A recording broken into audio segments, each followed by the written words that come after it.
Welcome to Fiction Audiobooks. If you enjoy the content, like and subscribing would be greatly appreciated. If you have any recommendations for novels, comment below. Please join my Patreon at https://www.patreon.com/fictionaudiobook. Chapter 1 Grandpa Universe. Earth, year 2020. In a big hospital in New York, an old man was lying on a bed in the ICU ward. The ventilator was connected to his neck as he couldn't breathe on his own. The old man's name was Alexander Maxim Universe. He was known to be the smartest and the richest man of 21st century. Everyone loved him. The media had given him the nickname, Grandpa Universe, due to his extremely kind nature to others. His eyes were open, he was conscious but he couldn't move his body. The reason for his condition was a road accident. He could feel that his body was slowly getting weak and his days were numbered. Ah, it must be him. He contemplated the reason behind his accident. He had lived a very tragic life. Born in 1950, his parents left him on the stairs of an orphanage. He spent his childhood with other kids like him, but still, without the warmth of parents, he became dissociated and kept to himself, reading books. He later found out that he was different from other kids. He was a lot more intelligent than an average child of his age. Still, there was one thing that he and other kids had in common. It was love for comics and fantasy novels. Alexander grew up loving all the superheroes in those fictional stories: Superman, Spider-Man, Captain America. He wished to be a superhero someday, but his higher IQ quickly made him realize that thinking that was an idiotic dream. Eventually, one or two friends that he had got adopted. He also wanted to get adopted someday, but whenever a couple would come to adopt, they would ignore him like he didn't exist. Soon he found the reason behind it as well when he heard the orphanage warden talking to a doctor. There should be something we can do for him. All the couples who come here distance themselves from him like he's a plague. The warden asked. The doctor shook his head. I'm afraid we can't. His hair are genetically white. They cannot be changed. It's the stupidity of the society that they ignore such a good child. *I**, then I don't think anyone will ever adopt him. Warden thought loudly. After that, Alexander understood that there was no point in acting cute in front of couples anymore. He drowned himself in his studies and physical exercises to take out the frustration. By the age of 15, he had studied maths, physics, biology, botany, and chemistry to the master's degree level. He was able to do this by stealing books from bookstores, though he hated doing that, but he had no other choice as his pocket money was just enough to buy some cheap candies. He wanted to go to college but knew that it was not possible. He or the orphanage didn't have that kind of money.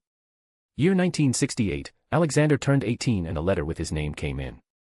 He was surprised to see that, but then he noticed the logo on it and understood what it was. It was a letter from the U.S. Army.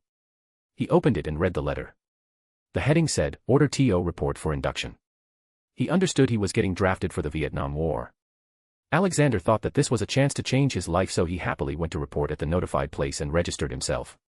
To his surprise, due to his exceptional abilities in both physical training and some written exams, he was soon recommended for officers' training.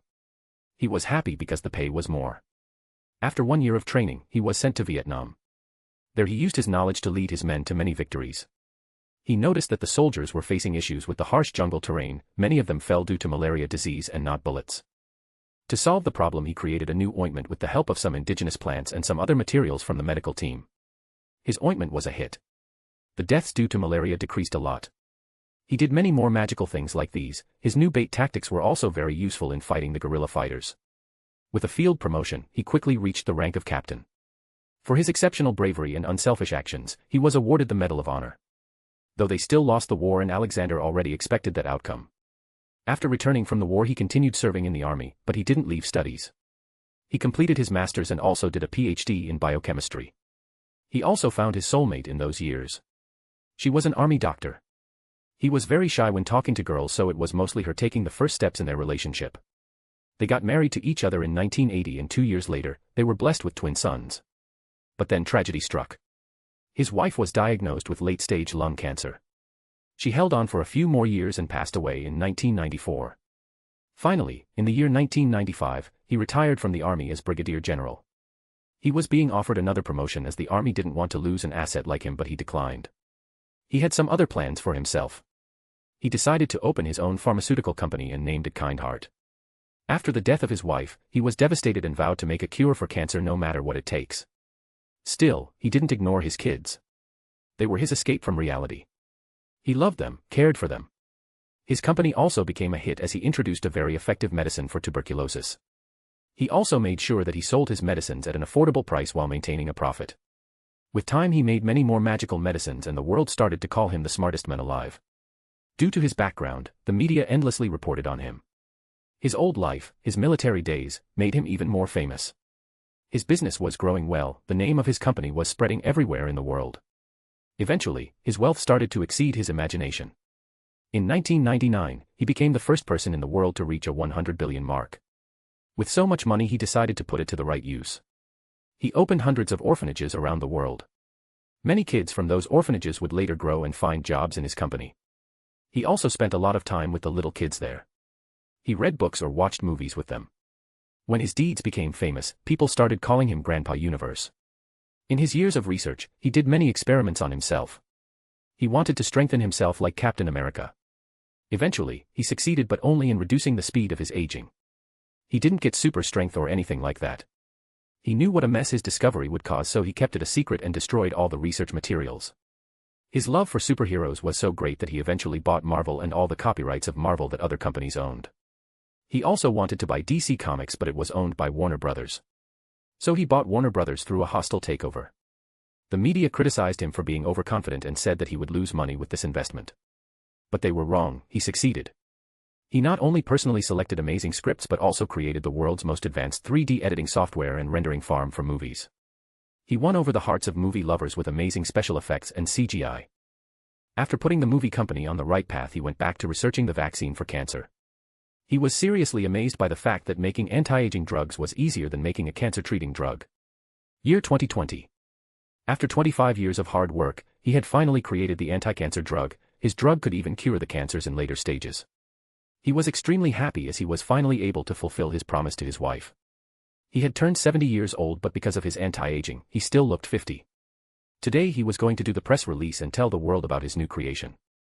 He was also going to release the prices of the drug. He had decided that after releasing the drug, he was going to leave everything to his two sons, who were already directors in the company, and spend the rest of his time with kids in the orphanage. He was about to leave but received a call from the White House. "Oh, hello Mr. President," he spoke. "Mr. Alexander, how are you, my old friend?" The president sounded too friendly. "I am fine, Mr. President. I was just about to head out for the press conference. You know about it already, don't you?" Alexander happily replied while tying his tie. President started to exaggerate. "Oh, yes, what a big discovery you have made, truly great. By the way, my friend, I need a favor from you." "Oh, please, just say it, Mr. President," he seriously said. "You know, you did such a major service to the nation by creating this, but I want you to not release this drug to the world and only release it to the good men and women of this great nation," the president shamelessly stated his demand. Alexander's eyebrows furrowed hearing that. "But Mr. President, this is my life's work. I have to release it to the world, and that's the best thing to do as a human," he argued. But the president didn't budge. No. "Believe me, my friend, you should not release it to the world. They are barbarians, not good people, and they also want to harm this great nation." Alexander felt anger for the first time in so many years. "Oh, I get it now. You want to make this medicine a tool for your dirty diplomacy. Sorry, but I cannot stoop this low," Alexander roared. Wait, my good friend." Thud. He hung up the phone and left for the press conference. He had recorded the whole conversation and stored it on the cloud. If anything happened to him, then the audio would be uploaded to every major media website in the world, plus the chemical formula and steps to make the cancer drug. On his way, while his car was crossing an intersection, a semi-truck jumped the red light and hit his car at a very high speed. The car rolled many times and finally stopped in an upside-down position. The car was bulletproof and had a strong body, so he didn't receive many injuries. "Hey, Sam. You okay?" Alexander asked his driver. "Yes, Mr. Universe, I am fine," Sam weakly replied. Just when Alexander removed his seatbelt to get out of the car, another semi-truck came and hit his car. This time, because he had removed his seatbelt, his body rolled inside the car like a rag doll. He was severely injured. He could feel that his spine had been injured. Soon after the initial shock, the pain kicked in and he fainted. Next thing he knew, he was in a hospital bed, not being able to move his body. He could hear everything around him but could not even move his head. Then a familiar voice came. "You are awake, father." Alexander recognized the voice. He moved his eyeball and caught a glimpse of both of his sons standing by his bed. "We are sorry, father, but you didn't leave us any other choice," they spoke. Alexander confusedly looked at his sons. He tried to speak but couldn't. "What are you talking about, son?" he asked under his breath. "So many times we proposed that we increase the price of our products, but every time you denied it." "We stayed silent all this time, but not anymore," one of them said in a harsh tone. "Do you have any idea how much money we could make with this new cancer drug? We could be trillionaires, but you still want to sell it like candies," the other one added. Alexander's breath started to fasten with each word his son spoke. He couldn't believe that his own flesh and blood would do this to him. Then his son started to leave. "Rest in peace, father. We have asked the doctor to make sure that it's painless." After saying that, they left the room, leaving their paralyzed father alone. Alexander had accepted his fate. He was betrayed by the ones he loved the most. He was sure that if his wife was alive, then she would have regretted giving birth to these monsters. What would happen to those little kids in the orphanages now, he sadly asked himself. After a while, a doctor silently entered the room and injected something into the IV bottle. Alexander knew that it was the so-called painless death. He just closed his eyes and waited for it. He could feel his body slowly turning cold. But, surprisingly, he had a smile on his face. That was because the thin ring he had on his index finger had recorded everything. From the accident to his sons and the doctor poisoning him. He knew that as soon as his heartbeat would stop, all the data would be put online on an innumerable number of websites. After 2 more minutes, he exhaled the last breath from his lungs, and with that, Grandpa Universe, who was loved by the world, was no more. Alexander thought that he'd finally be able to see the afterlife, that is, if it existed. But when he opened his eyes, he found himself on a cloud-like floor. Everything around him was white, except for the huge golden throne in front of him and the giant white-bearded man sitting on it. "Welcome to the Hall of Judgment, my child." A warm and soothing voice resounded in Alexander's ears. He looked at the big man in front of him. Alexander could estimate that he himself was as big as the giant man's eye. "Are you God?" A/N. This book has been completed. If you are interested, check out my new FIC, Harry Potter, Blood of the Dragon, and Naruto, Child of Chakra. Chapter 2. God's Advocate. "Haha, yes, I am the God," the giant man loudly proclaimed. "So, what will happen to me now?" Alexander asked. God thoughtfully looked at him and said, "You look surprisingly calm for a dead guy, you know."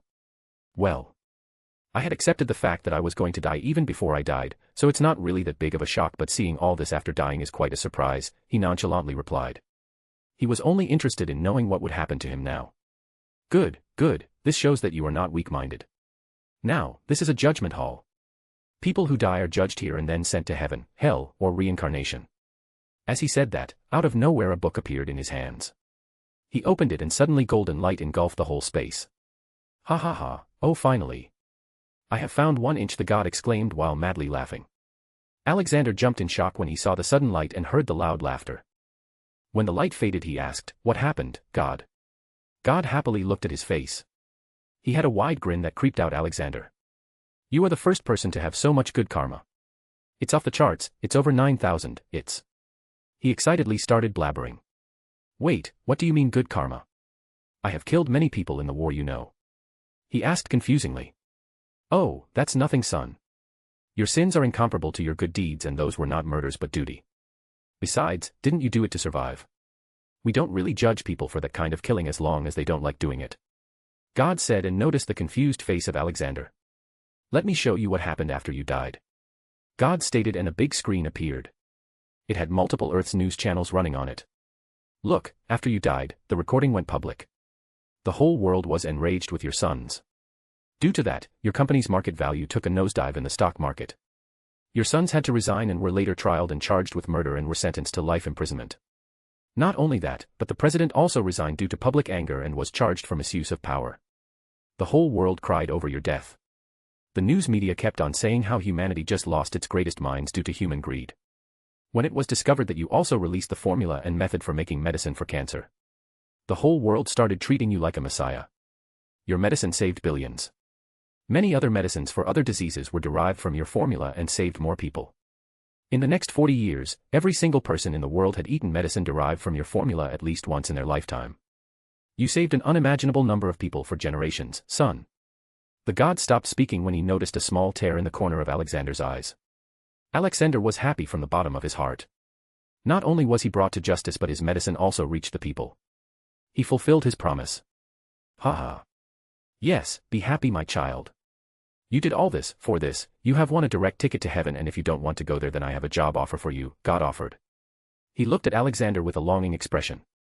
Alexander didn't even think for a second and blurted out his choice with an excited voice. I want to go to heaven and meet my wife. God's brows furrowed when he heard Alexander's wish. Son, your wife is not in heaven, he replied. Alexander's face fell. What do you mean? Is she in he? God hurriedly stopped him mid-sentence. No, no. She's not in hell either. She had just enough karma points to follow the cycle of reincarnation. She's currently back on Earth. She was born as a boy in a wealthy family. Look, he said and showed a man on the screen. He is, I mean she is 26 and living a happy life. She did MBA from a well-reputed college and now manages the family business. God informed him in hopes of cheering him up. Alexander felt a bit better now. He was happy for his wife. He then suddenly smiled when he remembered that his wife used to complain to him whenever she was on her periods. You men are so lucky you don't have to deal with this crap every month, she used to say. I guess she's having it easy now, Alexander mumbled and wiped his tears. He felt much better now. He could finally move on, but then he remembered the orphanages. What happened to the orphanages and the kids, he asked in urgency. Oh, don't worry about that. Your sons were murdered in prison in the first week after they were sentenced. After their death, all your money and property went to your charity organization. Many more new orphanages were opened in your name. Not only that, but many new charity events are held in your name. All the orphan kids live their lives with full stomachs and sleep on warm beds, God informed. Sigh. Alexander exhaled with a satisfied yet sad smile. He should have felt sad for his children's deaths, but he really didn't. Instead he felt sad that he couldn't make them a better person. But after what they did due to their greed, they lost their right to be called his sons. Let's get back to business, son. Where do you want to go? God asked once again. What was the job offer you were talking about? Living in heaven seems boring, Alexander inquired. God was waiting just for this moment. He got up from his seat and decreased his size to match Alexander's. Very good choice, son. There is nothing in heaven except all-you-can-eat food and forever ongoing orgies. God said, omitting some other not-so-important details, according to him. Alexander felt disgusted with heaven. Well, my son. You see, I created the whole multiverse, but after creating it, I realized that I cannot enter it or interfere with it personally. Whenever I tried to enter the world, it would just collapse. Hence I made angels to assist me in managing the world. After millions of years, many of those good-for-nothing angels succumbed to their dark desires and created demons, dark angels, and other dark creatures. Since then, angels were forced to stop managing the multiverse and focus on fighting the demons. Managing an equilibrium. Because of all this, the multiverse was left unattended. I don't want to make more angels and disrupt the equilibrium. I tried this before, but every time it ends up in angels defecting to the dark side and forming another equilibrium. This brings you into the story. I was looking for a being with high enough karma for a long, long time, and finally, I found you. I will grant you powers and make you immortal. You will have to travel the multiverse and purify it. One of your powers will be called the Eye of Judgment. With that power, you can assess someone's sins and good deeds. You will then have the authority to judge the person with 4 different predetermined punishments. 1. If the person has a sin percentage of 30% or less, then he can be ignored. 90% of humans are like this. 2. If the person has a sin percentage of 31% to 50%, then you can give them time torture. It is basically the ability to change someone's perception of time. You can make a person feel like he spent 1 hour while in the real world only 1 second passed. 3. If the person has a sin percentage of 51 to 70%, this means that the person has started to lose their humanity. You can kill them and send them to hell for them to redeem themselves and restart the cycle of reincarnation. 4. If the person has a sin percentage of 71 to 90%, at this point, the person is not human anymore, it has started turning into a dark demon. You will have the ability to erase them. This means that after their death they will be sent to hell without the option of reincarnation. 5. If a person has a sin percentage of 91 to 100, this is just pure evil. A dark demon being. You will have the power to erase the soul of the person not just from your universe, but also from all the possible parallel universes connected to that universe. There will be no hell for this kind of evil, as its existence would be forgotten and deleted from space and time. Most of the time you will be meeting people from 1st, 2 and D, and 3rd categories. The 4th and 5th are very rare. Your main job will be to purify the world. The cumulative purity level should reach at least 90%, and let me warn you. Don't go around killing every bad guy and expect the world to get better, because in some worlds you will find out that more than half of the population is in the 3rd category. You will need to change the worlds from their cores. After saying that, he paused, letting Alexander ask any questions. What worlds do you mean when you say multiverse? And will I really be invincible? Like some kind of a god? He asked all three questions in one go. Multiverse means all imaginable universes. Even the fictional ones, like Marvel, DC, Harry Potter, or any other movie, anime, TV show, any imaginary world you can think of. For your second answer, no, you will not be invincible. You will be immortal but still killable. And how am I immortal if I can be killed? Alexander interrupted. Well, this simply means that you can be killed, but every time you die you will be respawned in a location nearby to where you died. Just like in video games. But this does not mean you cannot become invincible. You will be traveling to many different worlds and can get stronger very quickly. I will give your body the highest affinity to all powers in the multiverse. You are already a very intelligent guy, so I will further increase your speed of comprehension to 1,000,000 times. This will help you comprehend different powers and information and get stronger. Read the above paragraph again so that you can understand that MC is not invincible, OP, he can still die from a bullet to his heart. He will become OP from Chapter 5 as he goes to Harry Potter world and learns magic. I cannot make you a god but a demigod, it's a status, not a power. If I made you a god then you will not be able to enter those worlds. You will be my son from now on. You will also have my divine aura, which will separate you from all the higher beings as their superior, and your official work position will be called God's advocate. Along with your powers, I am granting you a dimensional pocket to store things in it. It is as big as the size of your Milky Way galaxy.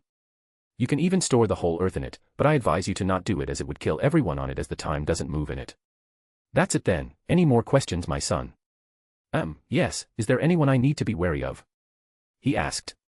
No, you are my son. You don't have to worry about anyone interfering in your work.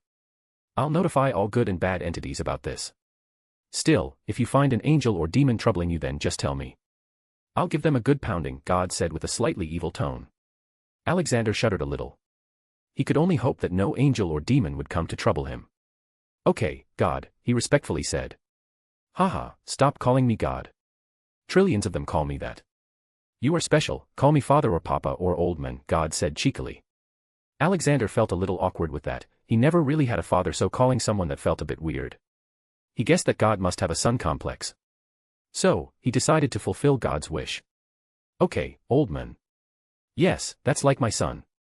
It's been so long since someone called me that. Damn it, I miss Jesus. Why the hell did I send him to act as a messiah to that new civilization, he muttered. Alexander felt that God was a pretty cool guy, so he stopped acting so stiff and formal. Hey, old man, what about my identity? I am going to need a fake identity to blend in those worlds. He asked. Oh, yes, why didn't I think of that? I am turning old, I guess. Okay, let's do this. I'll set a predetermined identity variable for you. Whenever you go to a new world you will have the identity related to those variables. Don't worry, your identity will be incorporated into that world thoroughly. After all, time and space is my bitch, so it's super easy for me to do. God started mumbling once again. Alexander didn't ask anything more and decided to figure things out in his first world. Okay, old man. I am ready to go now, he said excitedly. He really liked the idea of going to fictional worlds. Ho ho, someone's excited. All right, here you go. God waved his hands. Alexander felt his body being sucked into a small hole. Don't forget to talk to me every once in a while, okay? We are always connected to each other. You just have to think about it. Be sure to enjoy yourself, okay? Otherwise your work will get boring.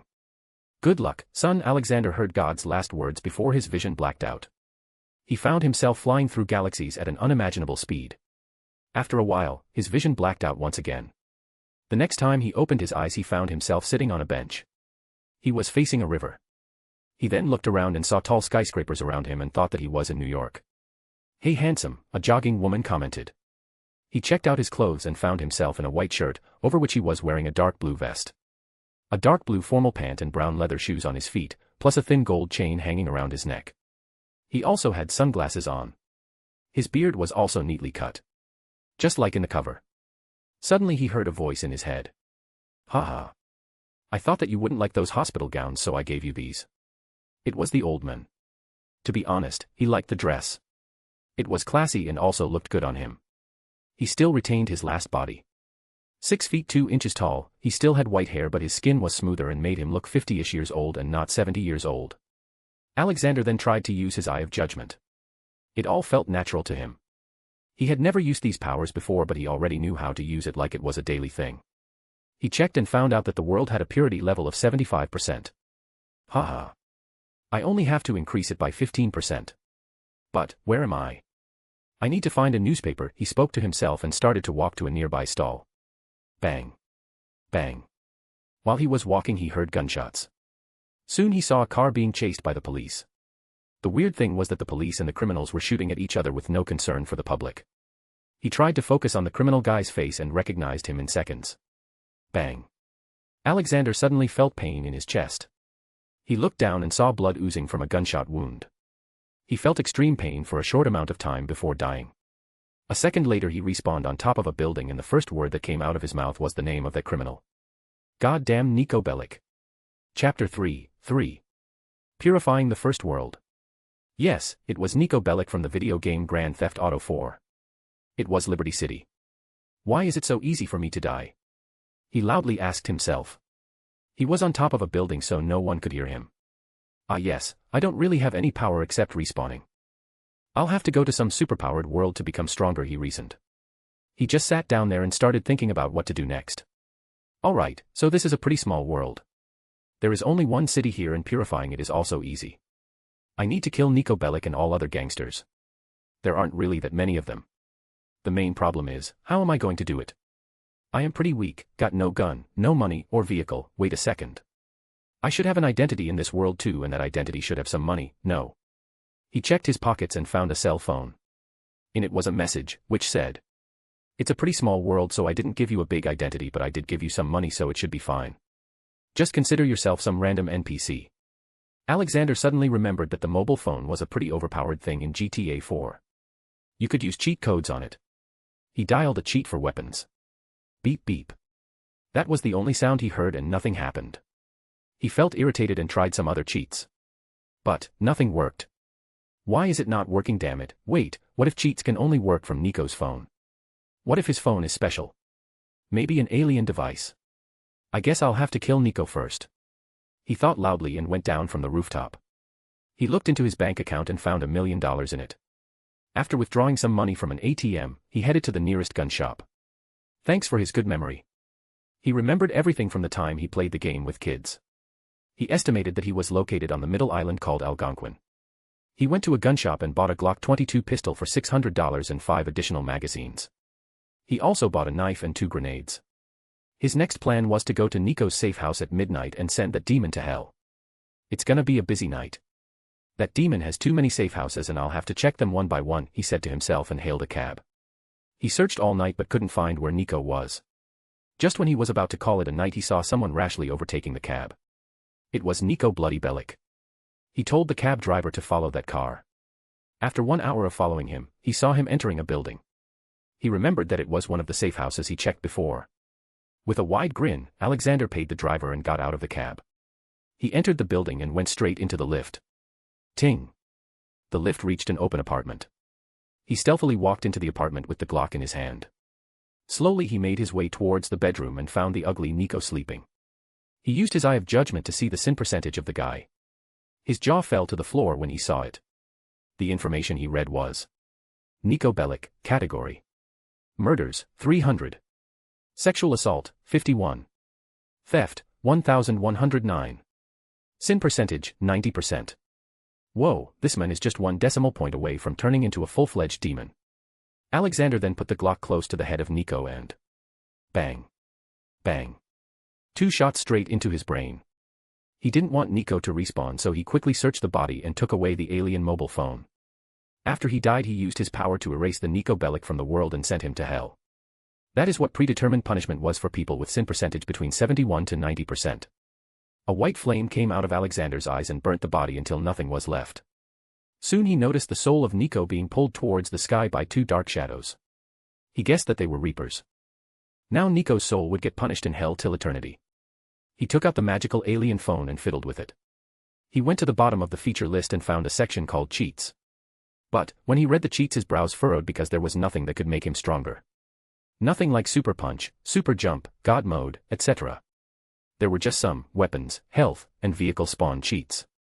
The only thing that he found useful was the change weather cheat. It was a pretty overpowered cheat. Still, he thought that these cheats might come in handy someday. Now all that was left was to purify the city. But he didn't want police to cause trouble for him while doing it, so he decided to make a deal with the city mayor, Julio Ochoa. But he knew that no one would believe his empty words and decided to collect dead bodies of some famous most wanted people. He searched for the most wanted list on the internet and found Roman Bellic and Little Jacob names appear. With a happy smile, Hal left the apartment and headed to the express car service. He went out and spawned a Comet car. It was a nice fast car, and the best thing about it was its handling. He got into it and pumped the gas pedal. On his way, he stopped at Burger's Shot as he was feeling hungry. When he reached the express car service, he used the cheat for guns and armor. He took out carbine rifle M4A1 and stormed into the building. Inside the office he found Roman humping his girlfriend, Mallory. The noise of the door opening alerted them. Roman had his back shown to Alexander, while Mallory saw Alexander and the carbine rifle in his hand. She suddenly screamed. Roman, being the dense man, thought that she was screaming in pleasure from his humping. When all that was happening, Alexander was using his eye of judgment to evaluate. Roman Bellic, category: murders, theft, spamming people for going to bowling or strip club, 11,765. Sin percentage, 73%. Mallory, category: theft. Sin percentage, 32%. Ah. Roman. Look, behind, Mallory weakly yelled. Roman got alerted and turned around, showing Alexander his 2-inch instrument. Alexander straight up aimed at Roman's head. What do you want, my friend? Roman said in a fearful Russian accent. Alexander didn't say anything and shot him. He didn't want to see the ugly naked Roman anymore, so he erased his body without thinking. Oh, I shouldn't have killed him. He realized that he needed the body. Mallory kneeled on the ground and started asking for mercy. Alexander picked up a coat hanging on the wall and put it on her naked body. Then he helped her to sit on a chair. He had already thought about her punishment. He tied her to her chair and played a recording of a seminar on how to be a good law-abiding citizen on loop. He then used his time torture powers on her. The next 2 hours were going to be like a year for her. Alexander left her there and headed to Little Jacob's place. This time he didn't kill him and just caught him alive. He made him fall unconscious, then tied him up and put him in the trunk of the car. He headed to the mayor's office. He had already booked an appointment with his office. After reaching there he waited in the lobby before being called in. What can I do for you, Mr. Alexander? Julio Ochoa nicely asked. It was the election year, so he was acting nice with everyone. Alexander quickly checked the sin percentage of him and found it under 30%.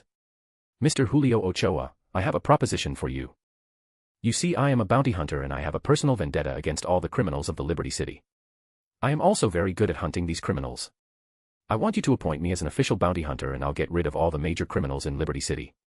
As we know, no new crime family has been formed in the city in recent years. Only the old ones are wreaking havoc and I'll deal with them. Alexander formally proposed. Julio Ochoa looked a bit skeptical. You are right. I want to clean the city, but the police are too incompetent. There is also that new super criminal these days, Nico Bellic. I would love to hire you, but I will need proof of your strength first. Julio Ochoa said. Alexander smirked and showed him the image of Little Jacob tied up. I have already caught your third most wanted guy. He's currently locked in my car's trunk. You can kill him or send him to prison, it's on you. Also, believe it or not, I have already killed Nico Bellic and Roman Bellic, but I cannot give you any proof of that as I have destroyed their bodies. All I can say is that you will not hear from them again. Julio Ochoa had a shocked and excited face. He had finally found someone who could solve his biggest problem. After checking his claim he became happier, haha. Mr. Alexander, you are amazing, you did what my incompetent police department couldn't do for years. I officially appoint you as the city's bounty hunter. You will receive a payment of 10 million when you finish your task. Julio Ochoa happily said. There was nothing else to talk about. Alexander stood up and left. He couldn't care less about the money because he knew that he would not be able to use it in another world. He had done his job and cleansed the city. He wanted to go to some world he could become powerful now. 1 week later, Alexander was sitting on the roof of the tallest building. He had already cleaned up all the major criminals from the city. He had completed his task and the world purity percentage had reached 95%. He had received the message in the magical phone that he would be transported to another world in an hour. He was just waiting for that moment. After some minutes, Alexander felt the feeling of being sucked into a small hole once again. He went through the same experience once again. He traveled the space at a very high speed and finally blacked out. After a few seconds, he heard many sounds around him. Many people were talking and there was also a mechanical noise. He slowly opened his eyes and found himself standing on a railway platform. He looked around and noticed people talking in a British accent and then confirmed that he was in King's Cross Station after looking at the station's structure. He looked around and noticed a pair of red-haired twins with a trolley full of luggage and a caged owl. They looked at the wall in front of them and suddenly ran towards it. Alexander prepared himself to shout to them but couldn't as he saw the magical scene happening in front of him. Holy! Those boys vanished into that wall, he unknowingly said out loud, gaining the attention of the red-haired lady. After his initial shock subsided, he understood that he was in the Harry Potter world. He also understood that his guns and unlimited ammo won't help him in this world. He decided to go to Hogwarts and read the books in their library. He had the highest affinity to all the powers in the universe and also 1,000,000 times the speed of comprehension. All he needed to do was somehow get into Hogwarts and get a hold on the books. But I am an old man, I don't think I am eligible to attend the school. I need to find another way. Excuse me, sir, did you see that boy enter the wall? Mrs. Weasley asked Alexander politely. Oh, hello there beautiful lady, and yes indeed I saw those boys enter the Hogwarts train station. You see, I am a self-taught wizard. I never really got the chance to go to Hogwarts due to money problems. I came here to see how kids go to Hogwarts nowadays. By the way, my name is Alexander Maxim Universe, Alexander said and made up a story. He knew almost everything about the Harry Potter series as he owned Warner Brother in his past life and Warner Brothers owned Harry Potter copyright. Kids at the orphanages also loved the movie, so he had paid personal attention to the Harry Potter project. He knew that the Weasley family also had money problems, and Mrs. Weasley would probably bring him to her home as her guest if he could flatter her. Oh my God. I can't believe this. You are one of the great wizards who protected many wizards and muggles during the global wizarding war, Dark Wizard Gellert Grindelwald era, the same period as World War II. You were notorious for combining magic and muggle weapons. But you went missing after the end of the war. She started talking with stars in her eyes. Alexander had a fake smile the whole time. He was inwardly screaming to himself. When did that happen? Oh, I was traveling and exploring the world. He explained. He had no idea what was going on. Oh my, that's wonderful. Please forgive my rudeness, my name is Molly Weasley and I would like to invite you to my house. My husband is your biggest fan.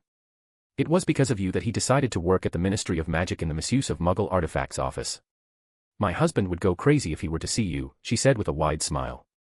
What is going on? He was still oblivious. But he got what he needed. He got invited to her home. Well then, I guess I have free time today. I will meet my biggest fan, he smilingly said after taking a look at his watch. Amazing, please follow me then, sir. We'll be using the Floo network. She added and slowly started walking. She thought that Alexander must be very old, so she kept her speed slow. Alexander could only smile and accept the current situation he was in. Chapter 4. Meeting Arthur Weasley. While walking, he kept quiet as he didn't want to say something that would bust him. Then suddenly he heard a notification sound from the magic phone. He looked and found a new message, titled Background Details. He opened it. Zoom. The time stopped and multiple memories started to fill his mind. He found out that he was born in 1920. He was a pureblood orphan. His family name was Universe. A no-name family as it really didn't exist in that world. He lived poorly and mostly lived in the Muggle world, but he knew about the magic world and that he was a wizard. He bravely acted in World Wizarding War and saved many magic families with his magic guns. He also participated in the Muggles' World War II. The world had forgotten about him as he had disappeared after the World War. Damn, so I am a legend in this world. Haha, this is going to make my plans easier, he thought, and suddenly the time returned to normal. He followed Mrs. Weasley and her daughter Ginny. Soon, they arrived at the burrows through the Floo network. Alexander was astonished when he saw the condition of the house. He could feel that the house was extremely old and in a bad condition, but it was still standing due to magic. Dishes were cleaning themselves. A duster was dusting off the moving portraits. It was really magical. Oh, please sit here, Mr. Universe. I will bring you some tea. Mrs. Weasley said and dashed off to the kitchen, leaving only Ginny with him. Hello little girl, what's your name? He asked with a warm smile. Even though he already knew the answer, he still asked to look normal. Ginny, she shyly said and ran upstairs. How the hell did she manage to woo Harry with that personality, he thought while scratching his beard. Suddenly a little boy came down the stairs, running. He missed the last step and fell down. His rolling body reached Alexander and then stopped. That was a hell of an entry, son, Alexander commented and helped the boy get up. The boy embarrassingly stood up and thanked him. Thank you, sir. My name is Ron Weasley. Ron introduced himself. Wait, who are you, old man? He asked when he remembered that he was in his own home. Smack. He received a fist to his head from his mother. Ronald Bilious Weasley, that is not how you talk to your guest. Now, apologize, she angrily scolded him. I am sorry, sir, Ron apologized with his head down. Haha, it's okay, boy, here, take these muggle chocolates. Be sure to share them with your sister, Alexander laughingly said while ruffling Ron's hair. Then he took out 10 different kinds of chocolates from his space. Mrs. Weasley eyed the magic he did with wide eyes and wondered where those chocolates came from. Ron took the chocolates and ran back upstairs. I am sorry if I am being rude by asking this, but was that spatial magic just now? She asked. Yes, something like that, he answered. He drank tea for a while. Mrs. Weasley went away to do her chores. She told him that her husband would be home soon. Still, he was getting bored and decided to look for the library. He didn't expect much to be there, but at least there would be some Hogwarts school books. As Bill and Charlie have already graduated, Percy was most likely in the 3rd or 4th year. And the twins in the 1st or 2nd year. There should be at least 6th and 7th year books in there. He went to the 1st floor and looked for a room with books. On his 3rd try, he found a room with a simple table and bookshelves around it. Though, the shelves were mostly empty. He looked around and found books for 1st year, 3rd year, 6th year, and 7th year. From that, he deduced that Fred and George must be in their 2nd year and Percy must be in his 4th year. The main trio will most probably start Hogwarts next year. Alexander started reading all the books they had. His comprehension speed was 1,000,000 times, so just one look was enough for him to attain the highest level of comprehension.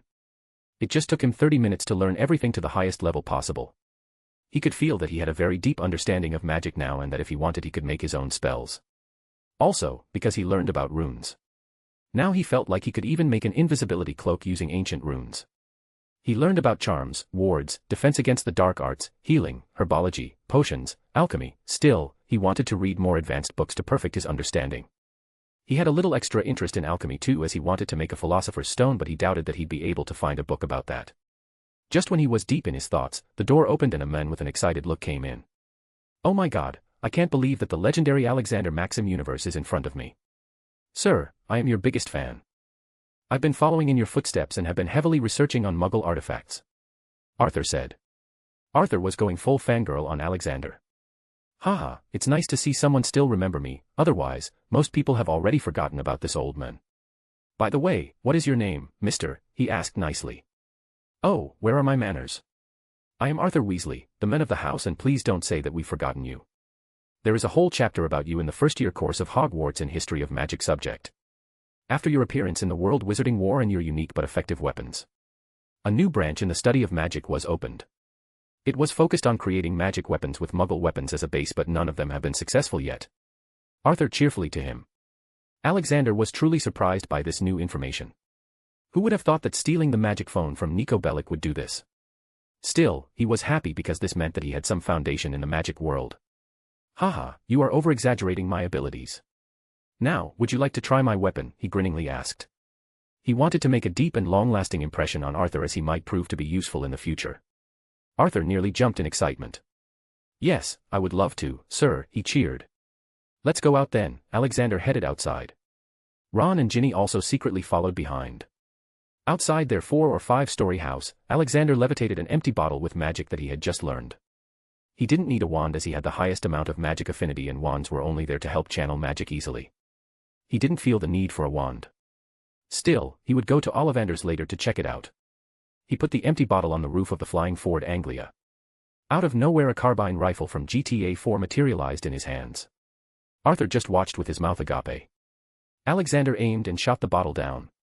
While shooting, he had an idea. He already had unlimited ammo with the cheat speed he still needed to reload. He then decided that he would develop a special spell for auto-reload and also some runes for guns, to make the bullets stronger. Currently, he doubted that the bullets couldn't even penetrate the shields of an experienced wizard. He then used Reparo's spell to fix the broken bottle. Arthur, come here. You try it, now, he suggested and handed the gun to him. After telling him about the correct posture, he let him shoot. But he forgot to tell him to fire in short bursts. Arthur pressed the trigger and emptied all 30 rounds in one go. None of the shots hit the bottle, but they hit the flying Ford Anglia. There were many small holes in it now. Arthur embarrassingly gave the gun back and stretched his arms. He was feeling sore from the recoil.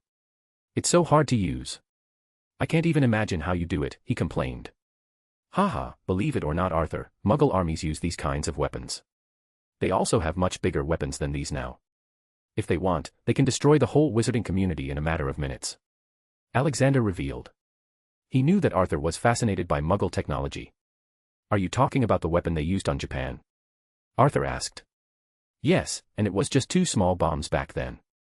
Now they have thousands of them, and they are much bigger, Alexander answered and walked back to the house, leaving Arthur standing alone in shock with his eyes wide open. Chapter 5. Gringotts. Inside the house.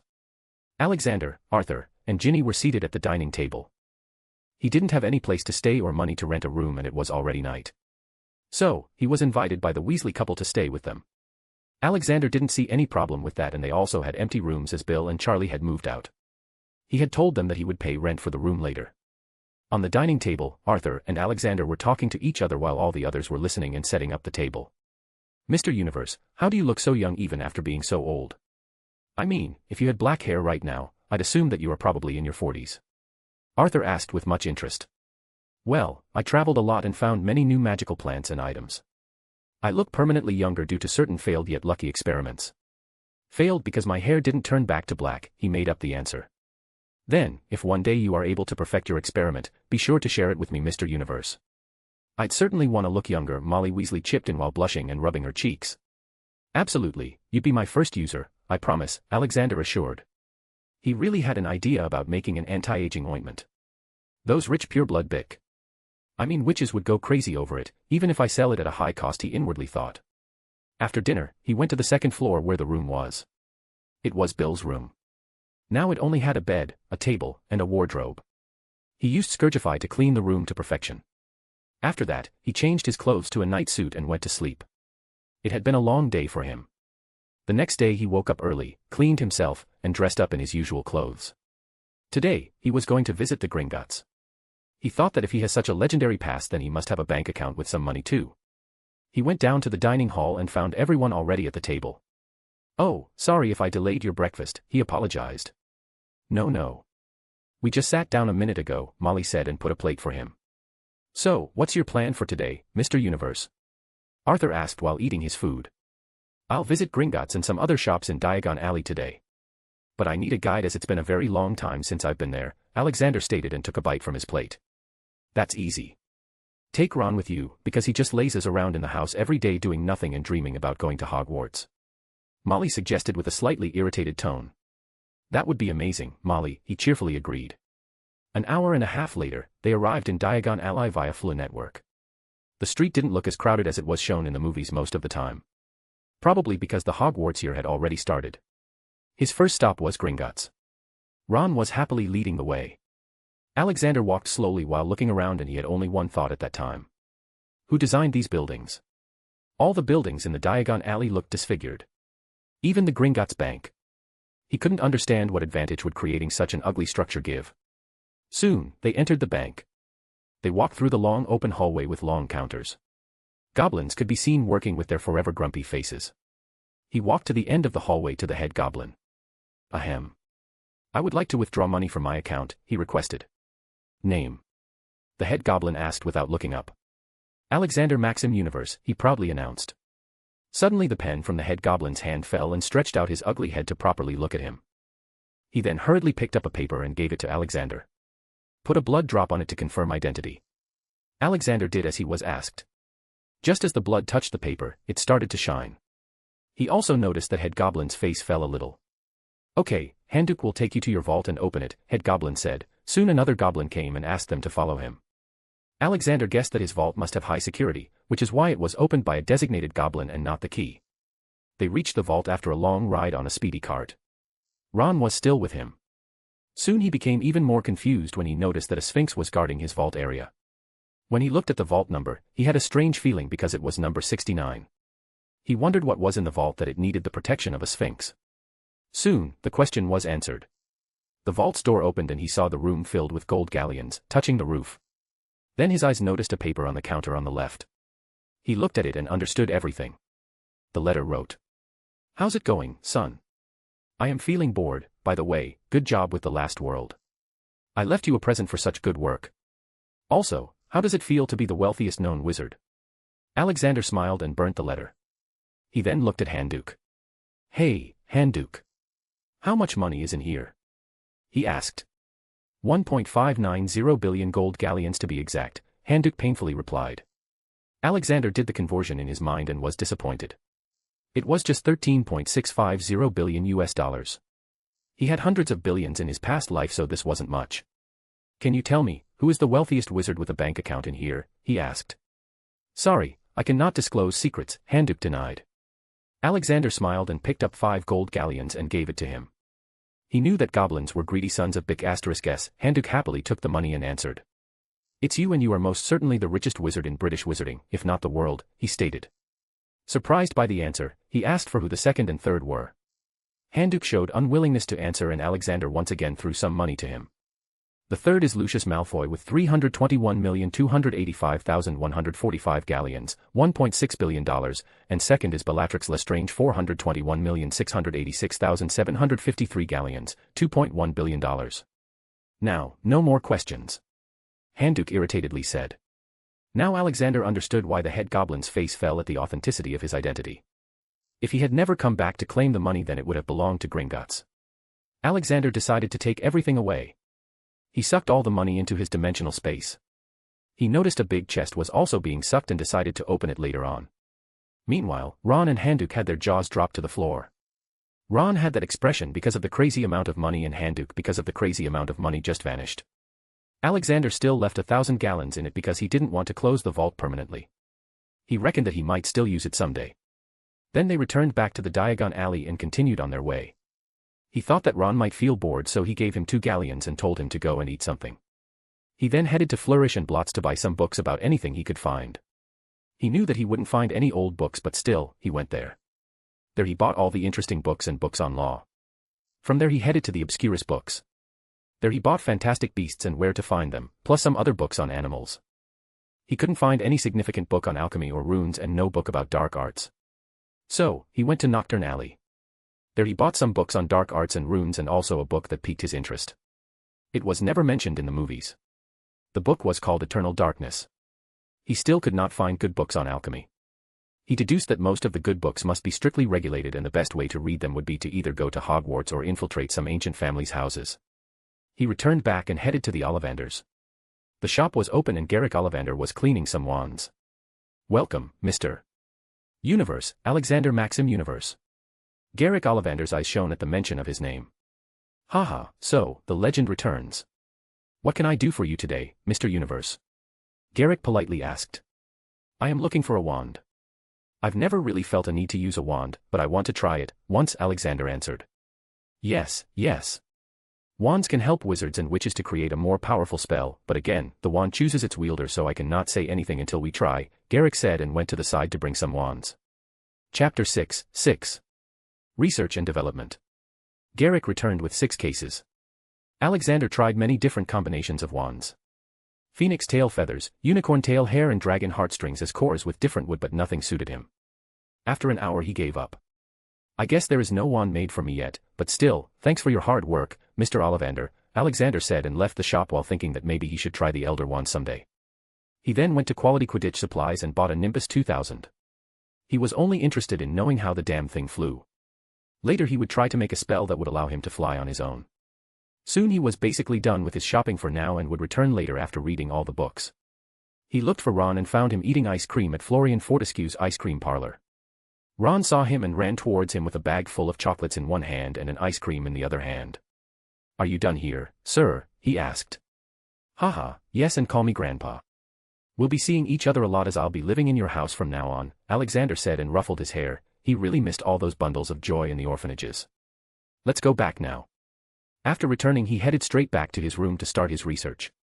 The first thing he did was open the chest that he received from the vault. It was a big box, made of gold. He opened it and found a handheld minigun in it. He was happy with it as this gun was not available in the cheats of GTA 4.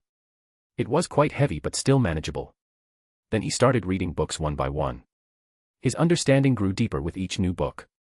Finally, he started with the last remaining book. It was the Dark Arts book that he bought from Nocturne Alley. The book was called Eternal Darkness. It was mostly filled with ways of controlling people's minds. There was a mention of an even powerful method that could be used to control millions of people against their will. But the pages were empty from there. He guessed that someone either took it or wiped it out. He closed the book and lay down on the bed. So, he started working on making runes on his clothes. He was probably better at runes than anyone in the world. He made runes that could hold any form of kinetic energy and later be discharged. Just like the Black Panther suit. He also made anti-fire, anti-water, anti-cold runes on it. Later he studied the broomstick and made a spell based on it. He found out that the effect of the spell mattered on the magical power of the wizard. The powerful the wizard, the higher and faster they could fly. He also needed to immensely focus on it. This meant that the spell could not be used by everyone. He guessed that he was probably stronger than even Dumbledore in his prime. But still, that was not enough. Then he started working on magic guns. 2 months passed. Christmas was arriving in a week. With that, the house got livelier. After long nights of experiments, he achieved success and made runes in all his guns. Now they had unlimited, auto-reloading ammo. Heat-resistant, water-resistant and finally exploding bullets. He tried his weapons and they were easily able to destroy normal trees with a single bullet. The best thing was that he could control the strength of bullets. Now, he was finally prepared to face the wizarding world head-on. He planned to take over the Ministry of Magic and become the Minister of Magic himself. That was the only way he could think that would help him purify the world. He thought that the Muggle world and the magic world should be combined and act as a single civilization. The International Statute of Secrecy only created differences and ignorance. The Muggles didn't even know about wizards and wizards considered Muggles lower. But he needed to take human nature in account as most of them fear what they don't understand. Truly, if they could combine science and magic, he wondered what amazing marvels could be achieved. But the plan would probably take hundreds of years to be completed. But becoming the Minister of Magic wasn't easy as a lot of dirty politics was involved. Cornelius Fudge was a weak-willed and selfish man. He would also do anything possible to keep his position and Dumbledore was also behind him. So, what he needed right now was power, fame and supporters. He had power but lacks the other two. The best way to gather fame was obviously Hogwarts because so much weird **T happens there every year. The best way to gather supporters was also Hogwarts. He could hopefully get the support of Dumbledore, then he would automatically get the support of the whole Order of the Phoenix. Plus, with some underhanded ways, he could make some dark families vote for him too. He had already stopped working on any more experiments because he felt that someone was trying to break into his room many times and he knew it was Peter Pettigrew. He had left Peter alive because he was a big opportunity to get famous. He suddenly heard a lot of noise coming from downstairs and decided to go and check it out. When Alexander arrived he saw that Fred, George, and Percy had come home for Christmas. When he stepped down, everyone stopped and looked at him. Fred, George, and Percy had confused expressions on their faces. "Who is he, Mom?" Percy asked. "Oh, let me introduce you to the legendary wizard Alexander Maxim Universe," Molly proudly announced. "But, I've never heard that name," Fred said. "Yeah, me neither," George added. Just to receive a blow on their heads from Molly. "You fool, he is as old as Headmaster Dumbledore. He created the field of hybrid magic," Percy said with eyes full of worship.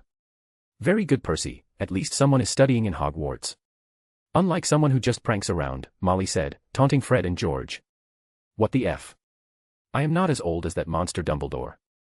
He was born in the 1880s and I was born in the 1920s in this world," he inwardly complained while keeping a smiling face.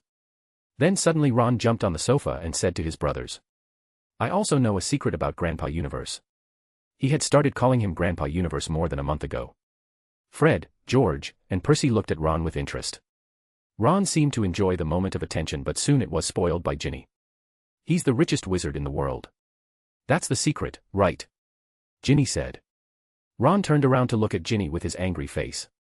"You weren't supposed to reveal it yet," he yelled and received a smack to the head from Molly. Ginny was the youngest in the house and the fact that it was super rare for a girl Weasley to be born made everyone love her even more, hence no one was allowed to get angry at her. Fred and George dashed to Alexander, who had sat down on the sofa. "Grandpa, how much money do you have?" Fred asked. "More than 1 billion galleons," Alexander replied while reading the Daily Prophet. George's jaw dropped and Fred's eyes nearly fell out of sockets. To them, having 1 billion galleons was a crazy concept. Weasleys lived their lives on a very low income so that expression was expected. It wasn't that Arthur didn't earn a good amount, it's just that he had lots of mouths to feed. Alexander put his paper down and told the twins to come closer. They did that and he said something in their ear. "If you can both get good marks on your O.W.ls and NEWTs then I'll sponsor your own joke shop in Diagon Alley," he said. The twins looked at his face for a second and then at each other. Thank you, thank you, thank you, both of them loudly thanked and hugged him while jumping around. Haha, okay, don't break my ribs now. Go play with your sister, he said with a laugh. Soon, the dinner was ready and everyone ate it merrily. After dinner, Arthur and Alexander sat on the couch near the fireplace. So, how is everything going on in the ministry, Arthur? He asked. Everything is good. I recently found out that muggles don't use quills. They use a thing called pen which has pre-filled ink in it. Arthur excitedly said. Alexander only smiled, thinking how dumb the magical world has become. They don't even know how much the muggles have advanced. Haha, there are many more amazing things in the muggle world, Arthur. I'll take you on a tour one day, he offered.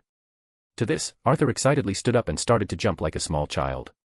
Molly had to interfere and remind him that he's a father of 7 kids and should act maturely. Alexander had checked Molly and Arthur's sin percentage. It was less than 10%. They were truly kind people. Of course, they had killed some Death Eaters in the First Wizarding War, but those were not counted as sins. He calmly looked at the bickering couple and planned about his visit to Hogwarts after Christmas. Chapter 7. Hogwarts. It was Christmas Day and kids had gathered around the Christmas tree to open gifts. Even Bill and Charlie had come home. The family wasn't really rich, so there was only one gift for each kid. There were mostly sweaters or other clothes. All the kids behaved and cheerfully wore the gifted clothes. Ahem, everyone, Alexander took their attention and one box materialized in front of everyone present with a wave of his hand. Kids were the first to open their boxes, but after opening, they seemed disappointed because they were Hogwarts robes. What's with the faces? These aren't ordinary robes. They are fireproof, cold-proof, waterproof, they will grow as you grow, will clean themselves, never wrinkle, and most importantly they can protect you from strong spells. They can even save you from a killing curse, though you will still have some temporary injuries. Alexander informed them. Arthur, Molly, Bill, and Charlie had their mouths agape because they understood the usefulness of those robes. Even the kids seemed excited. Fred and George even tried burning it. Ron, you'll be starting Hogwarts next year, so I gave you a set too. Ginny, I've also given you a set, but considering that you will not use it anything soon, I've decided to give you another gift, he said, and another box appeared in front of her. It was an interactive Barbie doll which had all knowledge of 7 years of Hogwarts. After that, Bill opened the box and found a small white orb. He looked at Alexander in confusion. Haha, kid, I heard that you work for Gringotts in Egypt as a cursebreaker. You must have to deal with cursed tombs and stuff like that. This orb will tell you if you are near a curse or a trap. It will start making noise when it detects something. Different shades of red color will tell you the danger level of curse, and if someday it starts glowing golden, then don't think and run away, because that means that the curse can even kill an archmagi. Alexander explained the use. Bill looked at Alexander gratefully and thanked him. Then Charlie opened the box and found a white flute. You are a dragonologist, so I reckon that you interact with dragons a lot. This flute can calm any angry dragon. It also cannot be stolen from you, as I have put special enchantments on it.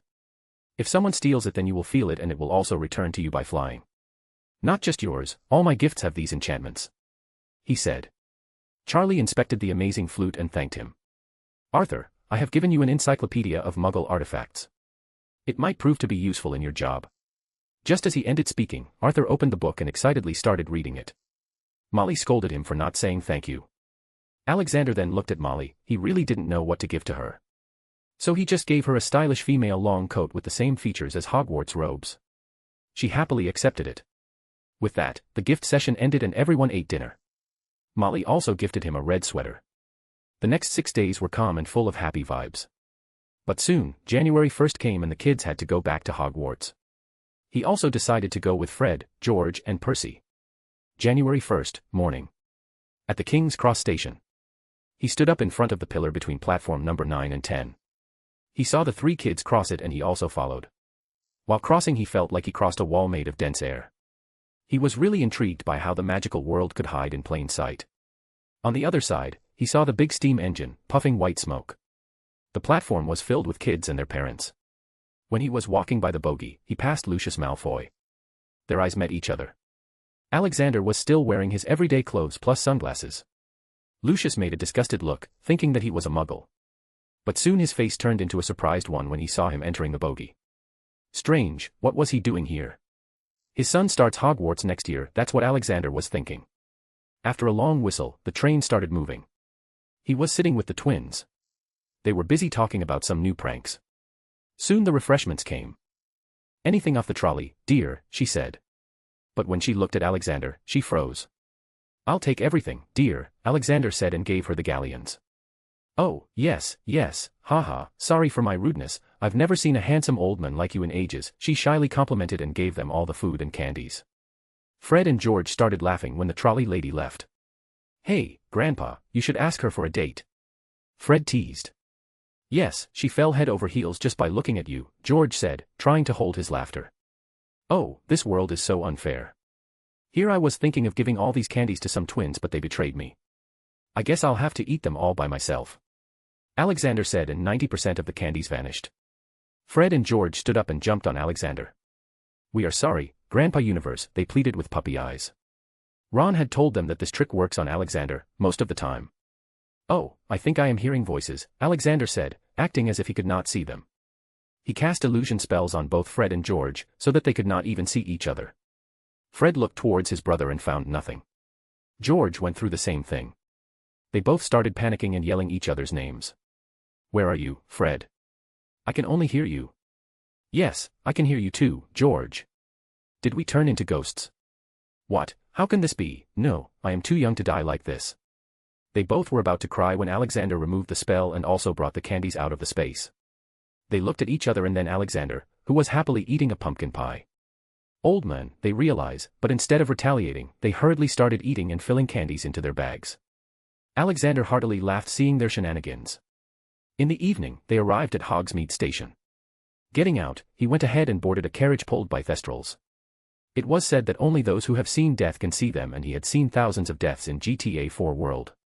After a while, he could see the huge magnificent castle. It was glowing with lanterns. When they arrived, he saw Professor McGonagall standing at the entrance. When he got closer to her she reached out to him. Sir, Professor Dumbledore has said that he will meet you after the feast. Meanwhile, you can join us at the teacher's table. She said, politely. Oh, that would be a great honor for me, he warmly accepted the offer. No, sir, the honor is ours, she humbly replied and led him to the great hall. When he reached the hall from the teacher's entrance, he was mesmerized by the beauty of it. It was packed with students, many were still entering. Teachers had already taken their seats and were chatting with each other. When he came, all the teachers looked at him. He smiled at all of them and followed Professor McGonagall. He was surprised to find out that his seat was to the left, just beside Dumbledore. When he reached his seat, Dumbledore suddenly stood up and gave him a bear hug. Everyone, including Alexander, were surprised at this. According to his memory, he had never met this old man before.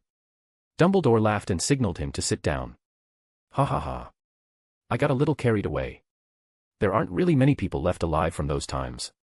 It's good to see someone still alive and kicking, Dumbledore clarified. Haha, yes, those were harsh times, he nodded.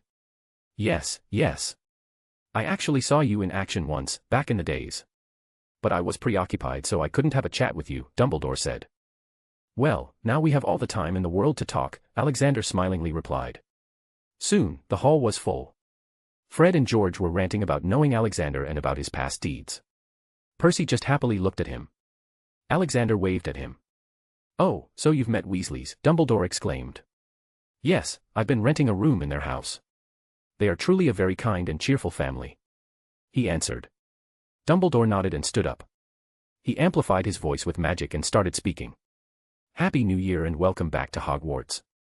Before we start the feast, I would like to introduce you to my old friend, Alexander Maxim Universe.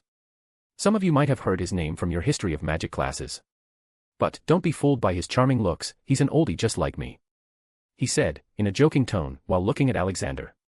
To which, Alexander waved his arm shrugged in disagreement. Students also giggled seeing that. Okay, let the feast begin, Dumbledore said and sat down. Chapter 8. Visiting the Minister of Magic. After dinner, Alexander followed Dumbledore to his office. So, my friend, where were you all these years? I tried to find you after the war but you were nowhere to be found, Dumbledore asked. I was traveling the world and learning new magic, he politely replied. Just then, Alexander felt something trying to enter his head. He knew that Dumbledore considered himself very good at legilimency but what he didn't know was that he was a demigod, a superior being and forcefully entering a superior being's mind was nearly impossible and if somehow someone did enter, then they would go crazy. You can stop doing that, Albus. I am at a stronger level than you. You are an Archmagi and I have reached Grand Archmagi. Merlin was probably a Grand Archmagi too. There is another level beyond this, which is called the Supreme Magi, but reaching that is close to impossible. There has never been a Supreme Magi. Alexander said, making Albus realize how insignificant his power was in front of him. Merlin was considered the strongest wizard to have ever existed, and Alexander aimed to go higher than that. Forgive me, some things have made me change so much that I do this without even thinking, Dumbledore said apologetically. I know, your student turned into a dark wizard, right? And you think that he is still alive? Alexander asked. Albus took a long breath and ate a lemon drop. Yes, I think that he is still alive, and I fear that I have grown weaker due to my age. So, I try to be extremely careful. I don't want another Dark Lord to gain power. He said with a worried face. I can help you deal with Voldemort permanently, but I will need your help in some small things. Removing the Dark Lord doesn't mean that all the Dark Wizards will vanish. They will go back into hiding until a new Dark Lord appears. I want to deal with all of them. But that is a subject for later discussion. Alexander said. He wanted Albus to feel indebted to him before he proceeds. Thank you, my friend. With you fighting beside me, I can be at ease, but I think we will not have to fight him. A prophecy has been made, and the one who will kill him is already chosen. Dumbledore confidently said. Prophecy should never be trusted, Albus, never. Because it only shows you the vague solutions of a problem but not the whole road. What if the road is filled with death and blood of good people? Britain's wizarding community has already lost so many good and strong wizards in past wars. I don't want us to become even more weaker. You should think about my words. Alexander said, provoking Dumbledore to rethink his choices. By the way, I came here to ask if you had any empty post for a teacher. I just returned and have nothing to do. I would like to teach here at Hogwarts and explore the school. Something that I never got to do, he humbly requested. Haha, of course, we have a position. Hogwarts would be honored to have you here. We have a vacant position for defense against the dark arts teacher. It was supposed to be taught by Professor Quirinus Quirrell, but he has been on vacation since last year and has not notified us. You can teach that from the next session. Dumbledore said and took out a contract paper. It was a contract for guest teachers. It said that he'd have to teach DADA for at least one complete school year. His salary would be 11,900 galleons, meaning 991 galleons per month. After signing the contract, they talked for a while before he returned to Weasley's house. The next Hogwarts session would start from September 1, 1991. It was currently January 1, 1991, and he had 8 free months. In those months he decided to increase his influence on magical Britain. The first target was the Daily Prophet. It was the most circulated and read newspaper in Britain, and sadly it was a false propaganda machine of the Ministry of Magic. It was used to spread lies to the people in the name of keeping the peace. The next morning, at the breakfast table. Hey Arthur, who owns the Daily Prophet? He asked. No one. Well, it's a bit complicated. It has no owner, since the last one died. It is secretly operated by the Ministry of Magic. Arthur answers. So, if I want to buy it, I need to negotiate with the ministry, he asked. Arthur's jaw dropped hearing that. How crazy was the idea of buying the biggest newspaper in magical Britain? Yes, I guess, no one has ever tried doing this, so I am not very sure, Arthur confusingly said. Alexander understood that if he wanted to buy it, then he'd have to enter the vulture's nest. The next day he purposely released the news that he was the richest wizard in Britain, along with his simple past deeds. The day after that, his handsome face was on the first page of the Daily Prophet with all the known info about him. The title was, The Legend Returns. Wizards and witches all around Britain were shocked by the amount of money he had. People who didn't know about him started searching for his name in history books. One of those people was Cornelius Fudge. He was sitting in his office and reading the newspaper. His senior undersecretary Dolores Jane Umbridge was also sitting there. We should build good relations with him. He has more money than even the ministry, she exclaimed in her iconic, irritating voice. Fudge put down the newspaper and looked at Umbridge's face. Yes, he could help us in times. He must also be very strong, so his support can mean a lot. We are already facing so much pressure from so many big families, maybe he can help us, he said after thinking for a while. Knock knock. Suddenly an aura knocked on his office door. Come in, Fudge shouted. A thin guy in aura robes entered the room. Sir, someone by the name of Alexander Maxim Universe is asking to see you. Fudge's pupils widened in shock. Bring him in, he is a very important guy. Wait, I'll go to greet him myself. Fudge hurriedly stood up and went out to greet Alexander. Alexander was sitting in the waiting area when suddenly he heard a commotion. He looked in its direction and saw Fudge coming towards him with an ugly smile. Hello, Mr. Universe, I am the Minister of Magic, Cornelius Fudge. I welcome you to the Ministry of Magic. Fudge introduced himself. Alexander smiled and shook hands with him. It's a pleasure to meet you, Minister Fudge. I've heard so much about you. I also came here to talk about a business proposition, he said, piquing his interest. Oh, sure, let's talk about it in my office. Fudge led him to his office. Fudge's office was quite big. The walls had paintings of ex-ministers of magic. For now, it was just him and Fudge in the office. So, Mr. Universe, how can I be of service? Fudge said, trying to flatter him. Mr. Fudge, I am very sad about the current condition of the British magical community. We lost so many powerful wizards and witches in the last war. Due to that, we have grown weaker in comparison to other countries. I want to better the image of the British magic community by starting an international newspaper. But then I realized that no one owned Daily Prophet, so I decided to buy it and turn it into an international paper. So, here I am, asking you to allow Daily Prophet to be sold to me. Alexander stopped speaking and looked at Fudge's face. Fudge had a contemplating face. Voldemort hadn't returned, so the ministry had not realized the potential use of Daily Prophet yet, so it was easier for him to decide to sell it. What is the price Mr. Universe has in mind? He asked. 1 million galleons. When he said that, Fudge's face fell and he started thinking. 5 million gallons. He increased the price, but also started leaking some magical powers from his body. Fudge instantly started to feel inferior to Alexander. But he still stayed silent. To Alexander, money didn't matter much. All he wanted was to just get over with it. 7 million and 1 million as a personal gift to you, he said, and also increased pressure. The air started turning cold. Fudge felt like he was an ant standing in front of a dragon. Even in the cold air, he started to sweat. Yes, that's a good price. I'll tell them to bring the papers. Just as Fudge said that, the pressure disappeared. He felt like a heavy weight was taken off of his shoulder. 15 minutes later, someone brought the written contract. Alexander checked it for any hidden words or enchantments. After confirming that it was the real deal, he and Fudge signed it. The signature of the last owner was already on the papers. From that, he knew that the ministry was behind the death of the previous owner. Here you go. In this bottomless pouch, there are 8 million galleons. It was nice doing business with you, Minister Fudge. See you around. Alexander gave the money and left. His next stop was the headquarters of Daily Prophet in Diagon Alley. He used the Flynn network in the ministry to directly go to Diagon Alley. Chapter 9. New office and getting famous. He went to the Daily Prophet's office. As soon as he entered the office, a woman ran towards him. She had glasses on and a mole near her lips. It was Rita Skeeter. Mr. Universe, hello, I am Rita Skeeter, do you have a minute? She started to annoy him. He silently walked by but still saw the magic quill moving. He quickly looked at her sin percentage. Rita Skeeter, category. Indirect murders. Theft. Pathological liar, 1,897,430 times. Sin percentage, 35%. I guess I'll give her a lesson later, he made a mental note.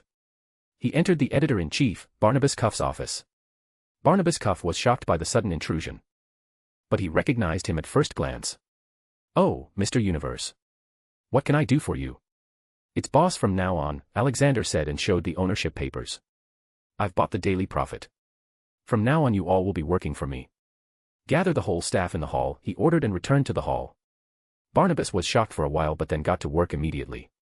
When everyone gathered he cleared his throat and announced. Hello, I am Alexander Maxim Universe, the new owner of Daily Prophet.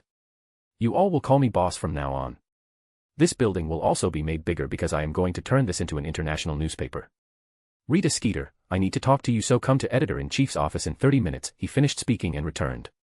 In the office, he gave Barnabas Cuff a transparent glass orb, attached to a stand. He placed it on the table. Mr. Cuff, this is an artifact that can detect if someone is lying. Only you can see it from this angle. I want you to conduct interviews and hire 500 news correspondents. They should be knowledgeable about various fields of magic and muggles. Hire people with origins from different magical communities. Then send them to their home countries to give you different news articles every day. From now on, the newspaper will have 32 pages and will have news from most countries. The first 10 pages of the newspaper will have news pertaining to the local magical community. So each magical community will have its own version of the paper. For now, we will start with European countries and the USA, he told him about the new plans. He also gave him a paper with questions that needed to be asked to interviewed candidates. The most important questions were, do you have affiliation with dark magic or any dark wizard in any way? Do you have affiliation with any ministry of magic in any way? Are you a spy?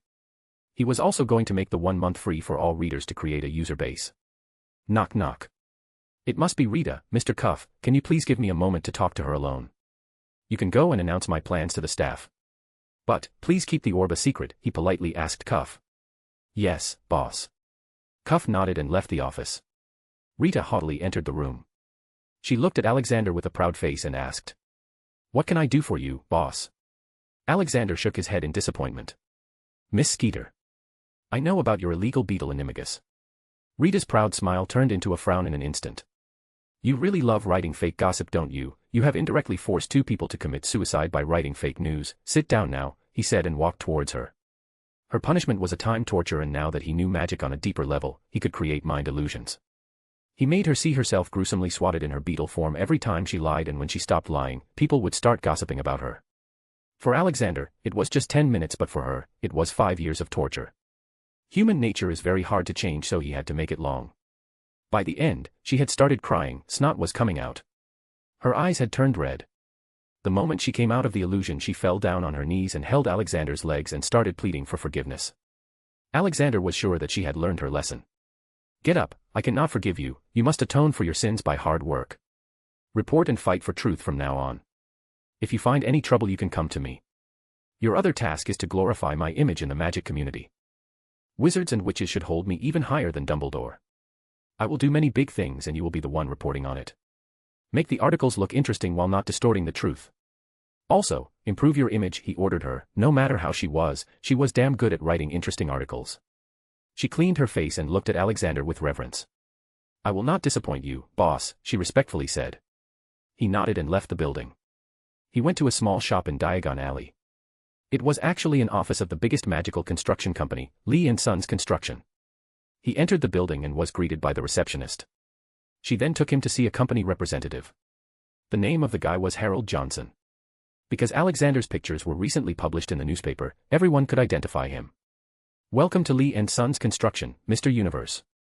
How can I be of service?" Harold asked. "Well, I want to hire your company to build a building for me. I have recently bought the Daily Prophet and I want to expand it. Can you make it according to my design, in 1 month, ? Alexander asked as he put a paper with building design on the table. The current office was just 2 stories high with 80-meter x 60-meter width. It had no underground floor. Truly a wastage of the area. The new building he had designed was a combination of magic and modern architecture with a crazy amount of expansion charms. It had 30 floors and was called Galaxy Tower. 25 of the 30 floors would be above the ground. The building was supposed to be covered with reflective glass from outside to increase aesthetics. The first 5 floors would be turned into a huge mall. After that, we would have the Daily Prophet's office for 6 to 12 floors. Then there will be the Universe Telecommunications office. He was going to introduce magical mobile phones. This way, the people will have a better way of communicating and also gathering information. From floor 13 to 19 would be manufacturing plants.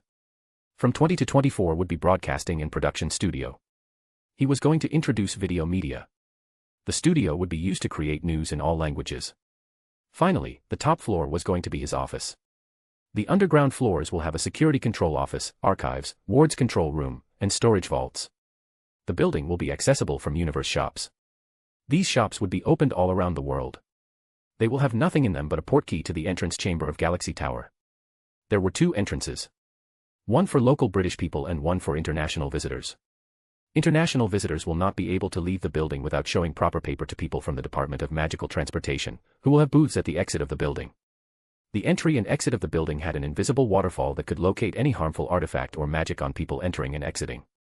It had an anti-apparition ward. For local people there were many flow chimneys too. The Daily Prophet and video media would work together. The building was going to be the headquarter office because workers could just use the portkey from anywhere in the world. There were many more wards and charm to be added for security. Harold looked at the marvelous building design. He thought for a little while and gave him the answer. "Yes, we can make this, but this will cost you a lot," he said.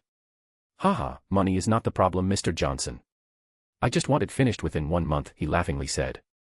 "Okay, sir, the estimated cost would be around 40 to 50 million galleons.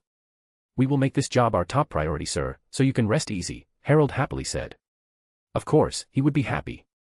Nobody spends so much money on making a building these days in the magic world.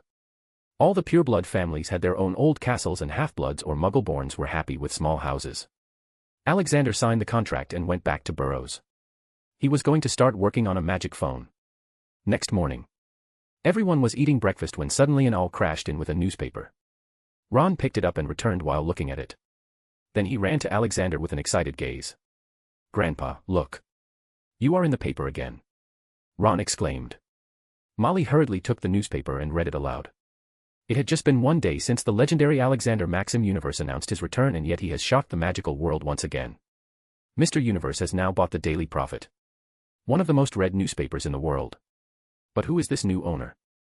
Let me share with you the life of Mr. Universe. He was born in. She kept on reading with an excited voice while Alexander silently heard while eating. The article was written by Rita Skeeter and he had to agree with her writing talent. She had glorified him, and God knows from where she even snuffed out 3 pureblood witnesses. The witnesses said that they or their parents were saved by him in the global wizarding war. These were just 3 accounts from an uncountable number of amazing deeds done by Mr. Universe. We all know that Headmaster Dumbledore was the one who defeated Grindelwald, but we forgot about the Savior in the dark, who worked from the shadow and served the light. Mr. Universe, the world may have forgotten you, but I want to apologize for our ignorance and thank you for your selfless kindness. You are the best owner the Daily Prophet could ever have. Molly stopped reading and looked at Alexander with eyes full of worship. Thank you for your hard work, she said, and hugged his neck. Ron and Ginny also got up and hugged him. Thank you, Grandpa, they said. Haha, easy now. These old bones cannot handle so much weight now, he joked. To be honest, he didn't remember much about his fake past, but he liked warm moments like these. They remind him of his good days back on Earth, the group hugs from kids in orphanages. Chapter 10. Product launch preparations. For the next 1 month, he busied himself in creating the magic phone. The biggest obstacle wasn't making the device but figuring out how to have connectivity. It was 1991 and the world was advanced enough. He could hire NASA to send a satellite, but he dumped that idea as he didn't know if it would work. Later in his research, he found out that the world was different than his world. The air particles were different on a molecular level. There was magic in it. They were extremely small circular particles. He then traveled a bit and found out that some places had more particle density than others. For example, Hogwarts had a very high density. Most of the Muggle world had very small. All the major areas with high density already had buildings related to the magical community. Though he couldn't understand what brought this new particle. All he knew was that magic existed because of this, and magic had existed even before pyramids were built, and they were surely made with the help of magic. With this discovery, he found a way to use these magic particles for data transmission. In the end, he designed a magic tower with a 5,000-kilometer range. Its purpose was to manage the data transmission.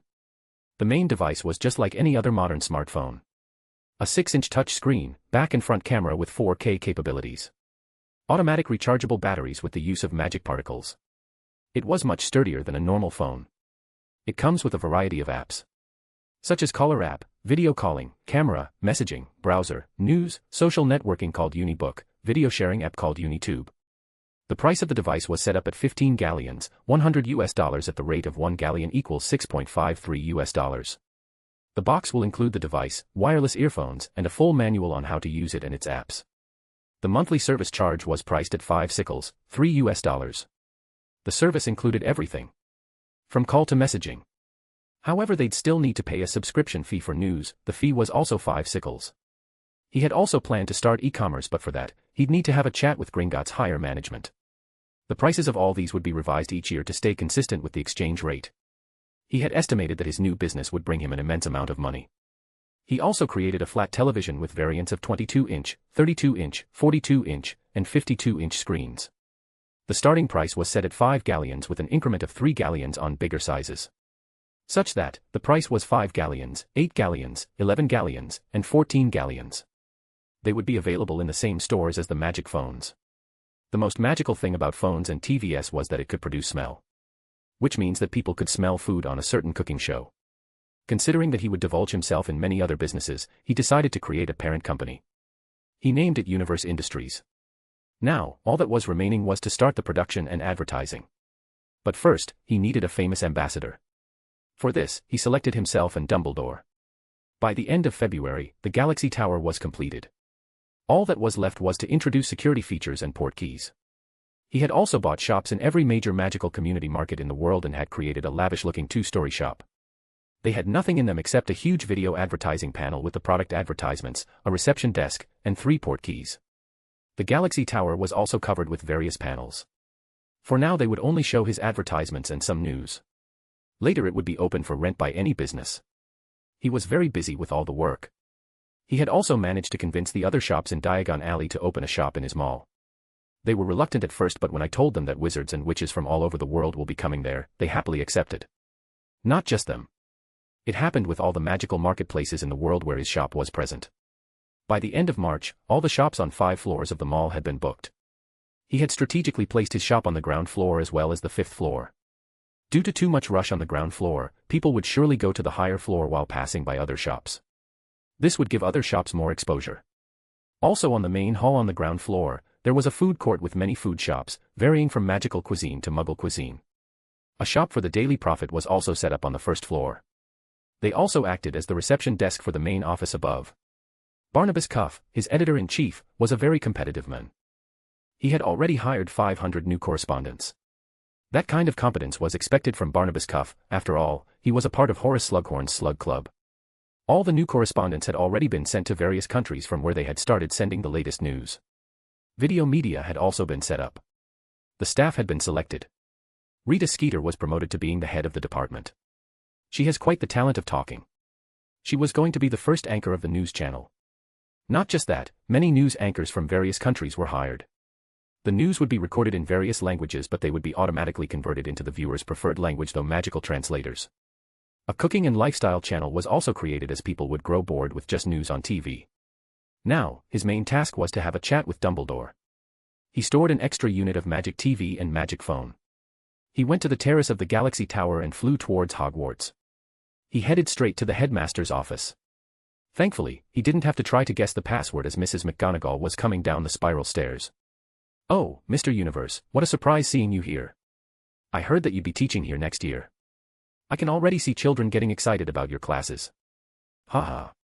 Thank you for your encouraging words, Professor McGonagall. I will try not to disappoint my students. By the way, I had something important to talk about with Albus." "Can you tell me the password?" he asked. "Absolutely, it's Sweet Lemon Peanuts." "Thank you. If it weren't for you, then who knows how long it would have taken me to guess that password." Albus and his fetish with weird passwords. Alexander said jokingly. "Haha, ahem, I will not take more of your time," she chuckled and left. Alexander said the password and entered the office. "Ha ha ha. Alexander, my friend. What brings you here today?" Dumbledore warmly welcomed him. "You can call me Alex, Albus." "Alexander feels a bit too formal," he said. "All right then. Alex, what brings you here? And congratulations on buying the Daily Prophet." "Thank you. I want to internationalize the newspaper. Also, I have other plans." He then told him about his new company, mall, and products. "This is a magic phone. I've named it Uniphone. This is a magic T.V and I've named it UniTV. Read the manuals and understand how to use it," he said and silently waited. It took Dumbledore an hour to completely understand how to use the things. Unitube had some nature videos from the Muggle world. On Unibook, only he had an account. The T.V had already 2 running channels, news, and a cooking/lifestyle channel. "My friend, this is revolutionary. This could change the whole magical community," he said with an excited face. "Yes, and this is just the beginning. I believe that we can bring the whole world's magic community closer with this," Alexander said. "Yes, but I have a question. The Uni-T.V is good but Uni-Mobile can be used for wrong purposes," he said. He understood the usefulness of the device but also the possible danger. "No need to be anxious. I had already thought about this. There is a thing called firewall on these devices. Any message, image, or word having the mention of words such as Dark Lord, the 3 unforgivable curses, other dangerous dark curses, dark rituals, wanted criminals will be red flagged. Later they will be personally reviewed by the staff. If it is anything dangerous, then it will be reported to the ministry. But I need trustworthy men for this job, and I think maybe you can recommend some from the Order of the Phoenix," he said. Dumbledore thought for a bit and finally named a guy. "What do you think about Remus Lupin? He has no job because of his identity. But I can assure you that he's an honest man," Dumbledore said. "Yes, truly bad luck for that child. Okay. Tell him to meet me at my office. It's on the top floor of Galaxy Tower. I also want you to be my ambassador. You are the most famous wizard in the world, so I want to use that. Don't worry, I'll just record an advertisement with you and me in it. You will be paid for it, and I'll also gift Uniphone to every teacher in Hogwarts," he offered. Dumbledore happily accepted his offer. Alexander then shot a video of Dumbledore sitting in a comfortable room by the fireplace, watching the food channel on television. Then suddenly his Uniphone would ring. It was a call from Alexander. "Alex, my friend. What happened?" he asked on the phone. "What? You forgot. We were supposed to meet today and discuss about my new job at your school," Alexander annoyingly said. "Oh, sorry about that. I am very busy today, you know," Dumbledore said while looking at food with starry eyes on TV. "Okay, fine, I'll meet you tomorrow I guess," Alexander said and hung up the phone. The scene changed from Dumbledore to Alexander. Surprisingly, Alexander also cozily sat on a couch in his funny pajama, looking and drooling over food shown on TV. Suddenly the screen split and showed Dumbledore and Alexander ordering food from phones simultaneously. Then the screen went dark and a white infinity logo, company logo, came up with the tagline, "Makes life easier." The screen would then change again, showing the delivery man on broom with food in his backpack at the door. That was the end of the advertisement. Alexander was pretty satisfied with it. He decided to polish it a bit more and then start showing it at the panels on his shops around the world. "Here, these are 30 units of Uniphone. Distribute them to teachers. I'll take my leave now. Be sure to visit me at my office sometime," he said and left. Later he shot 2 more ads. One had 2 young couples. They were talking to each other through owls, but many times the stupid owl would lose the letters by bumping into something. Later the boy bought a Uniphone for himself and his girlfriend. Then they started talking to each other on video call. The other advertisement has a boy watching the news on his phone when he receives a conference video call. It was his Quidditch teammates. They talked and planned for the practice session.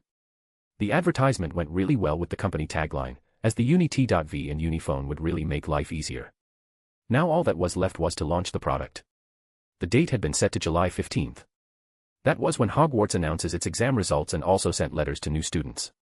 The ads were rolled out in every newspaper in the world. People were getting excited to see the magic artifacts described in ads. Also, the concept of the mall seemed interesting to them. Chapter 11. Opening Day.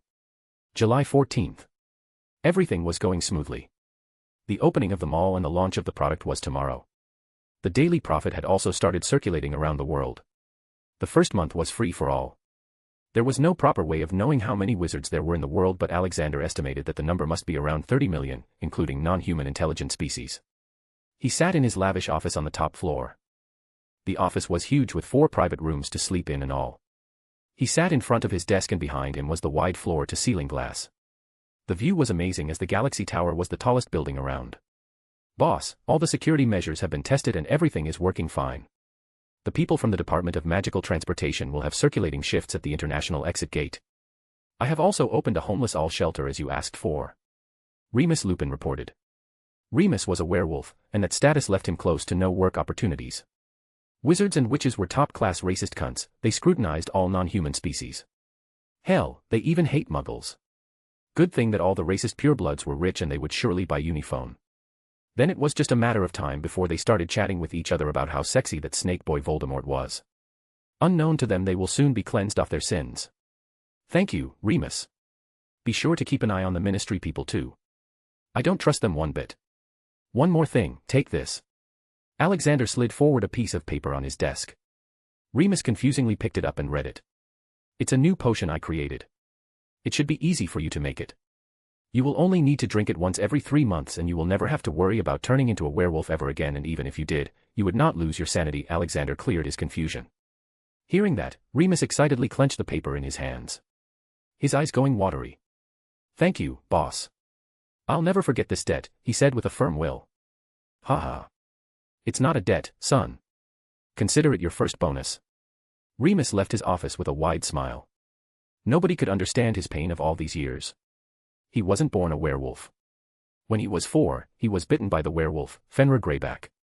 Since then, everyone ignored him, loathed him. Everyone except his best friends at Hogwarts.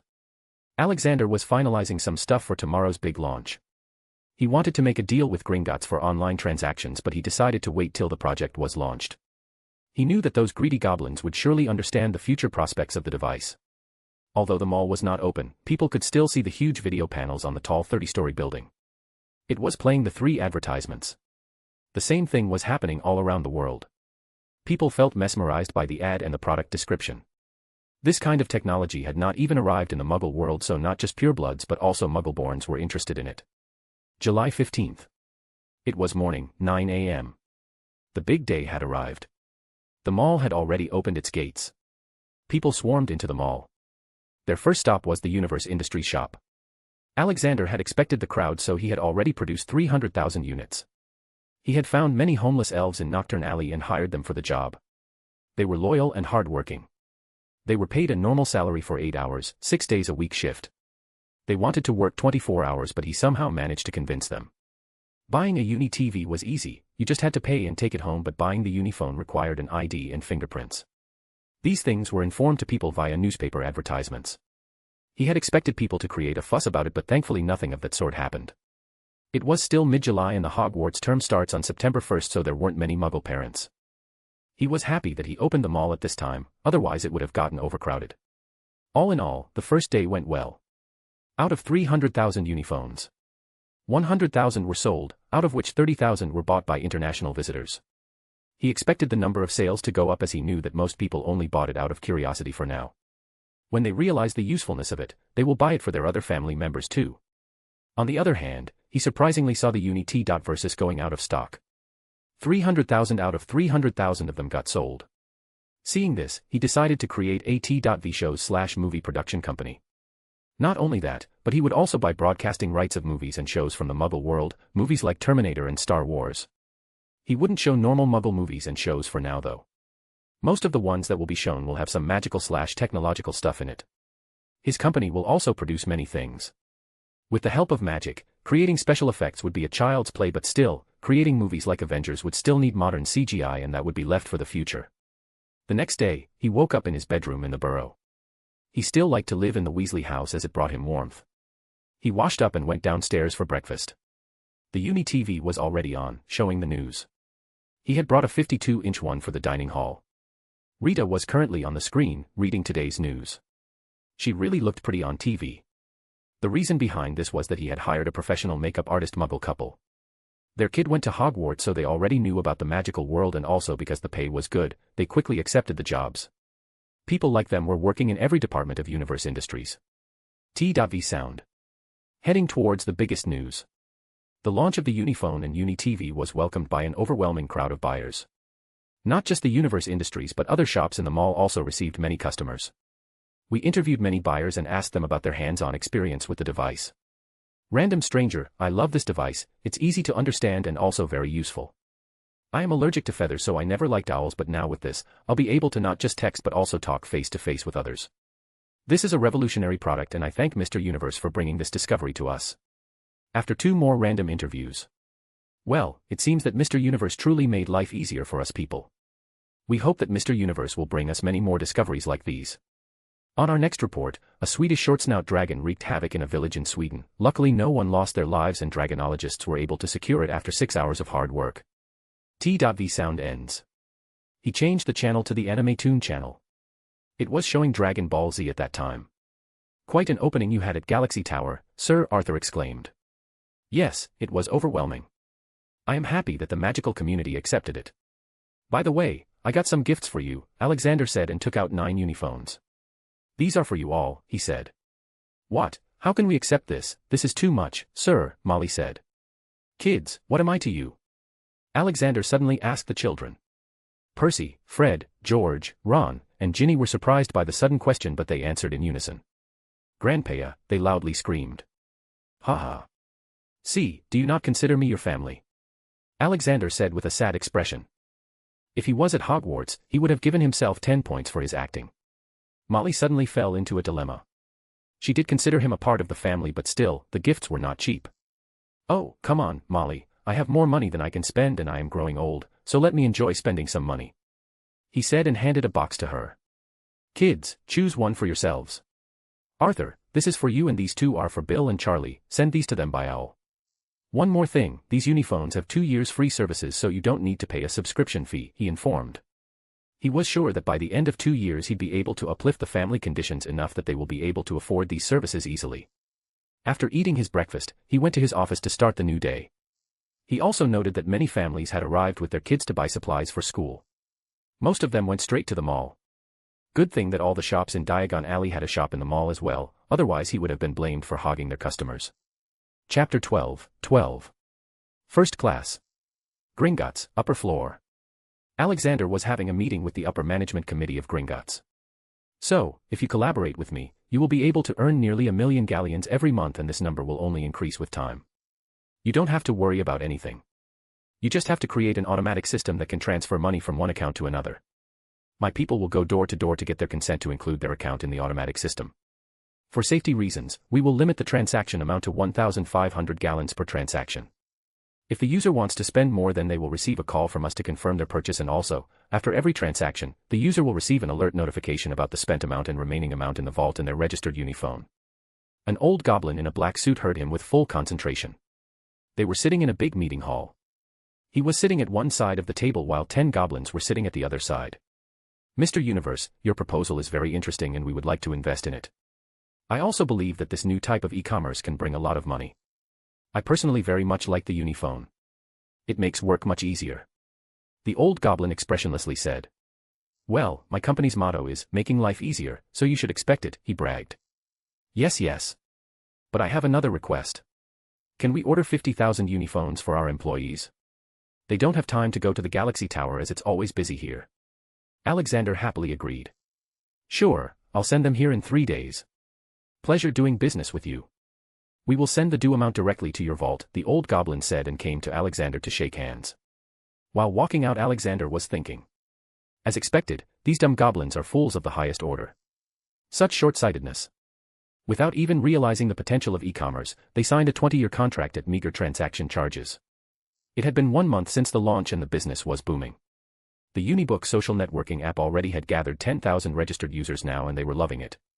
People started to share photos with each other. Selfies on broomsticks had become a trend.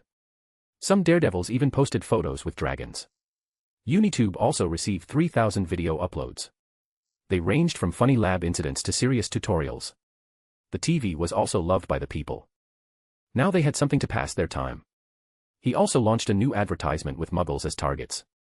The ad had a new Hogwarts student tell her Muggle parents about the Uniphone and that they would be able to talk with her through it, even if she's in Hogwarts. He had talked with Dumbledore about the usage of Uniphones in Hogwarts.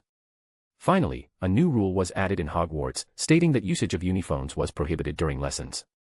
Alexander also feared the misuse of Uniphones for bullying, so he had a nice chat with spineless Cornelius Fudge about a new law regarding the misuse of magic technology. This led to a new information technology law being passed. It stated all the possible misuses of technology and their punishments. Later he heavily advertised the law to teach the people about punishments for online crimes. Days became weeks, and finally, September 1st came. For the upcoming school year, he will be teaching at Hogwarts. So he had left the working of the company to Remus and his new assistants. They were told to call him if anything major happens. I wonder if Harry has received his letter, he thought, and flew towards Hogwarts. He was a teacher, so he was supposed to report at the school before the first years arrived. At the King's Cross station, a frail little boy walked up to a redhead lady. Excuse me, can you? How to? He meekly asked. Get to the station. Oh, yes. It's Ron's first time too. You just have to run straight into that wall. In the train bogie, Ron and Harry sat while eating candies from a pile of food that the rich boy Harry had just bought. Harry opened the chocolate frog box and was startled with the moving frog. It suddenly jumped straight out of the window. Ack, rotten luck, they've only got one good jump, to begin with. Oh, you've got Grandpa Universe. It's a pretty rare card, you know. After all, they just recently started making it, Ron proudly said. The card had Alexander's picture in his IE pose. Same pic as the cover. Who's Grandpa Universe? Harry asked. Ron looked at Harry and then remembered that he just recently got introduced to the magical world. His real name is Alexander Maxim Universe. He is the richest known wizard and probably the strongest one too. You saw that big tower back in the Diagon Alley? Yeah, he owns it. He just introduced these new magic devices called Uniphone, and I call him Grandpa Universe because he's been living with my family for the past year. He's basically like family now, Ron explained. Harry felt a little sad at the mention of the family. Something that he never had. One might say that he had Dursleys, but they weren't family. They were monsters for him. Ron took out his Uniphone and played the news. Harry was quite fascinated by it. He wanted to go to that shining tower with video panels, but Hagrid only took him to Hogwarts supply shops and then told him to spend the rest of the days in the leaky cauldron. Ron noticed Harry's eyes and showed him the online shopping website. No problem if you don't have it. You can order it on this too. Let's put the address as Hogwarts, payment mode as coins. Done, you'll get your Uniphone by tomorrow. Ron smilingly said. Suddenly a girl with curly hair opened the door. Alexander sat beside Dumbledore in the great halls. The hall was filled with all the students except the new first years. Yes, now you check out and select the payment option. I see, you have already signed the e-payment agreement. Now you just have to select order and you'll get your candies by tomorrow. Alexander was teaching Dumbledore how to use Magimart, a new online e-commerce website/app. People could buy everything on it. From candies, books, supplies to Uniphone, Uni-TV, Nimbus 2000. Haha. This is really amazing, now I don't have to go out and buy my favorite candies. This is really life-changing. Dumbledore complimented. Then suddenly the big door opened and 40 little kids walked in with Professor McGonagall at the lead. The kids looked at the enchanted ceiling with wide-open mouths. Too bad that due to the last war, not many kids were born during that time, resulting in a low number of new students. Ron nervously walked with Harry towards the stool with Sorting Hat on top. When he looked at the teacher sitting at the table, he noticed Alexander sitting there and forgot all the nervousness and waved at him. Alexander also lightly waved back. Oh my god, Grandpa really became a teacher here. I thought the ad was fake. He mumbled. Harry heard him and looked at Alexander with interest. Alexander also looked at him. Finally, the story begins. But this time, I'll be the writer, Alexander mumbled under his breath. It was Neville Longbottom's turn to get sorted. He scaredly walked and sat down. He was feeling so overwhelmed that when he got sorted he walked to the Gryffindor's table with the hat still on his head. The ceremony went just the way it was supposed to. When everyone was seated, Dumbledore stood up and told the kids about the new rules. To new students, welcome. To old students, welcome back. Before we continue, I would like to inform you all about some rules. The Forbidden Forest is out of bounds. Secondly, usage of uniphones during lessons is strictly prohibited. Now, let the feast begin. After the feast, Alexander went to his allotted room. Now he was going to make himself more famous. What he was going to do was unmask Peter Pettigrew when the time was right and at the end of the year, defeat Voldemort/Quirrell. He was going to show the world how easily he deals with him. He was also interested in the Philosopher's Stone. The next day, he walked towards his first class, which was with the 5th year. Gryffindor and Ravenclaw were combined for this lecture. On his way he found someone. Oh, good morning, Professor Quirrell, he said. Quirrell looked back at Alexander with hateful eyes. Good morning, Professor Universe. It was supposed to be me who was going to teach DADA this year. Who the hell is he to take my place? You just wait, my master will destroy you soon, Quirrell said under his breath. Alexander ignored the retard and walked towards his class. All right, students, put the uniphones down and take out your notebooks. I don't want anyone using it for the remainder of the class. If I catch any, then I'll disable the uniphone for 1 week. I created them, so believe me when I say that. Okay, so let's first talk about dark creatures. Can anyone name some dark creatures for me? He asked. A Ravenclaw girl answered. Dementors, vampires and... Yes, and Acromantula, werewolves, basilisk, lethifolds, thestrals, just to name a few. As soon as his words finished, many people raised their hands. I know what's on your mind. Be patient, I'll tell you how they are dark creatures. Acromantula has an affinity for dark magic. Their bite contains venom that they cultivate in darkness. They like staying in cool dark places. They also don't like humans. Good thing our big man Hagrid is friends with the Acromantula king in the forest, or else they would have waged war on us by now. But sir, why would they wage war on us? We wizards are stronger after all, a Gryffindor boy asked. Do you know how many Acromantulas live in the forest beyond Hagrid's hut? Everyone shook their heads. Millions. Now tell me, can we fight millions of Acromantulas at the same time? Some of them are even as big as elephants, Alexander said. Some girls shuddered after imagining the scene. But if that's the case, then why would Professor Dumbledore allow them to be there? Another student asked. Because killing them all will require a lot of manpower. Manpower which Ministry lacks. Not to mention, it will be a war. There is a reason why the forest is called, forbidden. Okay guys, we're getting sidetracked. Skip the other creatures. They are your homework. Especially thestrals. Okay, now we know that most of our charms and hexes will work on most dark creatures, but there are still 2 such creatures who cannot be defeated unless you use a special charm. They are known as Dementors and Lethifolds. Can anyone tell us about them? As expected, no one from Gryffindor picked their hand up. Nearly all of Ravenclaw's picked their hands up. Alexander looked for someone to answer when his eyes fell on a dark-haired, red-eyed boy. Don't know why, but when he looked at the boy he felt like the boy didn't belong to that world. He felt strange vibes coming from him. All right, you there, tell me your name before answering the question, he said to the boy. I am Edward Firestorm. Dementors are dark creatures that consume human happiness, creating an ambience of coldness, darkness, misery, and despair. Because of their power to drain happiness and hope from humans, they have been given the duty of being guards at Azkaban while the Lethifold, also known as the Living Shroud. They are carnivorous and highly dangerous magical beast. It is also considered a dark creature because of its highly aggressive and violent nature. They eat human flesh, the boy confidentially answered. Haha, a perfect answer. 10 points to Ravenclaw, Alexander said with a smile, while frowning inside. He seriously felt that there was something weird about the boy's existence. He decided to talk to Dumbledore about the kid later. Chapter 13. A Mix of Worlds. The class continued. Okay, the reason why I am talking about these dark creatures is because I am going to teach you how to defend from them. Can anyone tell me the spell for this? He asked and looked around. A girl from Ravenclaw answered. It's Patronus Charm, sir. Yes, Patronus Charm creates a positive energy force around its user.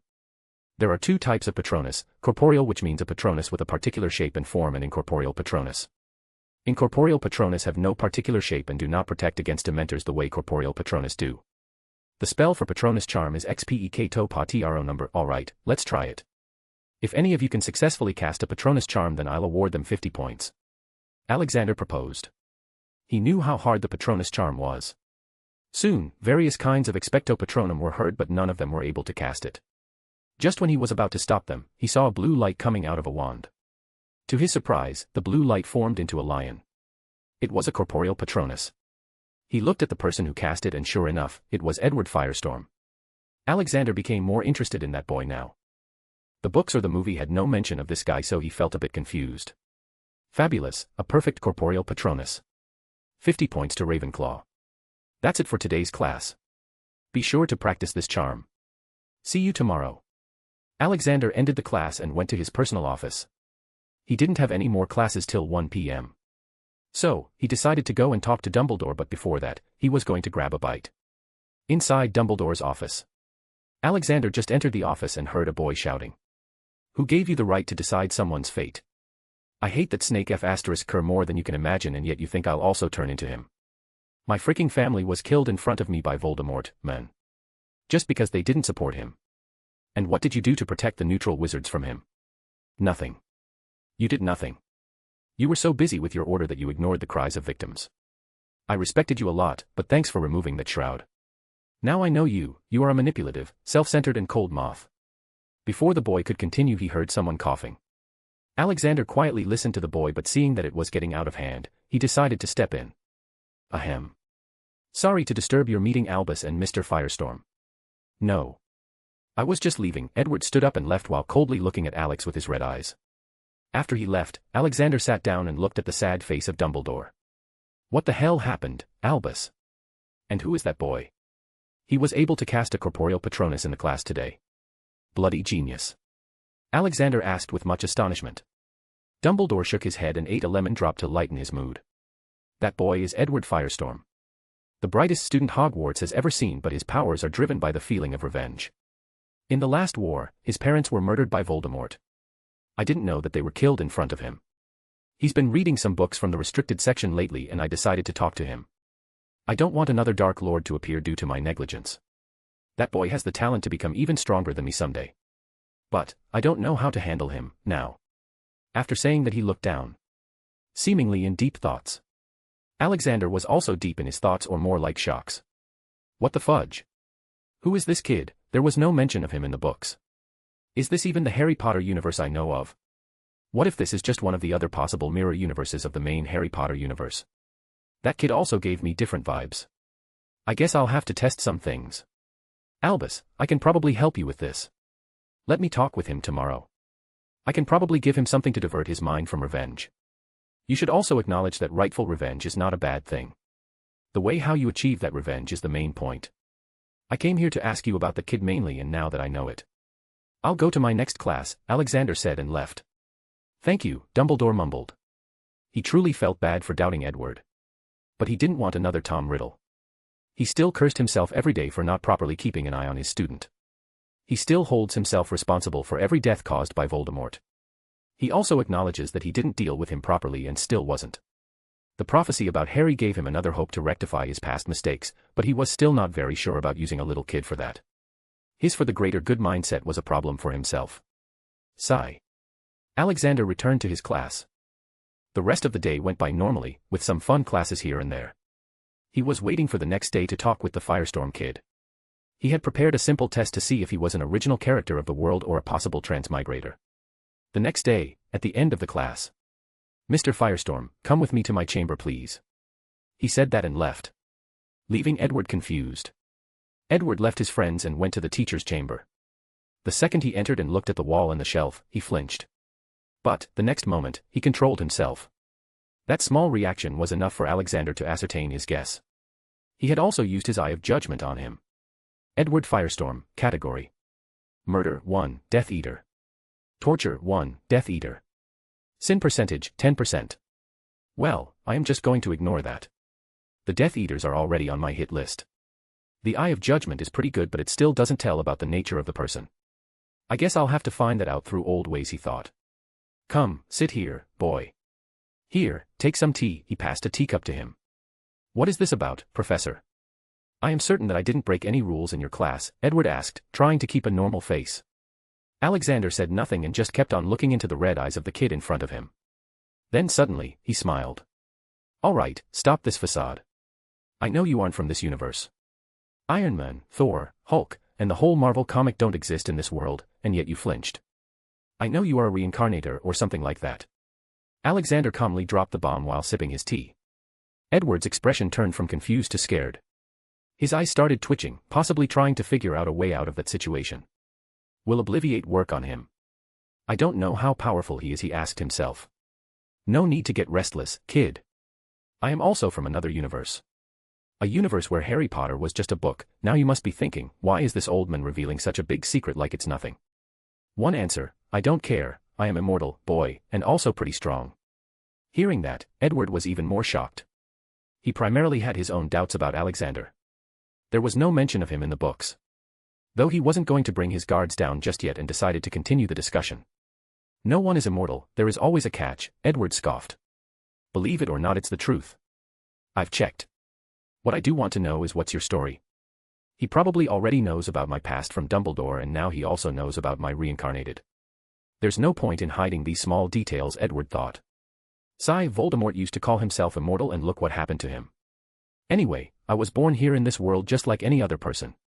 I had a family that I loved dearly, but they were taken away from me. He gnashed his teeth. I am sorry to hear that. I wasn't in this world at that time, otherwise I could have killed Voldemort, but worry not. I'll help you. By the way, which year did you come from, and did you have someone very famous with the same face and name as mine in your previous world? Alexander asked. I came from 2018, and no, I don't recall ever hearing your name. Were you some kind of a celebrity? Edwards asked. Yeah, sort of. But from what you said, I can deduce that we are both from parallel worlds of the normal Earth. You see, in my universe. Alexander told him his story of previous life. After hearing about him, Edward felt pity for the old man and felt that he was not a bad guy, maybe a bit crazy in the head though. Man, that's very sad. Being betrayed by your own son. Thank God I never had kids in my past life, he mumbled. Oh, so you remember your death? How did you die there? Alexander asked with interest. For some reason, Edward looked embarrassed, and soon enough Alexander found the reason. I choked on cup noodles and died at the age of 18, Edward quickly blurted out. Alexander looked wide-eyed for a while before footy from his mouth shot out. Ahahaha. F***ck, he howled in laughter. It took a while before he stopped. Then his face turned serious. I don't know about your past life, but I would have liked to die of choking on noodles rather than die of betrayal from my own flesh and blood, he said with some sadness in his eyes. Then he changed back to being the cheerful old man. Okay, let's stop being emo. You see, I will not stay in this universe for a long time. I have a mission, and after that, I will leave. This is because. He explained that he was now adopted son of the big man, God, and that his duty was to purify Multiverse. One universe at a time. That's crazy, man. You get to do so many awesome things, and I am stuck in this hellhole. That noseless bastard is really a pain in the ass. Now that Harry has started Hogwarts, things are going to get worse soon. Edward said with a contemplative look. No need to worry about that, I can deal with him myself. I am a lot stronger than Dumbledore, you know. But killing him will not purify the world. I still need to unite the wizarding world and make it better. You can now guess why I created my universe industries. Alexander said. To be honest, Alexander felt much better now that he had found Edward. He can simply leave his inheritance in Edward's name when he leaves for some other world. Edward was a pretty decent guy from what he could feel, a guy who was just trying to get stronger and get his revenge. And now that he was here, getting stronger for Edward was even easier than lifting his wand. You control the whole paper and video media. You can show people the truth or whatever else you want. That's awesome, Edward cheered as he finally found some ally worth working with. Yeah, well, for starters I am going to become the next Minister of Magic and then start bringing changes from inside the government. I hope you can help me in this quest of mine. In return, I will help you get stronger and have your revenge. Alexander proposed the deal.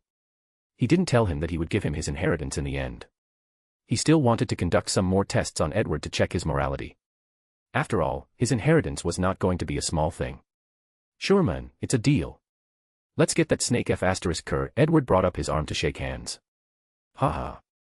Deal, and please call me Grandpa whenever we are alone. I used to own hundreds of orphanages back in my world, they all used to call me Grandpa. Ha. I miss the kiddies. I'm older than you too, be it this world or your old world.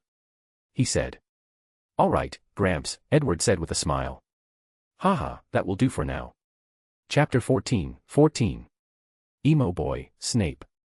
Days in Hogwarts were bland. Not many interesting things happened. The troll incident still happened, and to make big news he heroically saved the little girl, Hermione, by disintegrating the troll with his spell. It must be noted that killing a forest troll is very hard, even for witches as powerful as Professor McGonagall. Alexander made sure to record the whole thing and sent it to the Daily Prophet. From there it would be reported in the next day's newspaper, but the video media didn't need to wait. Rita quickly used the clip in a news segment. Unknown to them, the troll was not killed but just transported to the forest. If he had left it there alive, then it would have been captured and later killed by the dumbest Ministry Aurors.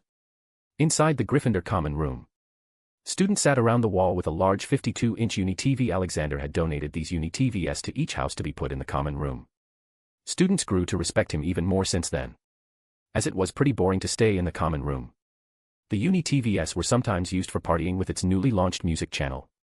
There was no profession of musician in the wizard world, so he just played Muggle songs, and surprisingly, the songs were liked by everyone. Many people even started downloading it onto their Uniphones. Back to the Gryffindor common room. Students were watching the news. Rita was currently reporting on the troll incident. On T.V. Rita, we have breaking news for everyone. We just received a video from Hogwarts about some troll incident that happened. Apparently, the Hogwarts security has become so bad that a troll easily infiltrated the castle and was able to reach the female bathroom on the 3rd floor. Can someone please explain how a seemingly dumb creature was able to accomplish this feat? There is clearly someone behind this, but it is up to the Minister of Magic, Mr. Fudge, and Hogwarts headmaster, to find out. But the good news is that no one was harmed. Truly, once a hero, always a hero. The new DADA professor, Professor Universe, was able to not just defeat the troll but also disintegrate it into nothingness. A big magical achievement in itself. Let me remind you. Forest trolls are magical creatures with many natural defenses against magic attacks. To achieve this kind of result, you would need to have an extreme amount of magical powers. Let's watch the video now and you can decide for yourself. T.V. Scene ends. Poor troll, not even in his wildest dreams he could have guessed to meet the professor, Ron exclaimed with his eyes stuck to TV. Fred and George also nodded. He could have just, make it faint. Sniff, he did not have to kill it, Hermione weakly said while sobbing. Oh come on, he just saved you. You should be thankful to him for saving your life. You have no idea what that troll could have done to you, Ron refuted. But she wanted to say something but realized that everyone was looking at her with irritated and scornful eyes. She shut her mouth and meekly went to bed. Well, call her unreasonable or dumb, she was still an 11-year-old girl who came from the Muggle world, which was far more secure than the magical world. The death of a forest troll was possible, the first death she had seen. Plus the mental trauma she received from the attack. She spent most of the remaining night crying and finally falling asleep. She was an honest and hard-working person, plus smart. Her only weakness was that she wanted to be accepted by other people, and for that, she tried to change herself many times. Not realizing that you cannot fit a square in a triangle. She was supposed to go to Ravenclaw Claw, where she could have met people like her. But she unknowingly chose Gryffindor after seeing Harry being sorted in it. Next day. In the dining hall, Alexander noticed 2 of 3 people that were sad with the past evening's incident. Dumbledore silently ate his fill with a slight discomfort. He received a letter from Cornelius Fudge. As obvious, he felt his position threatened as soon as his name came in newspaper and T.V. news. He hurriedly sent an anger-filled letter to Dumbledore to get his things straight. This would be the beginning of the formation of the crack between their relations. Hermione was sad due to obvious reasons.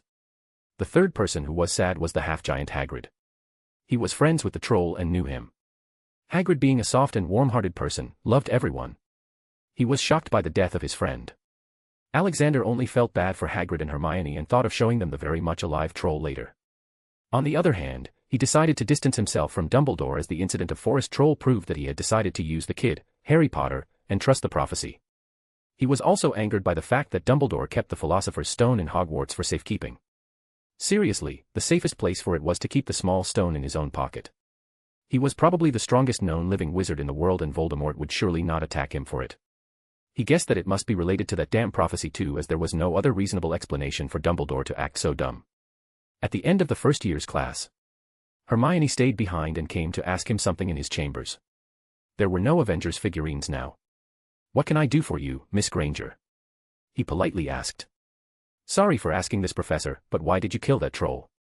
You were surely powerful enough to normally handle him." She hesitatingly asked. "Ha ha. Who said I killed it? That forest troll is alive and kicking in the forest. I actually transported him to a faraway jungle where his kind lives. Here, look at this." He showed a video on his uniphone. Hermione looked at the video in shock. "Sir, then why did you?" "Some things should be left unanswered, little Hermione. Tell me what the Ministry would have done if they had caught the troll alive. You must have gotten some idea about the condition of the magical society since your arrival here," he said, giving her time to think. Delighted by the news that she didn't cause the troll's death, she answered after thinking for a moment. "Yes, I know. And I don't understand why it's like this. Pure blood theory is so unreasonable. It makes no sense to discriminate like that." She sadly answered. "Yes, it is unreasonable indeed, and I want to change that.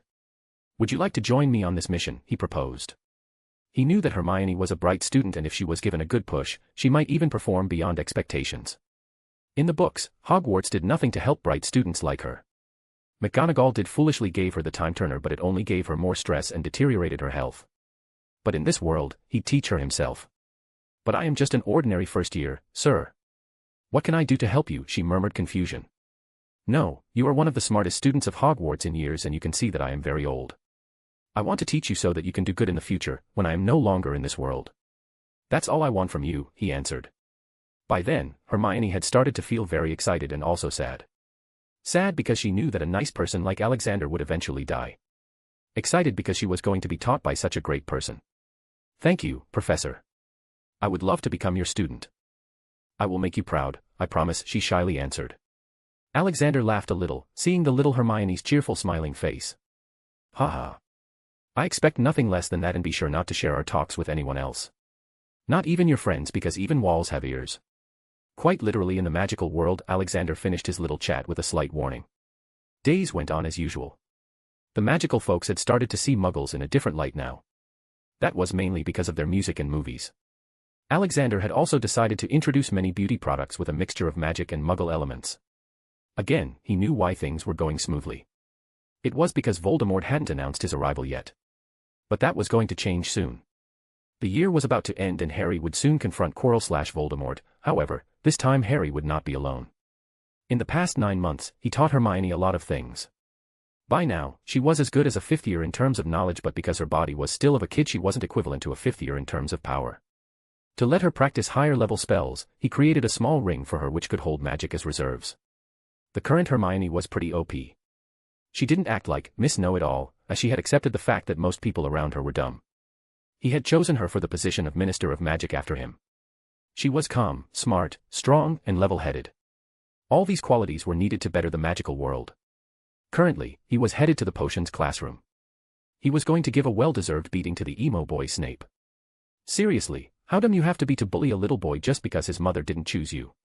But again, his love for her was on a whole another level, and he even became a Death Eater just to impress her. Why, you may ask? Well, his dumbest thought that Lily Potter liked bullies, so he tried to become the ultimate bully. He was also interested in dark magic, but let's ignore that. But there's another problem. He was partially responsible for the death of Lily and still dares to play victim, he mumbled to himself. Knock knock. Snape opened the door. He looked as emo as always. Black pants, black shirt, and black robes. He probably wears black underwear too, Alexander thought to himself. Professor Universe, what do I owe the pleasure? He asked in a mocking tone. I came here to talk to you about something, emo. Professor Snape. Chapter 15. Correcting Snape. Snape invited him into his chamber and offered him a seat. So, what is it that you wanted to talk about, Professor? Snape curiously asked. What is your goal, Severus? Alexander straight up asked. I don't understand what you mean by that, he replied, ignoring that he was being called by his first name. Something very rare. Can you tell me why did you become a Death Eater in the first place, he asked. In the middle of his small talk, he looked at Snape's sins. Severus Snape, category. Torture. Unknowingly murdered. Assisting the Dark Lord, made potions. Sin percentage, 48%. Oof, just 3% away from death punishment. I don't. Snape tried to refute but was interrupted. Don't hide things from me, Severus. I can feel the invisible, dark mark on your left forearm. Tell me, did you kill anyone before? Alexander asked, although he already knew the answer now. Alexander looked at the past life of Snape through his godly legilimens and saw that he was mostly responsible for brewing various kinds of potions for Voldemort. I was fascinated with dark arts, that's why, Snape replied with a bit of anger. Now. Aren't we all fascinated by it, but I want the truth. You did it for Lily, didn't you? You wanted to impress her. You wanted her to notice you and not James Potter. Shut up. You. He yelled. Don't you see? While trying to impress Lily, you became what you hated the most. A bully. Little Harry is just 11 years old and you treat him worse than anyone. Tell me, do you know how he spent his whole childhood with the Dursleys? Alexander kept on speaking. Snape was speechless. Let me show you then. Originally there was no spell or trick to show vision in someone's mind, but after studying legilimency and occlumency to a very high level, he found out the ability to show projection to people in their minds and also talk telepathically. Inside Snape's mind, he showed him the whole life of Harry Potter. From the day he was left at the doorstep of Dursley's. Some of the scenes were from little Harry's perspective. Look, since the day he was found by his aunt and uncle, he was treated even worse than wizards treat squibs. He was mentally abused every day. He was beaten for no reason. They stopped sending him to school after he started getting higher grades than Dudley. His life was hell. Look at all these bruises over his body. All those scars. Look where he lived all his life. In a small storage compartment under the stairs, all alone. No one to even share his pain with, he used to cry himself to sleep on most of the nights. Yet you treat him like he made some mistake, but you seem to have forgotten that he is the son of the woman you love the most. He is the last remaining proof of her existence. You might not know, but he thinks that you are trying to kill him. He thinks that you tried to kill him during the Quidditch. Is this how you want him to remember you? Is this how you are going to treat the son of Lily? You have the chance to be the family Harry never had. The father he never had. By doing this, you can at least proudly face Lily in the heavens. And believe me, heaven does exist. But if you reject my suggestion, then I'll have to put you down like a rabid dog. After all, it was you who told Voldemort about the prophecy. It was you who murdered Lily Potter. By that point, Snape had broke down in tears and self-loathing. He was feeling hatred for himself. For treating Harry like that. For not ever going to check upon him. He had vowed to protect the boy, but he had failed even before things had started. I can never be his family. I have a dark mark, you know who can read my mind with this. I'll just keep on protecting him from the shadows. He painfully said. Ah. You stupid boy. You don't have to fear Voldemort anymore. I am going to hunt him and his pack of Death Eaters soon. And if it is about the dark mark, then I can easily remove it. You can be whoever you want, Severus. You can be free. Now, bring that arm out. He warmly said. Snape lifted his left hand like an innocent little kid, scared of getting his first injection. Alexander had seen the life of Snape and it wasn't pretty. His father was a muggle who abused his mother. He was also abused many times. At the school also, he was repeatedly targeted by James Potter and his gang. James Potter probably felt threatened by the close friendship between Snape and Lily, his crush. Which was why he targeted him in the name of pranks. All that led to the current Snape. Only if someone had given him a nice good hug in his Hogwarts days, then maybe there could have been a different Snape. Alexander touched the dark mark area on his left forearm. It was currently invisible as Voldemort was yet to return to the material world. As soon as he touched the mark, it started to shine red. He could see that it was painfully burning his arm. But that pain was easily handled by Snape. The mark started to slowly fade away. After some time, there was no dark mark remaining. As soon as Alexander released his hand, Snape checked for any tattoos. This feeling. It's like someone removed a tight rope around my neck. I feel refreshed. The mark is really gone. I am finally. He started sobbing like a little kid. Alexander didn't feel anything but a bit of sympathy for him. He must have been under constant mental pressure all these years. There. Drink this. It will make you feel better. He materialized a glass filled with light greenish water. It was his newest potion called Happy Potion. After drinking it, the user would softly remember the good memories and start feeling good. For some reason, Snape felt like blindly trusting the old man in front of him. So, as soon as he heard Alexander, he took the glass and gulped down the whole potion in one breath. Surprisingly, it tasted amazing too. After 5 more minutes, Snape stabilized himself. Alexander didn't make him go through the time torture as he hoped that Snape would redeem his sins by his own hard work now. I should go back now. Think about how you are going to mend your relationship with Harry. I wish you luck, Severus. Alexander left the potion classroom and headed to his DADA classroom. Meanwhile, the Harry trio were in McGonagall's office. We have to see Professor Dumbledore, immediately. Harry loudly said to Professor McGonagall's face. She looked at the trio with a tilt of her eyes while still writing something and said, I'm afraid Professor Dumbledore is not here. He received an urgent owl from the Ministry of Magic and left immediately for London. He's gone. Now. But this is important. It's about the Philosopher's Stone. Harry nervously said. How do you know? She grimly asked. Her face was showing the apparent shock. Someone's going to try and steal it. He insisted. I don't know how you 3 found out about the stone, but I can assure you it is perfectly well protected.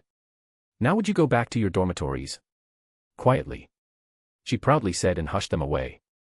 Acting as dumb as any other teacher in Hogwarts. 3 first-year kids were able to find about the Philosopher's Stone and yet she thinks it's safe. What should we do now? Ron asked. The trio worryingly left.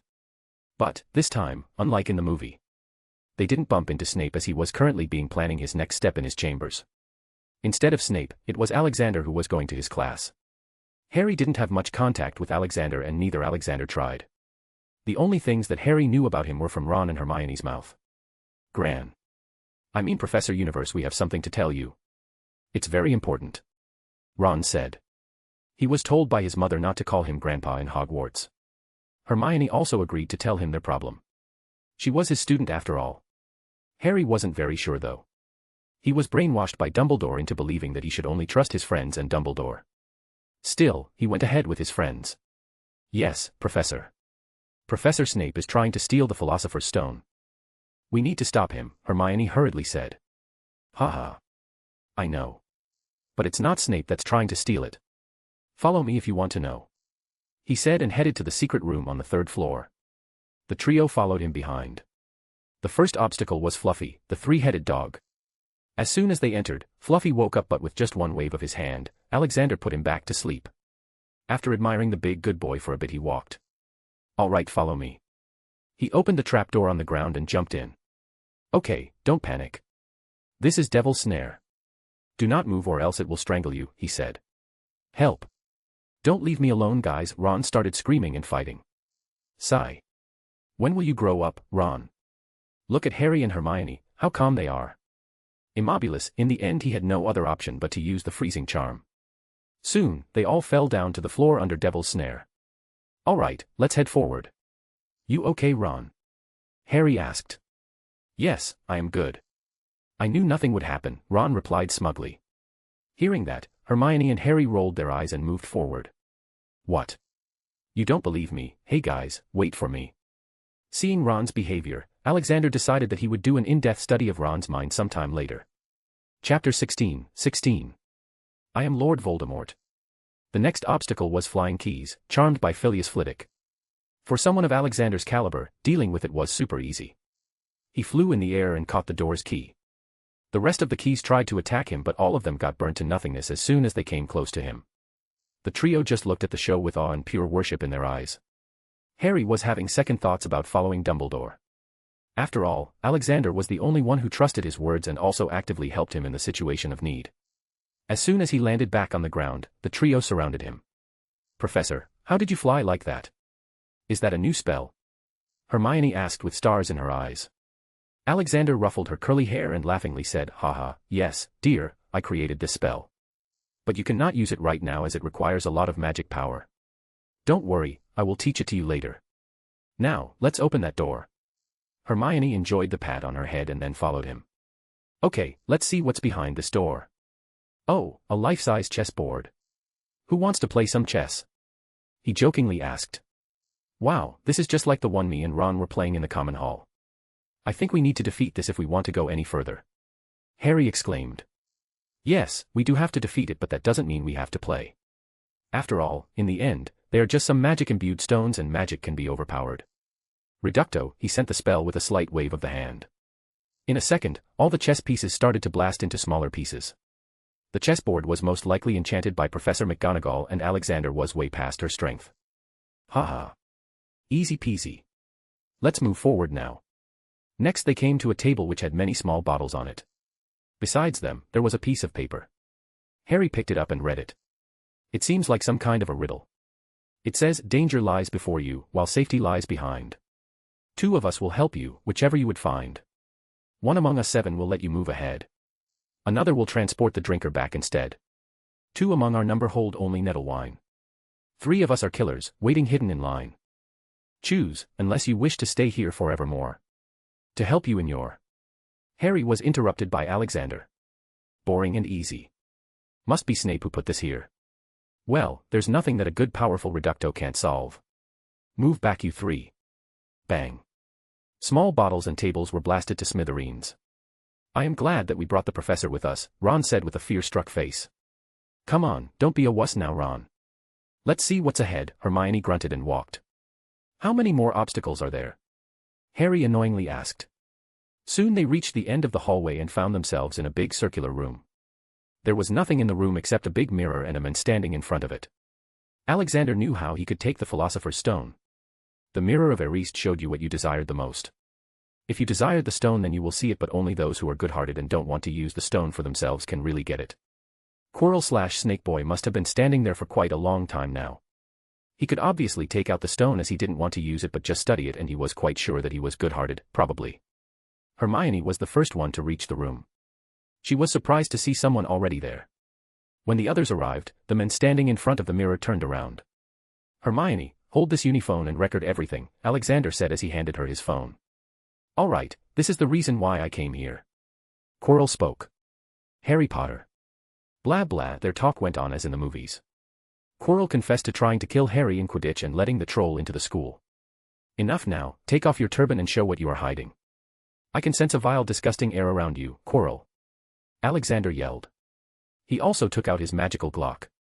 You have been a nuisance since the beginning. Who do you think you are? Today I'll make you feel fear. My master is the strongest. Quirrell started to slowly untie his turban. And who is this so-called master of yours? Alexander asked in a mocking tone. He wanted Quirrell to announce the name himself. Ha ha ha ha. Laughing sound came from Quirrell's head. Then he turned around, showing the ugly face of the so-called Dark Lord. The face looked a lot uglier than the movies. There were pus-filled ulcers all over the face. I am his master. I am the strongest, I am Lord Voldemort and I have returned to. Alexander interrupted with a light laugh. Ha ha. Says the guy who got defeated by a little baby. Silence. You. That was because of that damn mudblood woman. You shouldn't have come here. Doesn't matter anymore, you will not be leaving this place alive. Voldemort said in his painful voice. Ha ha ha. That's the biggest joke I've heard till now. If I was Albus I would have already killed you in the first Wizarding War. Whatever, I'll correct his mistakes. I, Alexander Maxim Universe, is going to kill you. I know this is not your real body but don't worry, I will hunt you down. By the way, why the hell do you call yourself pureblood? You are like anyone else. Your father was a muggle named Tom Riddle Sr., whom you killed.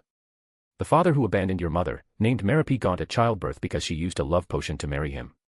You did a good job keeping that a secret and swaying the public's mind, but no more. Goodbye, Tom Marvolo Riddle. Alexander aimed his Desert Eagle. You, how do you know that? I will kill you, Voldemort shouted with his shocked and angry face. Bang.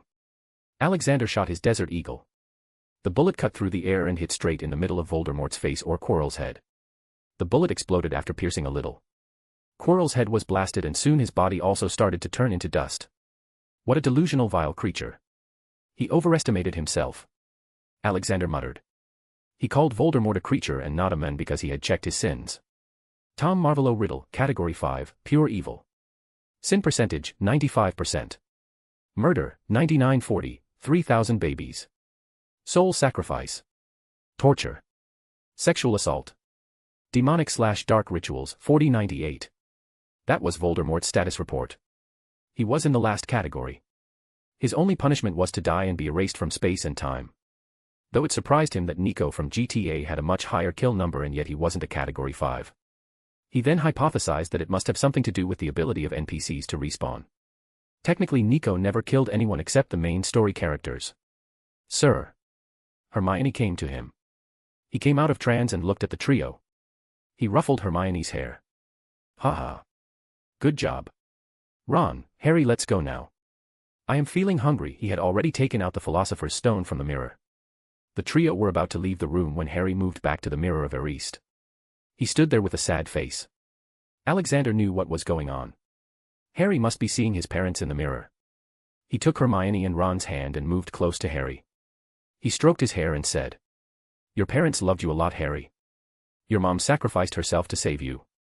She was able to do that because of love. Child, love is the strongest force in the world. Even Voldemort couldn't face it as he was devoid of love. I am sure that your mother would feel sad if she saw you like this. Imprint their smiling faces in your mind and embrace the present. After all, you are not alone. You've got the smartest girl in school and the Ron as your friends. Hey, why did you stutter with my name?" Ron refuted. Haha. Let's go now. He took Harry's hand and walked out. Hey, don't ignore me, Ron yelled and picked up his pace. Harry smiled at his friend's silly antics. Ron was dumb but at least he was good at entertaining. They returned to the common hall on the ground floor. First, they ate something and then Alexander sent them to their dorms while he headed to the headmaster's office. The moment he entered the office he heard Snape's voice. "You were supposed to protect the boy. You kept on telling everyone that he was safe and living happily, but did you ever go there to check up on him? You just sent him to the wolf's den. They beat him and treated him like a slave for Merlin's sake. You failed to protect Lily from Voldemort and now you failed again. He was yelling at Dumbledore. Dumbledore was silently listening to him with a pained face. He really didn't know about Harry's life. He was so busy with his job as Chief Warlock of the Wizengamot, Headmaster, and Supreme Mugwump that he ignored his biggest duty.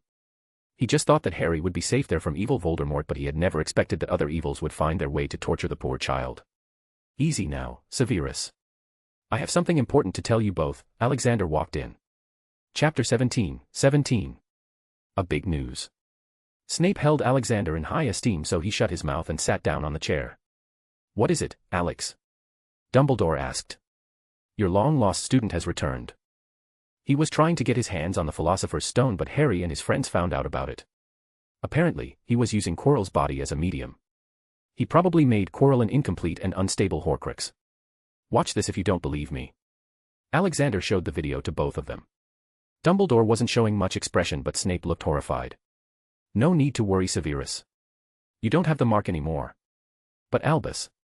I am going to kill him for once and for all. I hope you will not try to stop me in the name of being honorable and let him go on trial.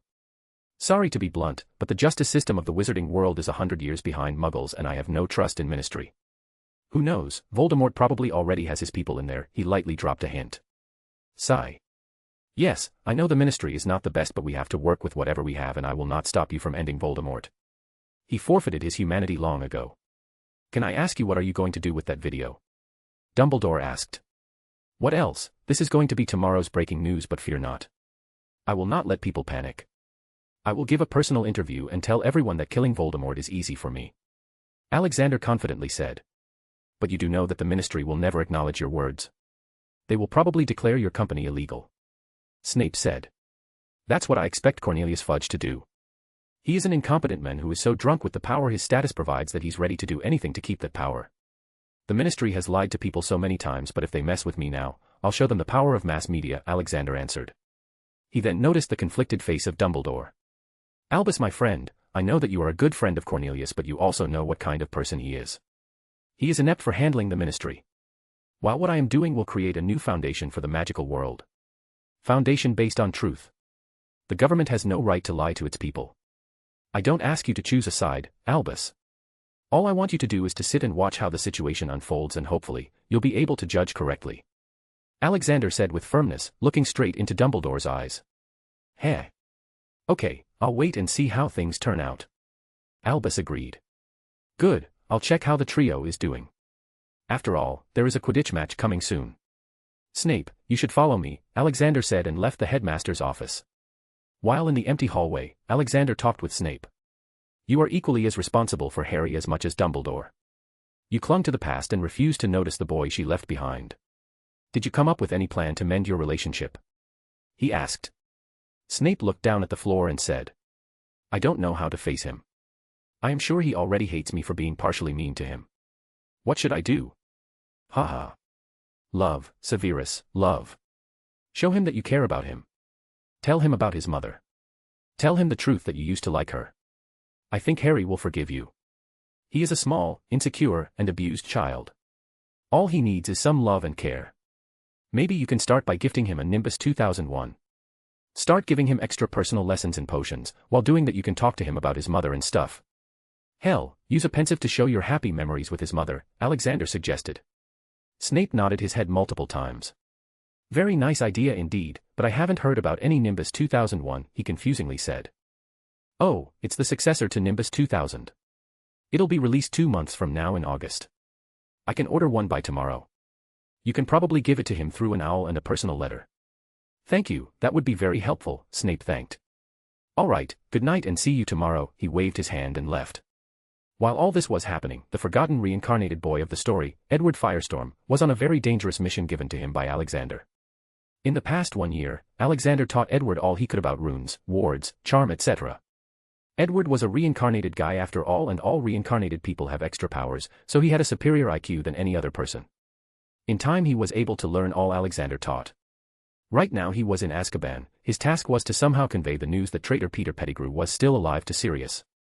Considering that Azkaban was filled with Dementors, to protect him, they came up with an invisibility cloak which also hid someone's magical presence and mind. The prison fortress was located on an unknown island in the North Sea, so he taught Edward how to fly as apparition was not possible. Reaching the prison and entering it was the easiest thing, but finding Sirius was not. He had to literally search cell by cell. After searching for a long time he finally found him. Sirius wore tattered clothes and looked malnourished. Edward quickly put down a uniphone with video of Peter playing on loop. He also left a fake newspaper in which Peter was awarded the Order of Merlin as a hero. Then he quickly threw a healing potion on him and left. Damn, that was so easy. The next day, the news about Voldemort's return and his defeat by Alexander was reported in the newspaper and TV. The video was widely circulated over social media and video sharing platforms. The news media also did their part and glorified Alexander's role. The general populace was a bit afraid in the beginning, but after seeing the video and how he defeated the supposed Dark Lord, they felt a bit at ease. The most shocking news that Voldemort was half-blood was very depressing for the remaining Death Eaters. Most of the smart witches and wizards had the means to confirm the names spoken in the video. Soon, people started to talk about it all over social media. Then came the announcement that Alexander would be giving a live interview the next day. Millions of wizards and magical intelligent creatures all around the world decided to tune in to watch the program the next day. Amidst all this, the Ministry of Magic was going crazy. Cornelius Fudge was yelling at anyone he could see. He had already given his interview to the Daily Prophet, refuting the video and claims that Voldemort was back. But to his surprise, the Daily Prophet showed his interview as someone trying to cover up and control the people with lies. The newspaper also questions all previous claims and decisions by the ministry. He was regretting ever selling it. Guys from the news department were spread all around the world, even undercover in many ministries, so the general public reaction to the video was compiled and shown on news broadcast. In a certain castle in Austrian Alps, an old man locked in a small room looked at the Uni TV. He was surprised that the magical world had come so far as to make something so advanced, but after some days he found out who invented it. It was his short-term ally Alexander Maxim Universe. He was first surprised to see that the old guy was still alive, but then felt relieved that there was still someone so strong alive. He didn't know how, but Alexander was able to send a Uni TV to him as a gift. The attached letter only said, "Old boy must be bored." Right now, he was looking at the new news. He was seriously surprised to see that the so-called Dark Lord Voldemort was still alive. But then he guessed how he was still alive, which made him frown a bit. He himself once considered himself a Dark Lord and committed various atrocities, but not once did he think about making a Horcrux. Back to the TV, random anchor, let's have a look at how the world is reacting to this new video and news. Stranger 1, well, I live in Japan and there is a long distance between here and the U.K, so I don't really care, but I hope that ugly face guy dies. Stranger 2, I felt like vomiting when I saw that ugly puss-filled face. Why would someone do that to themselves? But again, he's a Dark Lord, so who knows if that's his fetish. By the way, I love you, Mr. Universe. Stranger 3, I can't believe that he's back. We are still recuperating from the last war, and the Ministry of Magic is so disgusting. Even when the truth is in the front of their eyes, they refuse to acknowledge it. I say, Cornelius Fudge should resign. I also hope that Mr. Universe can quickly find this guy and kill him. We don't want another war. Stranger 4, I dream of you every night, please impregnate me, Mr. Universe. Please fuck. Random anchor, so the public is taking this news very positively. People are starting to lose their faith from the ministry due to their recent actions. Wait, we just received breaking news that Sirius Black has escaped Azkaban. This is once more a huge slap on the face of the Ministry of Magic, showing their incompetence. I wonder if I can break out of here. Meh, I am too old for that, I'd rather watch the cooking channel and the movies channel all day every day. Good luck, Alex. Oh nice, Home Alone 2 is on. The old man changed the channel while mumbling to himself. Back at the Hogwarts castle, Harry received a strange parcel in his mail and a letter which would only open when he was alone. So he picked things up and went to a secluded area. He opened the letter and started reading it. Harry James Potter, no matter how much I try, I cannot bring myself to not hate that middle name of yours, as the owner of that name was the person who made my life a living hell in my school days. However, I want to apologize to you for being shallow-minded. I want to apologize to you for not being there when you were suffering in that Muggle house. I treated you badly because you reminded me of your father while ignoring the fact that there was an image of Lily in you too. I really liked Lily since my childhood, and I was devastated when I found out that she died while protecting you. Another reason why I treated you so badly. I have been foolish not to realize that Lily sacrificed herself because of love for you. Love that I never had or felt. But now, I have realized that I was wrong. Lily would not want me to keep on acting like this, especially with you. This small piece of paper is too small to tell you everything about your mother or to write my apology for my negligence, but all I ask is for one chance. Please meet me in the potion classroom tomorrow after the Quidditch. I wish you luck and please accept that gift. Think of it as a belated birthday gift. Severus Snape. By the end of the letter, Harry had unknowingly shed some tears, and when he saw the name, in the end, he was shocked beyond belief. Still, he decided to keep everything to himself and meet Professor Snape the next day. He wanted to know more about his parents and also get some answers. Then his eyes fell on the long package. He slowly tore the wrapper and found a broom. He assessed it and found that it looked a bit similar to his Nimbus 2000. He saw a small paper attached to it which said, "This is the new Nimbus 2001, it would release in the market in 2 months. All the best." Harry's eyes widened in shock and excitement.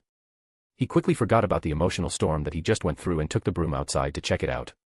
It was pretty normal for a 12-year-old to get excited after getting his favorite toy. While Harry was flight testing it, he passed by the potions class window. Snape noticed the broom and Harry, which brought a rare happy smile on his face. Chapter 18. A Talk with Dumbledore. The next day, Harry met Snape and they had a long chat with each other. Snape told him about his old days, both good and bad. Harry told him about his bad days at Dursley's. While all this was happening, Alexander was sitting in the newsroom at Galaxy Tower, preparing for the live interview. The interview was to be conducted by Rita. She was currently the most popular news anchor in his company. 3, 2, 1. Rita, good morning everyone. Today we have a special guest to talk about the recent events that conspired in Hogwarts. Mr. Universe, we are very happy to have you here. Hopefully, we'll get some much-needed answers today. Alexander, haha, pleasure is all mine, and yes, I also want to rectify some misunderstandings in the public's mind. Rita, yes, so my first question is, how did you find you-know-who? Alexander, first of all, please stop glorifying Voldemort by not saying his name in the name of fear, you are indirectly making him happy. He wants people to fear him. Just call him Voldemort or Snake Boy. Now to the main question, I didn't find Voldemort but someone else did. Rita, shocked face, who did? Alexander, Harry Potter, Hermione Granger, and Ron Weasley, together they uncovered the mystery. Blah blah. Rita, how powerful do you think he is? Alexander, not much, he still hasn't gotten a physical body for himself. He's still alive because he did a very dark magic before dying. I can assure the public that I will find him and kill him. He's no match for me. If I am right, his main goal is to acquire magical strength and revive himself. After this, he would most likely go to break out his Death Eaters from Azkaban. Seriously, why are those Death Eaters still alive? Why have they not been given a death sentence? Is the Ministry waiting for Voldemort or some other Dark Lord to rise up and free those dogs? Rita: yes, but we have no idea how the Wisengamot works, so it's not possible to judge the Ministry. Alexander: exactly my point, Rita. The Ministry works as if it is above us and not for us. They have zero transparency in their work. The public has the right to know the law and how it is being used. The Ministry should not act in secrecy but in the open. The trials in Wisengamot should be made public except for some sensitive cases. We need reform in the Ministry. For Merlin's sake, the Ministry was formed in 1707 and in 284 years there have been no reforms. We are stuck in the old rules which let dark wizards come to power in the first place. Each time a Dark Lord rises up we just fight it and after winning, act like nothing happened. Even in the last Wizarding War, so many Death Eaters got away from punishment by claiming that they were under Imperius. Well, I say bullcrap. They got away with it because all of them were a member of some pureblood family. Even Muggle governments are more organized than ours. To bring more knowledge to our people I will be publishing a book soon and it will have all my knowledge of Muggle administration and law that I've collected in my journey. You can read it and be your own judge. Rita: that is wonderful news, Mr. Universe. I hope that your book will be beneficial to us all and as you said, there is no need to be scared of Vol. Snake Boy. I am still surprised that the Ministry was not able to track the most dangerous dark wizards, which was their biggest job, but thank you for coming here and answering our questions. Thank you for watching us. Stay tuned for the international news segment coming up next. The reaction of the public was normal. Alexander's image as someone stronger than Voldemort had been stuck in people's minds, so they were not that afraid anymore. However, the same could not be said about the Ministry. The next morning, the Ministry of Magic released a statement through various newspapers. For spreading false information, we have banned the Daily Prophet and its news channel. In response to this, the Daily Prophet and its news channel openly started to slam the Ministry, telling them to show the rule book where they are allowed to ban a private business. Their job was to monitor magic and they should stick to it. Universe Industries clearly had an advantage as they controlled the mass media.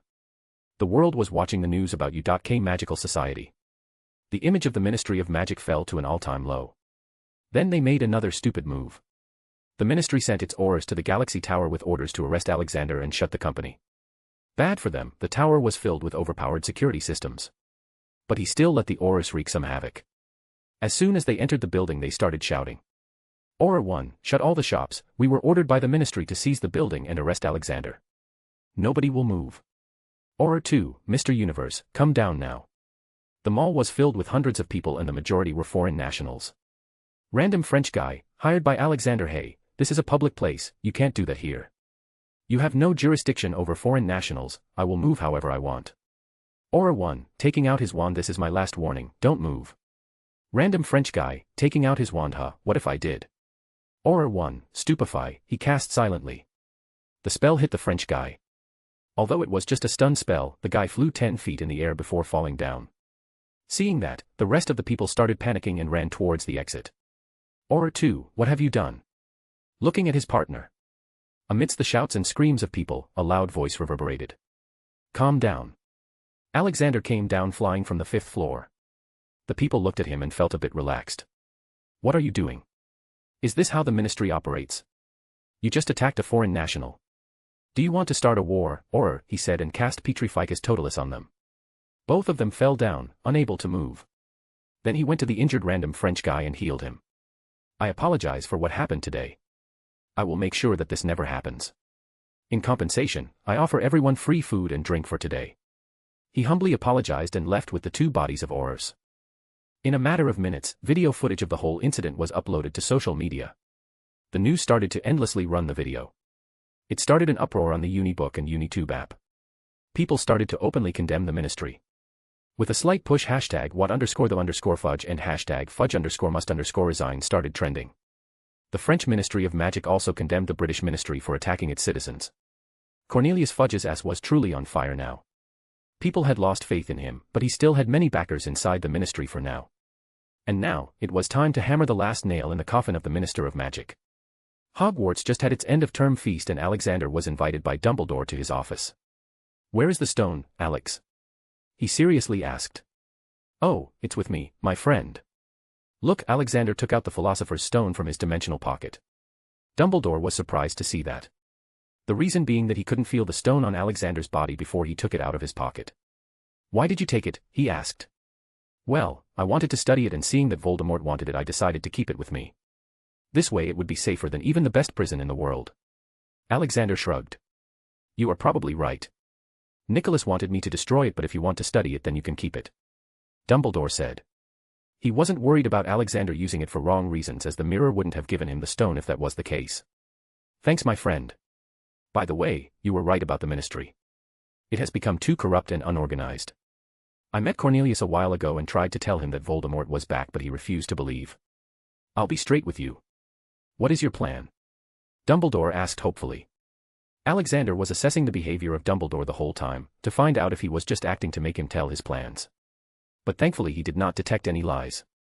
"My friend, tell me. What do you think about the world as a whole? I am not just talking about magical beings but also magical creatures, and muggles," Alexander asked, hoping to see Dumbledore's thoughts. "Well, we are divided. Magical world is divided by foolish thinking, muggle is also divided based on skin color, and magical creatures are treated as third-class beings. The world is one, but its inhabitants are yet to unite. Why are you asking this?" "Haha. You just told yourself my answer to your question. I am trying to truly unite the magical world, Albus. I want the whole magical world to unite and work as one. At first, I wanted to unite the muggle and magical world, but considering the behavior of humans to things they do not understand, I decided to change the plans. Once we are all united, we can manage all things magical better than before. We will be able to deal with any Dark Lord, and if one day the muggles do find out about us, then we just have to use some magic and make Mars habitable. We can have the whole damn planet to ourselves, and it will all start from here." Dumbledore just heard him with a shocked face. "I don't know, Alex. Your mission is too big," Dumbledore said. "My friend, every big thing starts from a small thought. Hogwarts was also just a thought at some point, but still, the four founders united to make it. We can also do that, Albus. We can truly make a united magical world." Alexander lifted his hand towards Dumbledore. "Why do I feel like I am young again?" Haha, saying that, he shook Alexander's hand. Chapter 19. The Dog and the Rat. "So, what's going to be our first step?" Dumbledore asked with much interest. "Well, for starters, I am going to need the support of your Order of the Phoenix. I am going to try to become the new Minister of Magic soon, and I need the votes. The current ministry is filled with many of Voldemort's supporters, and if we want to bring some real change, then we'll have to start from there. However, I am not planning to stay as minister for very long, as I have already found my replacement," Alexander replied. Dumbledore nodded at his plan and asked, "And who might this replacement be?" "Oh. You know her, she is the brightest student of Hogwarts. Miss Hermione Granger. She was born to non-magicals, she is smart, intelligent, and also strong," Alexander said with a proud voice. Yes. She is very good for that position. As she grows up and completes her studies, we will be cleaning up the mess that the magical community has turned into," Dumbledore pointed. "Exactly my point, my friend. On a second thought, let's start cleaning it right now," he said, and got ready to leave. "Where are we going?" "To catch a dog and a mouse. Trust me, you are about to get some much-needed answers," Alexander said. Both of them walked out of the Hogwarts castle and went into the Forbidden Forest. Alexander had a small compass in his hand, which was the upgraded version of the Marauder's map. It had a much wider range. Soon they came across a hollowed tree. They could hear some noises from inside. "Come out, Sirius Black," he shouted. Dumbledore looked at Alexander's face with shock. "What? I told you we were going to catch a dog." Soon a thin black-haired man came out from the shadows of the hollowed tree. "Merlin, you look miserable," Dumbledore exclaimed. "Did you come here to catch me like everyone else?" Sirius roared in anger. "Easy boy, I know you didn't betray the Potters, it was Peter. Trust me, I can help you in not just catching him but also prove your innocence. Don't you want to be with Harry? You are supposed to be his godfather, aren't you?" Alexander said. Sirius came back to his senses after hearing Harry's name. Dumbledore just listened quietly and let Alexander's words sink in. "Are you sure, Alex?" "Yes, Albus. Amongst the Order, it was commonly known that Sirius was the secret keeper, but for extra safety, Peter was made the secret keeper, as no one would expect him to be the one and Sirius would act as the decoy, but who knew that Peter was a spy of Voldemort. Before Sirius could catch him, he shouted that Sirius killed the Potters and turned into his animagus and used the blasting spell to kill many people. Sirius was not even given a proper trial and was thrown into Azkaban," he explained. Dumbledore was so shocked that he nearly tripped, if not for the nearby tree. He felt guilty for not even investigating things properly. Like others, he also blamed Sirius. Sirius, my boy, you suffered for so long, why? He asked. I wanted to repent, it was my fault that they died. I was the one who convinced James and Lily to make Peter the secret keeper. But recently I found out that the traitor was still alive. He said with a very pained voice. He clearly still felt hurt by the death of his best friends. Dumbledore had no words to say and gave Sirius a hug. Albus, you can apparate into your office right and also call Minister Fudge. Yes, I'll take Sirius there and bring Fudge. Yes, I'll get the rat. Sirius, drink this. It'll treat all your injuries and malnutrition in a heartbeat, Alexander said while giving him a vial. Alexander went straight to the Gryffindor's common room. It was 2 a.m, so he expected for them to be asleep, but to his surprise, they were still sitting by the fireplace talking to each other and eating. Professor! Harry loudly exclaimed. Hello there, kids, why are you not in your beds? We be going back to our homes tomorrow and Harry hates his house, so we decided to spend as much time here together as possible. Ron happily said, finally something sensible. Good, but I got a surprise for you, Harry. Do you know about Sirius Black? He questioned. Yes, sir, he killed my parents and now wants to kill me, Harry said with a very sad voice and face.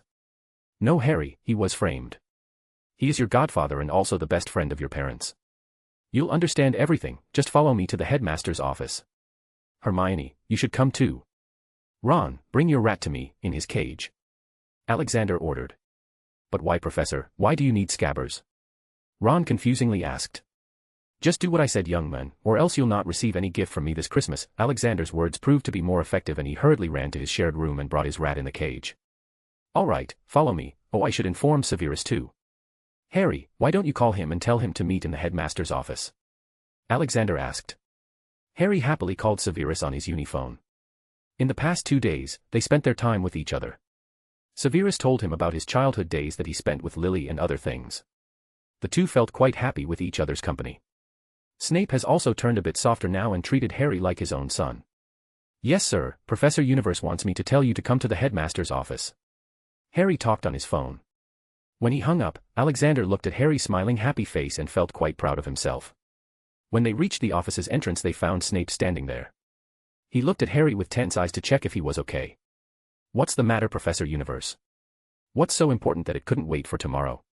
He respectfully asked. Oh, I found out the one who betrayed the Potters, Alexander said, not completely giving it away. For some reason, the rat in the cage started to act crazy. Trying to break out. Scabbers, stay silent. Don't disturb them, Ron scolded his rat. Rat looked at Ron with angry eyes, seemingly saying. You dumbass, they are talking about me. Let's go in first, all your questions will be answered soon, Alexander said. The moment they entered the room, Snape launched himself at Sirius. You killed her. Snape furiously roared. Alexander waved his hand and froze him. Calm down, Severus, it wasn't him. He was framed. Just give me a minute to prove it. He said and unfroze Snape. He first went to the crazed rat and forcefully fed him his new creation. A potion called Truth Spitter. It makes the user feel an urge to tell all their secrets without even asking. Much more humane than Veritaserum. My dear Hermione, will you please start recording everything that is about to happen with my uniphone? He lovingly spoke to his prodigy. Yes, Professor, she answered and took the phone. Soon the Minister of Magic also arrived. What is the reason that you asked for me in the middle of the night, Albus? Those were his first words before he looked around. His gaze fell on Alexander. He was quite tall and also stood out with his sexy beard and clothes. Why, you have made my life a mess. I'll make sure I destroy your company and throw you into Azkaban. Oh my God, Sirius Black. Good job catching him, Albus. Fudge started blabbering. Whoa. Hold your horses there, Fudge. Just shut your mouth and watch, he scolded, probably the only person in Brain who could do that. All right, I announce you, Peter Pettigrew aka Wormtail or Traitor. He said and cast a spell on him that reversed the animagus. What? What the hell happened to my Scabbers? Ron yelled. That ain't your Scabbers, Ron. He hid in your home for the past 11 years as a rat. Yes, you were sleeping with a man all this time. Alexander dropped the bomb at Ron. Suddenly, Ron remembered all his days spent with his rat. He remembered that he even kissed it many times when he used to feel horny on those sleepless nights. Yawa, he vomited. Alexander cast a silent charm on Ron and continued. All right, tell me, Peter, why were you hiding for all these years? Alexander asked. I was hiding from Sirius because I betrayed the Potters, he said. He tried to fight the Truth Spitter potion but couldn't overcome the urge to speak. Tell me everything, Peter, what did you do? I was made the secret keeper by Potters. But they didn't know that I was Lord Voldemort's spy. I told Voldemort where they were hiding. Then after that night, Sirius chased me, but I made things look like Sirius used the blasting spell to kill people. Amidst the fire, I cut my finger and left it there while I fled in my animagus form. Everyone assumed that I was dead. Please don't kill me, he started crying. Snape fell to the ground with the revelation. Harry ran up to him. He looked into Harry's eyes, which reminded him of Lily, and tears came out. Sirius was furious and wanted to kill Peter, but Alexander stopped him. Now, Minister, I hope you know what you are supposed to do. I have everything that happened in this room on video. You can take Peter and use Veritaserum and get the truth. Alexander said in a warning tone. Yes. Yes. I know, I'll send my Aurors soon, he replied with a frowning smile. Soon his Aurors came and took Peter with them. Harry, meet your godfather. The night was long. Harry, Snape and Sirius talked with each other. Snape and Sirius didn't like each other much, but they still kept their animosity between themselves as they both cared for Harry. He had to pick Ron and take him to his bed as he was still feeling nauseous. Alexander then sent the edited video to the Daily Prophet. He edited out the part where Fudge threatened him. He was going to use it later. Only Peter's confession was in the video. Chapter 20. One step closer. The next day, the whole world was in uproar with the sudden turn of events. The British ministry lost the remaining shred of respect as they were declared responsible for all that. Not just imprisoned an innocent, but they also awarded the culprit with an Order of Merlin. On the other hand, the name of Alexander reached every witch and wizard. He received the support of many wizard families that fought against Voldemort. Fan letters started pouring into his mailbox in Galaxy Tower. The Daily Prophet and the news channel conducted an exclusive interview with Sirius Black in which he shared his side of the story. Feeling the public rage, the ministry held an open hearing of Peter. It was also shown live on the news channel. Peter confessed his crimes and was sent to Azkaban. He'd be given more appropriate punishment when Alexander becomes the Minister of Magic. By the recommendation of a majority of the Wisengamot members, Alexander was included in the ministry. Now all he needed was to remove Cornelius Fudge. And that was exactly what he was doing. He sat in the minister's office. In front of him was a nervous Fudge. What can I do for you, Mr. Universe? Not much, I want to give you some advice, Alexander said and sipped some tea. And what advice is it? Fudge's eyes twitched. I think you should retire. Alexander said while sipping on his tea. I don't think so, I am still young, Fudge replied. Come on man, don't make it harder for yourself. You became minister because you licked the correct asses of the correct people at the correct time. And now it's time for you to lick my ass, wait, not literally but metaphorically. Please don't waste my time, Mr. Universe. I have things to do. Fudge tried to send him away. I want you to retire or else you'll lose what reputation you have left. If you don't retire then I'll be forced to release the video of you threatening me, and believe me, people will not be happy. After that, you will be forcefully and disgracefully removed from the office after a session of voting. I already own more than half of the voting members. The choice is yours. Do you want to live the rest of your life happily or in hiding? It's your choice. You have one day, Alexander angrily said. Fudge was nervously sweating. Alexander got up to leave the office but Fudge called him out. I resign, sir.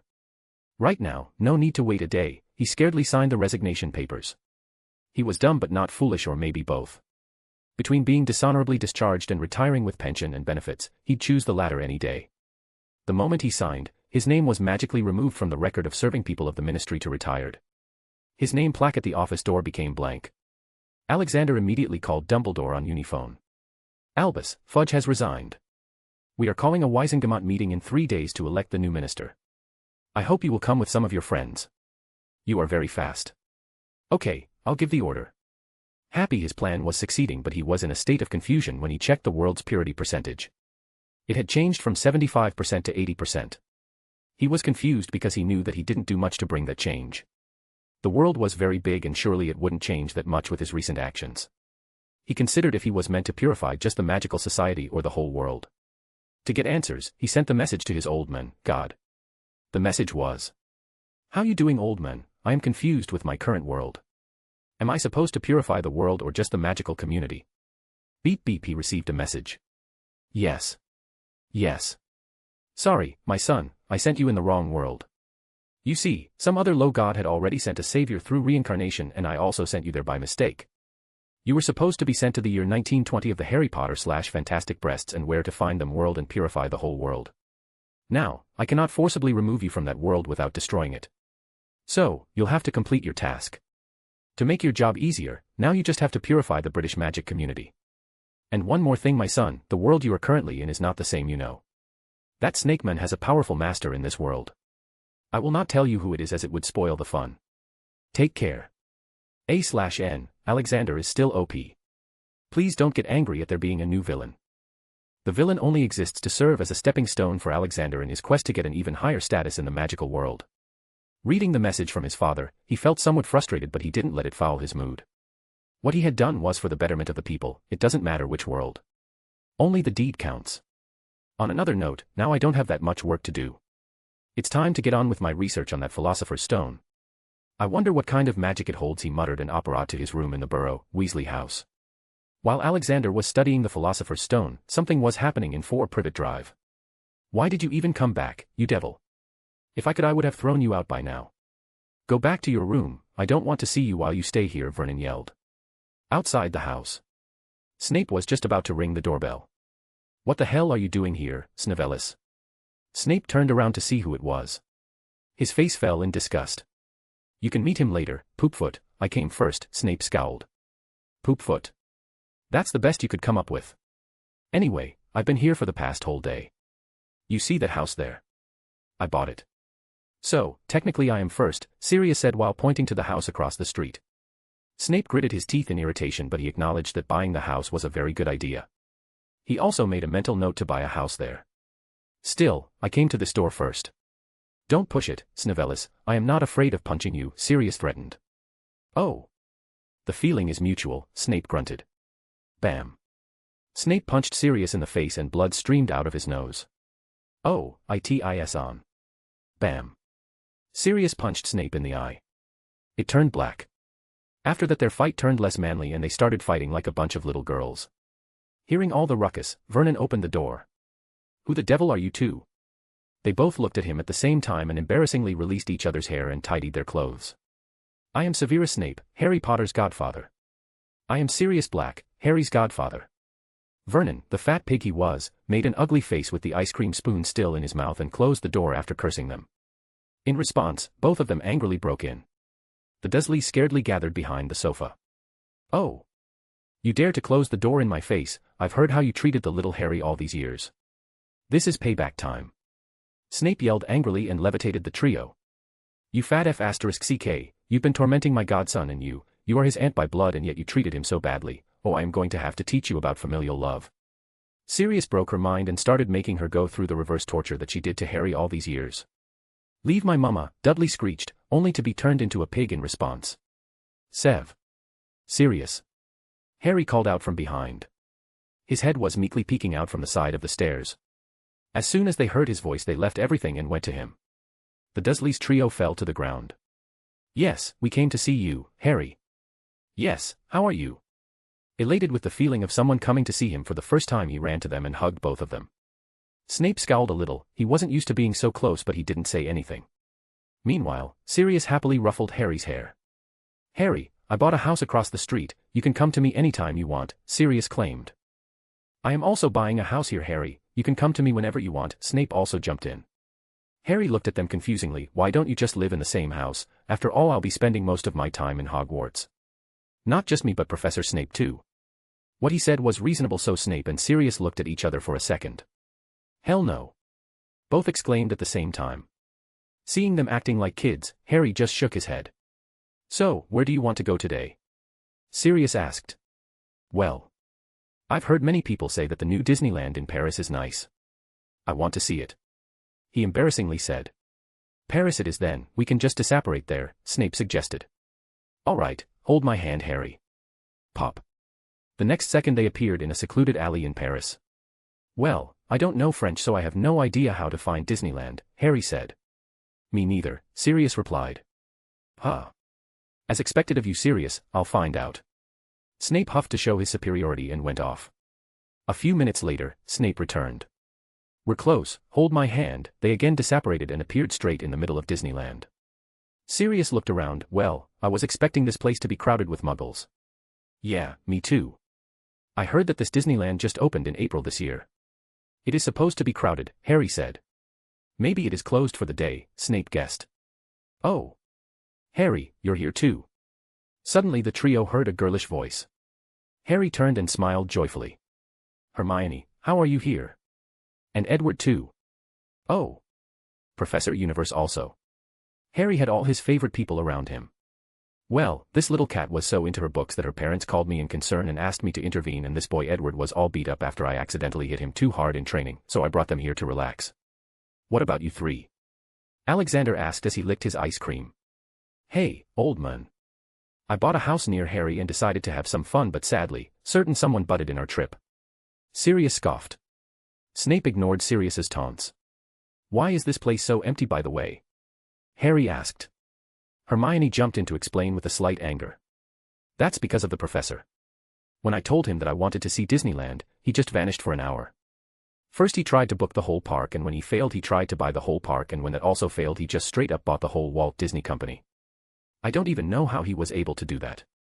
Hermione said, holding her head at the end. Haha, he can certainly do that. You really know how to spoil, old man, Sirius proudly said as if taking important notes from someone. Haha. Well. I think I overdid it a little, Alexander scratched his head. If this is little, then I want to know what is extra, Edward interjected. Well, let's not waste our time and enjoy the day. All rides and food are free, so do whatever you want. Oh wait, I'll bring the Weasleys too. Chapter 21. Freedom, Justice, and Order. We are all gathered here to choose the new Minister of Magic. I presume that all of you have already decided on whom to vote, so by the authority of Chief Warlock of Wizengamot, I declare the beginning of voting. Dumbledore announced from a podium at the center of a circular hall. One by one, all 50 members cast their votes by taping their wands on a close envelope and the name of their choice in their mind. The names would automatically appear in the envelope. The voting took 20 minutes. Then Dumbledore once again took the podium. I announce the end of voting. Now, I shall open the envelope and announce the names and numbers of votes. 12 votes for Dolores Umbridge and 38 votes for Alexander Maxim Universe. I believe that the result is clear to us all. We have a new Minister of Magic. Mr. Universe, the podium is yours. Dumbledore stepped down. Hello, my dear colleagues. My days spent in the ministry aren't a lot, but I can assure you that I will try to have my name included among the best ministers to ever serve. Now, I also want to address some issues that I want to start working on as soon as possible. Many of you don't believe that Voldemort has returned, and I can't really do much to change your opinion on that matter, but again, we aren't kids who can just close their eyes when scared and expect for things to resolve on their own. If the claim of him being back is made, then it should also be properly investigated. Head of Department of Magical Law Enforcement will conduct an investigation and report to me directly. Head of Auror Department Rufus Scrimgeour, I want you to round up all the remaining Death Eaters that are still out there. The ministry has been in a state of decay since its beginning years. We need change, which I shall introduce little by little. We need to install a proper criminal punishment system as well. We will start with the Death Eaters in Azkaban.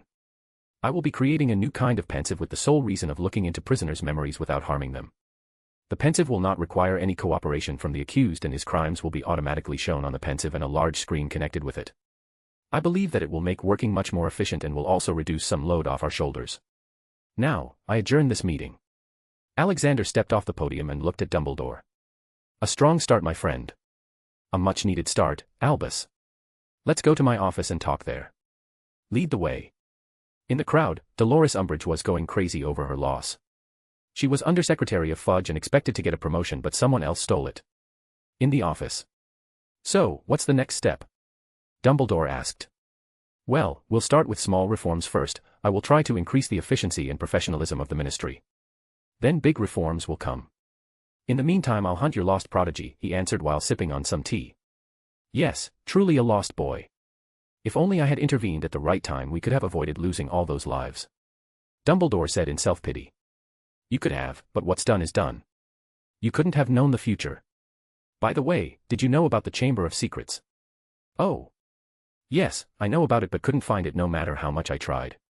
Only those who speak Parseltownge can open it. Not only that, there is supposed to be a 1,000-year-old basilisk locked in it by Salazar Slytherin. He dropped the bomb. Dumbledore stood up in shock. There is a fully mature basilisk in my school. School where little kids study. Relax, Albus, I will deal with it before the next semester starts, and I believe that we should ask Newt Scamander to come. Basilisk is nearly an extinct species, and it's not every day you'd find a 1,000-year-old one. He suggested. Yes, you are right. I just hope Newt will be able to control it, Dumbledore worriedly said. Oh, you don't have to worry about that. I got a trick for it. Now, I have an interview to give, so I'll be heading to Galaxy Tower. You tell Newt to meet us at Hogwarts tomorrow. Alexander walked out.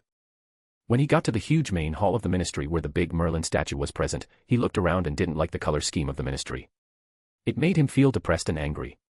The black building block theme was very ugly. Hence he decided to change the color scheme and make some other changes. He raised his hand and started waving slowly like he was conducting an orchestra. The people around him stopped and started to look at him. Nobody dared to come to him as everyone recognized that he was the new Minister of Magic. With each movement of his hand, something changed. The black building block started changing into whitish-gray with a little bit of bluish hue at the edges. Many black towers, plaques, doors, etc. changed into golden colors. It made it look more regal, respectable. The depressed aura started changing into a cheerful and hopeful aura.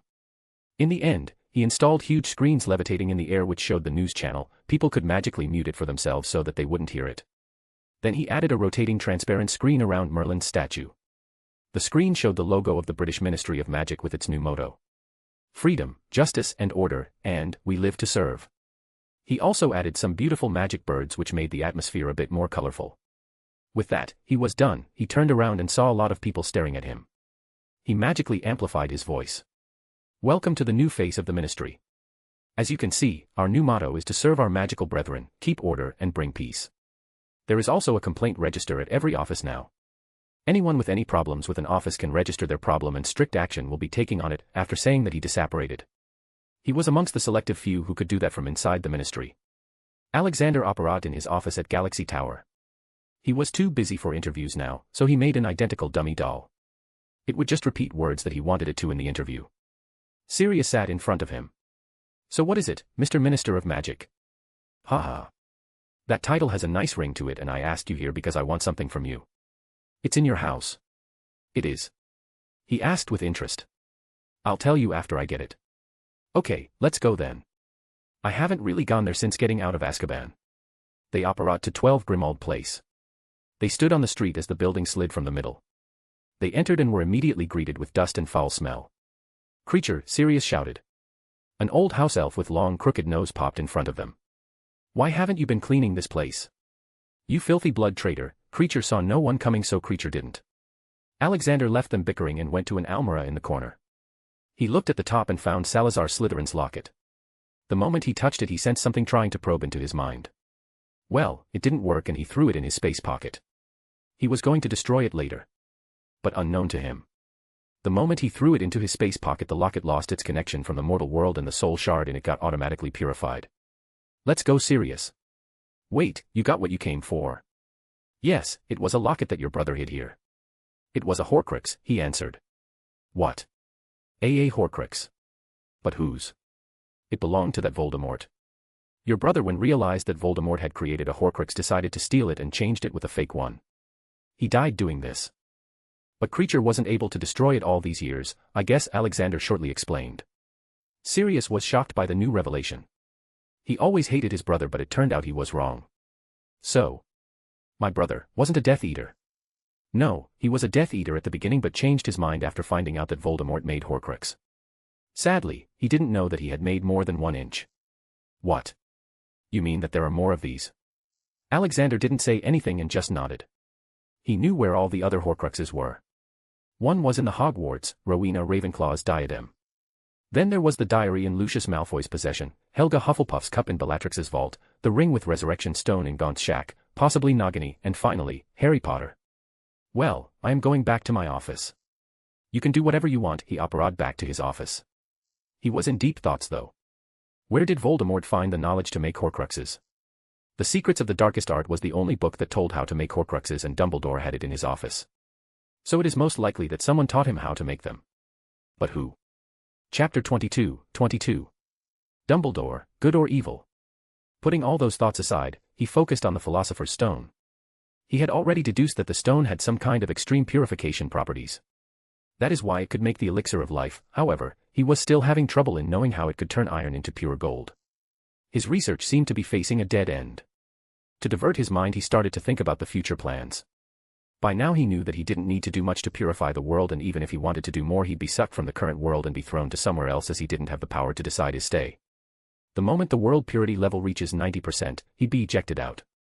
Sigh. I should also focus on teaching Edward and Hermione, he said to himself, and called both of them. As it was the holiday season, he decided to hold special teaching sessions. He spent the rest of his day teaching his 2 students. Edward was already as powerful as a professor, and Hermione was as strong as a 5th year even though she was a 2nd year student. He taught them not only white magic but also some dark magic in controlled quantity. To be a good wizard one must know all aspects of magic. Blindly ignoring a whole segment of magic was a foolish thing.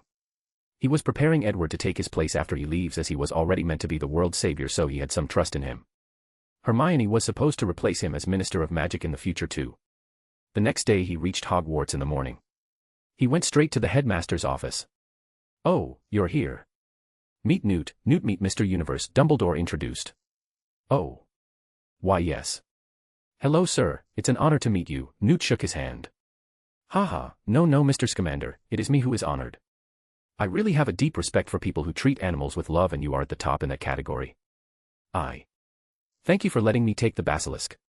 They are a nearly extinct species and I would very much love to help them reappear. AAA, it's nothing.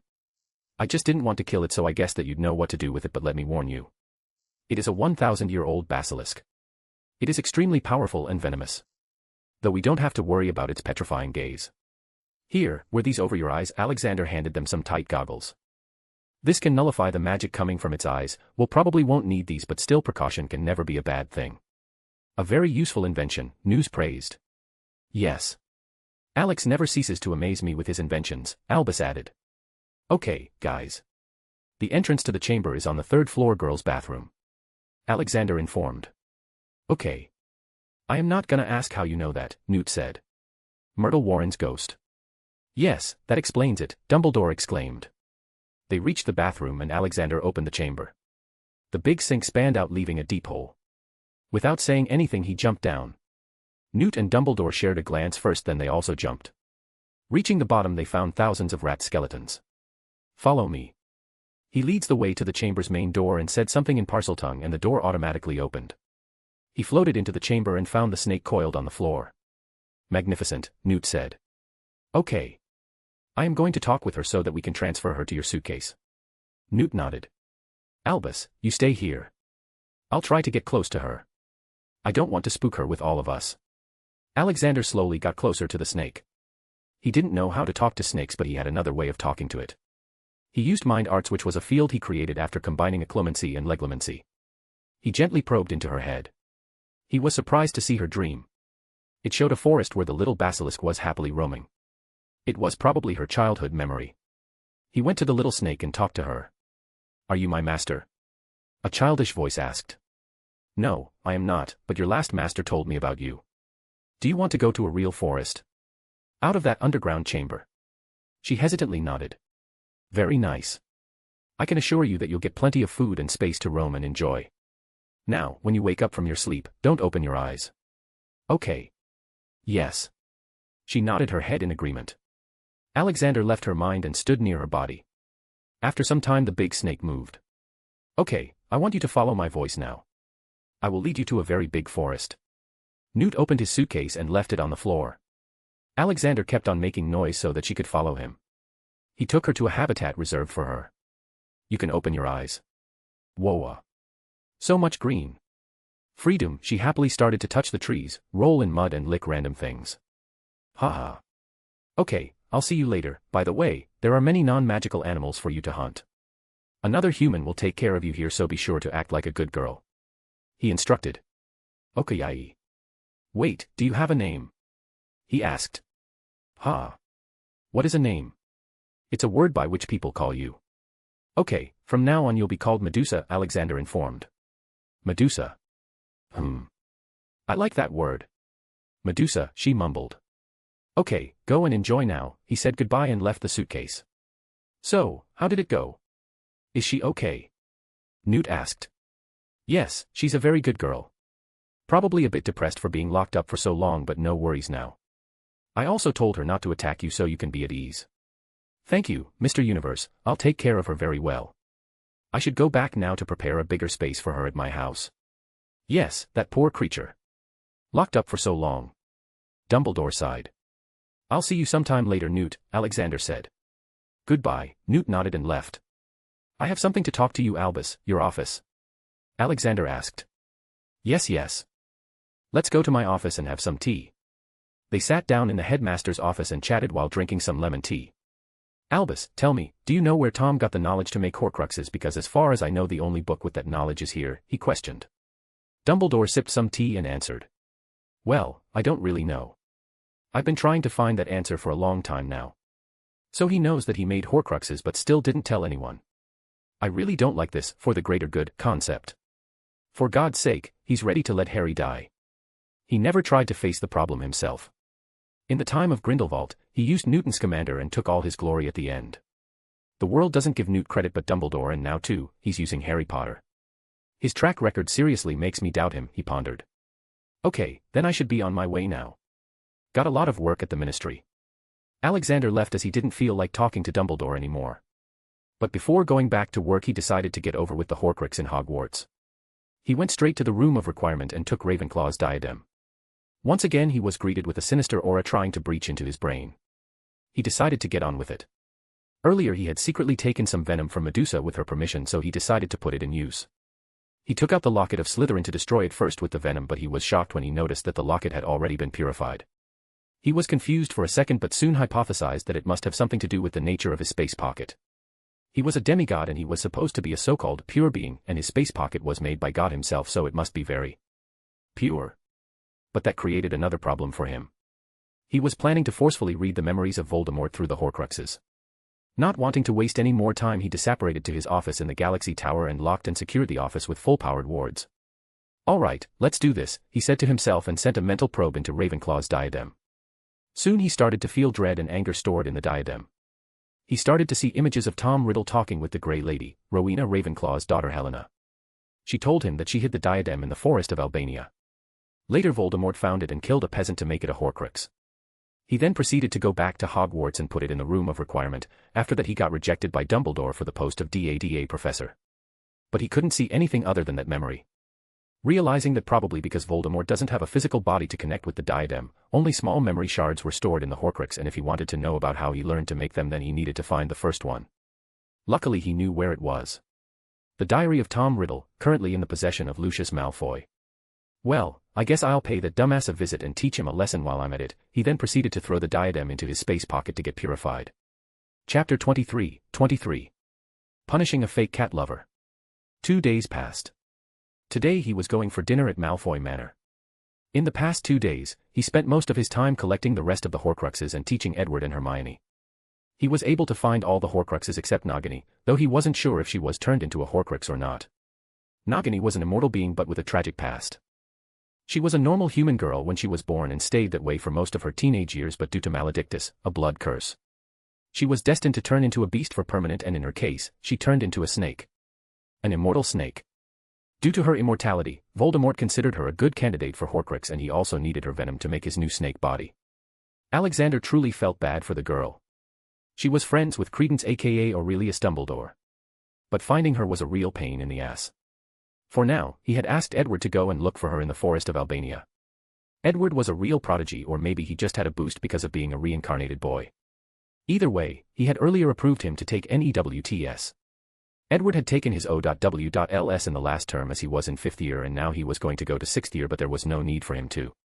He was already as strong as a Hogwarts professor, and his specialization was also not limited to just one subject.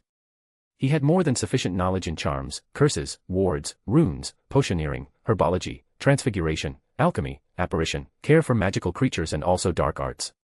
Alexander had decided to help Edward reach the level of Dumbledore or stronger before he leaves the world. If possible, he would help both Hermione and Edward reach the level of Grand Archmagi, which was higher than Dumbledore, who was just an Archmagi. On the other hand, Alexander himself was a Grand Archmagi and wanted to at least reach the Supreme Magi level before leaving the world. Unlike Edward, whom he was teaching all the subjects plus how to run a business, his approach to Hermione was quite different. He also taught her all the magic subjects, but also how to play the game of politics, how to catch lies, and how to manipulate words. He was also teaching a great deal of dark arts and how to deal with it, as she would be doing that a lot when she takes over the ministry. Though the most common thing that he was teaching them was wandless magic. He didn't want them to feel vulnerable in case they lost their wands in a fight. To Alexander himself, wandless magic came as natural. Mainly because no wand accepted him as master. Or more precisely, they were scared of him. For a being with 100% affinity with magic, his magic aura was stronger than even the most ancient and purest of the wizards or artifacts. His aura scared the sh*t out of every wand. But he never really felt any trouble without a wand.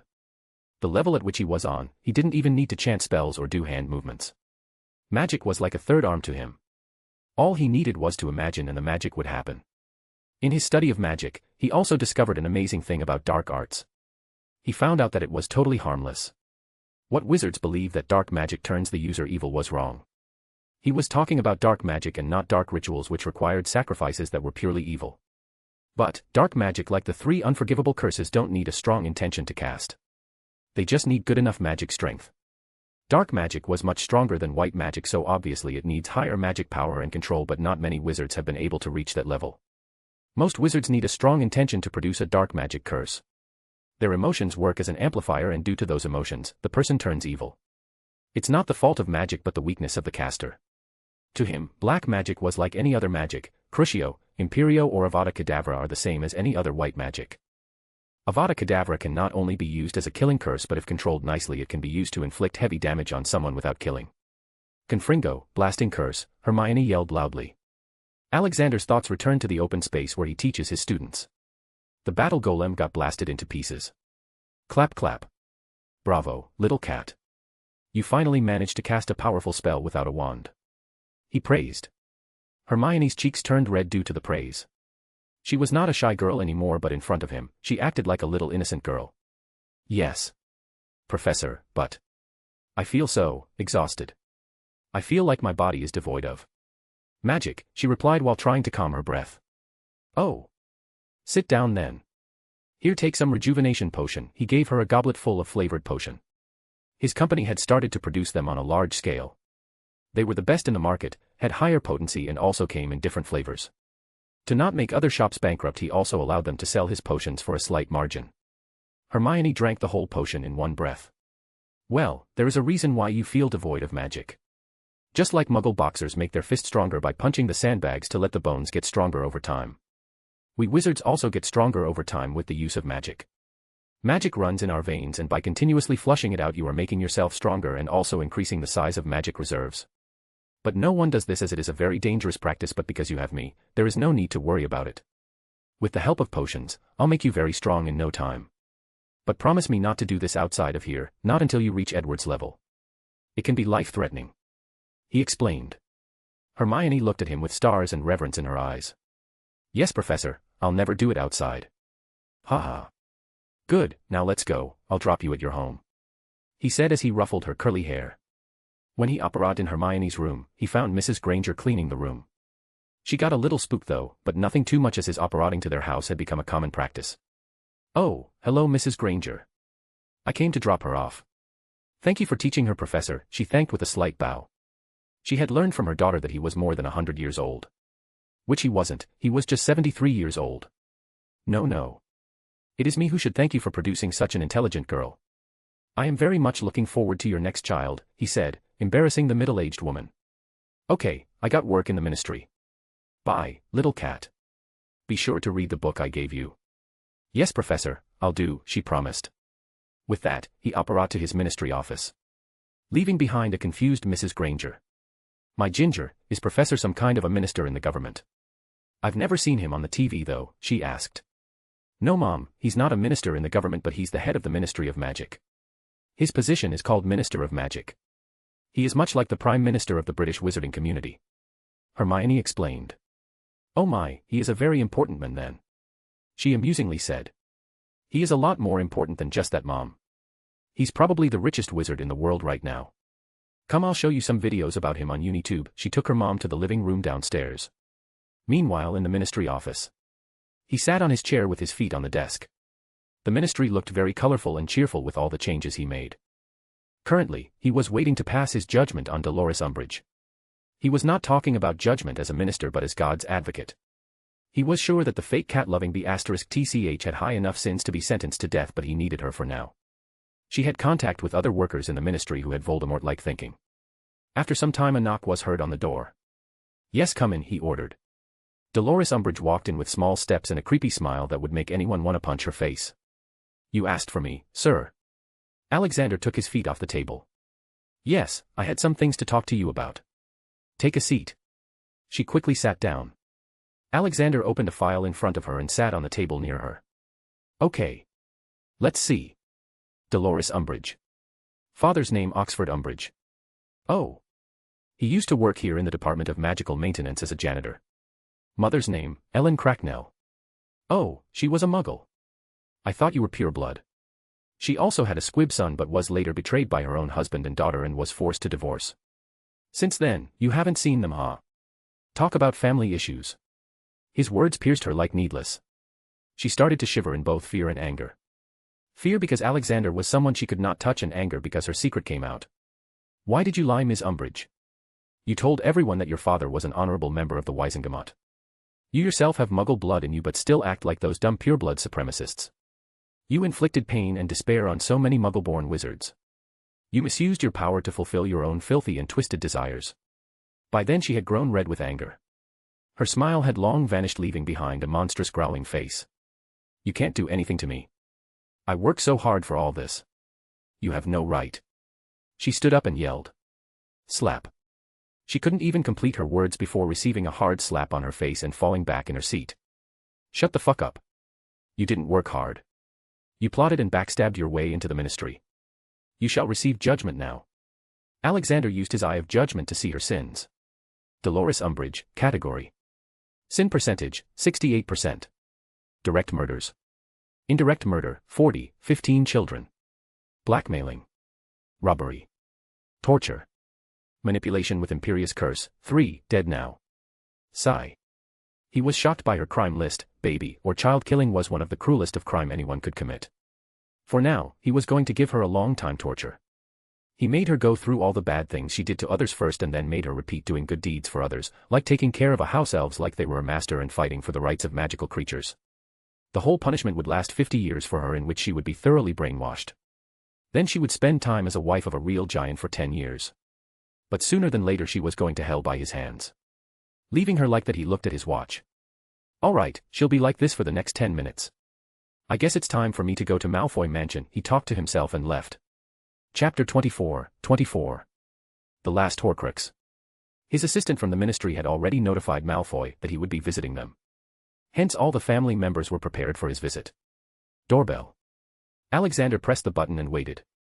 Soon he heard footsteps and Lucius Malfoy opened the door. "Minister Universe, thank you for visiting us," he respectfully welcomed him. "Ha. Well, I had to come and visit the person giving me competition in wealth. That was a lie though." He knew it. Lucius knew it. "Oh no sir, I am far behind you in that term. But I am honored to be considered a competition. Still, Lucius, I must say. Your business brain is quite good. You are truly a self-made man, not true?" "Thank you for the praise, sir. Please come and let me introduce my family." Lucius led the way. Narcissa and Draco came into his view. They were wearing clothes like they were meeting some royalty. "This is my wife, Narcissa Malfoy, and my son, Draco Malfoy. I am honored to be able to meet you, Mr. Universe," Narcissa said. "Ha. And what about you, Draco? How's your holiday going?" Alexander asked. "Very good, Professor. I learned 2 new charms," Draco replied. He honestly answered. Why wouldn't he after what happened in Hogwarts some months ago? Flashback. Everyone was seated in the common hall, some studying, some eating and some were just chatting. Ron, like always, was trying to show how good he was at magic even though he knew he wasn't. He tried to transfigure the glass in front of him into something else but wasn't able to. "That is exactly what is expected from you, Weasley. That's as far as your talent will take you. But don't worry, I'll ask my father to at least let you become a janitor in the ministry," Draco mockingly said as he was passing by. Ron started to fume in rage, but before he could point his wand at Malfoy, Hermione put her hand on his shoulder and defended him. "Thank you for your valuable feedback, Papa's princess.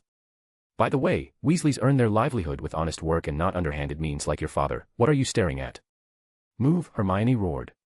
Gone the meek and shy little girl. She had come off of her cocoon and had evolved not into a butterfly but a dragon.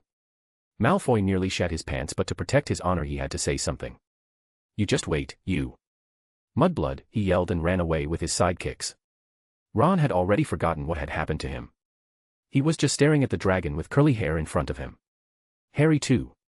Too bad for Malfoy, he thought whatever worse could happen had already happened, but boy, he was wrong. Soon the words of what happened reached Alexander's ears and he was mad. How dare someone say that to his prodigy on whom he doted so much? He made the life of Malfoy a living hell. In every class of his, Malfoy would lose 50 points. At first, he didn't know what was happening, but then one day some senior students with brains told him that Hermione was Alexander's favorite and most valued student. He knew his father couldn't help him in that situation as Alexander was much higher in the food chain than his father. Seeing no other option, he decided to go and apologize to him in the teacher's chambers. "Sir, I am very sorry for my actions and the words I said to Ms. Granger," he said with a puppy face that he was trying to make and failing miserably. "Listen to me. I've seen you bullying other students too, and it's not just limited to half-bloods or muggle-born students. You are constantly bullying even the purebloods, not that there exists that kind of thing. But still that proves that you are a little sadist boy who likes to bully others. Why do you act so proud? Tell me honestly." Because of my father," he scaredly muttered.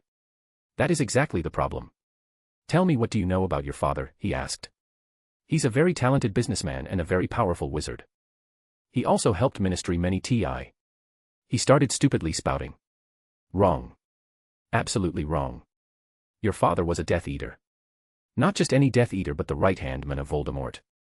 You must be feeling proud of that too, right? Let me show you something then." He then put one hand on Malfoy's head. "I took these memories from your father when I saw him once. Look at this, he's handshaking with Voldemort. Did you know why your father kept long hair? Because Voldemort liked it that way. You see, your father and Voldemort had a thing for each other. Yes, look. Voldemort used to treat your father different from everyone. Lucius was the only man who was able to commit mistakes and get away with it. I won't show you too much profanity, but look at how they hugged each other and looked happy. And you know what? Voldemort is not dead. He has returned. Soon your father will have to return to the Dark Lord and handle things for him. He might also try to bring you under the hood. That's your fate, Draco. Now tell me, is that what you want?" Draco looked horrified with all the scenes Alexander showed him. They were real though. Voldemort used to be intimate with Lucius Malfoy. "Please, Professor, save me. Please," he pleaded, not wanting to be forced into service. "I will, but only if you vow to never treat anyone with disrespect, no matter who. You will study hard to become a good and strong wizard and throw your father out of the house. You will protect all half-bloods and muggle-borns from now on. If you accept that, then sign this contract. It will remind you if you ever decided to sway from your vows." Malfoy didn't think twice and signed the contract. He knew that probably only Alexander could save him. Flashback ends. Since that day, Malfoy had improved a lot. He had become an above-average student with excellent behavior. He also stopped talking about his father since then. After the introduction, they had a hearty meal. Seeing that Lucius wanted to talk to Alexander about something, Narcissa retired to her room with Draco. "Let's go to your study, Lucius. I have something important to talk about," he suggested. Lucius nodded and took him to his study with a confused and doubtful face. The moment the door of the room was closed, Alexander waved his hand and the whole room got covered in gold shining runes with him at the center. They were overloaded with overpowered disillusionment, secrecy, anti-apparition, and hundreds of other charms. Runes were nothing but codes like the ones used in computer, but in runes, the codes needed magic to be written and activate. Alexander could remotely make rune projects around him which worked like any other normal rune.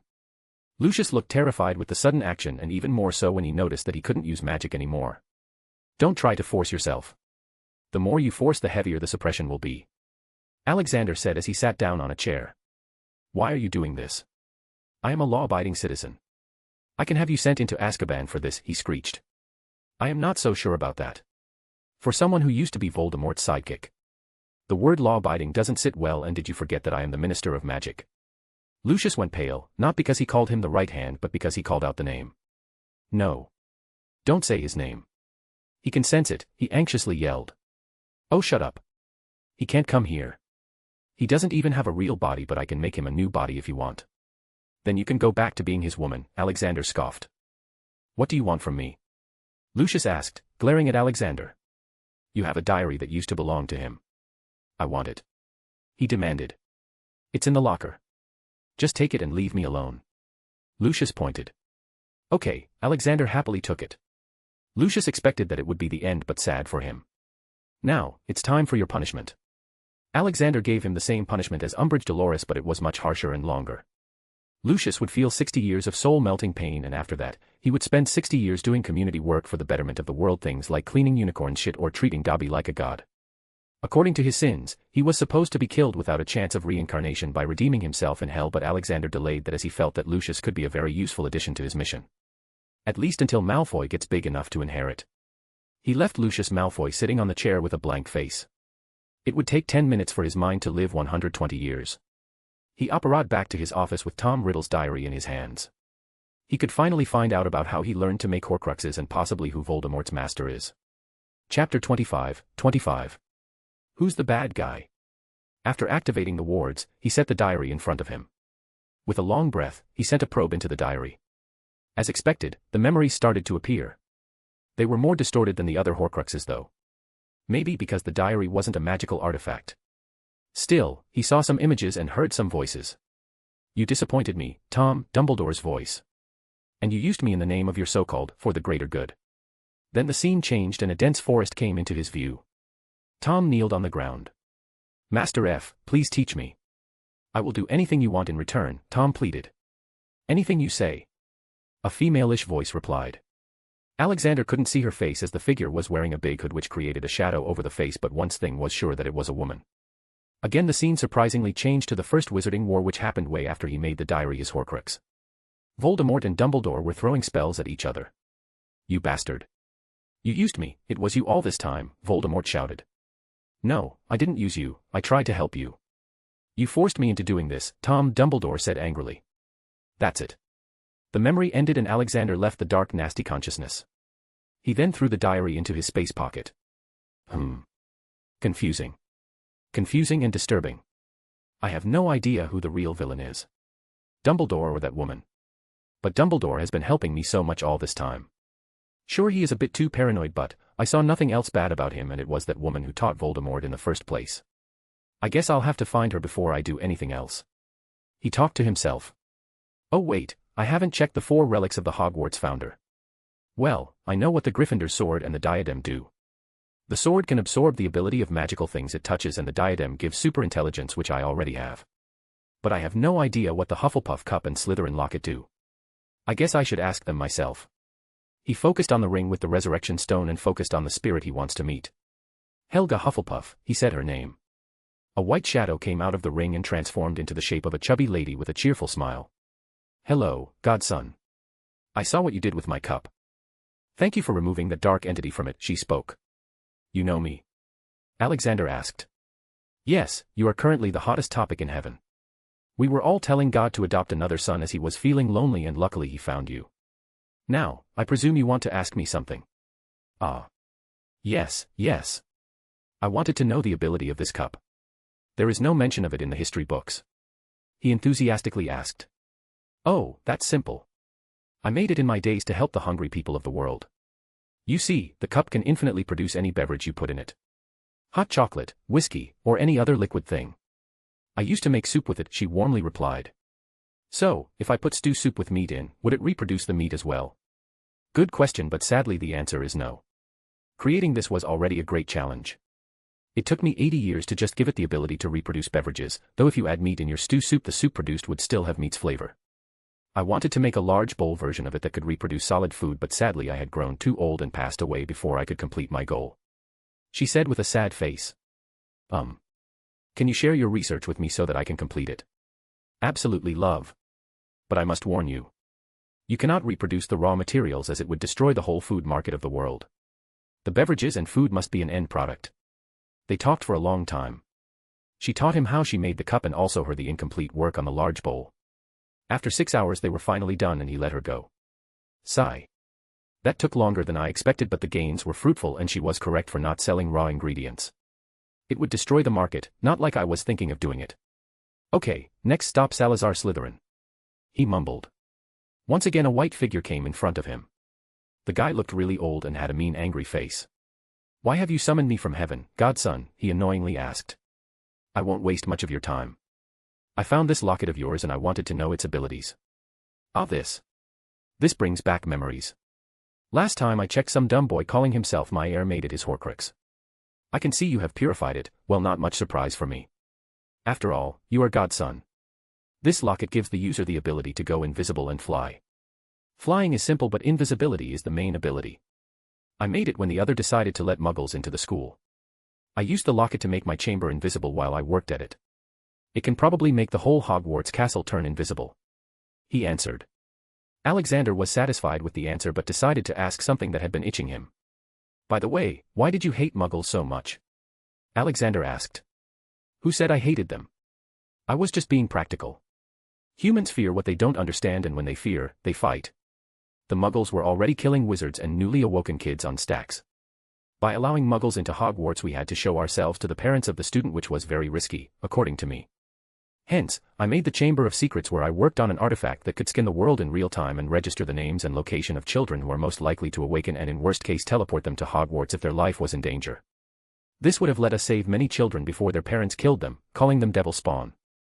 Many kids had to suppress their magic powers due to a threat to life, and it turned them into obscurus. Most of those kids used to die at or before the age of 10. Sadly, I couldn't complete that artifact before my eternal sleep. His last words were filled with sadness. You are really misinterpreted by the world, Mr. Slytherin. You truly thought about solving the problem from its roots rather than opting for a short-term solution. I'll be honored to complete your artifact if you can share your part of the research with me, he offered. It doesn't really matter what they think about me. Though I am dead and the world has advanced, the artifact could still save many lives. I'll be grateful to you if you can make it. They shared their thoughts and research. By the time Alexander was done, the whole night had already passed. Now I'll first deal with the remaining soul shard in Harry and then go to Albania to find Nagini. Edward is yet to send me a report from there, he said to himself and apparat to Dursley's. He found that Harry was not in his home but at Sirius's new house across the street. Oh, Professor, how are you here? Harry exclaimed. Well, we need to talk. Good thing Snape is here too, he said while entering. Alexander took some water and sat down on the couch. What happened, sir? Snape asked. You guys know that I have been searching for Voldemort's Horcruxes. I have probably found and destroyed all of them except the one which is in this house. Sure, take whatever you want, men, Sirius said. He thought that it was something like the locket. It's not a thing that I want.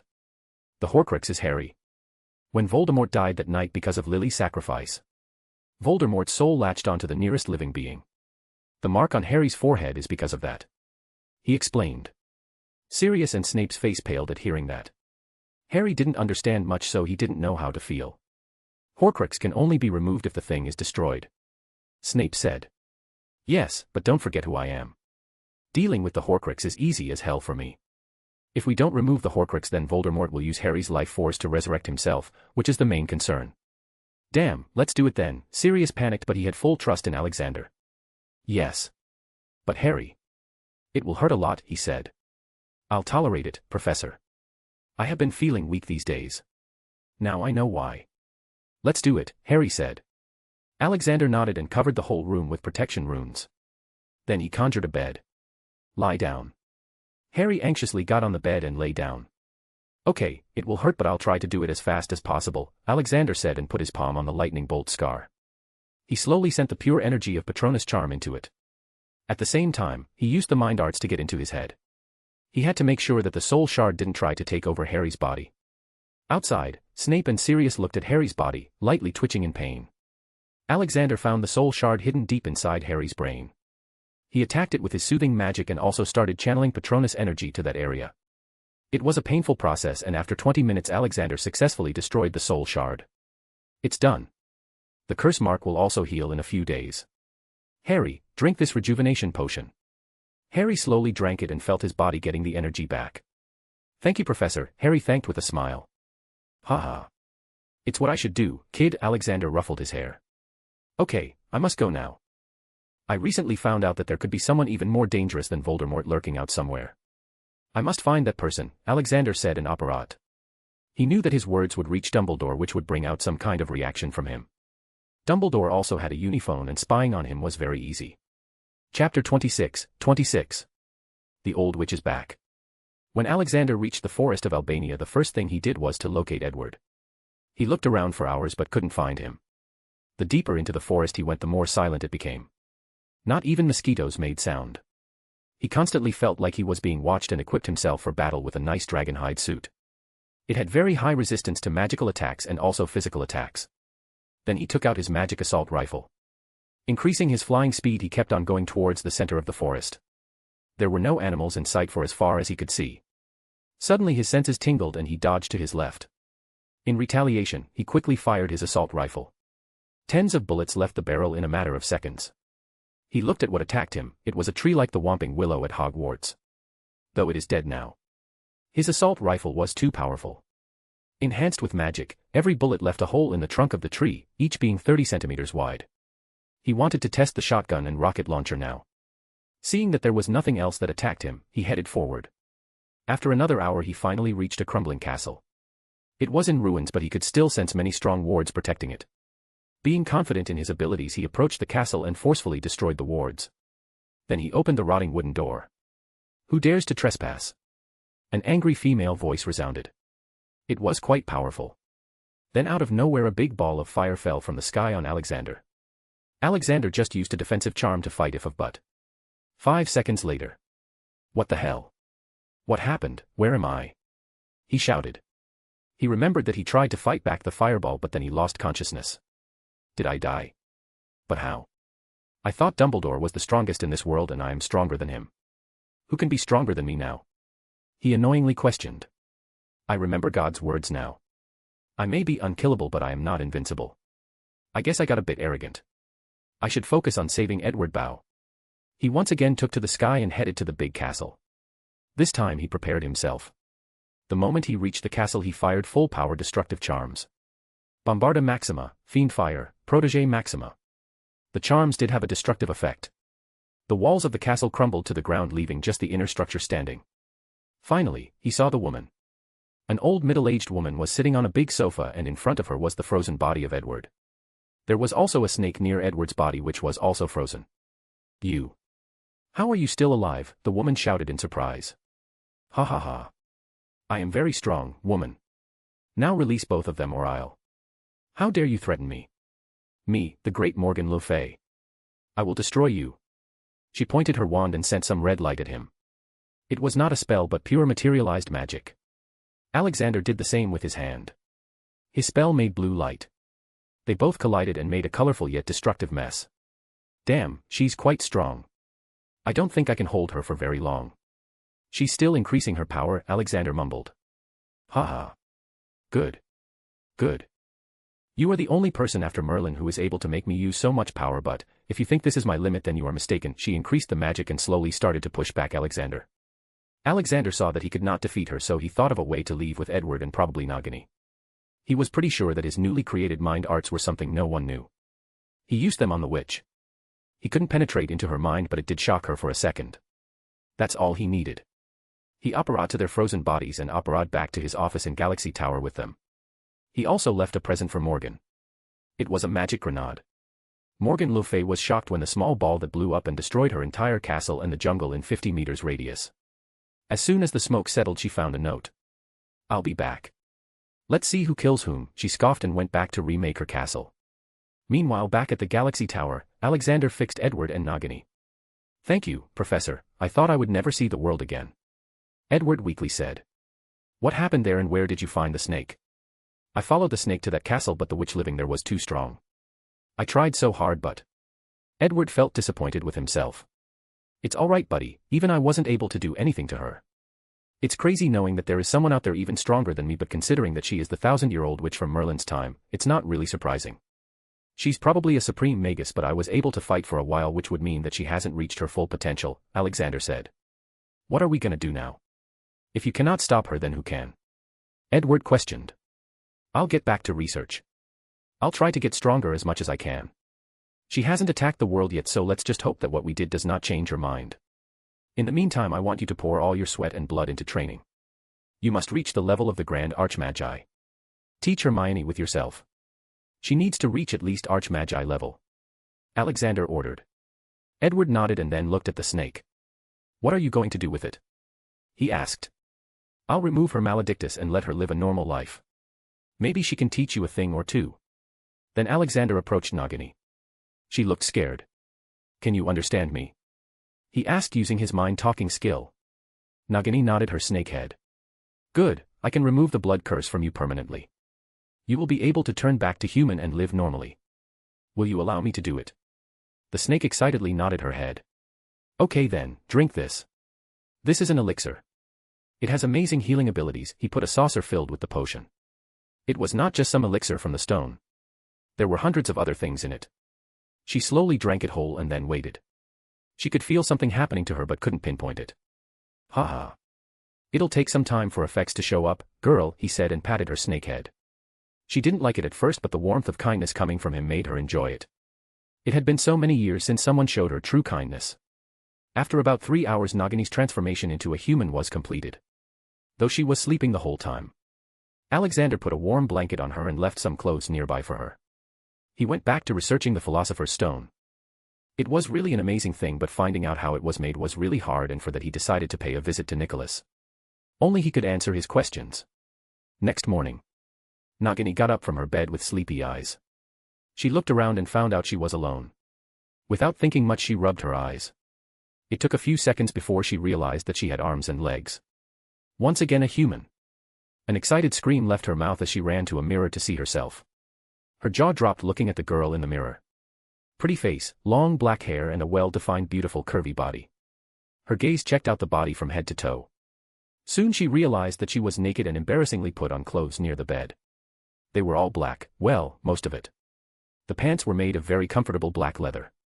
Then a dark gray shirt and a dark black leather long coat with dragon scales like top layer. The coat was so well designed it complemented her figure. Then there were black long boots. The clothes were made so that they fitted themselves to the size of the wearer. She went back to the mirror to see how she looked in the dress. Satisfied was an understatement for her current mood. She was so happy. She didn't even know that she could look this pretty. After all, most of her life was spent in the circus and then on the run after permanently turning into a snake. She quickly shook her head to throw away all those bad feelings. It was a new chance for her. She then combed her hair and styled them a bit. Her hair was deep black, long and silky, so she let them stay loose with front fringes. Being satisfied with herself, she decided to go out. Oh no. I don't even know that sir's name. She rushed out. In the hall, Alexander was working beside his portable workbench. Sir. A sweet sound came from behind.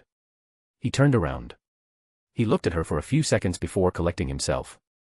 She looked very beautiful. Her face was somewhat of a mixture of an Asian and European, but with Asian genes being more dominant. Haha. How do you like the dress? I love it, sir. Thank you for saving me. She bowed.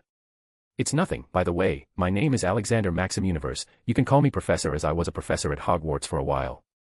I am the current Minister of Magic of the British Wizarding World. He introduced himself. Thank you, Professor. If you hadn't come then I don't know what would have happened to me, she said. Stop thanking me now. I am happy I could help. By the way, how did you end up in Albania? He asked. Well, I was running away from that noseless man. He had nearly caught me, but that witch saved me. I thought she would help me, but instead, she tried to do experiments on me. She shuddered thinking about that. No need to be afraid now. That snakeman wanted to make you his Horcrux, but I have already killed him. The witch in the forest will also be dealt with soon enough. The ministry is also going to pass a law soon which will give intelligent non-human species the same rights as any other human. You should just enjoy your life. You can live here as long as you want, there are too many rooms. He said and also threw a money pouch at her. It had 10,000 gold galleons. I can also find you a normal job if you want, but you should first get yourself accustomed to the surroundings. Yes, thank you, she bowed again. Alexander nodded with a smile and went back to doing his research. Chapter 27. Tri-Wizard Tournament and 2 years. He headed to France to meet Nicholas. Finding him was easy with the help of Uniphone. Everyone uses it these days.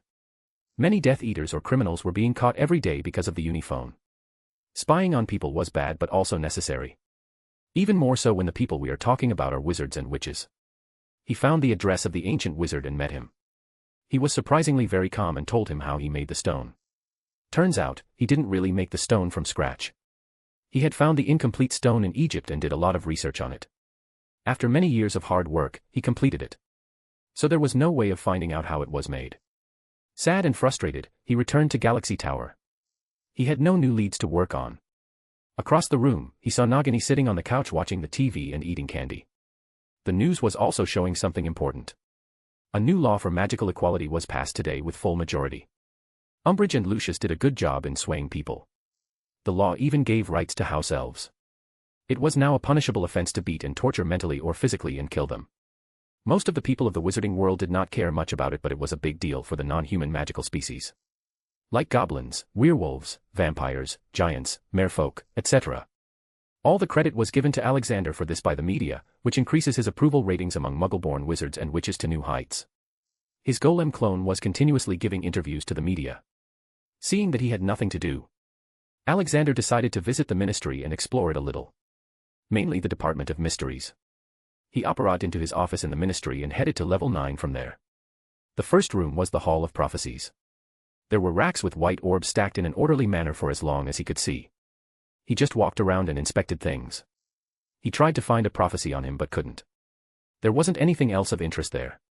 Next stop, he went to the room filled with brains in a glass thing filled with green liquid. He was fascinated. They were trying to create human-like artificial intelligence which could be later used to make intelligent castles. The idea was to connect these brains with hearthstones and then let them control things. Though they were still stuck at creating the brains. Still, mechanical AI was much better in Alexander's mind than a real AI with a human brain and possible feelings.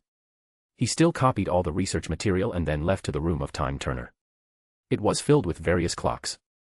It was a very tempting power to go back in time and change things. Though he felt crazy how wizards had real-time machines but still knew nothing about the universe or its laws. Then he checked out the space chamber where they had made a miniature real-like solar system with all the planets floating around. There was nothing much to be seen. It was like a school summer project where your teacher told you to make a solar system model. He skipped the love chamber and moved on to the death chamber. For this, he came prepared. Even though he wanted to go into the veil and see what's beyond, he decided not to cross it. Who knows where it would take him, though he still checked it out and he still had many things to do here.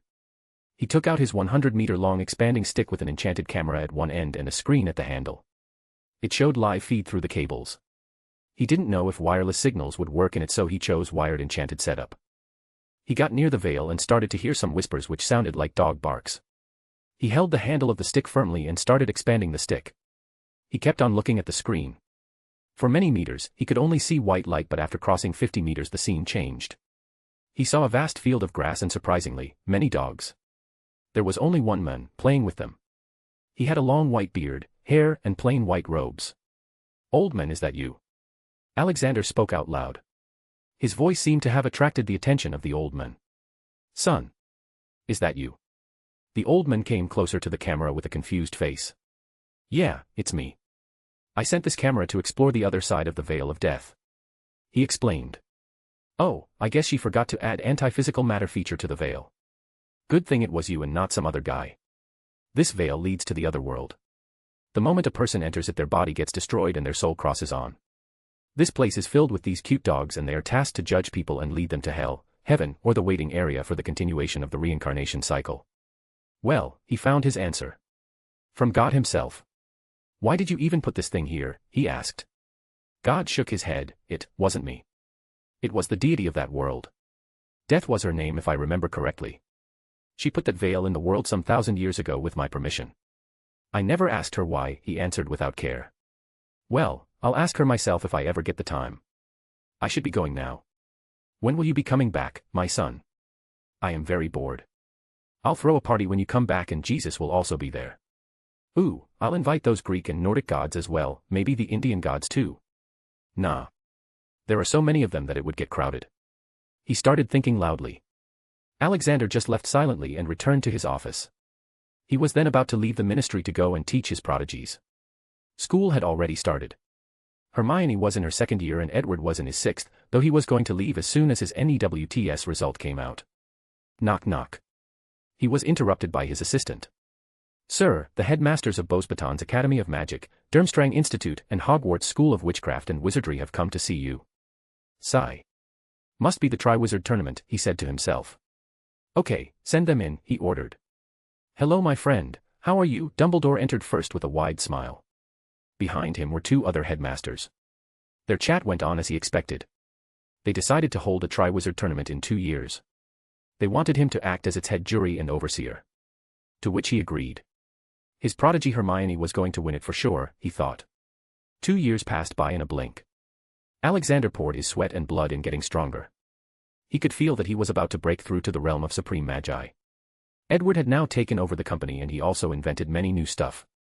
He was a reincarnator and had the gift of a bright mind, so he made many magic appliances from his past memories. Buildings like the Galaxy Tower were erected in many countries, and they were used by his news agency, production studio, manufacturing base, and mall. Universe Industries had built these head branches in the USA, India, China, Australia, and Brazil. He refrained from making too many as it would dilute the crowd and decrease the earnings of each mall. Small portkey branches were present in every magic market in the world, so it was easy for anyone to visit them all. Alexander's extensive research on the Philosopher's Stone made him able to make many kinds of new potions. His potions were able to help people suffering from all kinds of diseases and curses. Even the blood curse was curable. The Greengrass family were among the first buyers of that potion. Later they became a firm supporter of Alexander and all his ventures. He had to buy a large piece of land to grow plants for his potion business. He bought a whole island near the west coast. Its security was even tighter than Azkaban's. Only Edward, Hermione, and his house elves were allowed to be there. Many of the plants were extremely rare and were used for some high-level potions. A new thing that he introduced was a revision in the Quidditch.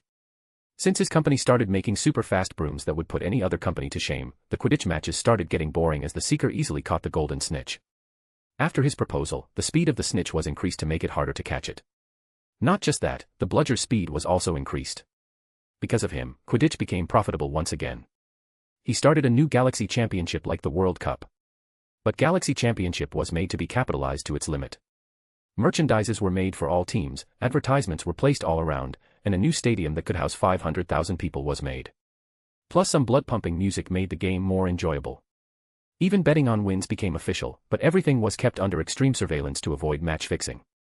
He had also recently launched flying robes which could change into any kind of fashion, color, or fitting as the wearer wanted. They were also fireproof, waterproof, dustproof, and also damage-proof to a limit. They were an instant hit in the market. People lined up for days to buy them. His fortune had grown so much that he didn't even know what to do with it. There were 2 different accounts in the Gringotts. One was the company account and another was his personal account in which all his dividends from the profit came in. Although he was the sole owner of the company, he only took a small percentage of profit. The rest was invested back in new ventures. His personal account now had 12 billion gold galleons, $115 billion, and the company account had 93 billion gold galleons, $895 billion. At one point the goblins had to ask him to use his magic for expanding the vaults because there were no vaults made to store that much money. He was the richest man in the world and owned the richest company in the world. He knew this would happen one day as his company was a one of a kind and had no competition. On top of that, it was internationally spread. The gold poured in from all over the world. The figure was stabilizing now though as they had reached the peak customers possible in comparison to the wizard population. E-commerce also played a major role in his wealth. Gringotts also became richer with him and they asked him to design a universal currency exchange system so that all the Gringotts in the world could be connected. In these years, Edward had reached peak Archmagi strength. Meaning that he was stronger than Dumbledore now. Because he had enough strength to protect himself, Alexander named him his heir. He also gave Hermione 5% ownership of the company. Nagini proved to be a very strong wizard. When her accumulated power from so many years was put to training, she quickly reached the level of a peak master magi, professor level, and would surely break through to Archmagi in some years. He also gave her 3% of the company. Hermione was going to be the minister of magic, so she needed wealth to stay on top of others. Nagini had given herself the position of overseer of the company. She watched out for any kind of corruption in the system and hence she deserved the 3%. Professor, it's time for the Triwizard Tournament commencement dinner. We should head to Hogwarts now, Edward operated in. Edward, even though was a reincarnator, understood that Alexander was different from him. He understood and accepted the fact that Alexander was his elder whose job was to improve the world. The years that he spent with him were his life's most fun and memorable years. Voldemort was already dead, so he had even forgotten about his revenge mission. Ah yes. I nearly forgot about that.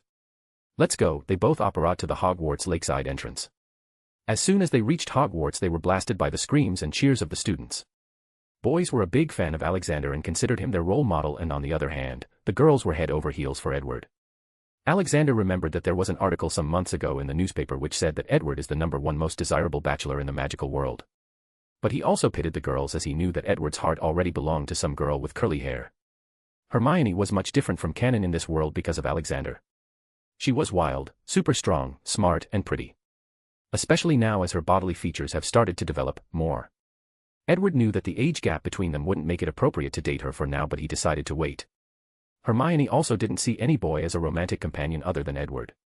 She liked him a lot and loved to spend time with him. She had also agreed to wait a bit before going public with their relationship. But for now, they were happy to be beside each other. Where did Alexander fit in all this? Well, he was more of a father figure to them, someone whom they both considered family. Chapter 28. Hagrid the Badass. First came the Durmstrang. Their headmaster had been recently changed as Karkaroff was tagged and bagged to Azkaban under the charges of conspiring against the Ministry and having ties with Voldemort. The dumbass was afraid that the Dark Lord would kill him when he returned, so to redeem himself he wanted to capture Harry Potter in the new tournament, and as expected, he was caught in the act. All thanks to the great Uniphones. Alexander wasn't going to let anyone spoil the Triwizard Tournament. It was time for his prodigy Hermione to rise and shine. He removed all the people who could cause trouble from the equation. Lucius and Umbridge were already in his pocket. He had also recently uncovered the whole conspiracy of Barty Crouch Jr. being out of Azkaban and hiding in his father's house while his mother was rotting in Azkaban with Polyjuice. The whole world was in shock when the news came out. It only made his new law easier to pass. Now, death punishment was allowed as long as proven guilty. His new type of pensive helped a lot in that matter.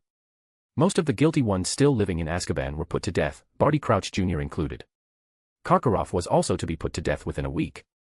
After Durmstrang, Beauxbatons came with their flying carriage pulled by many flying horses. Soon an extremely tall woman like a person came out of the carriage followed by the students. She went to Dumbledore and gave him a hug. Her size dwarfed him in both length and breadth. After that she looked at Alexander and went closer to him. "Oh. It is a pleasure to meet you again, Mr. Universe.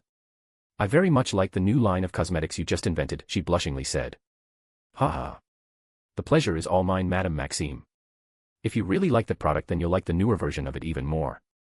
It will not just make your skin smooth and soft but will also make you look younger. My, you are doing such a boon for us witches," she flattered. Dumbledore and the no-name new headmaster of Durmstrang came to them. "Let's head inside, Madame Maxime and Mr. Universe. It's time to start the feast." Yes, let's go, Albus," Madame Maxime said and walked away in a supposedly graceful manner. "Hagrid's gonna fall in love with her. I can bet on it," Edward whispered to Alexander. "No thanks, I don't bet on something I know I will lose," he said and followed.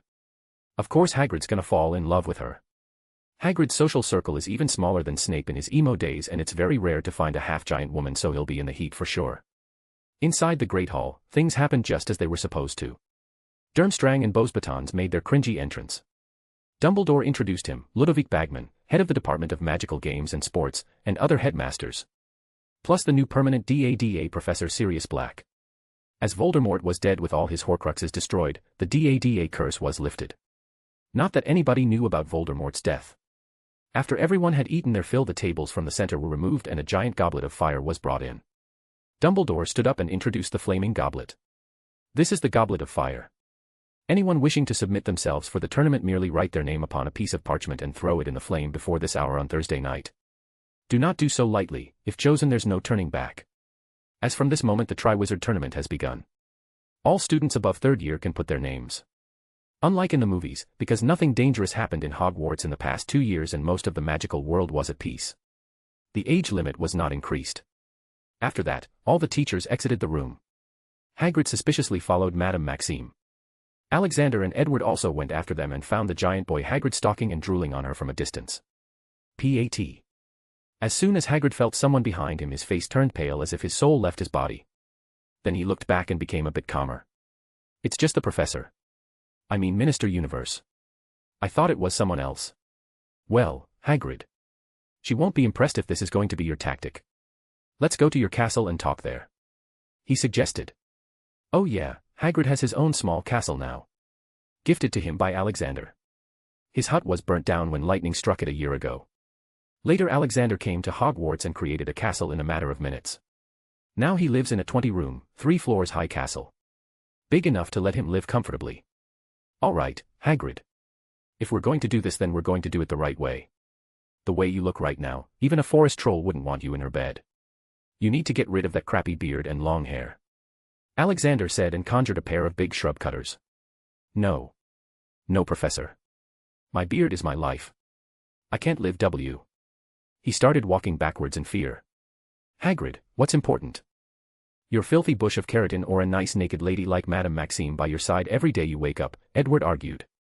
What the hell, Ed, I feel like puking now, Alexander lowly grunted. Ha ha ha.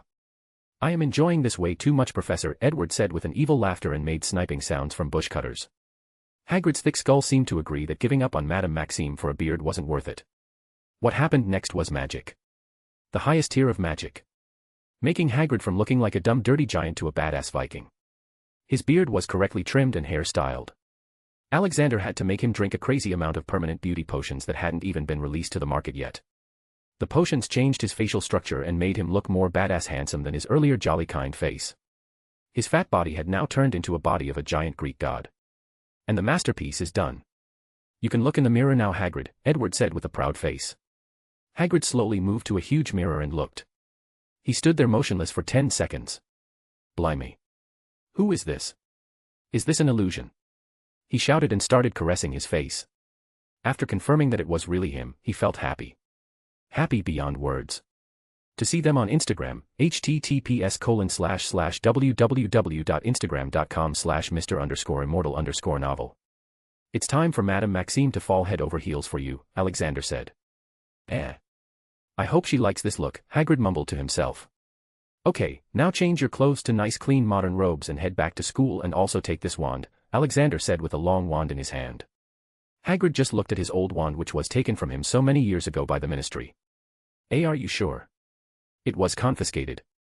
Hagrid, I am the Minister of Magic. I write the wizarding law. If I say you can have your wand, then you can have it. He forcefully pushed it into his hands. Hagrid looked flabbergasted for a second and then quickly bear-hugged Alexander with small tears. Ha, all right, big man, don't break my old bones, he laughed. Edward also grinned, looking at the happy Hagrid. Back in school, Hermione proudly put her name in the Goblet of Fire. Harry also put it, but this time when no one was trying to get him killed, the chances of his name being selected were close to zero. He was just a slightly above average wizard at best, except the DADA and potioneering courses. His two godfathers were teaching him pretty good. The only talent he had was in Quidditch. Ron also put his name for just the sake of it. Alexander had always felt weird about Ron. Why was he the only one with no talent in anything? All his brothers were good at something. Even Ginny was better than him, that is if getting Harry into her pants was to be considered an achievement. He conducted thorough research on the mind of Ron Weasley, and what he found surprised him. It turned out that his brain was damaged in some ways. Not physically but magically. Later he also found out that Ron was conceived when Arthur Weasley was unknowingly under Imperious Curse back in the time of First Wizarding War against Voldemort. When he told about his findings to the Weasley couple, they broke down in tears. All these years they considered Ron a bad seed, but it turned out that it was not his fault. He was bullied by his brothers for something that was out of his control. They asked Alexander if he could do something and he agreed to help. These days, Ron was on a regular regime of potions that were supposed to heal his brain. Though he would live most of his life just being average, but at least it will be better than being below average. Still, he will try again when he levels up into the realm of the Supreme Magi. Some days passed and finally came Thursday night. Everyone gathered around in the Great Hall. When Alexander entered with Hagrid, everyone gawked. The giant badass hunk looked southwest out of place. Madame Maxime checked Hagrid out with lustful gaze. You look amazing, Hagrid my friend, Dumbledore exclaimed. Ha ha ha. It's all thanks to Minister Universe here. He laughed it off, being as cheerful as always. Well, there were no potions to change someone's nature, so Madame Maxime will have to satisfy herself with what she's getting, Alexander thought, looking at simple-minded Hagrid. Let's see who are the chosen champions, Dumbledore spoke. The goblet spat out a piece of paper. Dumbledore caught it and announced. From the Durmstrang, we have Victor Krum as the champion. The hall erupted in clapping and cheers. Soon another piece came. From Beauxbatons, we have Fleur Delacour as the champion. From Hogwarts, we have Hermione Granger, he announced. Alexander started to crazily clap like a proud father. Soon the whole hall followed him and everyone started to clap. After that, they were all interviewed by Rita Skeeter. Though this time she came with a camera crew. Chapter 29. Breakthrough. The next day, the news about the champions rolled out. The Tri-Wizard Tournament was going to be broadcast live to the world, and hopefully, there will be a World Wizard Tournament in the future. Alexander also announced that the tournament was being sponsored by Universe Industries and the winner will win 500,000 galleons. There were just 3 contestants, so there would only be 2 rounds, but to make things more interesting he decided to change the second round. The first round was the same as in canon, but the second round was much harder. The champions would have to complete a cross-country race with many obstacles in between. Obstacles such as illusions, enchanted forests, wild beasts, under Alexander's control, traversing through the Muggle world, crossing a big river with provided means, and finally, when they are tired, there will be a duel at the end. There was still a week before the tournament began, so he thought of focusing on his breakthrough and probably reaching the realm of supreme magi. In the past 2 years, Alexander drank many potions made with the help of the Philosopher's Stone. If he were to try to break through with sheer work, then it would have probably taken him more than 500 years, but with the help of the stone, the process was greatly shortened. Many times he had thought about straight up eating the stone. He knew he wouldn't permanently die, so there was no risk, but he still controlled himself as it was the only Philosopher's Stone in the world, and without it, he wouldn't be able to study it. He was also close to being able to make another Philosopher's Stone and now only needed to search for some alternate materials, but that was for later because for now, he had found a way to break through. Back in the Galaxy Tower. "Are you ready, old man?" Edward asked. He nodded. "When I say, open the valves at full capacity." Edward took his position near a complex mechanism of pipes. The pipes were attached to Alexander's backbone at one end, and on the other, they were connected to a large glass tank filled with red liquid. For the last time, he took a long breath. "Do it," he said softly. Getting the green signal, Edward slowly twisted the valves. The red liquid started to slide in the pipes to the backbone of Alexander. The liquid was made with the help of various rare substances and the stone.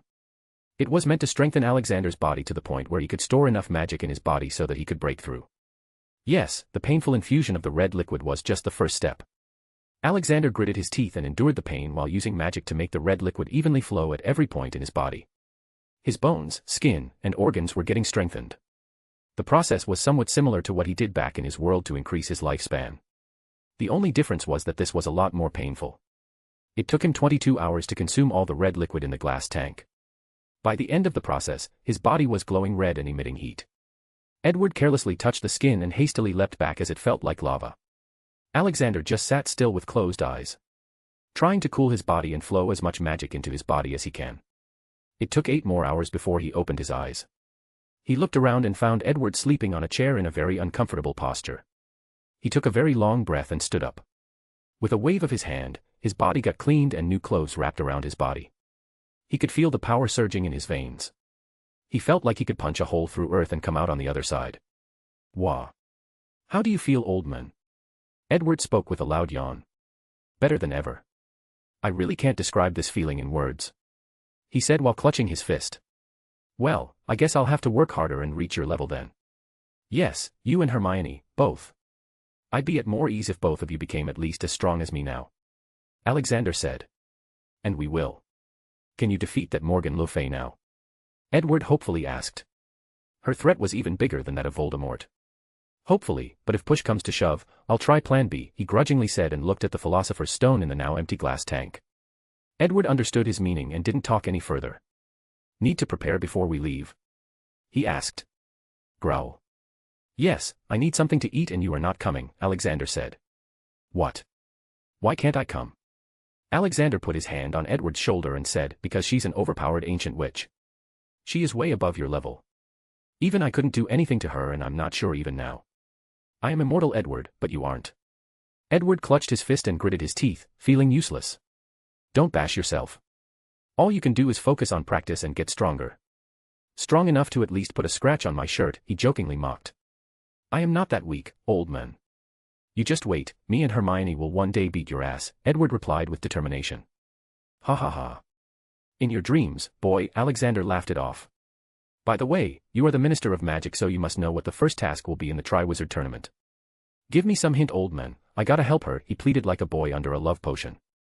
"You know that's cheating. All I can say is that the first task will be tough, though she can do it with ease, but still, learning the tongue will help," Alexander said while eating his cereal. Edward looked at him with wide eyes. Was that a clue? Who knows? "Well, I should get going," he shrugged. "Don't you want some armor or something?" Edward asked. "There is no armor that can withstand the kind of power I and my opponent possess, though I would love to make one in the future." "Okay then, bye." He checked the Philosopher's Stone in his pocket and operated to the forest of Albania. He heard a voice just as he reached the jungle. "I see, you have gotten stronger.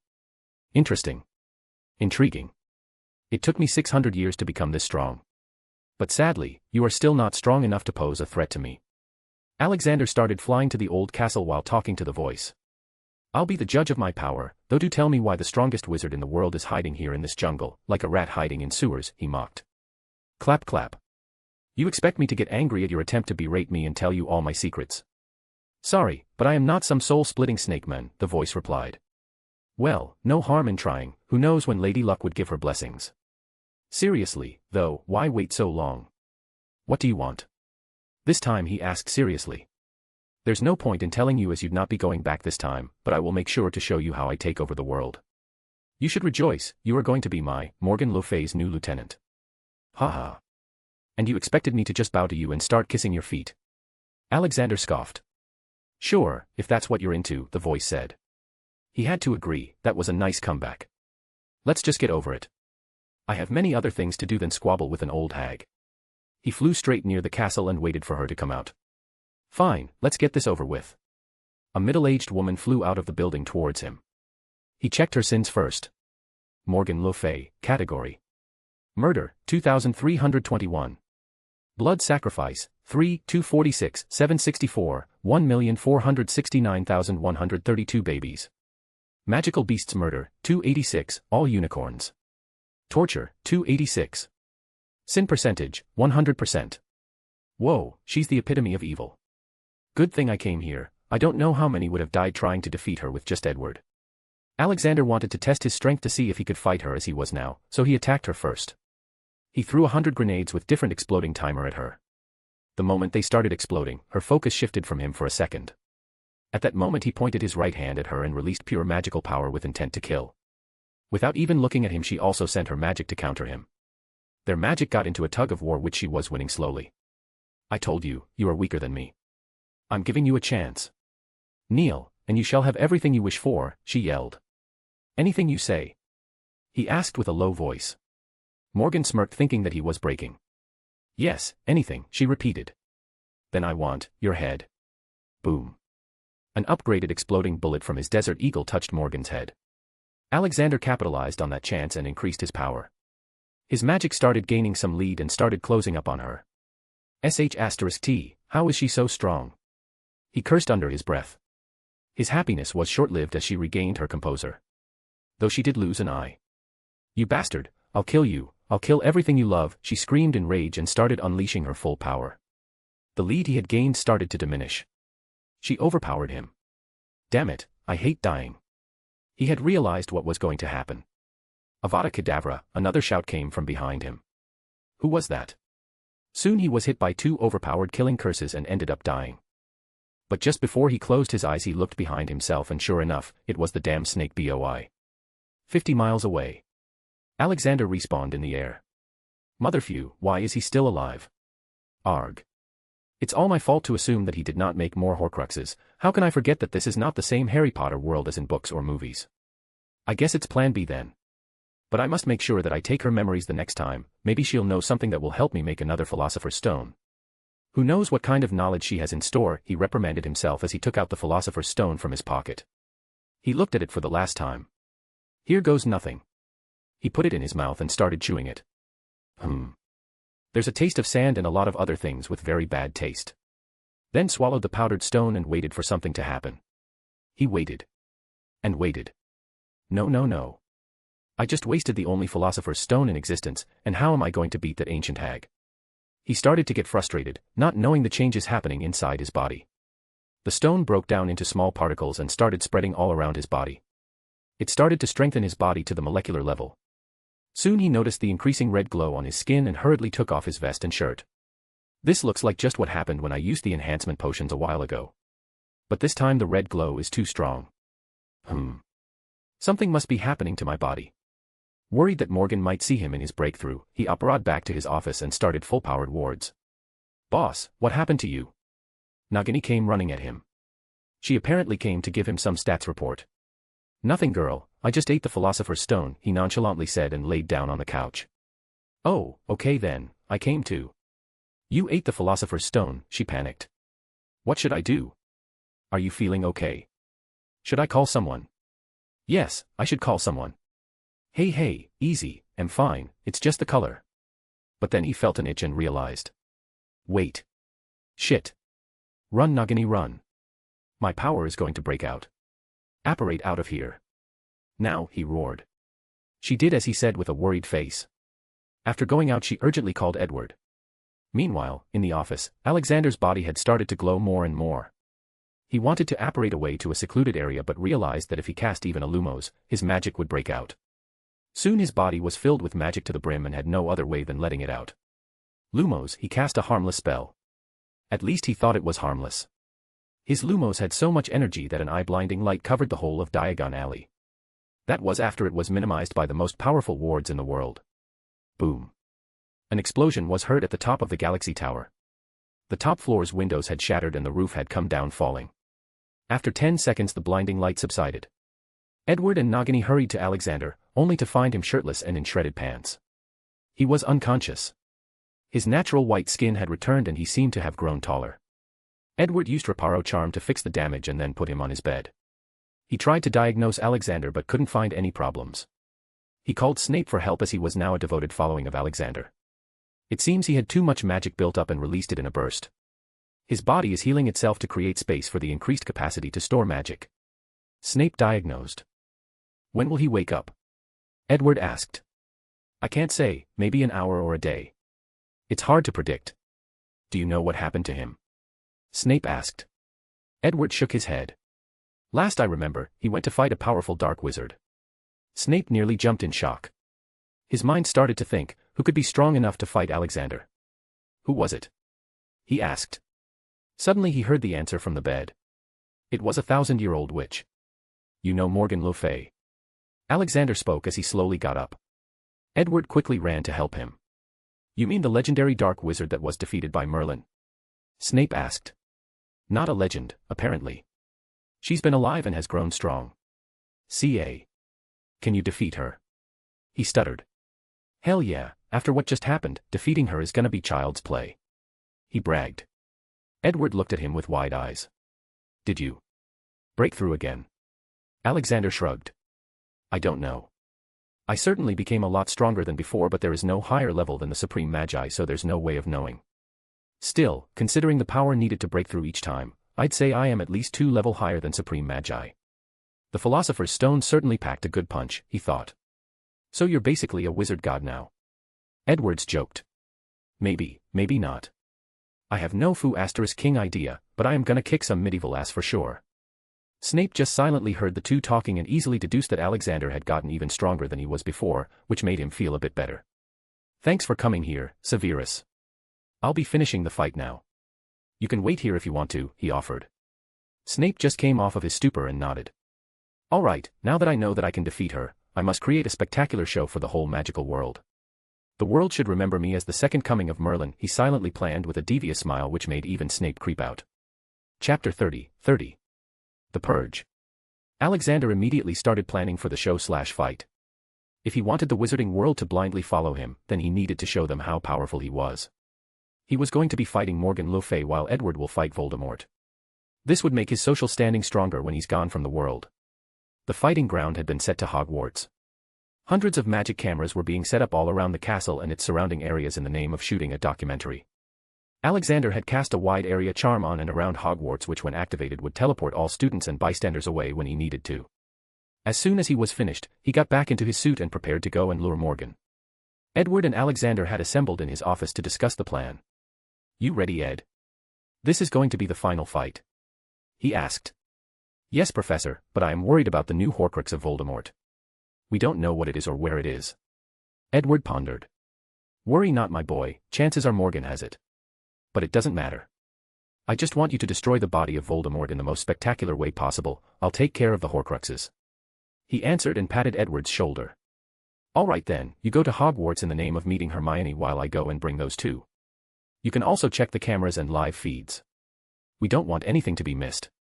We both are also going to wear microphones. Alexander gave his last orders. Edward nodded and apparat to Hogwarts. Alexander apparat to Forest of Albania. This time he directly appeared near the castle. You. How can this be? A shocked voice came. Haha, I am immortal, puny mortals like you cannot hurt me, Alexander proclaimed with an overbearing aura. I will have all your secrets soon, Morgan yelled and tore out of the castle's terrace. Voldemort also followed behind. How's it going, Tom Marvolo Riddle? I see all your death shitters have left you. Is she the one sucking you nowadays, huh? He mocked, wanting to make them angry. How dare you talk filth about my master? Avada Kedavra, Voldemort shot. Alexander backslapped the killing curse away like swatting a fly. I see, you've gotten stronger, I don't know how. But it doesn't matter as all shall fall before me, the great. Morgan screeched. Before she could complete it, Alexander sent a charm her way which turned her head into a donkey's and her last words sounded like braying. Ha ha ha, the great donkey Le Fay. He heartily laughed. Voldemort looked at his master with wide eyes. Master, why your face? Shut up, she yelled, her eyes turned bloodshot red. All of her crazed nature was shown clearly. That was exactly what he was trying to do. He wanted her to follow him to Hogwarts, but he also knew that she was a hundreds of years old cunning witch. She might smell a plot if he didn't enrage her. She started to mindlessly shoot various curses at him. Voldemort followed her. Alexander fought them for a while before acting like he was losing. Then, as he planned, he let one of the curses from Morgan touch him. He acted like he was wounded and immediately operated away to Hogwarts. No, not this time. I will have all your secrets and power, she screeched and operated after the magical residue of Alexander, left behind by him on purpose. Voldemort hurriedly followed his master. The moment Alexander reached Hogwarts, he hid his magical aura and checked all the recording equipment and microphones. Soon, Morgan and her dog arrive. She tried to sense him but couldn't. Come out, you filth. Come and accept your fate, she called out with a deafening roar. Alexander didn't come out, after all, heroes always arrive at the climax. Surprisingly, Dumbledore went out to see who was screaming. Who are you? How did you get in? He asked. Ah, Dumbledore, I know about you from my dog and I am the great Morgan Le Fay, the defeater of Merlin, the strongest witch alive. Dog, say hello to your headmaster, she said, looking at Voldemort. Voldemort took down his hood and showed his noseless snake face. Hello Dumbledore, I see you have grown pathetically weak. Tom. What are you doing? Shut up, you weakling, I have come to kill that Alexander bastard, bring him here, she ordered. Him? He's not here, and what do you want from him, he asked. You. I answer 2-1 she roared and attacked Dumbledore. She really had gone crazy. Well, what happened next was obvious. Dumbledore was defeated miserably, he fell and was about to be attacked by Voldemort, but surprisingly, or say, conveniently, a hero saved him. Edward jumped in front of Dumbledore and started countering Voldemort. Who are you? Voldemort asked. My name is Edward Firestorm, and you killed my parents. Prepare to die, he said with a plain face. Ah, yes, I remember the Firestorm family, their screams were music to my ears. Sadly, my supporters were against ending your pureblood family line, so I refrained myself from killing you. Mistakes were made, I shall correct them now. With that, he threw curses at Edward. They both took to the air to fight as they both knew how to fly. On the other hand, Morgan was seething in rage. Fine, if you don't come out then I'll start with killing all those puppies in the school. I wonder how many heirs will be killed today. She started waving her wand and the whole Hogwarts castle started to get lifted in the air. Scared screams of students could be heard in the school as students ran to protect themselves. The school was lifted for some 300 meters in the air when Morgan ended her magic to let it fall down. Dumbledore looked pale as he didn't have the power to do anything. Even Voldemort and Edward stopped to look. The whole wizarding world held their breath as they saw things happening on their TV uniphones and advertisement panels. Parents who had their kids stuck in school cried. When it seemed that all hope was lost, a beacon of light emerged. Literally, Alexander appeared with his body shining in white and golden light. He waved his hand and the school stopped falling in midair. He used sonorous charm and spoke. Hello, kiddies. Your favorite Professor Universe is here and there is nothing to fear. I'll teleport all kids, elves, and any other living beings to Galaxy Tower. Sit tight and relax. At the end of his words, the whole Hogwarts building started to shine in a soothing golden aura. It happened for 3 seconds and as the aura disappeared the school fell to the ground. Getting destroyed beyond recognition. I see you've had your fun, Albus, he said, looking at battered Dumbledore resting on the ground. I've grown too old for this, Dumbledore grunted. All right then, it's time to deal with this ancient old hag. Edward, can you deal with Snake Boy? He asked in Edward's direction. Easily, Professor, Edward smirked and took a fighting stance. All the parents of students, Ministry Aurors, ICW members, and many other important people of the wizarding world came to Galaxy Tower to see if all the students were really teleported and also see if they could help. All of them unanimously agreed that the enemy was way above their level, so they only focused on securing the perimeter. The whole world was keeping a tight eye on the fight that involved the fate of the whole world. Finally. You might have saved them, but for how long? When I am done with you, I'll destroy everything. Yes, yes, we all know that. Seriously, can't you villains find a new speech, or do you guys have a chat group to discuss your lines? He joked. Morgan gritted her teeth and launched her magic towards him. In response, Alexander brought out his favorite weapon. He wanted to test it for so long and finally had a chance now. The golden handheld magic Gatling gun started firing magical exploding bullets. Hundreds of bullets were launched from the 6 muzzles. Each bullet was twice as strong as Muggle grenades. Boom, boom, boom. She tried to counter the bullets by levitating large chunks of ground and throwing at him, but Morgan was continuously bombarded and her body was engulfed in a cloud of explosions. Each bullet was so strong, her whole body had become disfigured. Let's make this even more dramatic, he said under his breath and secretly activated the weather change cheat code. Suddenly the shiny morning turned into a rainy, depressing morning with thunder. Alexander looked at Edward to see how he was holding, and sure enough, Voldemort's face had gotten swollen due to all the punches he received. Edward was making the fight as much humiliating for Voldemort as he could. Seeing no other way out, Voldemort tried to flee, but the area was surrounded by Alexander's anti-apparition wards. Then he did what they were waiting for. Snakeboy called for his Death Eaters. He didn't have many left, most of them had been executed. But there were still some remaining. One of them was Lucius Malfoy. He had been under the impression that Alexander had removed his dark mark, but when the call was made he unknowingly opera to his master. Alexander allowed all of them to pass the anti-apparition wards. About 16 low and high-level Death Eaters came to their master's aid, but most of them died if not permanently crippled by the storm, Edward Firestorm. It was a massacre. A purge. Morgan Le Fay was a pretty old and powerful witch. She survived the fight with Merlin using a blood sacrifice which only she knew how to do. For the sacrifice, she had to give up most of her magic and blood. It took her 600 years to heal and then get stronger with the help of consuming Muggle life, including babies, essence every day, but once again, here she was fighting someone she could not defeat. While fighting Alexander, she had felt the power behind every spell or that projectile. That power was way above her level. So, in the face of death, she once again made the same choice. It doesn't matter if she had to give up her blood and magic if it meant it could save her. There was no lack of Muggles to be consumed either. There were nearly 6 billion of them if the Muggle newspaper was to be trusted. And finally, she had found a chance to perform the sacrifice while being hidden under the cloud of explosions. Chapter 31, 31. Wizard God. You forced me into doing this. Now die. A green energy ball the size of a football came out of the explosion cloud and struck Alexander. He was thrown to the ground, his shirt was burnt, leaving behind a deep, wide wound on his chest. Damn, that hurt a little. This must be how she survived Merlin. I can feel the chaotic energy in that blood magic, Alexander groaned on the ground.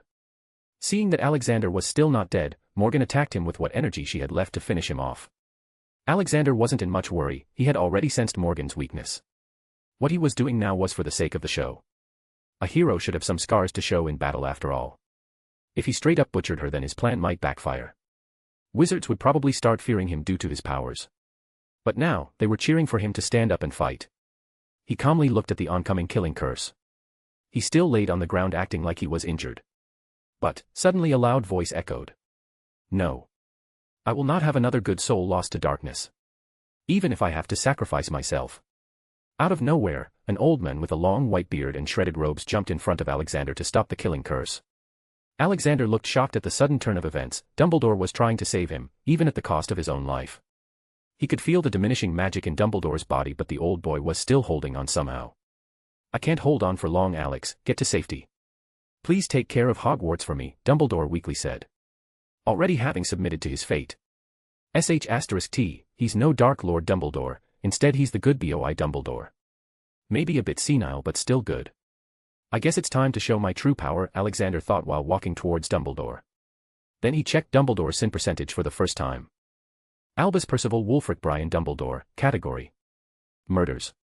Indirect murder, 15, wizards who died because he didn't deal with Voldemort. Sin percentage, 51%. Well, I guess he's not that bad. When he reached him, he just put his palm in front of the trajectory of the killing curse and the curse was gone. He held Dumbledore from falling to the ground. Everything around them had stopped moving. It was like the time had stopped, even the rain was paused in midair. It was his highest tier of magic which stops the time in a certain radius. I am sorry, my friend, I misunderstood you. I'll have to think of a way to repay you. For now, you just need to sit back and relax. Drink this potion, he said, conjuring a large bed and putting Dumbledore down. The potion was his creation of the highest level. An elixir made by combining the Philosopher's Stone's power and Phoenix tears. Dumbledore was shocked, everything around them was frozen. He lightly asked, how strong are you? Ha ha. That, I would also like to know, my old friend. Fawkes, watch over your old man, will you? He spoke to the worried Phoenix sitting near Dumbledore. He turned around and walked to the paused battlefield. A wave of his hand and things resumed. It's time to finish things, Morgan Le Fay, he announced and lifted his hand towards her. He cast a superior silent accio and Morgan's already battered body flew directly into Alexander's hand. Her head being firmly held. He used mind arts to force sweep every ounce of magical knowledge in her brain. She started screaming like she was possessed by some demon. Even after her voice box had been torn apart. For the crime of murdering and eating souls of more than 5 million people and killing countless magical creatures. I sentence you to die and never be reborn. Then he pointed his other hand towards the sky, and what was happening there started to appear in the sky all around the world. But only magical people could see it. His body started to shine in golden color. Let this be a reminder to all wannabe dark lords, dark wizards and witches, if you harm even a single hair on any innocent living creature in the world. This will be your end, he said while looking in the sky. All the people with a guilty conscience who were seeing the scene in the sky or other channels felt like Alexander's gaze was directed towards them. They felt like all their deepest and darkest secrets were like an open book. Fear from the depth of their soul was what they felt. Even the dementors around the world cowered in fear and flew to hide inside some deep dark cold place. Snap. All the while she was still screaming, the head of Morgan Le Fay imploded into a bloody mess. Not wanting to leave too much blood, Alexander used his eyes powers. The body of Morgan Le Fay got covered in golden purifier and started to get burned. Not even ashes remained. She was a Category 5 evil, and for that, her punishment was to get destroyed and forgotten from space and time.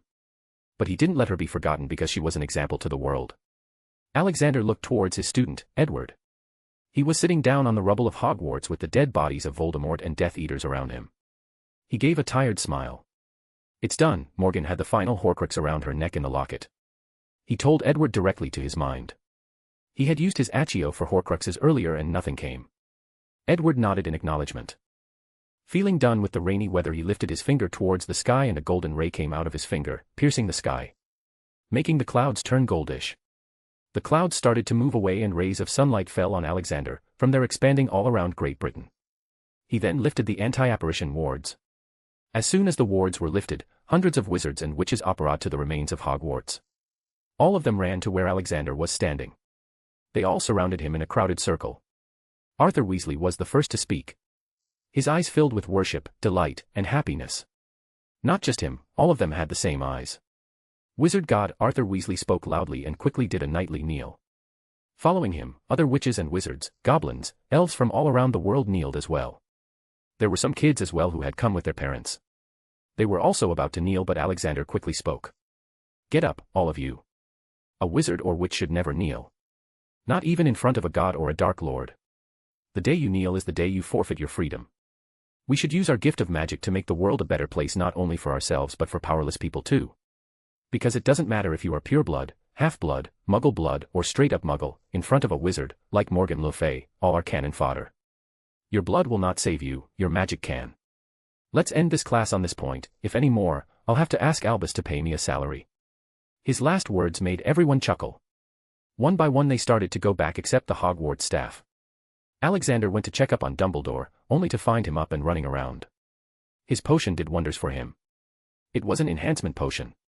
It made Dumbledore look 50 years younger and also granted him another 100 years of life.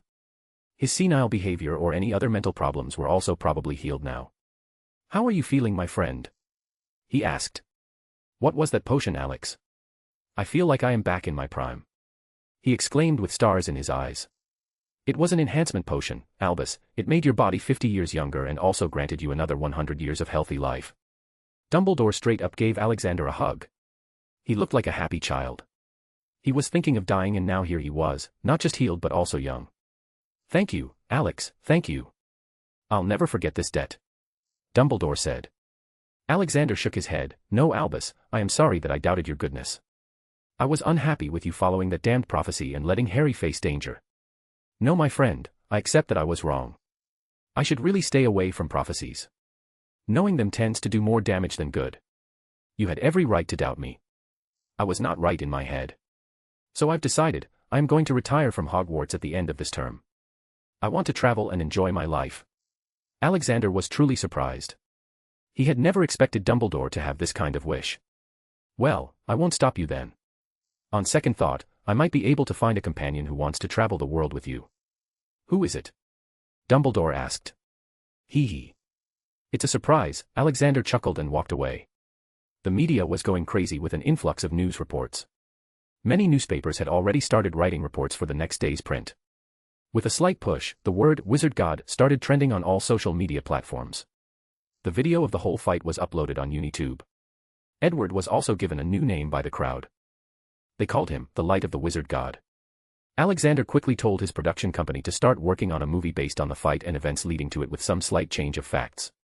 The movie was to be released in the Muggle world too, so only Muggles actors who knew about the wizarding world were to be cast. On a good note, every single wizard and witch now stood with Alexander. Something which he was going to use to deal with the internal discrimination problem. But first, he had to fix Hogwarts. Chapter 32. A free elf. The next day, Alexander sat in his office at the ministry. His spectacular show had come to bite him in the ass. Heads of various magical factions or ministries were either coming to greet him or join him. He had to be present to meet them all. Just now he sent the Vampire King away. They had signed a pact to let vampire kids learn in Hogwarts. The vampire kids would be given magically produced blood from ambient magic. Courtesy of Alexander's new invention, a machine that could turn the ambient magic in the surroundings into blood of any flavor. The adult vampires would also be allowed to buy these machines at a discount, and now they were also allowed to work in magical establishments. Though there were strict laws against any aggression too. Werewolves were given similar choices. Their kids will be provided with a free yearly shot of superior wolfsbane potion. The normal werewolves community is also given the offer to buy the potions from his shops at a discount. Ha! So much work. I hate this, he sighed and cursed. You get what you sow. They treat you like a god now. Even bigger than Merlin. I received reports that all magical ministries in the world have decided to create a giant statue of yours in their respective places. Her too, I heard someone talking about replacing the Merlin statue with yours. Edward said. Arg. They should do this after I'm dead. It feels weird right now. Alexander grunted. How's Hogwarts going? He then asked. Well, it would take a lot of time to rebuild the school. The 3 headmasters have decided to postpone the Triwizard Tournament, Edward answered. No. I won't let anything stop Hermione's rise to fame. She's supposed to replace me. *CK it, I'll rebuild the school myself. Let's go, Ed. He stood up and got ready to apparate. Haha. I knew you would do this. They are probably already waiting for you, Edward laughed. Pop. They disapparated at what was supposed to be Hogwarts' main entrance. Haha, welcome my friend, we were just waiting for you, Dumbledore said, with a lemon lollipop in his mouth. Alexander confusedly looked around at the small crowd. Hermione, Snape, Sirius, McGonagall, Hagrid, and other professors were there. Am I really that easy to predict? He amusingly asked. Yes, all of them replied at the same time, making him flinch. He scratched his head in embarrassment. It made them heartily laugh, and Alexander was happy to have lightened the mood. All right guys, out, all of you. I am going to fix Hogwarts. If there's anyone inside, tell them to leave the castle. Dumbledore nodded and signaled to everyone to head to the open field. Some house elves who were working inside also popped away. Alexander flew to the sky and hovered at a height. He started waving his hands and all the rubble started to fly, slowly arranging themselves. Alexander was going to make some changes to the new castle. He was making the Great Hall even bigger. The classrooms were also bigger. The whole castle was going to use magic LED lights. Potions lab was upgraded to cause fewer injuries. The library was upgraded with superior enchantments and wards. No one would be able to take out books without getting permission from the librarian or the headmasters if the book contained some questionable material. A new restricted section was made with only one entrance. It could be accessed by anyone over 16 years of age, as long as they sign the contract to not use the knowledge for bad things or else they will be obliviated. All kinds of knowledge could be accessed there. From lightest to darkest. It had safety features as well. If someone attempted to break in or attack, the person would be put into stasis and the DMLE would be informed automatically. These were just some of the minor changes. Major changes included attack wards. If anyone tried to attack the school, they would be put in stasis after getting a crucio to their face. The internal wards also made sure that no kind of bullying would happen. Light-hearted pranks were okay though. Words like mudblood were banned from being spoken. The sorting hat was upgraded to have the power of slight divination. It could now sense which house is best for the students to nurture the most in a good way. Cheering wards were also included to lighten up any kind of depression. It took just 1 hour to create the new Hogwarts. It was looking even more majestic than before.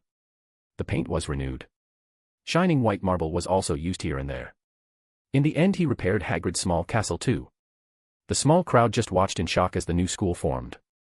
Hermione made sure that everything was clearly recorded on her uniphone. She knows the value of propaganda now. He slowly descended to the ground near the crowd.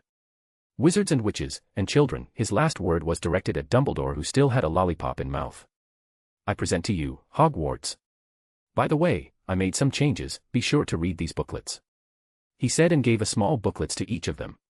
Dumbledore quickly scanned it and excitedly spoke. This is brilliant, my friend, many times better than before. You also made classes, dorms, and Great Hall bigger to accommodate the extra students that will be joining next term. Alexander nodded and invited them for lunch in the castle. So, I hope that we will not have to postpone the Triwizard Tournament anymore. I am the Minister of Magic and from me, it's a green light. Alexander said. It's a go for me as well, sir, Madame Maxime agreed. Yes, from me as well, no-name Durmstrang headmasters also agreed. Then they all looked at Dumbledore, who was busy cutting his steak. What? You don't need to ask me. Hogwarts is here, we are here, so what's there to ask? He spoke. I think my potion made him too relaxed, Alexander thought. Okay then, the first task will happen in 2 days from now. Tell your champions to prepare. That evening, before leaving the ministry, Alexander signed a new law. It was fully introduced by him. It was called Magical Equality Law. According to this, all kinds of discriminatory behavior against any intelligent living being and smart magical beings were to be considered a crime punishable by law. The law also said that the ministry or any other organization in magical Britain will destroy all its public records of pure blood, half-blood, or non-magical born wizards. From now on there will only be one term, wizard or witch, used. All intelligent magical beings are the same and will enjoy equal rights in the eyes of law. Furthermore, only Gringotts will keep a record of families and blood relations. The new law is sure to cause some ruckus, but it was much needed. There weren't many pure-blood supremacist families left, to begin with, so he wasn't much worried though. The world purity level had reached 88%. Just 2 more and he'd have to leave. But he was going to take his sweet time to increase the world purity level. He needed at least 5 more years before he could arrange Hermione to take over the ministry. Edward had already proved himself sufficient in running the business, so he wasn't worried there. Nagini was enjoying her life while working happily. Snape was happy to be with his new godson. He had also started dating some Japanese witch. Apparently, he found her on Unibook. Sirius was a wild dog, so he didn't feel like finding a permanent girl for now. Harry had developed a crush on Cho Chang, but Alexander was sure that it was teenage hormones. Ginny was still salivating over Harry. Ron was slowly healing from his birth defects. He couldn't find a girl, so he tried to impress Hermione but was brutally rejected. It's not his fault, he didn't know that she was already dating the most eligible bachelor in the world. Hagrid was dating Madame Maxime. His new look had her going crazy. All in all, everyone was happy. Now, Alexander was headed to the production center in the Galaxy Tower. He had full trust that the paid and happy elves would not do anything untrustworthy. After all, they all were treated so nicely. They all wore clean clothes, ate clean food and slept in nice rooms. Most of the money they earned was just continuously getting accumulated in their vaults. Alexander entered the working area. The project manager elf was leading the way. While checking things out, Alexander saw a weird elf. The elf was doing no work, he just sat on a bench swinging his legs and humming some unknown song. Hey, Grippy, who's that elf? Alexander asked the project manager. Oh, that's a masterless elf. His master died recently. He's very weird, he's not even trying to find a new master. He says that he's a free elf. Grippy said in a disgustful voice. Alexander looked at the happy elf and felt pretty sure on his guess of who it was. There can be only one elf that would call himself free. Dobby, come here, he called out. Alexander also used his judgment power on him. Dobby, the free elf, category nil. Sin percentage, 1%. Wait, is that even possible? Dobby looked surprised seeing that someone knew him. He tippy-toed towards him. Dobby was checking out the wizard in front of him. He knew who it was, he saw the face in many newspapers and that box thing called Uniphone. What can Dobby do for Great Master Universe, he said with his ever-excited voice. What are you doing here? Dobby's master died yesterday, Mistress Malfoy did not bond with me, so Dobby came here to see friends. Alexander nodded and had an idea. He was working on a new potion for body evolution potion. Dobby, would you like to bond with my magic? I don't treat my elves badly, I pay them, give them work, food, and a good home to live in. You will still be free to do whatever you want. Alexander asked. Dobby's already big eyes got more bigger. Alexander feared that they might pop out any second now. Yes, great Master Universe, Dobby will be very lucky to bond with you, he excitedly said. Good, come here then. Alexander put his palm on Dobby's big forehead. Dobby's body and Alexander's hand produced white light for a split second and it was done. Grippy, give Dobby a new set of clothes. Don't worry, Dobby. It's a rule that every elf must wear clean clothes if they are to serve me. Okay. Thank you, great Master Un. Stop. From now on, you will just call me boss. Okay. Alexander ordered. Yes, boss, Dobby nearly shouted. Chapter 33. Dobby, the mountain that operates. Well, Dobby, how did Lucius treat you all these years? Now, neat and clean Dobby in gentleman's suit and boots replied, Oh, Master Malfoy used to beat Dobby a lot in the beginning, but something happened 2 years ago and Master started treating Dobby like Dobby was the master. Mistress Malfoy still beat Dobby though. They beat you because you are small and weak, Dobby. Would you like to evolve and get stronger? Alexander asked. Dobby quickly nodded his head. Yes, Dobby would be lucky if that can happen. Then let's go to my office. I'll give you a potion that will make you evolve. Hopefully. Here, drink this and go to sleep. The changes will happen overnight. That is your room from now on, he pointed to a door at the end of the lobby. Yes, boss. Dobby gulped down the shining golden liquid and went to sleep. Alexander went to work on his new project. He was going to leave his inheritance to Edward because he saw him worthy, but that didn't mean that all the next generation will also be worthy. Hence he created an inheritance test for anyone to ever be able to inherit the company.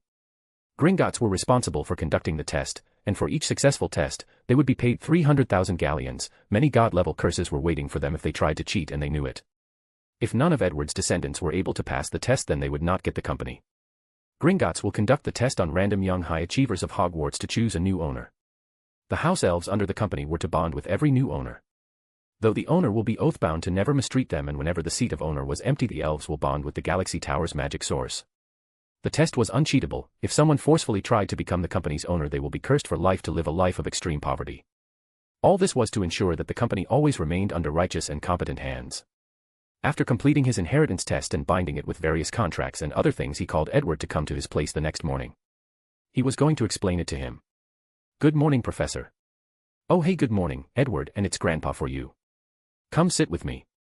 Alexander showed Edward the inheritance test. Edward was in favor of it, as he also knew that it only needs one bad seed to destroy the years of hard work. While they were discussing, Dobby's voice came from behind. Good morning, boss. Oh, good morning, Dob. Alexander's words got stuck in his mouth when he saw Dobby. What the hell, Dobby, what happened to you? Alexander cried.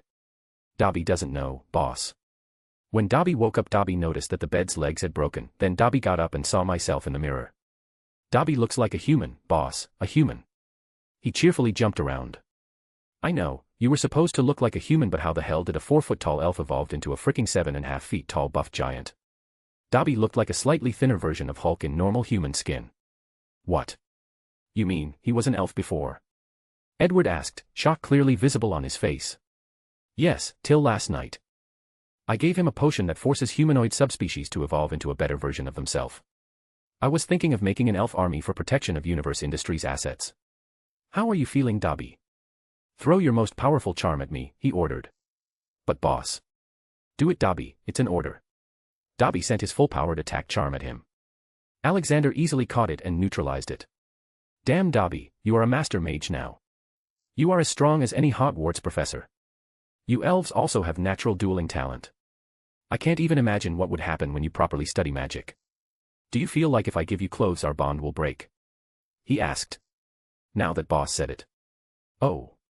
Dobby feels different. I think Dobby can do whatever Dobby wants, but I still feel the need to bond or else the magic will weaken.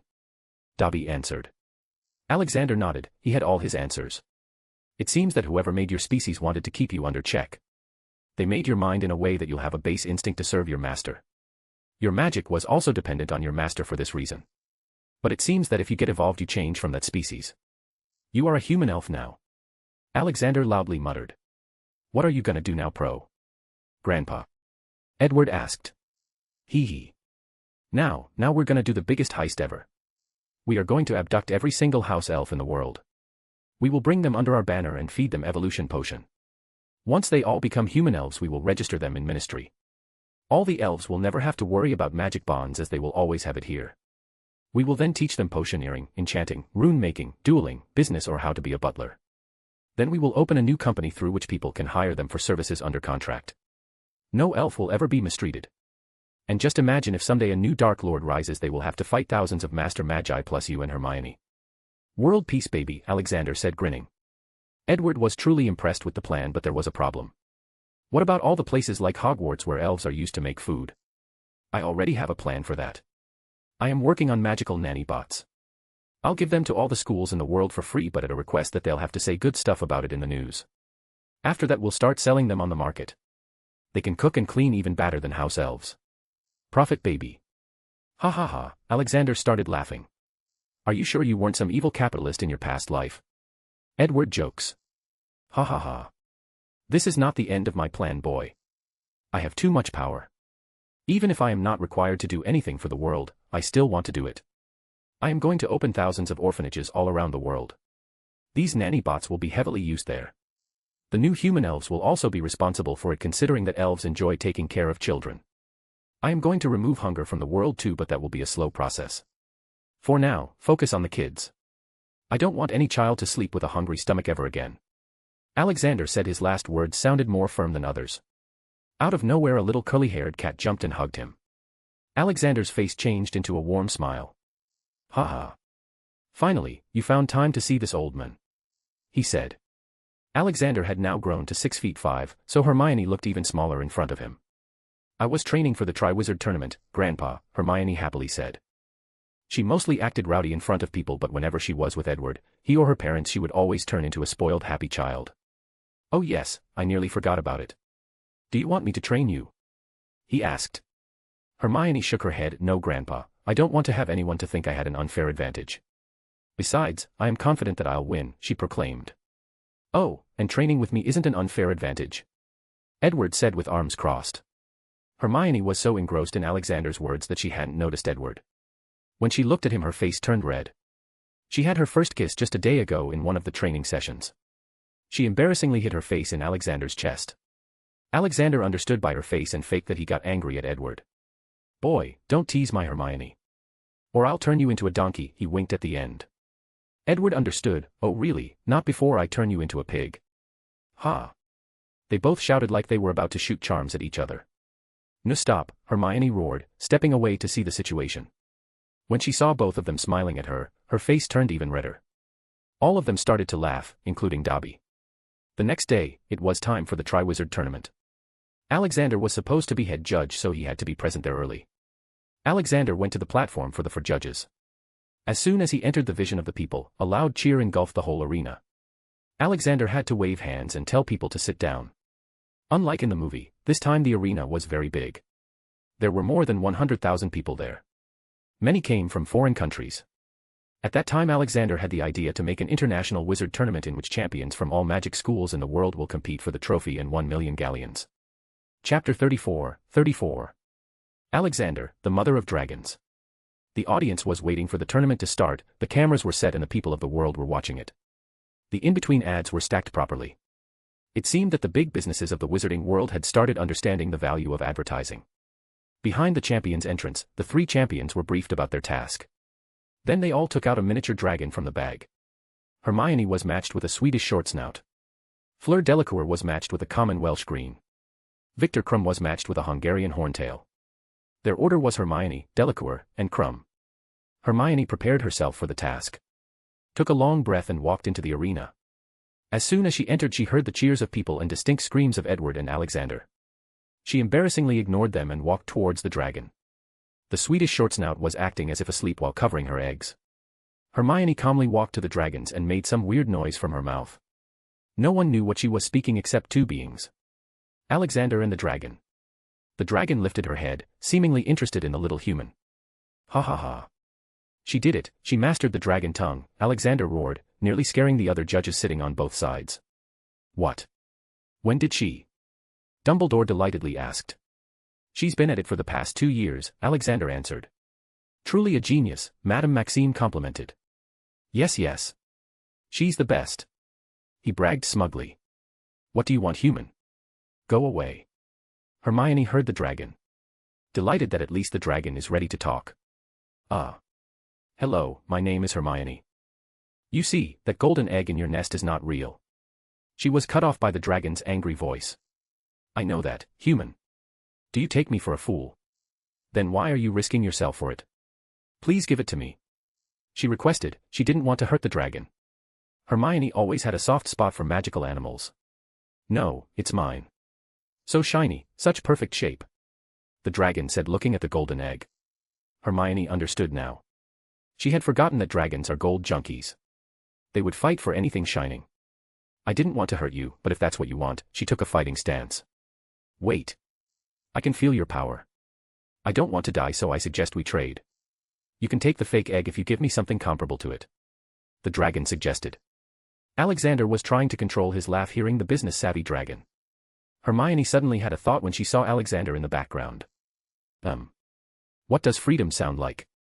You must not like being in chains. After your babies are born, they will also be chained. I can get you freedom, she proposed. And how will you do that? You are just a small human. Not even grown fully, dragon countered. Yes, I am small, but my grandpa is a very big man. He's the boss of all wizards. If I ask him, he will help you. Hermione said while pointing to Alexander. The dragon followed her fingers and looked at the judge's table. When the dragon saw Alexander, her pupils expanded. Holy moly, what's the old man doing here? You know Grandpa? Hermione curiously asked. Dragon nodded her head. Yes, he's a divine being. Not like us mere mortals. He came to our dragon enclosure last year and defeated all of us with a single hand. He has already promised us freedom as long as we behave. If you are his granddaughter, then just take the golden egg. I don't want to anger God. The dragon had pure worship and a little fear in her eyes as she spoke to Hermione. Thank you, Miss Dragon. BTW, you are clearly an intelligent being, so why do you act like mad beasts? She asked while walking to take the golden egg. Call me Mira, and yes, we are intelligent, but we are dragons. It's in our nature to be angry and wild. We just don't like to interact with you humans, and in return, you all declared us mad beasts. Mira grunted. Well, I think Grandpa must have something amazing planned for you all, so be happy. I should go now. Thanks, Mira, Hermione said with a slight bow. No problem, little humans. Mira went back to sleep. The audience just looked at the shocking interaction between the dragon and Hermione. They even forgot to cheer, but then Alexander stood up and started clapping. People followed him, ushering the arena in crazed cheering. The judges showed the scores on slates in front of them. Madame Maxime and Dumbledore gave a 9, no-name Durmstrang headmasters gave 8, and Alexander shamelessly gave a 10. Total being 36. Next, it was Fleur Delacour's turn. She elegantly used some Vela bloodline-related spells to confuse the dragon and stole the golden egg. Everyone gave the same score to her except the no-name guy, who gave her a 7. Her total was 35. Alexander glared at the Durmstrang headmaster, making him shudder in fear. The headmaster must have forgotten that the tournament was being shown live all around the world. He was spoiling his own image. The next was Victor Krum. It was his bad luck that he was matched with one of the most dangerous dragons. He entered the arena with caution and looked around to assess the situation. The Hungarian Horntail was looking at Victor with anger. Suddenly she lunged at him. It seemed like Victor was planning for that. He threw a spell at the dragon's nest. Feeling a threat to her eggs, the dragon jumped back to her nest. Due to being preoccupied, the dragon didn't see a Confringo, blasting curse, sent towards her. The curse hit her neck, causing a deep wound. The mother dragon screamed in agony and lost her balance. She started to fall on her eggs in the nest. Without waiting a second, Alexander jumped from the judge's seat and stopped the dragon from falling on eggs. People gawked at the scenes. The cameras started making shudder sounds. The audience was so shocked because Alexander didn't use some magic to levitate the dragon, but he used his bare hands to hold the giant mother dragon's 50 feet body. He quickly put down the dragon and looked at her wound. She was bleeding a lot. Victor Krum felt Alexander's anger even though he was quite far away, not just him. The whole arena felt it. Alexander had strictly told everyone that under no circumstances should the dragon be fatally wounded. He quickly put a healing potion with phoenix tears on the wound. The wound healed mostly, but the dragon was still unconscious due to losing too much blood. So he fed her a lot of blood-replenishing potions. Charlie, come here and keep an eye on her, he called out. Quickly a red-head bearded boy came running to the dragon. He was Charlie Weasley. Then Alexander left her and went on to check on the eggs, but as he was walking towards the nest he heard a slight cracking sound. He looked and sure enough, the eggs were hatching. One by one, all 3 eggs started to hatch and soon the first little dragon came out and opened its eyes. The dragon made a small screech followed by its 2 more brothers or sisters. F***ck, Alexander said out loud. The reason being that he knew what their screech meant. Mother. Mother. Mother. That's all he heard repeatedly. They had imprinted him as their mother. The little dragon started to jump around him. One of the brave ones even jumped and latched onto his golden chain hanging around his neck. Ha ha ha. I can't really get angry at such cute little guys. Though I still hate being called mother, he thought to himself. Then he started caressing them. After a while, he heard the mother dragon waking up. Alexander prepared himself for a chat. My babies. She roared. Easy there. They are fine. Look, Alexander said, pointing to the 3 baby dragons. 2 on both shoulders and 1 on his head, standing like he was king of the world. The dragon mother waited for her babies to come to her, but they didn't. To them, she was a stranger. Feeling the rising anger in her, Alexander spoke. Yeah, there is a problem. They think I am their mother. But worry not, I can help you. You should remember me from a year ago. I am the human that your leader called God. He tried to ease her. The mother dragon looked at him for a while then spoke. Yeah, now that you say it. You do look like him. Your aura also feels quite different. Pure. Okay, tell me, how can you help me? Alexander smiled. Yes, I can imprint you as their mother, but there is no way of making them forget that I am their mother, without messing with their minds. It's your choice, what do you want? The mother dragon fell into contemplation. She looked at her 3 bundles. One of them was quite energetic. It was now hanging down on the gold chain. She thought about it and didn't like the idea of messing with their heads. Okay, as long as you don't take them away from me, I'll agree to let you be their mother too. She answered. Alexander felt relieved, he also didn't want to obliviate them. Thank you, by the way, what should I call you? I am called Belina, and the one proudly standing on your head will be called Buntai after my first caretaker, the cheerful one hanging on your chain will be called Bobby after my second favorite caretaker. The silent one on your shoulder will be called Dexter after my 3rd favorite caretaker, who was also very silent and smart. She introduced and also named her children. Alexander felt a bit funny about the names but accepted them, after all, it could have been worse. All right, I'll imprint you in their minds now, Alexander said, and one by one put his hands on the trio's head. Soon they stopped whatever activity they were doing and looked at the big dragon standing there. Mommy, the 3 said. Then they turned to look at Alexander. Mommy, they started running and jumping around and on Alexander and Belina while repeating the same word. To them, having 1 mommy was good, but 2 were even better. Alexander just shook his head and accepted the situation. He sent Belina and the trio away and took his seat at the judge's table. Victor Crumb had picked up the golden egg and returned to the champion's waiting area while Alexander was talking with Belina. Then it came to scoring and Alexander gave a solid 1. While Dumbledore and Madame Maxime gave 5 each, no-name headmaster shamelessly gave 9. Alexander had already decided that punishment will be given to Victor Crumb in the next round. Chapter 35. A small history lesson. The first round had been concluded and the crowd had dispersed. The champions had returned to Hogwarts. There was no clue for the next round in the eggs. They were just eggs with a small vial with some red liquid in it. Alexander was against giving any clues for the next rounds. The next and final round was to be held in 5 days. Alexander had decided to deal with the elf heist till then. There was also a poor dragon chained under Gringotts. But first, he was invited by Dumbledore to his office. What's with you and your weird candy-related passwords? Lemon vomit tart, seriously. Alexander entered the office. Haha. My friend, when you are this old you have to find happiness from little things, Dumbledore answered. Alexander shook his head, and only you can find it in things like these. I should probably invent video games for people like you. Video games, what's that? Dumbledore asked in excitement. You'll find out pretty soon. So, why did you ask for me? Oh yes, I nearly forgot. Can you have a look at Fawkes? He's not leaving the nest no matter what I do. Dumbledore sounded worried. Alexander slowly walked towards Fawkes. He patted his head and scratched its neck. Fawkes made some happy noises. Alexander curiously used his eye of judgment at Fawkes. Error 69, too pure to judge. What the? And what's with the old man and his fetish for number 69? Alright, buddy, what's the problem? This old boy Dumbledore is worried about you, Alexander asked and used his mind arts to talk to Fawkes. I can't leave the egg. I must protect it. Fox voiced. What? What egg? He asked. Fox slowly stepped aside, showing a small blue egg. I found it in the forest. I think it's a phoenix egg. Fox, you gave an egg. But I thought you were a boy, Dumbledore said out loud. Fox didn't like it and flew to Dumbledore's head and pecked at it to show his disapproval. Ha ha ha. No, Albus, he found it in the forest. He thinks it's a phoenix egg. Alexander clarified. Oh, sorry Fox, my boy, Dumbledore apologized. Humph! Fox made a sound and flew back to the egg. It's cracking, Alexander heard Fox's voice. He looked at the egg which had started twitching.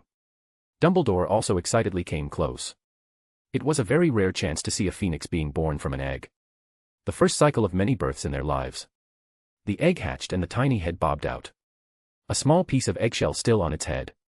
Due to Alexander's divine soothing aura, the little phoenix turned its head towards Alexander. Then it opened its eyes for the first time. Chirp. F***ck, Alexander cursed out loud. Alexander returned to his office at Galaxy Tower. In front of him were Hermione, Edward, Nagini, and Sirius sitting, trying to hold their laughter. You can laugh, you know. I won't bite. Ha ha ha ha ha. Oh my god, you became a mother of 3 dragons at the tournament and now a phoenix, Sirius roared in laughter. The little phoenix chirped happily from his prized nest on Alexander's head. All jokes aside, Grandpa, why is he blue, unlike Fox? Hermione asked seriously. Well, Albus said that the blue phoenix are an extinct species, they haven't been seen in the past 1,000 years. Just like its color, it breathes blue flame. They are supposed to be purer than the red ones, guess. Alexander explained. And you are his mommy now. Did you name your son? Edward asked, still chuckling. Yeah, if he thinks I'm his family then he should share my name too. I've named him Barry Maxim Universe. Just call him Barry, he said. Hello there, Barry, Hermione greeted the little phoenix. Which in return gave an acknowledgement chirp. Alright fellas, now to important business. Dobby, have you collected all the homeless elves around the world? He asked the giant elf. Yes, boss. I have gathered them in the warehouse. They have all been bathed and fed. They are waiting to bond with you now, Dobby replied. Alexander nodded and stood up. Alright, guys. I'll tell you the plan. We are going to help / kidnap all the house elves in the world and bring them here in the largest warehouse underground. Then I'll activate the isolation wards which will break their connection to their master. We will tell them that they were forsaken by their masters and feed them the evolution potion. After they evolve, I'll bond my magic with all of them. Due to my superior strength than any other wizard, their past bond with their masters will probably vanish, granting them freedom. Then they will sign the contract and start their various trainings. Alexander instructed. I'm okay, but where do we fit in all this? Sirius asked. Nowhere in this plan. What I want you four to focus on is the next stage of this. All of you know about the Muggle world, so I want you to visit every country in the world and start establishing orphanages. As many as you can. I want at least 30,000 orphanages up and ready to start in 1 month. He answered. Don't get me wrong, but what is your purpose in doing all this, Grandpa? And who is going to mend these orphanages? Hermione asked. Well, let me tell you a small story. At the beginning of it all, there were 10 witches and wizards. They were the first living humans on Earth. Soon they all mingled and each couple had 3 children. But out of every 3 children, only 1 was born a witch or wizard. The other 2 were all born squibs. From there the wizards married each other and procreated more magicals. On the other hand, the squibs forgot about their magical origins and procreated as ordinary muggles. After thousands of years both the magicals and the non-magicals had forgotten their common roots and started fighting. But non-magicals gravely outnumbered the magicals. The number of witches and wizards started to fall. Humans also started burning anyone with even a tiny bit of magic on stakes. In the end, the magicals decided to go into hiding for forever. Alexander narrated. He had found this knowledge from Morgan Le Fay's mind. Damn. So muggles and we have the same blood running through our veins. Also are all muggles squibs? Sirius exclaimed and asked. Alexander nodded and continued. Yes, not just that but every squib also has magic in them. It's just that it's very weak. In a way, you can say that all the squibs are very late bloomers. Through the orphanage, we will teach all the kids the art of wizardry. I am currently working on a new wand that is more sensitive to magic but not as strong as common wands. Chances are that with some years of practice all the kids will be able to use chore magic. Magic like creating some fire, cleaning things, repairing small broken objects or levitation something. The wands will come with intent-based enchantments. If anyone tries to use it to harm someone, then it won't work. Hopefully, their next generation will be born wizard or witch. Now, on the other question. We have a huge jobless population of Muggle wizards who couldn't find a job after school because of discrimination. They were forced to go back into the Muggle world and work there to earn a living. I'll hire them under contract. There are also many jobless real squibs and also these thousands of soon-to-arrive elves. Now, your next question might be, how will you finance all this? Simple answer, magic. We will establish antique cars, jewelry, and item restoration businesses around the world. We will use magic to restore them and then sell them. We will also start a real estate business and buy all rundown buildings or apartments and magically restore them to sell them. I already own a movie and TV show production company, so we will be expanding it. All this will be kept a secret through a magical binding contract, with the strictest punishment being getting obliviated. The opportunities are endless, we just have to take a step. I've been teaching Edward all about business in the past 3 years, so he'll manage all the business. I'll manage the orphanages. He ended his small speech and took a long breath. Yes, I'll manage it properly, Professor. You don't have to worry, Edward comforted him. Goddamn Edward, how many times I'll have to tell you? Call me Grandpa, he refuted. Ah. Yes, Grandpa, Edward embarrassingly said. Hermione chuckled, looking at her boyfriend. Okay, move. Travel the Muggle world and buy all the property you can. Use the money from the company account, Alexander ordered, and all spread out. Alexander looked at Dobby. Let's go to the warehouse. In the underground warehouse, there were about 1,000 house elves waiting for him. They were all masterless. Everyone, I think you already know me. I'd like you all to bond with my magic, and in return, I'll give you work, food, and housing. All those who agree can come to me one by one. House elves didn't have many expectations when it came to work. They were happy as long as they had something to do. Bonding with a magic user as strong as Alexander was a cherry on top. In the end, all 1,209 elves stayed with him. Next was telling them about his elf heist and making sure they did it properly. Chapter 36. Lucky Harry. That night, Alexander's elf army raided places all around the world, kidnapping all elves they could find. The process was repeated for another day, and by the end, they had gathered 12,000 elves. But there was a problem now. They had no way of finding out if there was an elf still left out. When Dobby went to report the problem to Alexander, he found Alexander beating his head on the table. Stupid. How can I be so dumb? Oh hey, Dobby, I know why you are here. I know the solution to the problem. Let's go to the warehouse. Alexander walked past Dobby. Yes, boss. Edward was working on ordering the horde of elves. Oh hey, Grandpa. Alexander ignored his greeting and cast a charm loudly. Accio Suprema all the house elves in the world, except those in this room. His superior Accio teleported things if they are too far or have physical obstruction in between. Out of nowhere, about 2,000 elves started to pop up in the room. Edward looked at him shockingly. Why didn't you do that in the first place? Alexander stayed silent. You forgot, right? He asked. Ah. I think I've grown old, Alexander muttered, looking at the ceiling. You're immortal, you will always grow older, Edward interjected. Ah. I am feeling hungry. Dobby, tend to the elves. Give them food and clothes. Also, tell them why they are here. Then give them the potion, Alexander instructed, and went back to his office. Hey, don't ignore me, Grandpa, Edward followed behind him. Diagon Alley. Go on, Harry, you can do it. You're a freaking Quidditch star.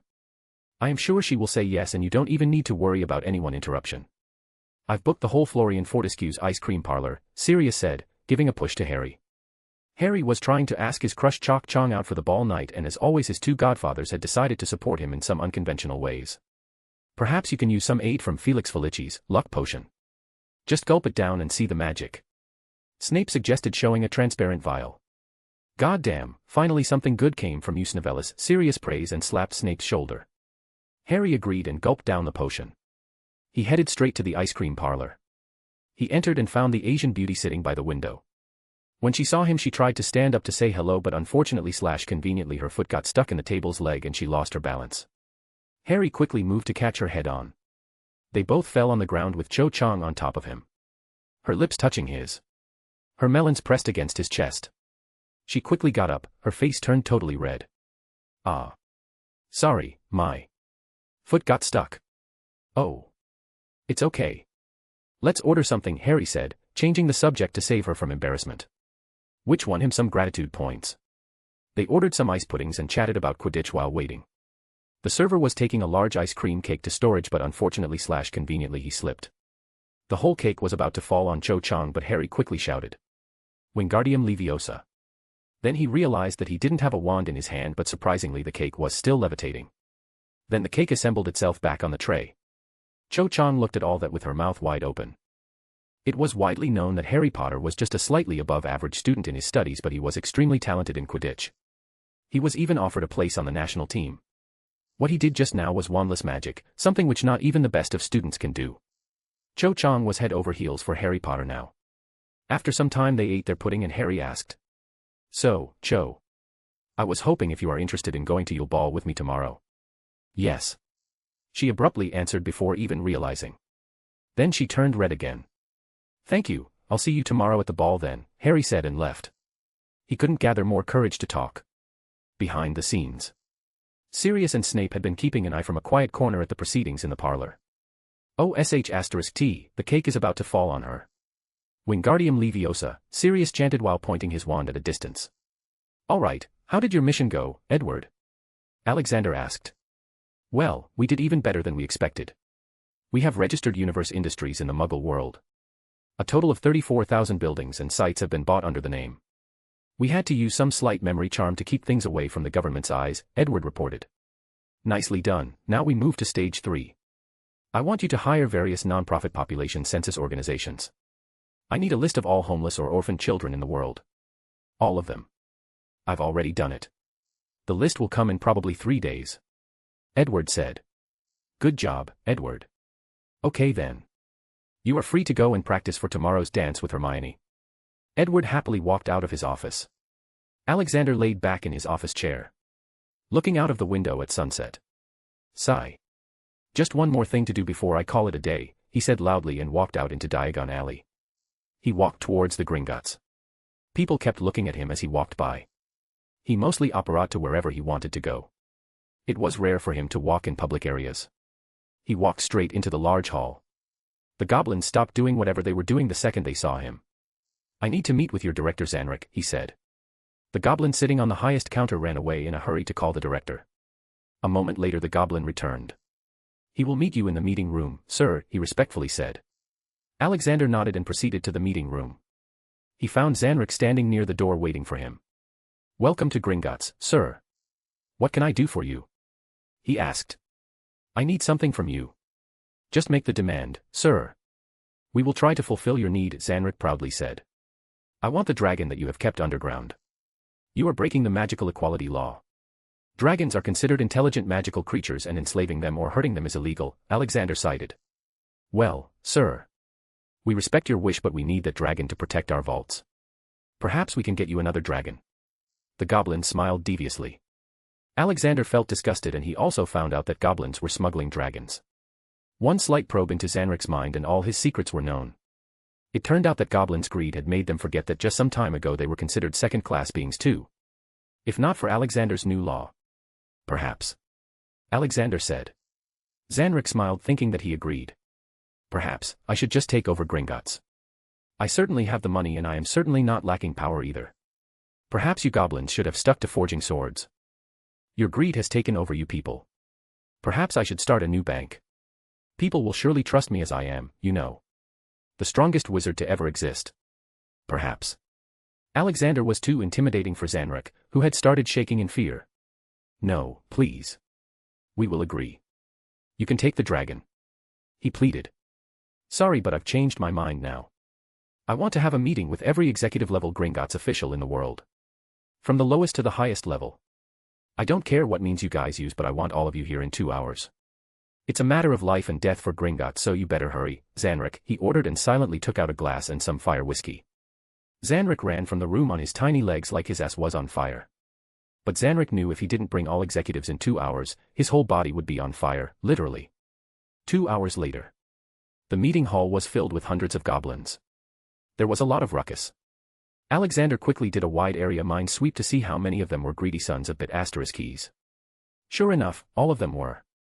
Hence, without restraint, he used his time torture ability to re-educate them a little. He made all of them go through their birth and upbringing in a very positive and truthful yet cunning way. Their memories were altered in such a way that their already pre-existing memories didn't conflict with each other. In 1 minute, all the goblins in the room had lived another life. When they all woke up, the most senior goblin came to Alexander and bowed, asking for forgiveness for their various crimes. He forgave them. Then he told them to release any magical beast they had enslaved, and that if they needed something to protect their vaults then he'd provide each Gringotts branch 3 magical dragon golems. They were as big and strong as normal dragons. They just didn't breathe or eat. They'd follow orders too.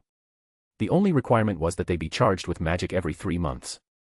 All the Gringotts executives were very happy with the arrangement. Hopefully the next generation of goblins will turn out naturally better, he thought. Chapter 37.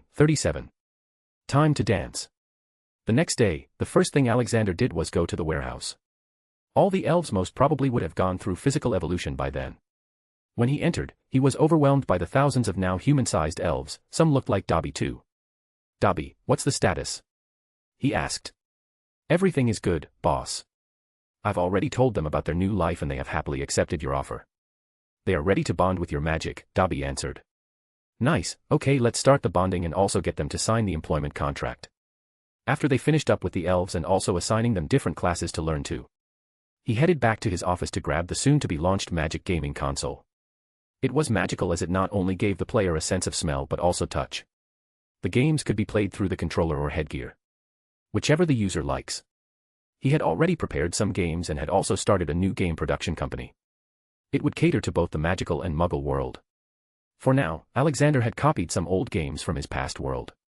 Games such as Grand Theft Auto, Assassin's Creed, Witcher, Fallout, Cyberpunk 2077, Skyrim. These games were open world and multiplayer. The games with more than one number of installments would be combined into one big map. He picked up the console and went to Hogwarts to gift it to Dumbledore. There was also Yule Ball that evening, so he decided to take that day off. "Haha. What brought you here, my friend?" Dumbledore asked. He had really changed since the gift of God. "Yeah, that's what the people named his fight." "Nothing, I just came here to show you my new, soon-to-be-launched device called gaming console.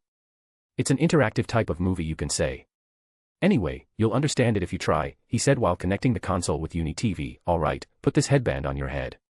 He then started the Witcher game. Mainly because it had medieval settings and there were magic and monsters too. Well, what happened next was beyond expectation. The old boy Dumbledore was so hooked that he even forgot that he was in his office. After 2 hours he finally stopped. "Oh my god, Alex. This is amazing. It's so hard to imagine that what I just saw wasn't real. But the beauty of the world and the monsters. Sai, what else do you have?" he excitedly asked. Then Alexander introduced him to other games. Until the evening they just sat in the office playing co-op. While playing, Alexander had a crazy idea.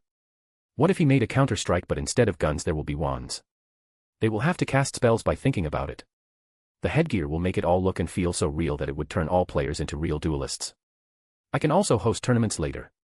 Deciding to work on his plan later, he left the Dumbledore's office to get ready for Yule Ball. He simply put on a long coat over his daily gentleman clothes. He always looked magnificent, so there was no need for more improvement. After getting ready he apparat to ball venue. The venue was selected by him. It was a large rooftop which was immensely decorated. A false ceiling was also made to hold disco lights for later. His main purpose for selecting the rooftop was because he had prepared for 6 hours of continuous sky fireworks. They were magically made, so no fear of harming the climate. Plus it would make the night more beautiful. Mainly for couples. Another change that he made was that all students were allowed to visit. But only 4th years and higher could dance in the ball. 1st, 2nd, and 3rd years could dance in the disco hours. There was also an all-you-can-eat buffet, alcoholic and non-alcoholic beverages, and many more fun things. He had included an open-air theater set for later hours. It would show the Titanic movie, which his studio had recently released in the Muggle world. He had already searched for movies and shows that had scripts and copyrights in the world. He left those that were there, but those that were missing, he decided to make.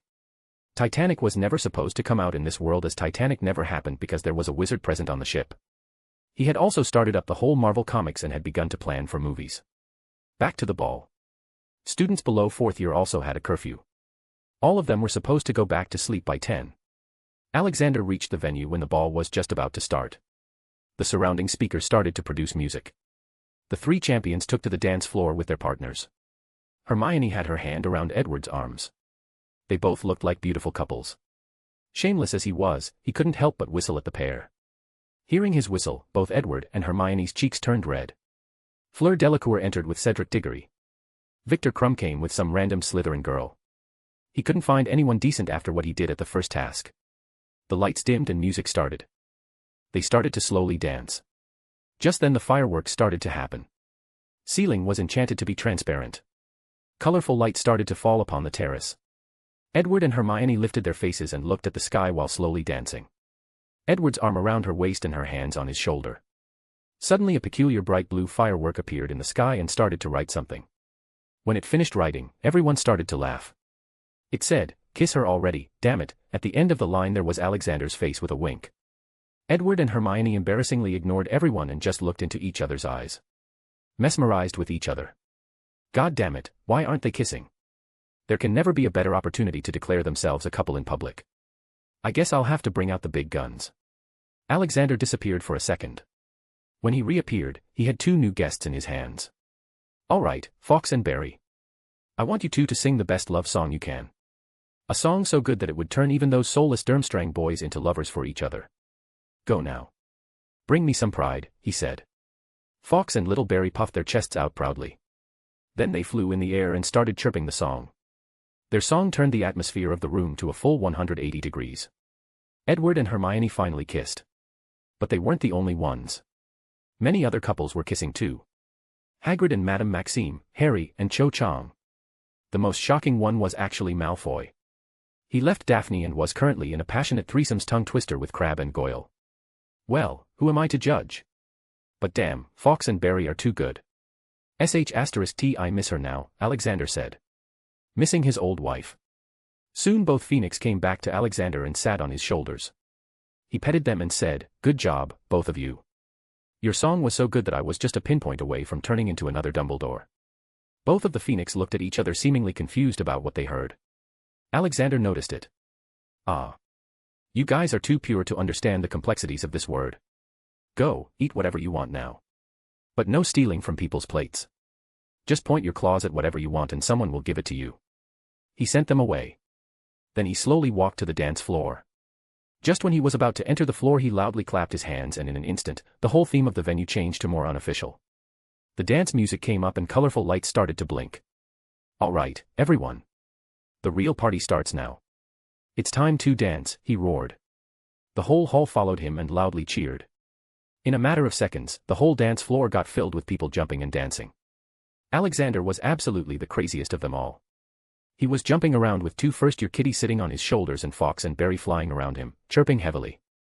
He was also casting small flying charms at first, second and third years, making them fly in the air. He then shot a Patronus which divided itself into 20 different magical animals. Even the definition of having fun involved a crazy amount of power for Alexander. The night was wild. Edward and Hermione came closer to him while dancing and gave him a quick hug. "Thank you, Grandpa," they said. "You call me Grandpa and then say thank you. Come on guys, don't hurt me like that." He dropped some fake tears. The party continued and soon it was Luna who was happily sitting on his shoulders. "Hey, where are your shoes, little Luna?" he asked. I don't know. It was hurting to dance so I put them somewhere, but someone took them," she expressionlessly said. Alexander knew that someone was messing with her on purpose. He then realized that the wards couldn't pick it up as bullying because Luna didn't consider it bullying. She was just too pure. Right there and then he rewrote the anti-bullying wards to include cases like these. Then he happily looked at her. "What is your favorite magical animal, Luna?" he asked. It's Crumplehorn Snorkack, but I haven't seen them yet," she answered. "Oh, that. It's quite hard to find, you know. They have a special ability to hide from people." Luna's face showed a rare shock and excitement. Can you help me see one?" "Absolutely, my dear. Let's go." As he finished speaking he operated to a forest in Sweden. Luna, still sitting on his shoulder. Chapter 38. A happy Luna. "Where are we, sir?" she asked. "Oh. No calling me sir or professor. I am no longer a teacher at Hogwarts and working hours are already over at the ministry. Just call me Grandpa, or do you want to call me by my name?" he asked. "No, Grandpa," she said. "Ha ha. Good. Let's go and find that fatty Crumplehorn Snorkack." he said and flew towards a hill at the center of the forest. Does it live here? She excitedly asked. Yes, he does. The reason they are so hard to find is that they have various kinds of hiding abilities. They have the ability to stay invisible for as long as they want, and even if someone sees them they forget where they saw it or what it looked like. They release a kind of magic which partially obliviates people near them. They can literally walk on a crowded street without anyone noticing them. Another major reason they are hard to find is that they sleep a lot. By a lot, I meant years at one stretch. He explained to her while flying. No wonder people think they don't exist, Luna interjected. Yes, oh, we've arrived. He helped Luna to get down. Alexander went ahead and lightly kicked something invisible. He repeated the kick some 10 times before a voice came. YAWN. Oi, get up. Your #1 fan in the world has come to meet you, Alexander said. Luna was looking at the direction Alexander was talking with excitement. Then suddenly something appeared. A bear-like purple furry creature. It had a long uneven horn on its head. The face of the creature also looked very cute. Luna couldn't control herself and ran to the creature and hugged its furry belly. Crumplehorned Snorkak. You are real, she spoke. Well, of course, I am real. How else could you touch me? A soft voice came. Luna lifted her face and looked at Crumplehorned Snorkak's face. Why, you can speak. Yes, I can, young lady. But, who are you and how did you find me? Snorkak asked. Oh, Grandpa brought me here, she pointed to Alexander. Snorkak looked at Alexander and got alerted. Boss. But why are you here? I thought that you would come to take me and my people after 6 years. He asked. I'm sorry to disturb you, Bob. But this young lady was on a quest to find your kind. She is a pure-hearted girl, so I thought of helping her, he explained. Bob nodded and looked at Luna. If the boss says you're good, then you're good. Ask me anything you want. Luna felt so happy at that moment, but then she turned at Alexander with a sad face. I didn't bring quill and paper. Oh, nothing to worry. Here you go, Alexander gave her a pen and paper from his dimensional pocket. For the next 2 hours, Luna played with Bob and asked him many questions about his kind. In the end, he allowed her to write about him but also made her promise that she wouldn't disclose his location. Luna happily agreed to it. Okay, Luna. Sit tight. He said, and they operated back to Hogwarts party. Luna was already past the curfew, so he had to help her get into her dorm. He then went back to the terrace. Most of the couples had hidden themselves in whatever isolated corner they could find. Edward and Hermione weren't one of them though, they could have alone time whenever they wanted. Edward himself owned a great castle. They just sat at the bar, drinking some butterbeer and fire whiskey. And here I thought that I'd not find you in the castle anymore. Good thing to know that youngsters these days can control themselves. Alexander said while standing behind them. Action like a typical shameless elder. Hermione turned red hearing him. Ah, don't tease her anymore, Grandpa. She's turning into a tomato, Edward joked. Oh, being overprotective, huh? Anyways, did you see Dumbledore? He asked.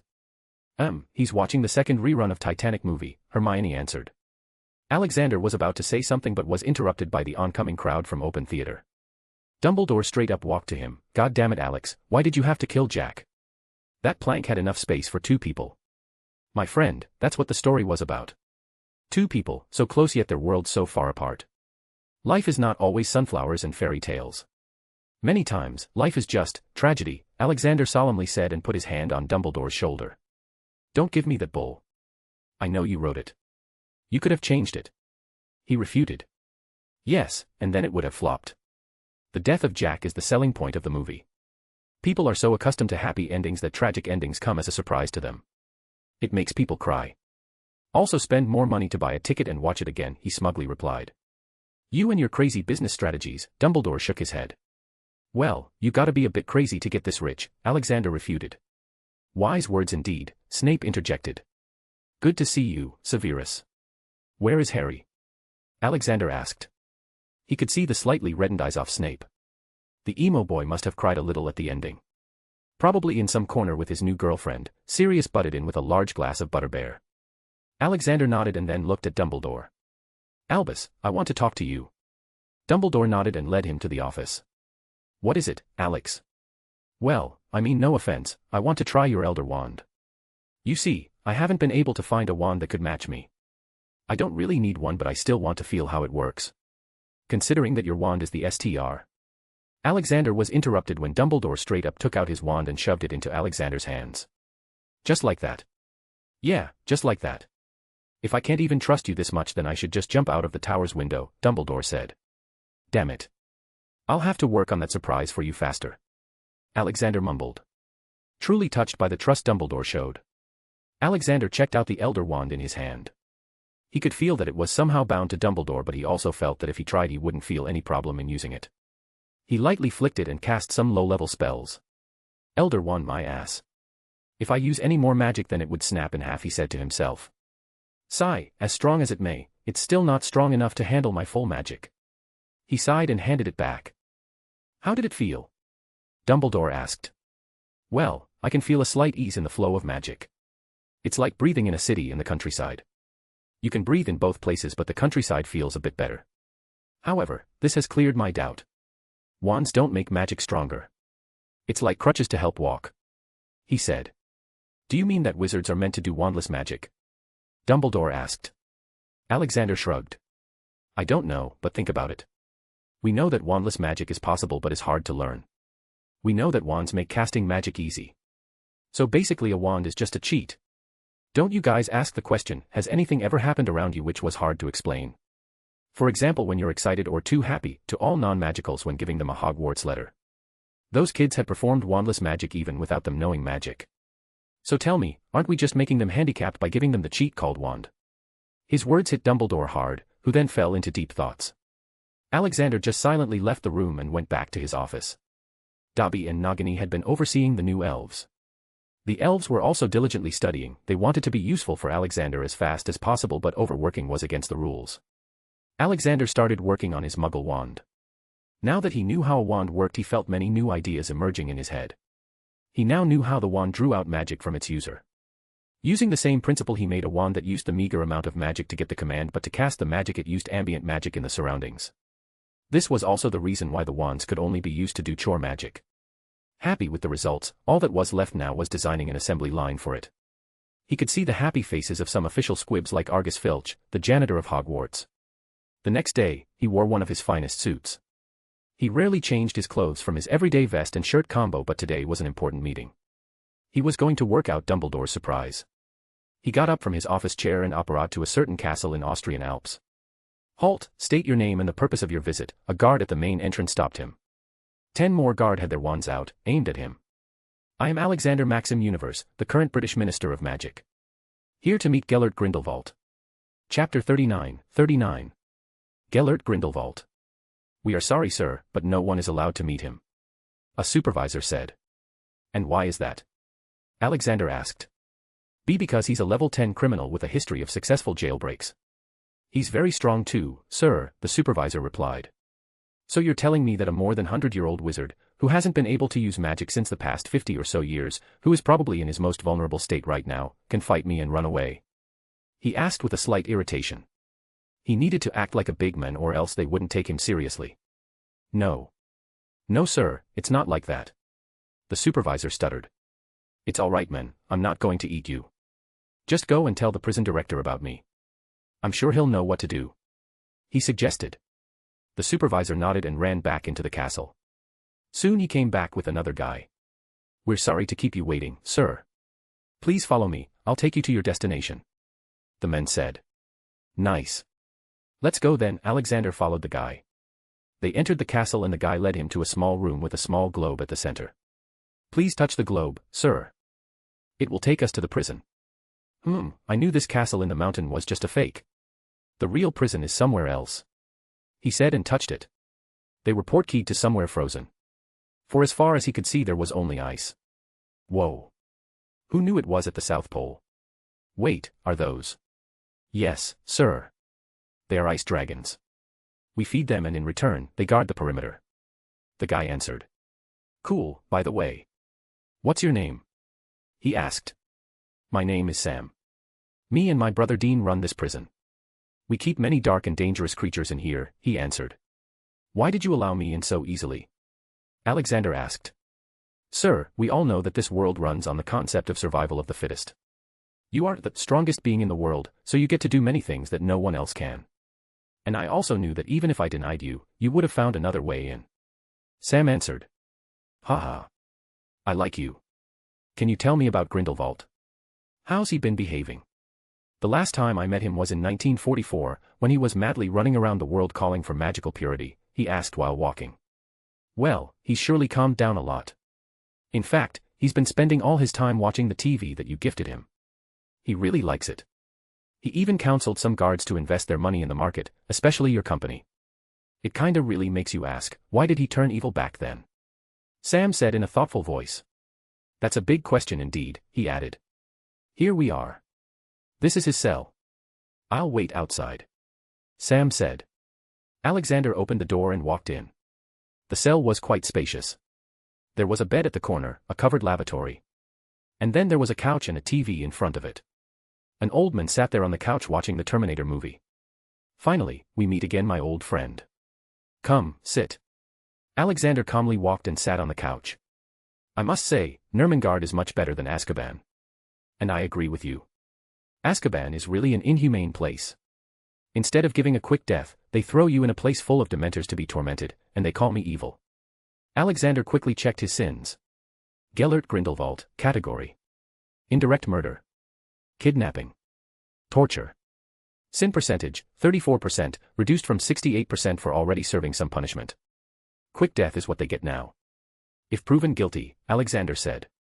Is that why you've come? To grant me quick death? Well, I suppose I've lived more than I ever expected to. It's not really a bad time to die. Grindelwald said with a sigh. I can give you death if you're so fixated on it, but I came here to discuss the terms of your release. His words shocked the withered old man a bit. Is that your new way of torturing people? By giving them false hope? Oh, you have no idea about my ways of torture. Anyway, just read this and tell me what you think. He gave him a paper. Grindelwald read it slowly. Interesting, a blood contract. It makes me unable to break the clause written or else my magic will kill me. And you want me to follow the command of this Edward Firestorm? Yes, he's my apprentice. My heir. You will also accompany Dumbledore in his world tour, that he's just about to start after retiring. He answered. Dumbledore has retired? He asked. Not yet, but he's doing it after the end of this term. And why are you doing all this? Last I remember, you abhorred my way of thinking. And I still do. You are a pretty strong and smart wizard, Gellert. I want to use you for the betterment of the world. That contract will make sure you don't turn rogue. As said in it, you will never be allowed to wage war or fight against any person, country, or organization in the world. You cannot study or perform dark magic either. Except for some fighting curses. You cannot go against the Universe Industries and Edward Firestorm. You will also listen and help Edward Firestorm. These are just some of the clauses. He said. So you want me to become a slave? No, you will be free. If you want, you can just spend the rest of your life with Dumbledore and travel the world, see new things. Like a normal retired old man. He answered. Sigh, I can agree to that, but I have two requests. 1. I will only follow the Firestorm boy if he can defeat me, and 2nd, I want you to tell me why you were against my ideals. Your own parents were murdered by Muggle weapons and you still helped them, he asked. Sure, Edward can easily defeat you. Even after you return to your prime. As for your question. Well, it's simple. Shit, there's no memory about this. I guess I'll have to *T my way out. I remember your sales pitch. Your pureblood supremacist theory. Though I know that you yourself didn't believe in it, you just wanted to obtain strong followers. You said that humans were barbarians, they waged big wars. You gave the example of World War I. But I saw things differently. We wizards were barbarians too. Did you ever think about the ratio of the Muggle population versus the magical population? There were more than 2 billion Muggles back then and probably about 13 million wizards. How many humans out of 2 billion waged war? Millions. How many wizards of those 13 million waged war because of some random Dark Lord? Again, nearly 1 million. In fact, we wage war more often than Muggles. Now tell me, are we better than Muggles? No, instead I'd say, we've become even worse. At least Muggle society learned something from their mistakes and focused on advancing. Now they number more than 6 billion. While we wizards were stuck in the same cycle. A new Dark Lord comes and dies with a lot of other wizards. How many of us are there now? Nearly 30 million. 6 billion versus 30 million. He stopped. Grindelwald stayed silent for a while and then signed the document with his blood without any second thought. You are much stronger and better than me in things I thought I was good at. I can see the future wizarding world flourishing because of what you are doing now. I'd rather join Albus in his travels. Though I still want to fight your apprentice. Good decision. Now I just need to go and convince the ICW. I'll return at the end of the school term to get you out.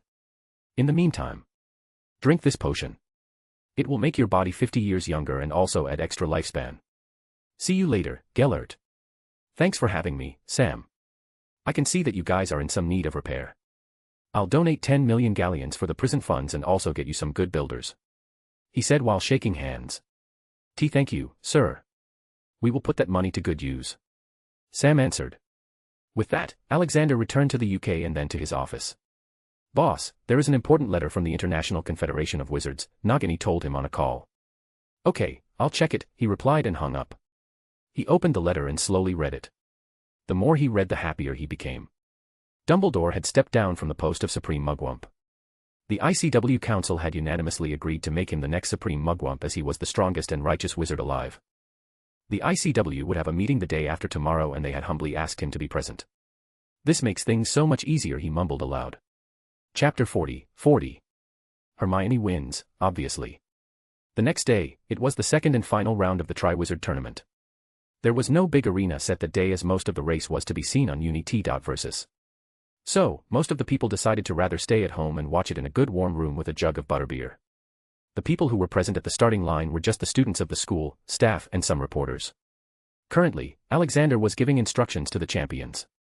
Alright champions. For each of you, pick one pouch from the table. If you look inside, you will find a guide map, a broom that can only fly for 7.8 kilometers, a rope, an iron ingot, and 200 pounds sterling Muggle currency. You will be allowed to carry your wand. Now look at this map, I'll tell you your route. He directed them to a full map of the magical United Kingdom. This is where we are. Your first checkpoint is at the center of the Forbidden Forest. You have to cross it on foot and expect the worst. The forest is filled with unimaginable dangers. At the center of the forest, you will find a table. It's a port key. Touch it and you'll be transported to the King's Cross. From there, you'll have to travel to Trent Park. In there you'll find another table which will lead you to a bank of a river. You'll have to cross it from there by any means. Once crossed, you will find another port key. Then you'll be back at the center of the Forbidden Forest. From there you'll return to Hogwarts and have a three-way duel in the arena. May the best win, good luck, he finished speaking and left them to prepare. The magical drones were set to follow the three in their race from various angles. If they faced something life-threatening then they'd be helped. Start. As soon as those words came, the first champion dashed into the forest. According to the previous score, the champions were given a head start or delay of 5 minutes. Hermione went first, then Fleur Delacour and then Victor Krum. It was probably going to be a very bad day for Victor Krum due to what Alexander had planned.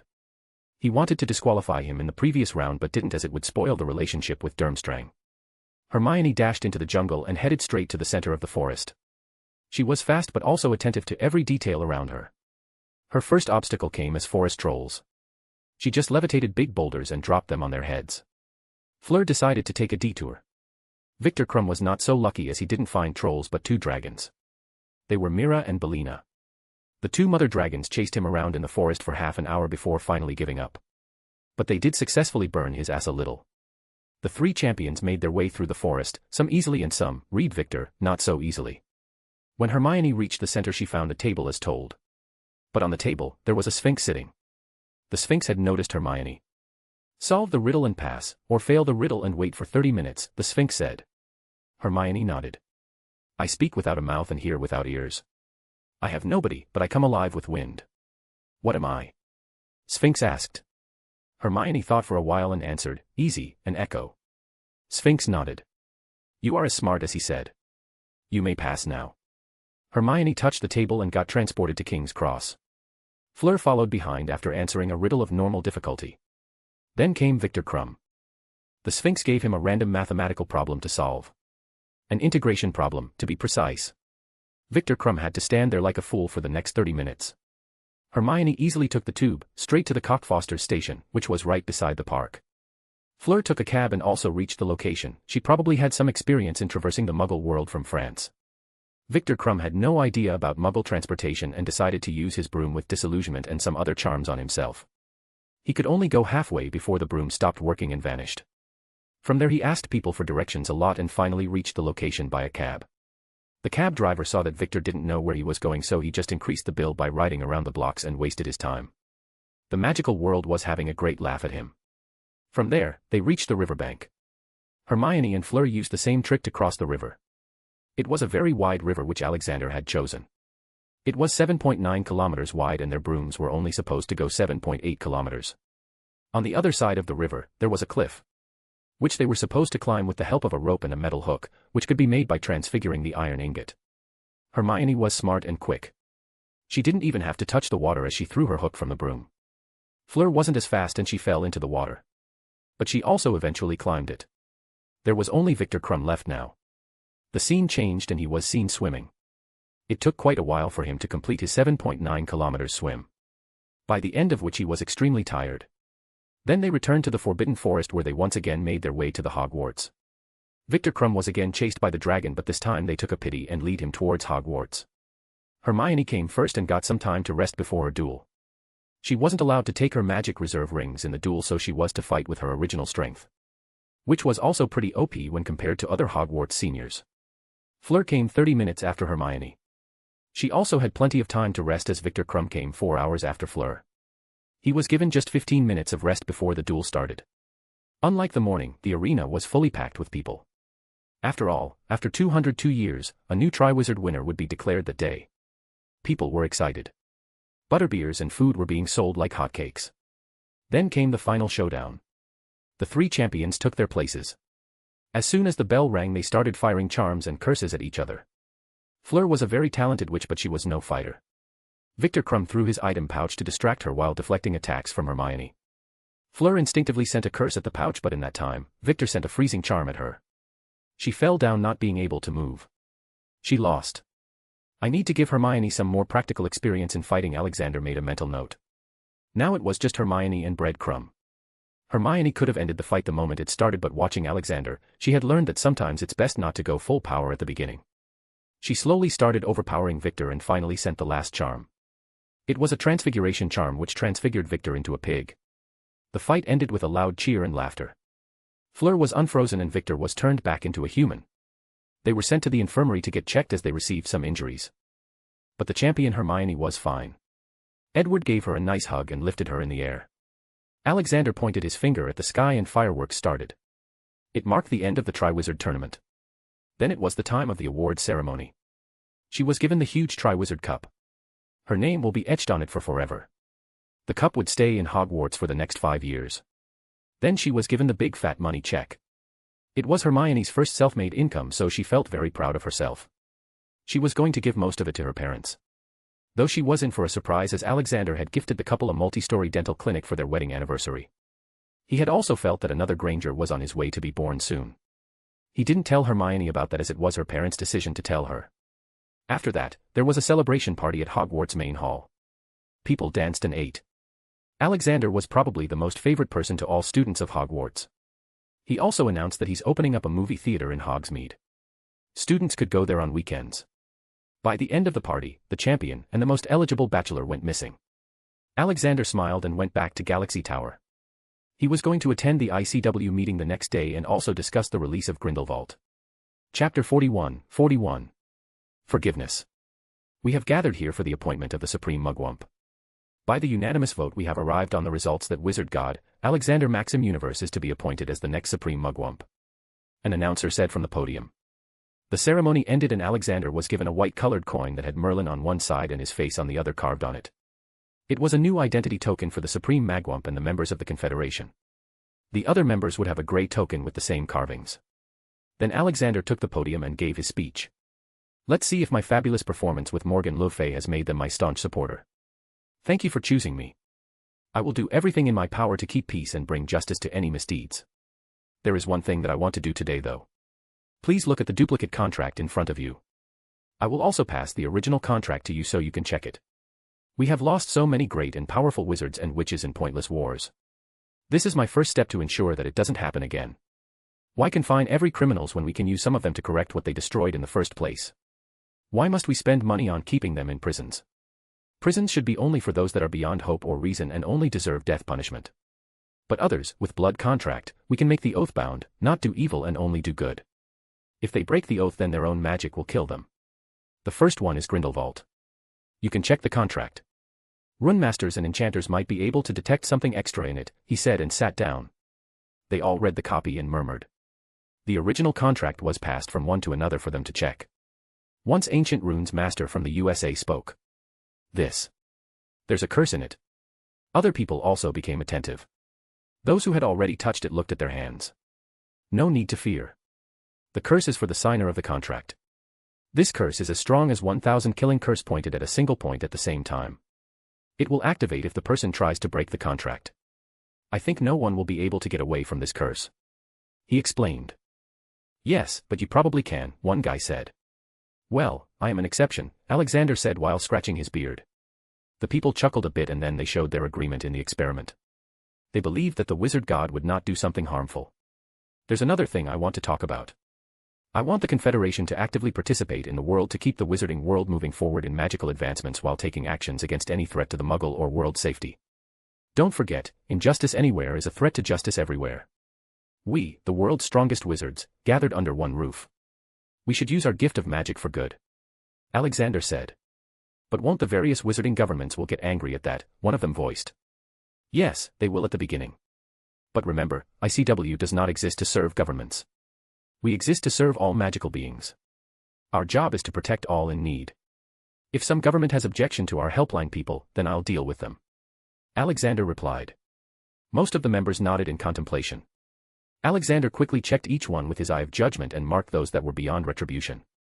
Then he cast a silent curse on them which will make them somehow die from random accidents. He also cast a curse like the one on DADA position. Except, in this case, the curse would make all unworthy people with evil agenda retire for some reason under 1 month of them taking the seat. It was meant to go on for thousands of years. After his work was done, he returned to his office to start preparing for his departure from the world.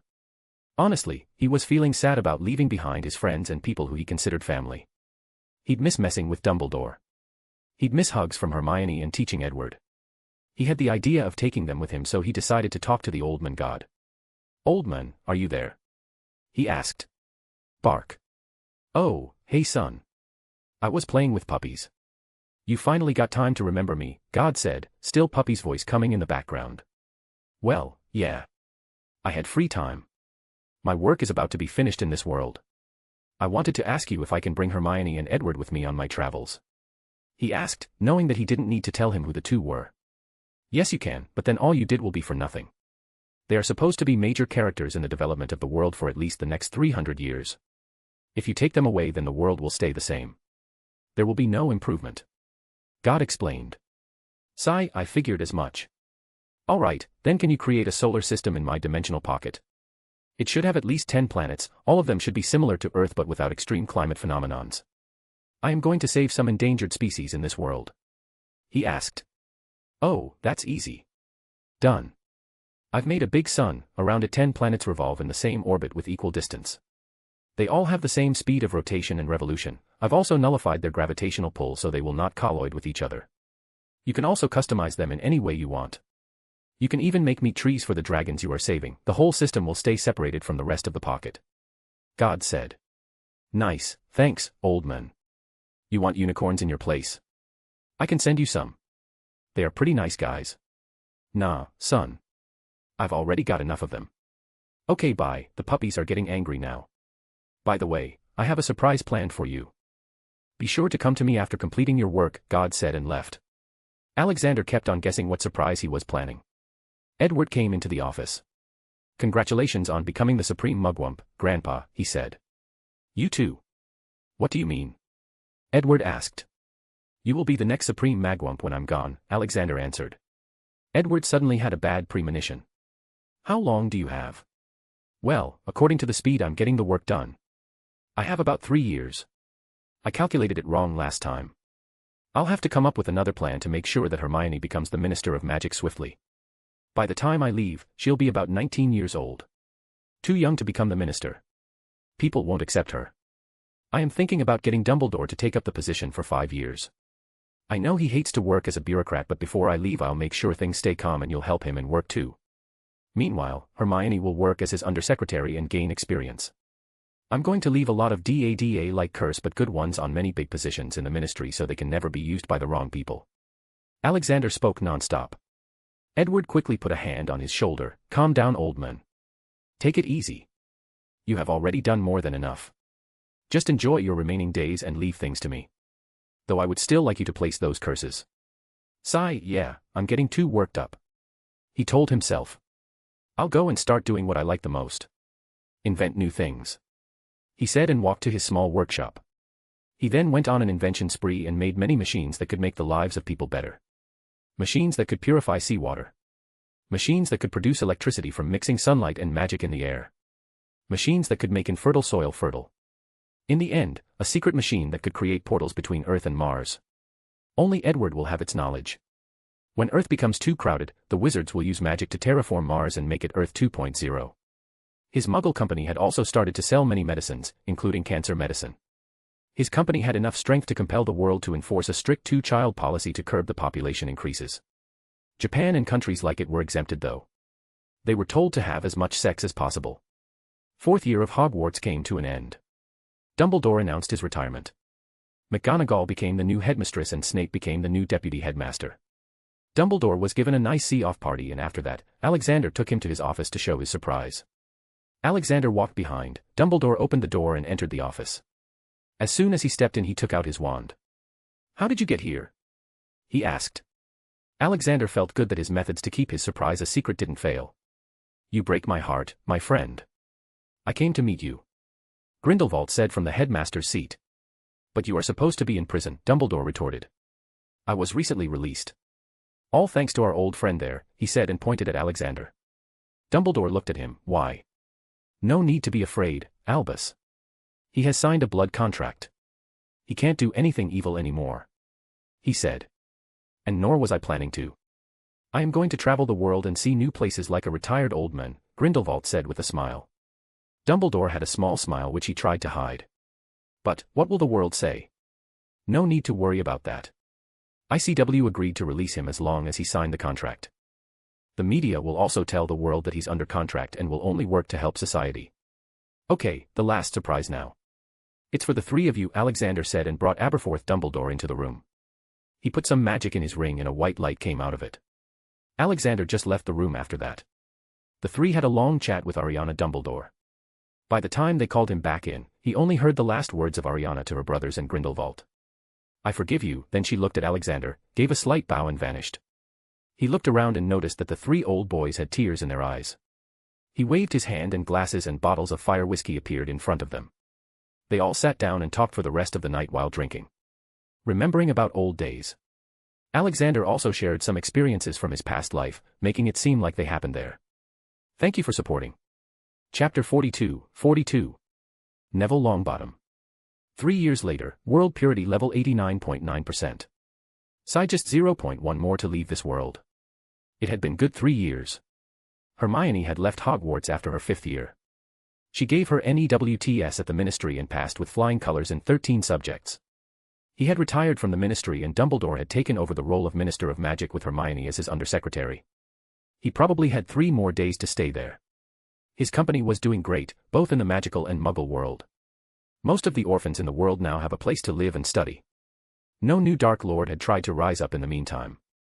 Grindelwald also worked in the company administration for the time being. Edward was the only one who knew that Grandpa Universe, whom everyone loved so much, was about to leave them. Though he knew that Alexander was just going to another reality to continue his work. He still felt like his old man was dying and leaving him for forever. On the other hand, most of the Hogwarts batch of 1991 had graduated. Harry was an established star in the Quidditch world. Surprisingly, Cho Chang was still with him and also joined Quidditch. Ginny could only suck it up and forget Harry. Ron had taken a managerial job in his company. His brain had been healed now, but he was still a normal average wizard. Nagini had settled down with some guy from America. They had taken over orphanage operations in the whole of America. Snape had married the Japanese girl he found online.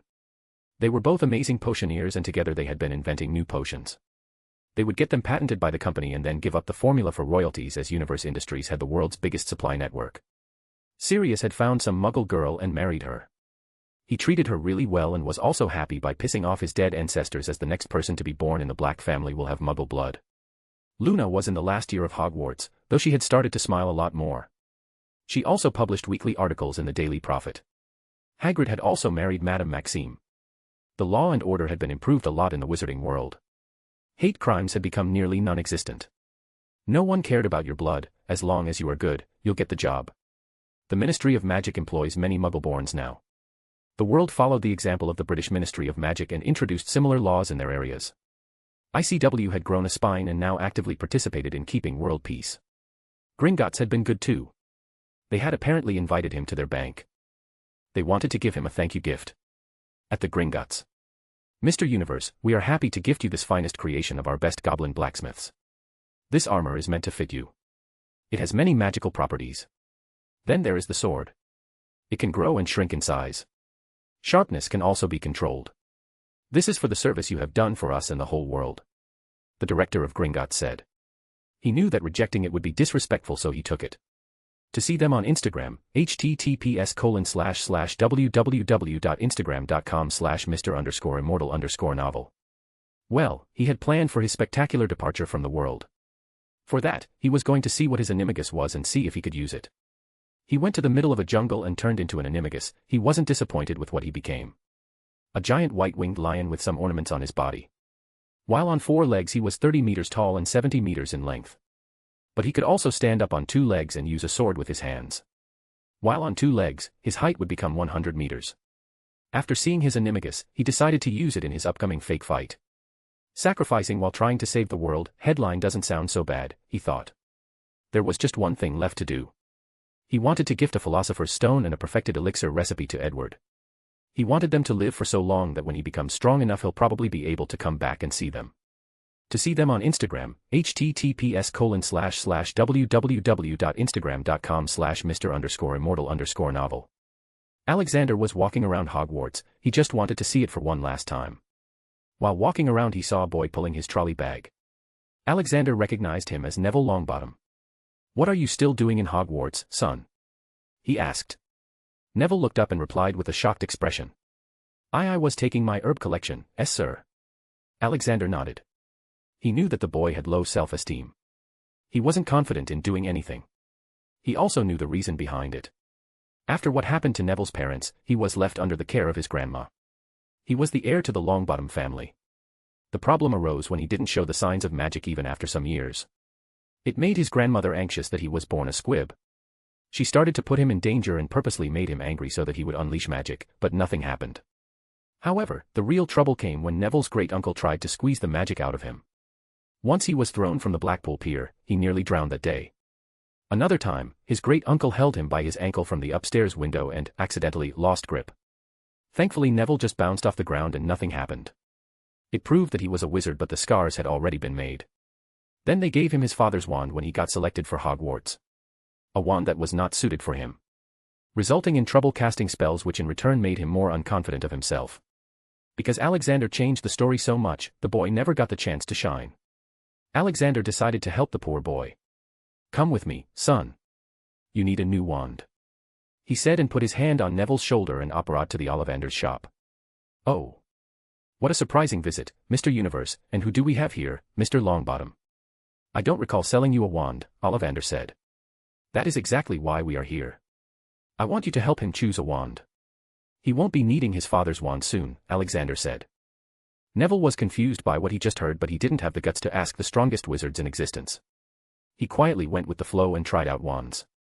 Finally, he got matched with a 13-inch, cherry, unicorn hair. He then saw Alexander paying for his wand. Sir, he tried to stop him. "No problem, kid. Consider it your first job bonus," Alexander replied. Further confusing Neville. "All right, it's time to fix some people." He once again put his hand on Neville's shoulder and operated. This time they appeared in the reception hall of St. Mungo's Hospital for Magical Maladies and Injuries. The hospital didn't receive as many patients nowadays. Mostly because everything was peaceful and also because of all kinds of magical healing potions Universe Industries produces. "Son, do you know which room your parents are in?" he asked. Neville nodded. "Okay, take me there, then," he said. All the nurses and hospital staff gawked when they saw him passing by. "I guess I still have some allure to the ladies," he thought. Alexander was old, but he didn't look like a filthy old man. Nor like Dumbledore. He looked smart and handsome with a muscular body. His skin was as smooth as a later middle-aged man. But his eyes always gave his age away. They showed the look of oldness in them. Soon they arrive in a private room. There were 2 beds and on them were 2 unconscious bodies. Bellatrix and some Death Eaters had broken their minds with repetitive Cruciatus curse. This curse is very painful, it makes all the neurons to send the feeling of pain. Repetitively using it on people can break their minds or kill them. An old lady was sitting by the side of the unconscious man's bed. Alexander looked at her with disgust. "Neville," she cried. "Grandma, Mr. Universe brought me here," he said. She looked at Alexander with shock and worship. Alexander returned the gaze and in a split second, resurfaced the memories where she unknowingly tortured her grandson. She just stood there without moving, remembering the things she did. Alexander moved to the 2 unconscious people and poured some potion. Neville just looked at his parents in hope. After about 15 minutes, their bodies started moving and then twitching. Neville looked worried at that. "Nothing to fear, son. Their bodies are just healing. This is normal." That gave him some relief, but still. After 20 minutes the twitching stopped and they opened their eyes. Alexander quickly gave them another potion to replenish their strength and relax their mind. Suddenly, Neville's grandma came out of her stupor and quickly hugged Neville. She repetitively said sorry to Neville. When Neville asked what happened, she told him why she was asking for forgiveness. Being the kind boy he was, he quickly forgave her. Then she noticed her now awake and healthy son and daughter-in-law. "What? Son, daughter? You are?" she stuttered. "Yes, mother." "Thank you for helping us, sir," Mr. Longbottom said, looking at Alexander gratefully. Neville lunged at his parents and embraced them with a tight hug. He was just 13 months old when they were taken from him. He didn't even know what they sounded like. And now, he had them both. "Mention not," Alexander said and left an appointment letter on the bed for Neville. It was a job offer for him to come and work as a herbologist at Universe Industries. Then he left to prepare for the departure. Thank you for supporting. Chapter 43. Medusa and Monty. One day before leaving. In the Forbidden Forest. Alexander stood in front of 300 unicorns. At the forefront was their leader. Alexander was going to save species like these as he knew that no matter what he did, they would still be hunted. Yes, their parts were important for making wands as well, but he had given hundreds of new methods and material ideas for making new and better wands. Unicorns were pure creatures, their blood had the power to keep even a dying person alive, and for it, many dark wizards would resort to hunting them. They were nearly extinct as well, so living in a dangerous forest was out of option too, as other stronger animals would kill them. "Okay, I'll send you to the place now. It is a whole new planet. There will be more unicorns joining soon and also some more peaceful animal species," he said to the leader. The leader nodded his head and walked into the portal. The horde of adult and baby unicorns followed him behind. Alexander was probably the only human they would trust this much. Alexander then Accio Suprema all the unicorns in the world and transported them to the new planet. He had assigned a whole planet to the happy and peaceful species in his personal solar system in his dimensional pocket. Then there was Firenze and his pack of stargazers. They were only interested in gazing at stars and living peacefully. He and his 100 friends also entered that planet. Then he gathered the crumple-horned snorkax. They were already waiting for him. He also picked up some sphinxes and thunderbirds. Finally, he ACCIO for any unhappy phoniacs or parentless phoniacs eggs. About 10 eggs and 3 phoenix popped up. Some more small creatures were added. The whole planet was covered with jungles, grasslands, very small deserts, rivers, mountains, and icy mountains in the North and South Pole. He also installed meat trees here and there for some bird species. The fake solar system was also going to have a replica of the sky outside. Meaning that they will be able to see real stars. After this, it was time for the dragons. He apparat to the dragon enclosure. The enclosure was located around a large mountain. Though most people didn't know that the mountain was actually a very old dragon, on whom the mountain had slowly formed. He was one of the best-kept secrets in the world. His body was hundreds of meters long and tall. He was very wise as well and could speak the human tongue. Alexander had the chance to talk to the Dragon King. He declared Alexander their god. Alexander in return fed all kinds of elixirs to the giant dragon. Now, he was back in his prime. Though he still stayed still until Alexander came to get them. Surprisingly, the name of the dragon was Ragnarok. He could really cause a Ragnarok if he wanted to, Alexander thought when he heard the name. He also found out that all dragons were wise beings, but they needed to attain a threshold of intelligence before they could speak like humans. Considering that dragons live for very long, their threshold was very high. Probably hundreds of years. He was excited to see what effects will his pure magic cause to them on their new planet. "Hey there, big guy. It's time," he said to Ragnarok. "Yes, I have summoned all the dragons in the world. They are now living in the nearby forest," he informed, while slowly getting up. Alexander had to use his powers to make it all unnoticeable and later recreate the mountain. To see them on Instagram, https://www.instagram.com/Mr_immortal_novel. Okay, I'll transport you all into your new home. Let me tell you about it though. The whole planet is mostly covered in mountains with caves. The biggest one is yours. There are a lot of rivers and some grasslands and jungles. The whole planet is covered with various types of meat trees and normal trees. I hope you can manage the dragons to not destroy them, as the trees will feed you. There will be a large training field where you can teach them various skills. Only dragons will live on the planet. More dragons will join you in the future, so I hope you can look after them as well," he said. "Yes, I will do my duty well," Ragnarok proudly said. "Good, let's get you in now." He accio all the dragons in the world except ice dragons and sent them to the planet. Ice dragons were safe with Sam in the South Pole. The planet of peaceful beings was named Fixheim, based on Phoenix and their pure nature. The dragon planet was named Drakium. In Old Norse, Heim meant home. He created his own castle in Fixheim, near a sandy beach. Pools, hot springs, and many other things were there for him to relax. The castle was quite big. Probably as big as Hogwarts. It will be run by nanny bots and butler golems. He was also taking 1,000 elite human elves with him. He wasn't forcing them though, they were all volunteers. 200 of them were master smiths, 200 were enchanters, 200 were runemasters, 200 were potioneers and alchemists. The remaining 200 were elite warriors. Masters in the art of war and commanding. All of the elves were master duelists too. They will live in the castle as its inhabitants and not as servants. An open training field for warrior elves was made. Smiths had their state-of-the-art forge, enchanters, runemasters, potioneers had their own big labs. They all enjoyed what they did. With the help of his rune masters, enchanters, and the ghost of Salazar Slytherin, they were able to successfully complete the device which could sense magical children in the world and also teleport them to Hogwarts if their lives were in danger. He had graciously donated it to the school. He also opened some magical schools in unfortunate parts of the world. The population of magical children was surely going to rise soon. He returned to the Galaxy Tower. Edward was the owner of it now. Edward was sitting in his chair, working. "Too busy lately?" Alexander asked. Edward looked up and smiled. "It's just the new Quidditch Championship is coming soon. So many people want to advertise their product in it. Get yourself some assistants. The human elves are very good at organizing stuff," he suggested. So, tomorrow is it?" Edward asked. "Yes, and it is going to be spectacular," Alexander replied. "I can't even ask you to keep sending letters. You are going to a bloody different reality," Edward said with a bit of anger in his voice. "Easy, son. Maybe someday I'll get strong enough to come back and meet you, or who knows, you might discover a way to travel through reality and find me." Alexander comforted him. "I am not saying that it's not possible, but I don't think I'll live long enough for that to happen. I and Hermione are just mortals," Edward said. "Well, if you two can reach the realm of the Supreme Magi, then you can live for at least 1,000 years easily. And if even that worries you, then take this." He threw a stone at him. Edward caught it and looked visibly shocked. Is this a philosopher's stone?" "Yes, I even perfected it. It's purer than the last one. Though you must promise me that you won't eat it. I am immortal, so I had no worries, but you might just die.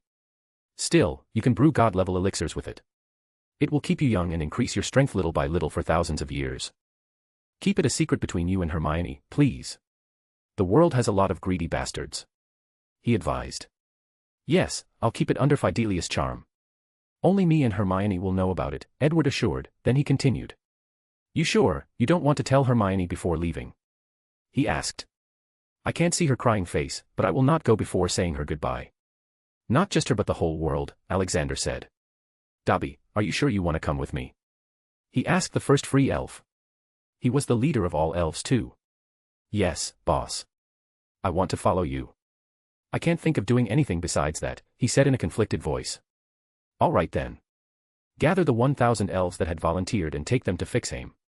We'll be leaving by tomorrow evening," Alexander instructed. "Yes, boss." He had one more thing to do now, an apparat to the ministry. Dumbledore boredly sat in his office. "How's it going, Minister Dumbledore?" Alexander entered. Arg. Why did I agree with this? I hate this and it's just been 3 months. Dumbledore complained. Haha. Things always happen for a reason, Albus. I would have helped you but I am afraid my time has come. Dumbledore looked shocked, but... You are a god, you cannot die. Even gods cannot stay with mortals forever, my friend. A balance must be maintained. Alexander said, being a bit cryptic. You mean, you are ascending to heaven? Dumbledore asked. No, not heaven, I am not dying. But something similar I guess, he answered. Dumbledore nodded. When? Tomorrow. Then Dumbledore looked sad, he really considered Alexander his best friend. It's okay, my friend. When you also leave the mortal world and go to heaven. I'll meet you there, Alexander said with a light smile. Dumbledore also smiled at that. Well, at least now I know that heaven exists. Alexander then headed to Newt Scamander's house. He wanted to get Medusa as well. She had been a very good girl and had behaved exceptionally well. Instead of eating all the animals in her habitat, she had made many new friends. Hey, Newt, Alexander said at the door. Oh, hey Professor. You must have come to see Medusa. She's been missing you lately. It's like she wants to show something to you. Newt informed. Oh, is that so? Then let's go and see what it is. He said. When they entered the big habitat, Alexander quickly enlarged himself to 3x the size of Medusa. Medusa, he called. Soon a loud voice came. It kept on getting louder. Soon a huge snake came into view. Grandpa, an excited childish voice came into Alexander's ears. She had taken to calling him Grandpa for some reason, as she did have the mentality of a 10-year-old. Even though she was 1,000 years old. She climbed the giant Alexander and sat down around his neck. She then brought her face near him. Alexander noticed that her eyes were wide open but he couldn't feel any magic in them. Your eyes, he said. Oh yeah. I learned how to control them, Grandpa. Not just that, I also learned how to become like you. She excitedly said and crawled back to the ground. Then her body started to get covered in white light and little by little it shrunk down. Then the light transformed into a human shape. When the light was gone, a 15 or 16-year-old girl came into view. She had green eyes and green braided hair that looked like snakes. Though it looked like she could control her hair as if they were snakes, he knew they weren't. She had no clothing on her body, so Alexander waved his hand and an elegant silver and green dress formed on her body. To see them on Instagram, https://www.instagram.com/Mr_immortal_novel. He went close and touched her face. It was cold. How do you feel, my dear? Yes, he was shocked but not really that much. If humans could turn into animals, then why can't intelligent animals turn onto humans? He bet that Ragnarok could also turn into a human. I feel awesome, Grandpa. But keeping this form takes a lot of power. She cheerful and then sadly answered. Her human form and speech shocked Newt. Oh, it's magic, my dear. Wait, I have a solution. He gave her a pretty blue necklace. It was a magic storage device. He infused a lot of his own magic in it. The device could also refill itself slowly. How do you feel now? Wow. I feel free. Like I don't have to worry about turning back accidentally. I can do it whenever I want. Thank you, Grandpa. She gave him a tight hug. He returned the hug and also checked her magical strength. Surprisingly, she was nearly as strong as Dumbledore when he was old. Concentrating the magic of a giant serpent into a small body made it stronger. The only problem now was that Medusa didn't know any spells. Good, I've come to take you, my dear. We are going to a faraway place. He said. Can we bring Monty with us? She scaredly asked. Afraid that she might have to leave her best friend behind. Alexander looked at Newt for an answer. Oh, Monty is the name of the hippogriff. He was the first creature to come close to her. They are best friends now. Newt answered. Can I take him with me? He asked. Sure, they aren't an endangered species anymore. As long as you promise not to harm him. By the way, where are you going? You will know that tomorrow, my friend, Alexander replied. Okay, Medusa. Bring Monty here. We'll take him with us, he told her. She happily ran away to bring her friend. Then Alexander took them to Fixheim and settled them down in the castle. They were told about not killing anyone, and if they were hungry they could tell a nanny bot or a butler golem. They both agreed and went to explore the area around the castle and make new friends. Thank you for supporting. Chapter 44. See you again. The final day came. It was a very depressing morning. A weird phenomenon was happening around the world. It was raining everywhere at the same time. The Muggle scientists declared it as a rare storm, but wizards and witches could feel a disturbance in the magic, which scared them a little. The magical news channels were reporting about it from around the world. "So, this is the end, huh?" Edward asked.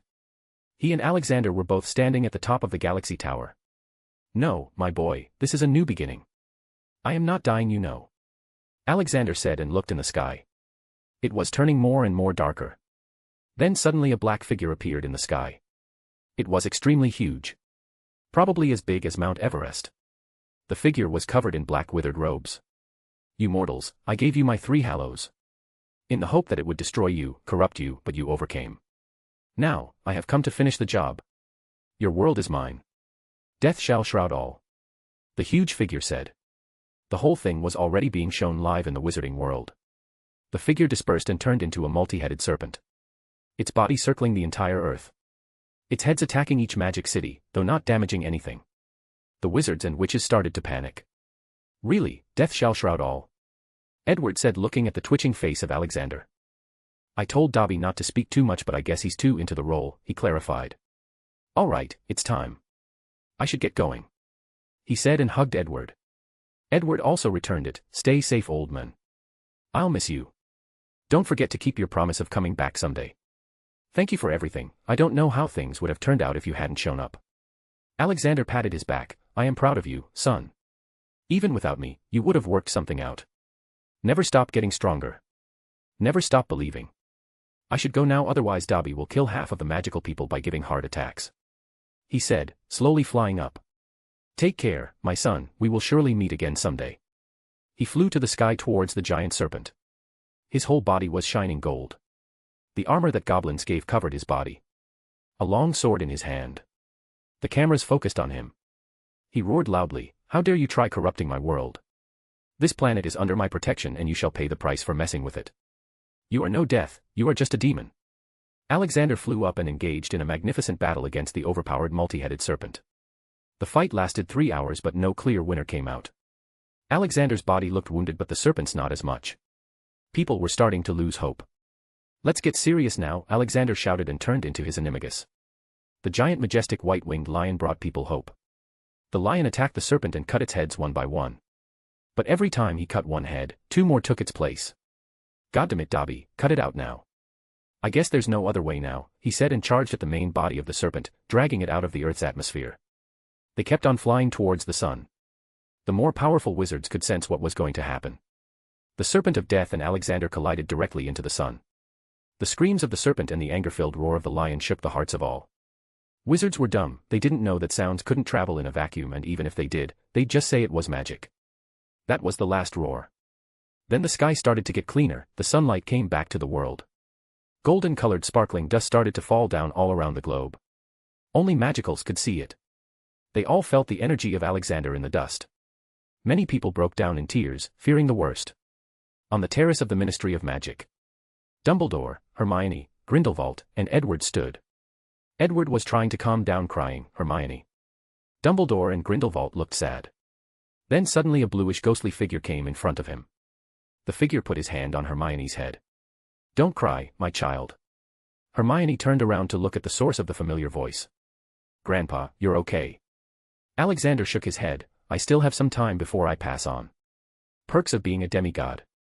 Hermione's face turned even sadder. "Don't cry. Remember the words I said when you came to me in Hogwarts for the troll." Hermione suddenly remembered, "I am very old.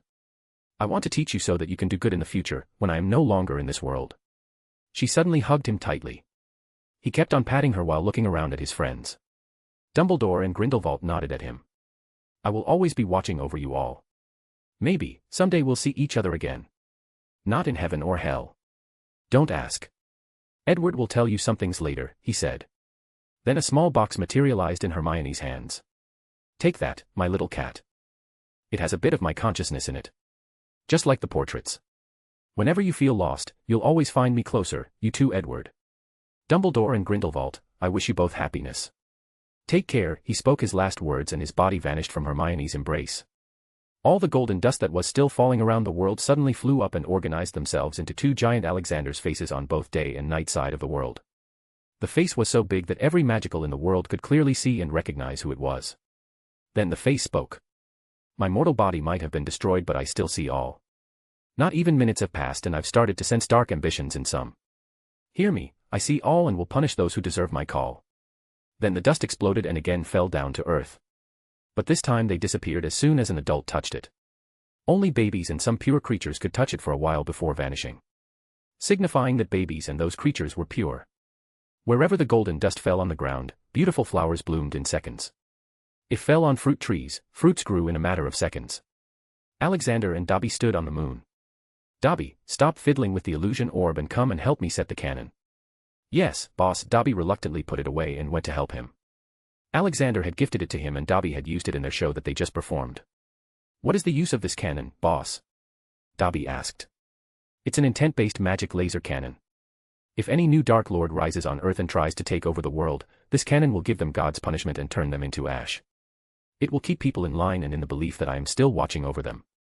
Alexander explained. Magnificent, boss. So, when are we leaving this reality? He asked.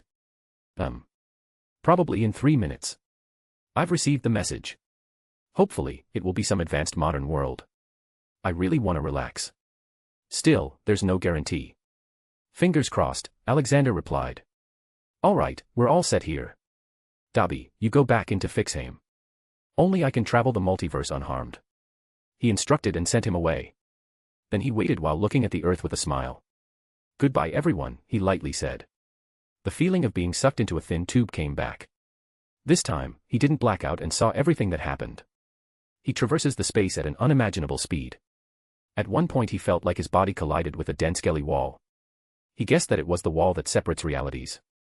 After what was like 10 minutes he felt like instead of being sucked into a thin tube, he was being thrown out. Then a bright light came and he found himself flying in midair over what looked like a destroyed castle. Then he looked around and his blood started to boil. No, how can this be? From here on to the end of the next chapter, I've taken some short bits of information from another awesome Harry Potter x Avengers fanfiction called Post-Apocalyptic Potter from a Parallel Universe on fanfiction.net. It also has Harry x Natasha pairing, so those who like it can go and read it. Those who don't want to read more things from an alternate Harry Potter world can skip this and go to the end of the next chapter. Sensing him losing his sanity, God spoke directly into Alexander's mind. No, my son. This is not the reality you came from. The one you came from will never have anything like this. You did a very good job there. This one is one of the iterations of the main Harry Potter world. I had sent a reincarnator here to change things, but he died. He thought that he was immortal and became reckless. He jumped into the veil of death to save Sirius in the hope that Harry would be in debt to him later. He even expected to gain some weird power by jumping into it. God said. Why am I here then? He asked, not liking being back in some other version of the Harry Potter world. I don't want you to do much. It's a small job. I want you to rectify his mistakes. Death and fate are the main administrators of this word. They can reverse time, but the reincarnator will not come back. He lost his chance to his foolishness. You just need to quickly clear the immediate threats to the world and your job will be finished. God finished speaking. Sigh, all right, but I want you to keep your ears open when I talk to death and fate, Alexander replied. Sure, son, God replied. Alexander changed his clothes to white Jedi robes. He needed to look like a godly person for what he was about to do. With a small glowing potion, his skin and hair started to shine slightly. He also unleashed his divine magical aura so that anyone in his presence would understand that they were not his match. He then flew to the only life sign he could detect in the destroyed Hogwarts. There was still fire blazing in some places and dust was yet to settle. I don't think that the Battle of Hogwarts was this damaging in the original movie, he muttered. He then found a man at the center of a crater. He was sitting on the ground like all hope was lost. Alexander would have thought that the man was dead if he couldn't feel the magic emitting from his body. Near the man, the dead body of Voldemort was lying. He couldn't understand what his purpose was. If Voldemort was gone, then what was he supposed to fix? Who are you? The man asked. Alexander looked at the man. He felt a bit familiar, then he noticed the lightning bolt scar. His heart nearly skipped a beat. The middle-aged man in front of him was Harry Potter. What happened to you, Harry? Where is everyone? He asked.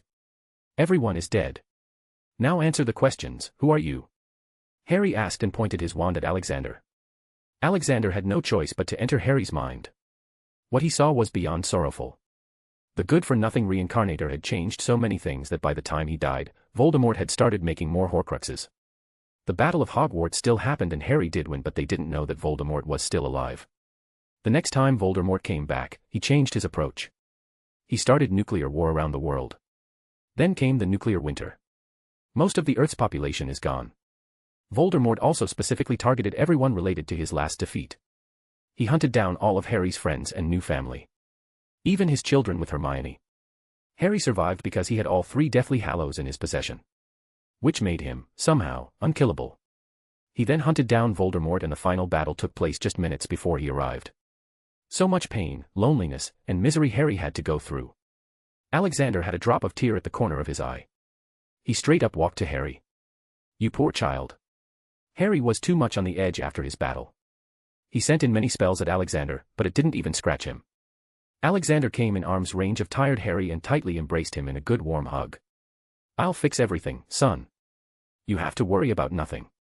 Alexander's words did something. Harry felt warm. Protected. Like he used to feel when he knew that Dumbledore was there if something happened. Subconsciously, he hugged Alexander and started loudly wailing, remembering all the people he lost. Harry was so exhausted that he fainted after crying for a while. Alexander lifted him up, cleared some space and put him down on a mattress that he conjured. Then he administered some potions to him. After about an hour, Harry woke up with a quick jump. Had a nightmare. Harry looked at the old man in white and creamy-colored robes, sitting not far from him. So all that wasn't a dream. "Who are you?" he asked, this time politely. "My name is Alexander Maxim Universe, traveler of the multiverse and God's advocate." He introduced himself. "You said you'll fix everything." "How?" he asked with a bit of hope. "Easy, we'll go back in time, I'll beat the crap out of Snakeman and his army," Alexander answered. "Sigh, I thought about doing that many times but all the time turners were destroyed a long time ago." Harry answered with a saddened face. "Who said I'll be using time turners?" Alexander replied and stood up. He walked some steps and then looked at the sky. "Come down here, Death and Fate," he roared. After 2 seconds, 2 lights came down from the sky. One black and one white. Death looked as anyone would expect. Black tattered robes and skeletonish body. Fate looked much cleaner. Full white robes. You can't even see if it had a body. As everything was covered. "Why did you call us, Godson?" Death asked. Trying not to look scared. It knew that it couldn't kill Alexander and neither could Alexander kill her. But she knew, one word from him and Big Boss God would do the deed. "I need you to send me and that boy, back in time to when Sirius was about to fall in the Vale of Death," he said. God had informed him that he could only go till that point as he would be replacing the dead reincarnator. Why should we agree to that? Time is a very complex thing. It is not to be meddled with. Fate started speaking but was stopped. "Shut up, you two. I don't want to hear anything about what you think. I am on a mission, straight from the old man. If you don't comply with me then I'll tell them how Death meddled with the mortal world by making Deathly Hallows and how Fate meddled by continuously handing out prophecies like it was nothing," Alexander said. Then suddenly God spoke up. Making both Death and Fate cower in fear. "They did what? That's against the rule. No wonder the whole Potterverse is so messed up. I am going to erase you." God sounded enraged. "No, Father. If you do that, you'll be killing billions of innocents as the world is connected to them. Why don't you take away the ability to make magical artifacts from Death and prophecy making ability from Fate?" he suggested. "Okay, son. If you say so, I don't think you need me here anymore. Bye, finish up here and come home soon," God said and left the chat. "So, are you guys sending me back in time or not?" he asked. Yes. "Well, do it. By the way, what do you want to do with the mortal?" Fate asked. Alexander turned to Harry. "Son, do you want to go back in time without your memory or with memory?" Harry looked confused. Alexander explained. "There cannot be 2 Harry at the same time, so you can choose whether you want your current conscious/memories to be passed on to the past Harry. You can also choose to do nothing and you'll forget about all that this. No, I might have many bad memories but I've learned a lot of important lessons. All the knowledge too. I don't want to lose it. It may be hard to forget the bad things but I think I'll get better with my friends by my side," Harry reasoned. Alexander smiled and turned to look at the 2 flying robes. "You got the answer. Now send us back 5 minutes before Sirius fell into the Vale in the Department of Mysteries." "Okay, my champion. Come and hold Godson's robes tightly," Death told Harry. Harry quickly grabbed Alexander's robes. Their bodies started to fly in the air. They reached the exact place where Harry was standing at the battle in the Department of Mysteries. Alexander's body still hovered as he wasn't a part of that time, but Harry's feet were touching the ground. Then the time started to go in reverse. It only took 5 seconds for all it to happen. Alexander turned himself invisible after notifying Harry. The scene was like in the movies. Harry stood near the veil. His friends, Hermione, Ron, Neville, Ginny, and Luna in the clutches of Death Eaters. Lucius Malfoy walking towards Harry while giving his grand speech. Did you actually believe, or were you truly naive enough to think, that children stood a chance against us? Lucius proudly said. I'll make this simple for you, Potter. Give me the prophecy now, or watch your friends die. He continued with his hand in front of Harry, waiting for the prophecy orb. Harry still didn't move. What are you waiting for? No one will come to save you here, Lucius said with irritation now and also a slight ting of uneasiness. His worst fear came true when Harry smiled at him. No, he's already here. Whistle. Nice, Harry. You really know how to set up my grand entry, a voice came from behind Lucius. Lucius attacked without even looking at who it was, but none of his attacks worked. All of you, except the kiddies, are charged with multiple cases of murder, torture and attempted murder of children. Your trial will start in half an hour in the Great Hall of Hogwarts. Don't worry, your so-called Dark Lord will be joining soon. Alexander loudly said. Then out of nowhere, metal cages started to fall from the sky over the 5 Death Eaters who had Harry's friends in their clutches. The cages covered them and planted themselves deep into the ground, leaving not even enough space for them to stand. Who are you? Fear-stricken, Lucius Malfoy asked. Alexander waved his hand and another cage fell from the sky on him. I am your judge, juror, and punisher. Now shut up and sit down like a good boy. Thank you for supporting. Chapter 45 finally ended. He waved his hand and all the minor injuries over the kid bodies healed up. Harry, they all ran up to him. Ginny tried to hug him but he ignored her. Well, why wouldn't he? In the future, after marrying Ginny, he found out that she was in it just for fame. Fame, which he didn't want. When he spoke about it, she lashed out. On the other hand, Ron was with Hermione because he couldn't find anyone else. After marrying her, he tried to make her stop working. He was jealous of her talents. So, after both Harry and Hermione were again single, they hooked up and quickly fell in love. Harry, instead of Ginny, hugged Hermione, surprising her. There were small tears in his eyes. Hermione had died right in front of him in the future. He promised he would never let her go ever again. All right guys, enough chit-chat. Voldemort is waiting for Harry out there. Let's go to meet him. Alexander spoke. Harry nodded and was about to walk, but 5 white lights came down into the chamber. They circled around the room for a second and then fell around Alexander. Sirius stood between him and Harry. Are you okay, Harry? Sirius asked. Yeah, I'm good, Sirius. Harry felt so happy to see his godfather again. Alexander looked at the new arrivals, Remus Lupin, Sirius Black, Alastor Moody, Kingsley Shacklebolt and Nymphadora Tonks. Moody stepped forward and pointed his staff at Alexander. Who are you?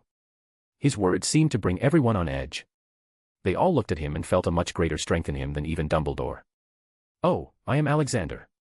Pleasure to make your acquaintance, Alexander said like a good gentleman. Whose side are you on? Sirius asked. Not theirs, that's for sure, Tonks said, pointing at the caged Death Eaters. Let's go, sir. Harry moved towards exit and called for Alexander. Where are you going, Harry? Sirius quickly asked. To face Voldemort, he said without any expression. What? No. We came here to save you, we can't let you go back into danger. Moody yelled.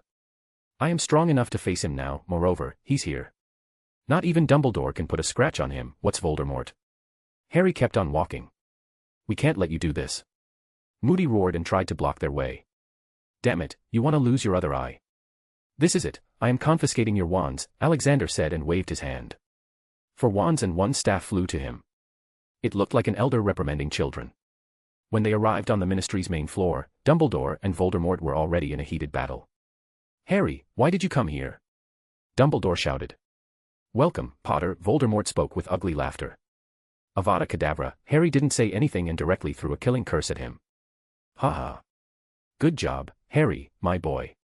No bullsh**, straight to work, Alexander praised. Voldemort was surprised by the sudden attack. Harry and his wands were a pair, so they cancelled out each other, which meant that he was wide open for Dumbledore to attack. Too much for Alexander's annoyance. Dumbledore didn't use the chance to attack. He was not the Dumbledore Alexander was familiar with.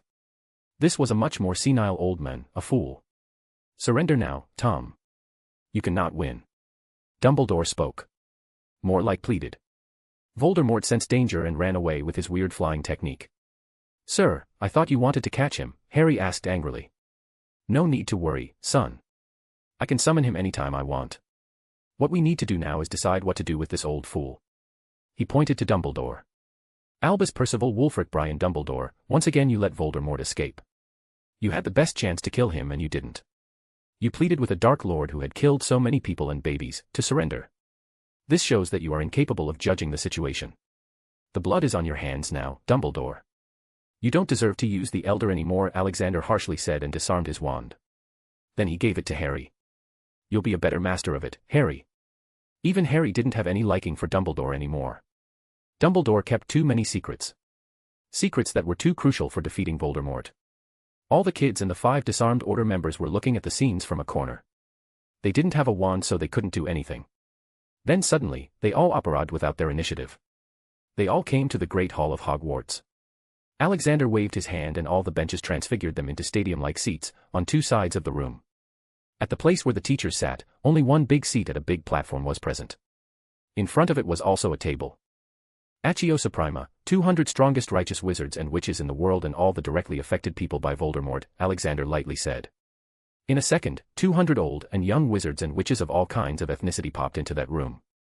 Then another 400 people popped up. All of you, I have summoned you all because you are the 200 strongest of the most righteous wizards in the world or affected by Voldemort. You are to be a witness for the trial of Dark Lord Voldemort, who made Horcruxes and his Death Eaters. Alexander announced. Who are you? One of them asked rudely. Words won't convince you, so here you go, Alexander said and unleashed his magical aura to the fullest. All the people present in the room fell down to their knees. I am sent to this realm because due to some unfortunate circumstances the Voldemort who was supposed to die in 3 years would live longer and later destroy the whole planet. This is a divine intervention. Be thankful and sit quietly, he said letting out his overbearing aura. Man, I hate acting like this. I miss my old world. All the people understood that whoever it was in front of them was an entity higher than them. So when Alexander took back his aura, they went to the benches and sat down quietly. Now, I shall summon the Minister of Magic and the leader of the goblins as they will be needed, he said. Soon 2 more people joined the room. Goblin was allowed to go and sit but Cornelius Fudge was also put into a cage. All the professors of Hogwarts and 5th, 6th, and 7th year students also joined. Alexander walked and sat down on the high chair on the platform. Harry stood beside him. The Harry you see right now is not the one you all know. His memories and I personally have come from the future. 2026 to be precise. Let me show you what would have happened if we hadn't shown up, he said and took out a pensive projector. Harry, put your memories into it. It will project it for all to see. Leave the death and fate part, he lightly said. Harry nodded and put his memories in the pensive. For the next 3 hours, everyone saw the future with horror-filled faces. Many cried. Alexander had silently tweaked the memory a bit to show Harry and Hermione marrying each other and living happily. Harry appreciated his slight help. At the end of the memory, Alexander appeared and brought Harry to the past. Okay, let's start the trial. But first, we need the culprits. Accio Suprema, all the Death Eaters, Voldemort and any more of his supporters.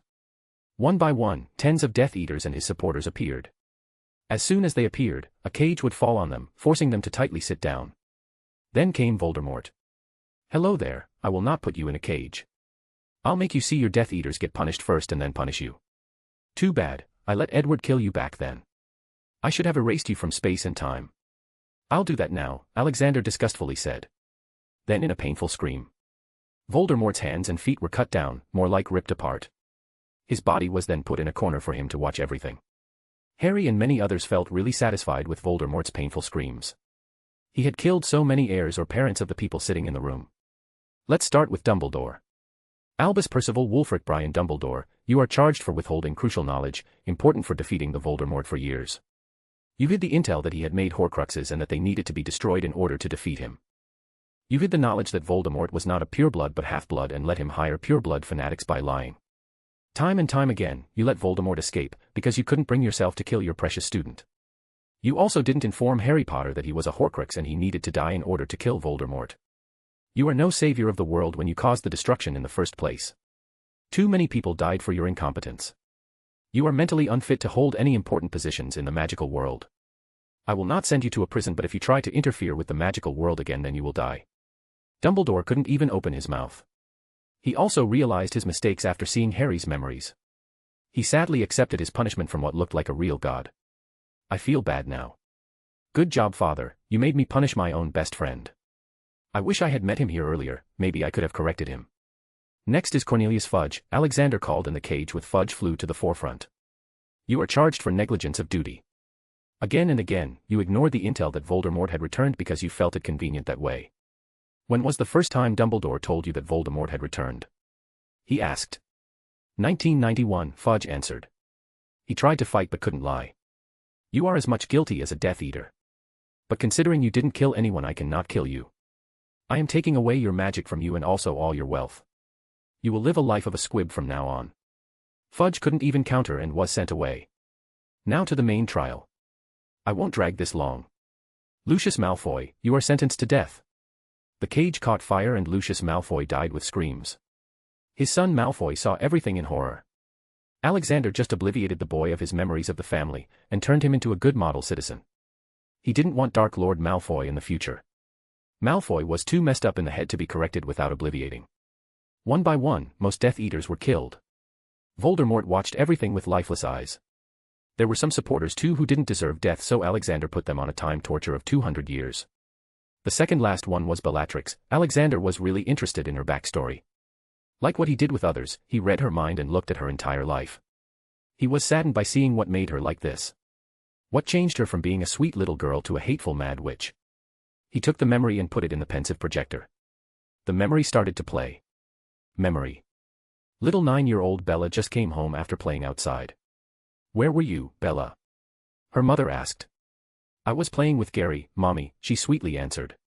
Who's that? Her mother asked. Oh, he lives across the road. We played in Muggle Park, it was so fun, she happily said. What? You touched a Muggle? How dare you? We are above them. We are pure. Crucio, her mother yelled in a mad rage. Horror-filled little Bella fell down on the floor in pain. Not even scream came out of her. Her mother cast the Crucio 2 more times. Fast forward some years. She was married to Rodolphus Lestrange. On the first night of their marriage. From now on, you are to follow my every command, and if you don't, then I'll dispose of you. You only exist to do whatever I say and satisfy my needs. Your mother has already permitted me to do whatever I want to do with you. Rodolphus Lestrange said. 1 year later, she tried to run away but was caught. She was then tortured for months. They broke her and made her what she is now. After the memory ended, people were surprised to see tears in Bellatrix's eyes. She had put these memories in the deepest part of her mind, hoping to never see them. She didn't just hate Muggles. She hated everyone. Wizards or not, because no one came to help her when she needed it the most. She waited for the fire to burn her and end her miserable life. But surprisingly, the cage lifted up, releasing her. She slowly stood up. Out of nowhere, Sirius jumped and hugged her.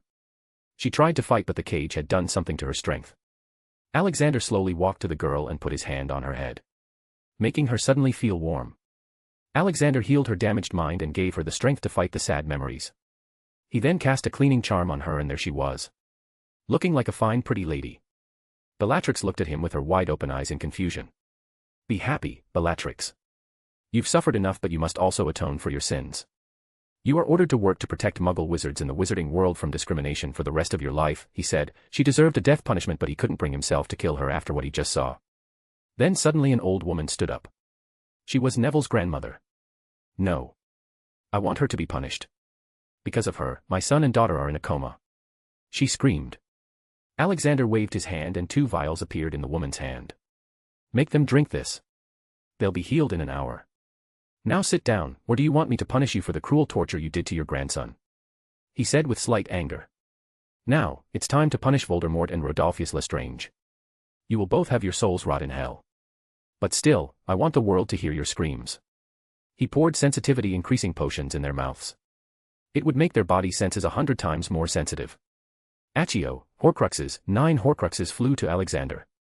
He quickly put them in his space pocket and then took them out, purifying them in a second. Voldemort sensed his connection from the Horcruxes disconnected. What did you do? He scaredly asked. He didn't answer. All right, whoever hates Voldemort and Rodolphus can cast a crucio or any other painful curse on them. Make them scream, he said. People had too much anger for Voldemort. If he didn't give them someone to take it out on, they would never forget that anger.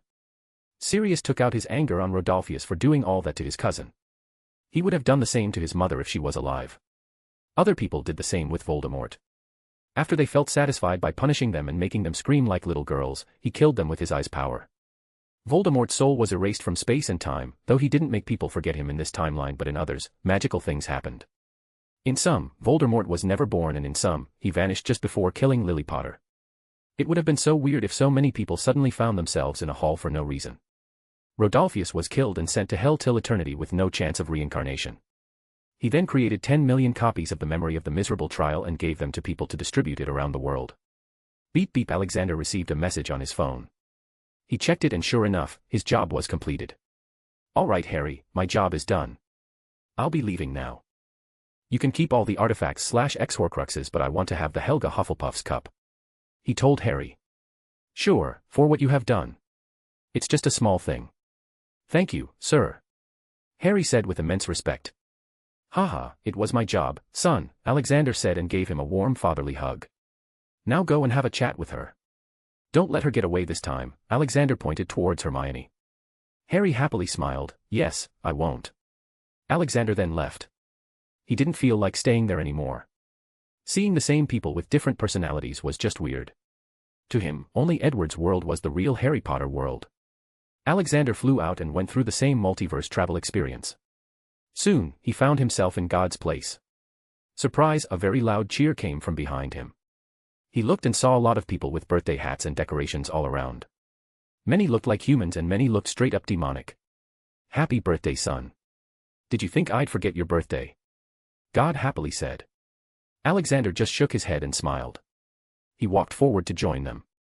Did he force the demons to come and celebrate my birthday? He tried to guess while looking at the unhappy faces of demons. Thank you for supporting. Chapter 46. A party with the gods and purple dog. There was no cake at the party, but there was limitless veg and non-veg food. So Alexander also let himself go. There were a lot of gods present. He recognized some. For example, the one with elephant head, Lord Ganesha, the one with lightning bolt staff, Zeus, and then there was his half-brother Jesus.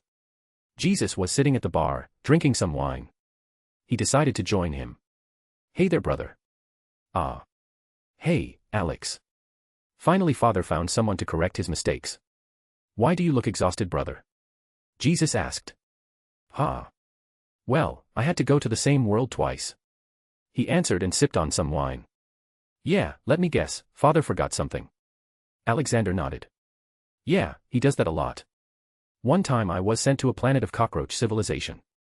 But when I arrived they hadn't even evolved into a Stone Age civilization. Then I had to wait for thousands of years to let them evolve and then become a messiah. Jesus said as he sipped on his wine. Wait. What's your job exactly? Alexander confusedly asked. Oh, I go to different worlds, get born there, become a messiah and then get killed by them.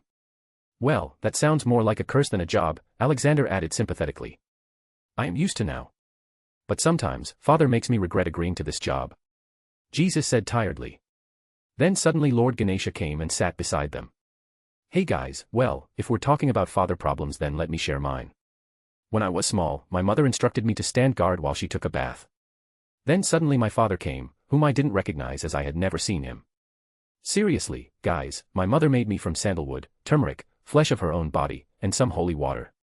I stopped my father from entering into his own home and enraged him. Then he straight up chopped my head off in anger. When my mother found out, she got angry at him. To ease her anger he just put some random elephant's head on my shoulders. I mean, come on, at least make it a lion or a tiger. He said and took a bite of his sweet dumpling, which was his favorite food. Alexander lightly asked Jesus who the guy's father is. Oh, he's the Hindu elder god, Shiva the Destroyer. Alexander warmly patted Ganesha's shoulders. My sympathies. Thanks, man. You are very nice. Ganesha said and got back to his eating spree. Alexander, come here, son. Let me introduce you, God roared. Alexander walked to his father, who was surrounded by various goddesses. My son, meet Gaia, the mother of life and primal Mother Earth goddess, God said. Alexander could clearly see that his father had hots for her. Hello, Mother Gaia. His words made her blush slightly and God looked at him with a thankful gaze. "Oh, just call me Gaia. You are one of us now," she warmly said. "But I was born from you. From Earth, so no matter what, I'll stay the son of Earth." Alexander buttered her. She felt really happy after hearing that and gave him a motherly hug. After some chatting, Alexander and his father were alone. "Hey, old man. You once told me that trillions of people call you God. There must be more than just trillion people in the multiverse, right?" he asked. "Yes, trillions call me God, others call me other things. There's even a civilization that calls me CUNT. In their language, it means something similar to God," God said and laughed heartily. Alexander also laughed at imagining people praying while chanting CUNT. After the party, it was time to get back to work. "My son, it was fun having you here. Be sure to check up on this old man from time to time. There's one more thing, your birthday present. Take this." God gave him a box. Alexander opened it and found a metal rod in it. This is the strongest metal in the multiverse. It can become whatever you want it to be. Small or big. God answered. Alexander held it and thought about a sword that he saw in his world once in an adult anime. The rod changed into a 6-foot-long sword. It was called the Dragon Slayer. From Berserk. "Nice, I'll use this with my armor," he said. "Thanks, old man. It's time for me to go. See you later, good luck with Mother Gaia," he teased. "Ha ha ha." He heard God laughing before disappearing. A white light came and Alexander found himself standing in a desert. The sky looked orange. Where is this place? Wait, what's this? A glass house. He looked inside the glass house and could only see tall plants. To get a better view, he flew to the top of the glass house. At its center, there was an old house and a windmill. A white-haired fat old lady was out to harvest some vegetables with her purple dog. A/N, guess where he is?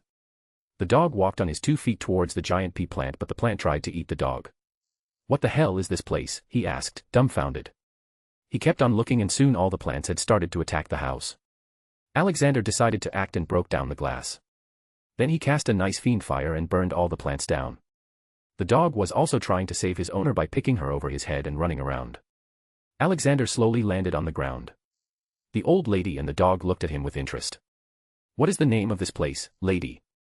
he politely asked. "Oh, this is nowhere in Kansas. This is Courage. Why don't you come in and join us for dinner?" she asked. What's with the extra friendly nature? Did she just forget that her life was in danger some seconds ago and I don't think there's a place called nowhere in Kansas? "Thanks, I'll take you on that offer," he politely answered. The weird dog looked at him with intelligent eyes. Alexander took out some biscuits and gave them to him. "Here boy, these are for you," Alexander offered. The dog walked to him on his 2 legs and took the biscuits with his hands. "Thank you." Whoa. It spoke. Alexander followed them into the house, only to find an ugly old man. "Where's my dinner, Muriel? I want my food," he demanded. "Oh, just a minute, Eustace." Muriel went to the kitchen. Then the old man looked at Alexander. "Wonderful, another mouth to feed. You need to pay to eat here." Alexander checked his sins. A useless man, he thought. Eustace bag, category. Dog abuse. Domestic abuse. Attempted murder, 2, his own dog. Literally unreasonable, at all time. Dumb, at all time. Sin percentage, 40%. He silently put the old guy through time torture. He faced every bad deed he did on himself, but it was amplified by 10 times. Then he also went through a how to be a gentleman class for about 5 years in his mind. "Here you go, meat pies." Muriel came with plates.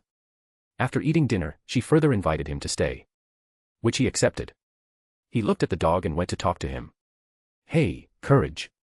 Who's the most intelligent person you know here?" he asked. Courage though for a bit and then spoke, "Follow me." The dog took Alexander to the first floor. Then he pointed to the computer.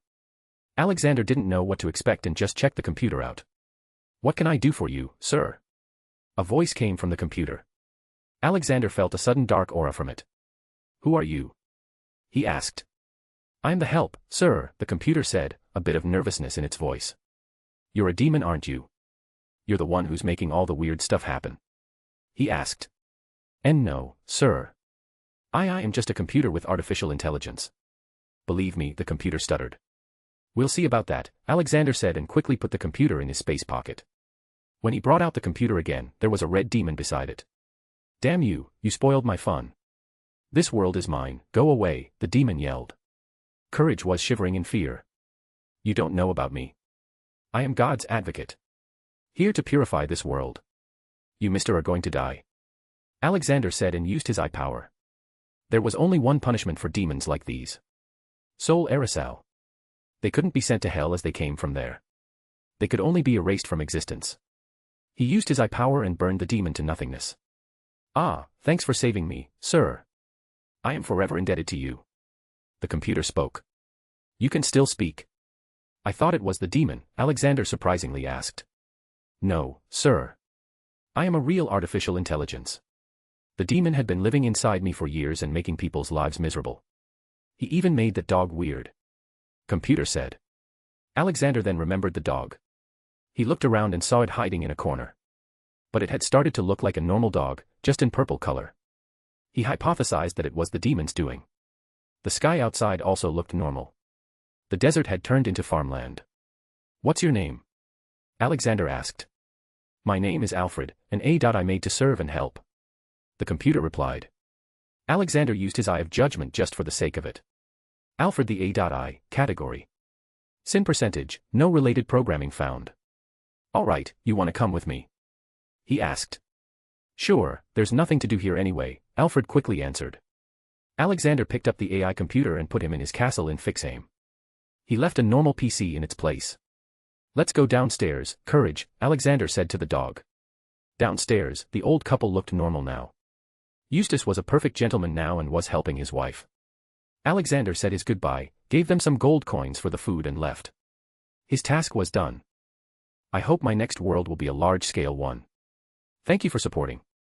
Chapter 47, Scammer Raccoon and Game of Thrones. The white light vanished and Alexander found himself standing in the middle of a street and on both sides were houses. He looked around to pinpoint the era he was in. The architecture looks like modern Japan. Sweet, I'm gonna buy so much stuff here for my next world. But the main question is, where am I? He started to walk around aimlessly. After walking for a while, he came to an empty lot. There were a bunch of kids sitting on large pipes. Then Alexander saw the most powerful and dumb being in the entire multiverse. Probably only second to God. Roundhead, fat, short and a fourth-dimensional pocket on his belly. I am in Doryman world. Doryman was probably the cartoon he had seen the most. No matter when he visited the orphanages in his world, Doryman would always be on TV. And seriously, some of his gadgets were so OP that if they were to fall into someone bad hands, world domination would be a piece of cake. Then there was Nobita the genius. No matter which gadget you give him, he'd always find the worst possible way to use it or straight up lose it to his nemesis Jon and Sunio. His senses came back and saw Jon and Sunio beating Doryman and Nobita. Seriously, how can two dumb 9-year-olds beat a robot from the 22nd century? What's going on here? He shouted, scaring Jon and Sunio to run away. Alexander looked like a foreigner and was 6'5", which was enough to scare them away. Nobita stood up, all bruised up. Alexander waved his hand and all scratches vanished. Even his clothes got cleaned. Doryman looked at him with interest. Who are you, sir? The fat cat politely asked. Alexander was still wearing his white Jedi robes, so he decided to act the part. His body started to shine in a golden light, giving a warm and majestic feeling. Soon both of them kneeled down and started to pray. Oh, Kama-sama, they repeated. Alexander seriously had no idea what he was supposed to do in this world. It was literally sunflowers and fairy tales. Closest you could come to evil was Jon and Sunio. Alexander wanted to talk with Doryman alone, so he conjured a remote-controlled plane and gave it to Nobita, who took it and ran to Shizuka's house to show it to her. Doryman, you have not done your duty correctly. You were sent to pass to make Nobita better, but all you have done is turn Nobita from a normal useless guy to a happy useless guy. Alexander scolded. Oh Kama-sama, please forgive me, Doryman pleaded and bowed repeatedly. Nobita is mentally sick. He has both ADHD and OCD. He cannot focus on things for more than 15 minutes and he is too obsessed with Shizuka. I can heal him and make him normal. But you'll have to surrender 12 gadgets to me, he said. The best I can do is 9, Doryman said in a mechanical voice. What the, why did he turn into a pawn shop? Is this where all his intelligence lies? Seriously, you don't want Nobita to get better? He asked. Sorry, no bargaining, Doryman replied. 10. No, 9 or nothing, Doryman replied. Alright, it's 9 and I choose them all, Alexander said. No, you choose 7, I choose 2, the raccoon replied. Okay, I choose, time cloth, anywhere door, big and small light aka Gulliver's beam light, big and small light combined, restoring beam, makes broken things usable, upgrade light, turn fake things real, deluxe light, turns things into a better version of themselves, and mecha maker, put the designs in metal and it will make real mecha. I want these, he ordered. I give you take copter and dress up camera, the raccoon said and took out all the gadgets. This is a scam, such useless gadgets. I really feel like purifying this fat raccoon now. Alexander put them all in his dimensional pocket and left the raccoon alone to find Nobita and heal him. He was going to keep his end of the deal. Alexander found Nobita sneaking around Shizuka's bathroom. Hey, Nobita. Come here, he called, scaring the boy. Alexander quickly made him drink some potions and left him there. Then he flew to find John and Sunio. He checked the world purity level and it was 89.9%. He found the gorilla and the fox bullying some little kid for his lollipop. Yeah, they need some spanking, he thought. He used his eye of judgment and sure enough they had been bullying kids a lot. In a world so pure, even a small kind of evil can have big effects. John and Sunio, category. Bullying, 10. Sin percentage, 31%. Alexander put them in time torture. In their mind, they did community work for 10 years. Every time they even thought about something bad, random dog would bite them. After 1 hour they would wake up. In the meantime, Alexander went shopping. He bought many electrical things for his castle and also bought a lot of miniature models of various kinds of ships and stuff. After 1 hour he received the message and was on his way to the next world. See them on Instagram, https://www.instagram.com/Mr_immortal_novel. Come on, send me to a nice world now, he cursed. He went through the same experience and when the white light disappeared, he opened his eyes. He looked around. The air was very cold there. He was wearing a white wolf's hide thick long coat with cape over his Jedi robes. He looked around and he was at a large table. 4 more people were sitting near him. Then suddenly a memory came. He was the elder brother of the Lord of Winterfell and the Warden of the North, Lord Rickard Stark, the father of Brandon Stark, Eddard Ned Stark, Ben-Jen Stark, and Lyanna Stark. Though, there was also a big secret in the Stark family about him. The thing is that he was this old even when Rickard Stark was born. Every Lord of Winterfell is told about the secret identity of the ever-present Alexander Maxim Universe Stark. He was hailed as the patron god of the Starks and also the true god of the world. They called him Allfather. There were even temples of him all around the world and all people generally agreed on the point that Allfather was god of the gods. Worshippers of old gods, the 7 or any other religion, they all prayed to the Allfather on occasions. Only the Stark patriarchs were allowed to know that the Allfather was very alive. He was currently north of the wall in a wildling camp. He had won their friendship after defeating them single-handedly. After his memories came he relaxed a bit. A red-headed 13-year-old boy came into the tent with a plate full of cooked meat.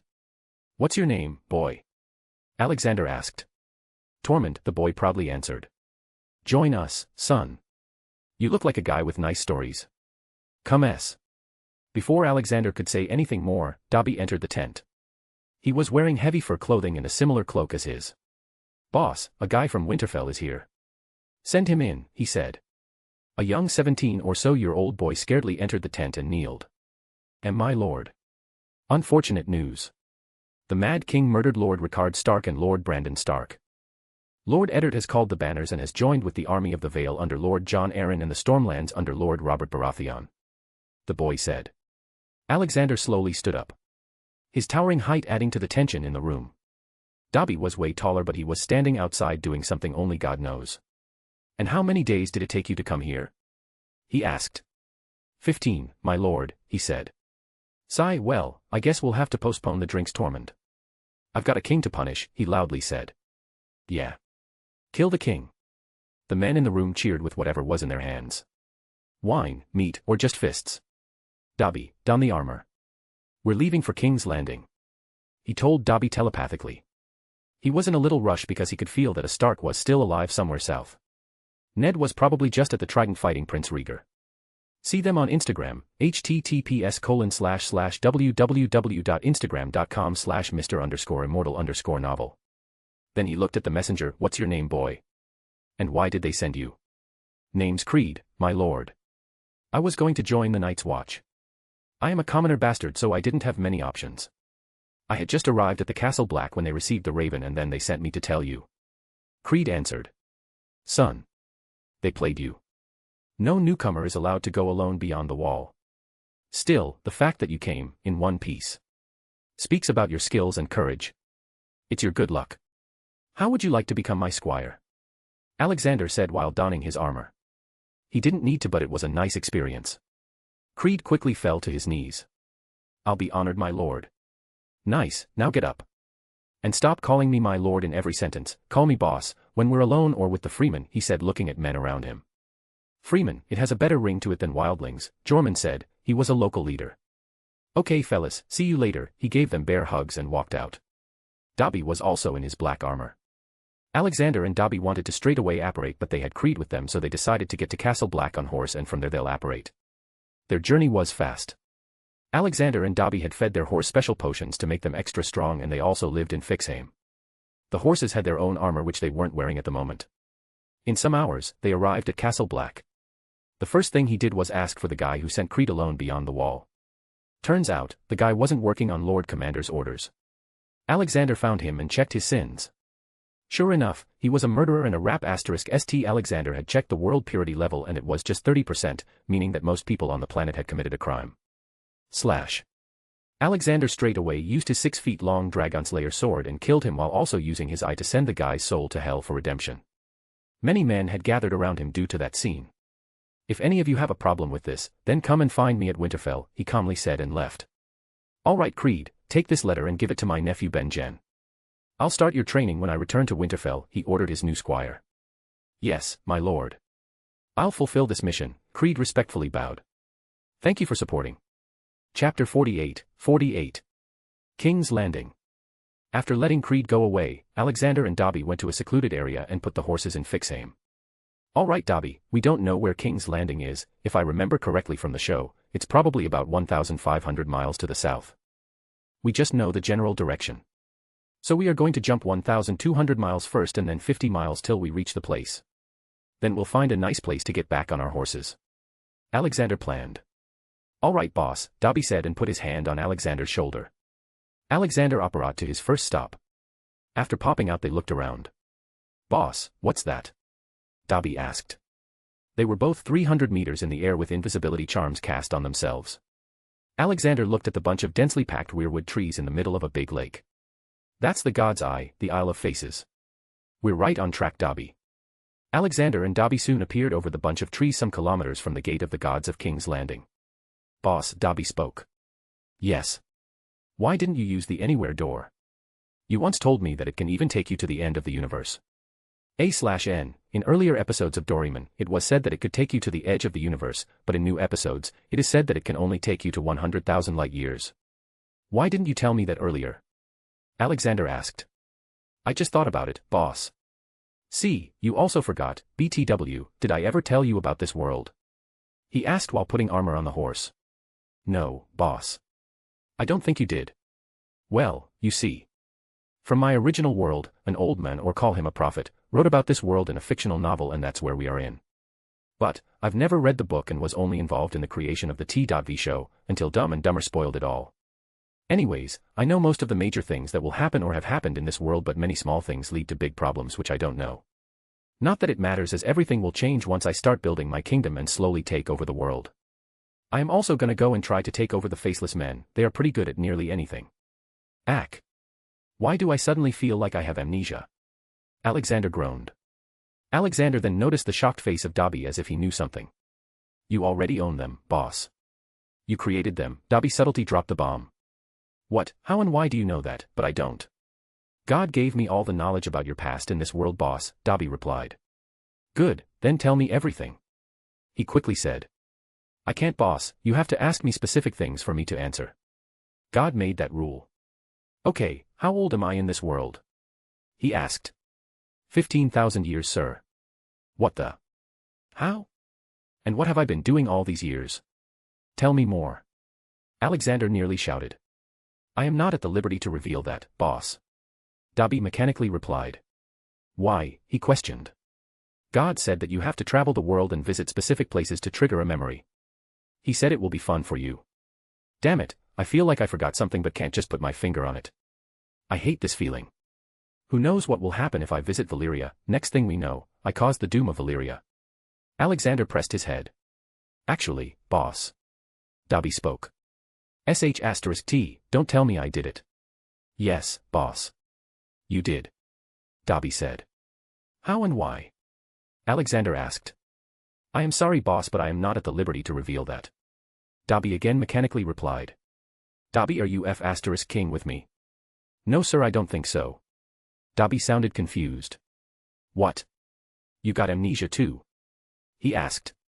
No, boss, it's just that I don't know the meaning of, are you *king with me, phrase. According to my knowledge, *king means mating, but I am not mating with you. Yet. Boss. Dobby replied. What do you mean, yet? You know what, Dobby, take this. This is my personal favorite stash. Full 1 terabyte of it. Go and research on it, I don't want you turning homo on me.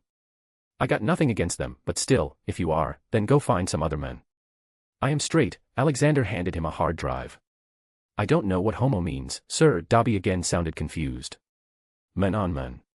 Take this pen drive. It has one, not so straight video. Alexander handed another pen drive. Boss, why do you have this if you don't like mating with men? Hey. It was a mistake, okay, the damn thumbnail showed just one cropped Naughty America text, they hid the full text which said, Naughty American Men. I downloaded it by mistake and I also didn't have much time in Doraemon World either, I downloaded whatever I could and stop looking at me like that, even old men like me have special needs, you know. Now let's go. Stop tormenting me, man. Yes, sure boss, Dobby said with a smirk. Was he messing with me? Alexander thought when he noticed the smirk. Alexander and Dobby rode their horses straight towards the city gate. In their way, Alexander had seen an army headed towards the city. It was flying the sigil of a yellow lion on a red background.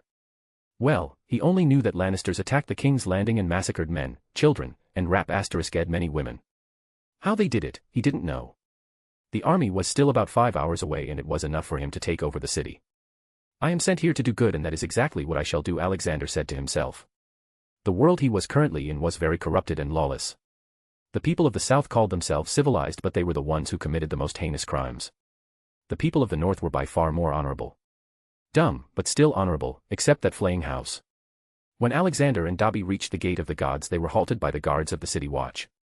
The gate was closed, both Alexander and Dobby were clad in armor from head to toe, which was pretty scary to watch. On top of that, Dobby was nearly as big as the mountain. Identify yourself, the guard shouted. Alexander looked at Dobby. Break the gate. I am transferring the data of all the criminals and nearly innocent people in the city. Kill if any criminal comes in your way, make others faint if they do the same. I will transport all the innocents of the city to the basement of the Red Keep. It is a big royal shipyard. You can later go there and protect them. If any Lannister soldiers try to enter, kill them. Understood, boss, Dobby said and walked to the big closed gate with his giant sword. Bam. Just one strike from him and half of the gate fell. The members of the city watch kept shooting arrows and crossbows but nothing stopped them. They entered the city on their horses, whoever came to attack them either died or fainted. Alexander and Dobby were slashing their swords throughout the city. The path leading to the Red Keep got filled with red as if a storm of blades passed by. All right, Dobby, here comes the magic, Alexander said. Many people in the city had their bodies glow in white light. Then in a blink, they all disappeared and reappeared in the Red Keep's basement. All of them had their memories altered to think that they went there willingly. Everyone also had their valuables with them, tightly tied with them in a cloth. What will the Lannisters sack when there's nothing worth sacking? Okay, you go and protect them. I'll go and find out which Stark I am sensing in there, Alexander said and dashed into the Red Keep. The horses were put back in fixed aim. Your Grace, we are under attack, Lord Varys informed the Mad King Aerys II Targaryen. Ha ha ha. Let them come, I am a dragon. I will burn them in my fire. Ha ha ha, that was the king's reply. He's gone really mad now. I need to get Princess Elia and the children away, he thought, and ran away, or more precisely, fast-walked in a graceful manner. Alexander kept on walking downstairs. He had guessed where he was going, the Black Cells. With an invisibility and silence charm, infiltrating the castle was very easy. The Black Cells were a very depressing place. It was in the 3rd level of the dungeons and there was no light. All prisoners were kept in total darkness, like their future. He conjured a torch in his hands and walked to his destination. Hello, nephew, Alexander said to a sleeping chained man. Uncle. I mean Allfather. Brandon spoke. So, he told you. Yes, he had sensed his coming death and told me about you. The Mad King burnt him in front of me and kept me alive so he could kill Ned in front of me too. he said sorrowfully. Sad that Ricard had to die because of your foolishness. Alexander shook his head. What do you mean? They had kidnapped Lyanna, Brandon roared. And who told you that? Some random guy. Who conveniently found you on your way to Riverrun. People knew that you act without thinking, they knew that you would go to King's Landing, they knew that Mad King would not take kindly of it. They knew that Ricard would come to save you. There are so many enemies of the current House Targaryen and they used you to start a rebellion. There is no real proof that Lyanna was kidnapped. The only proof is the unknown guy who told you. For all we know, Lyanna might have just gone with Rhaegar willingly, Alexander argued. But why would she do that?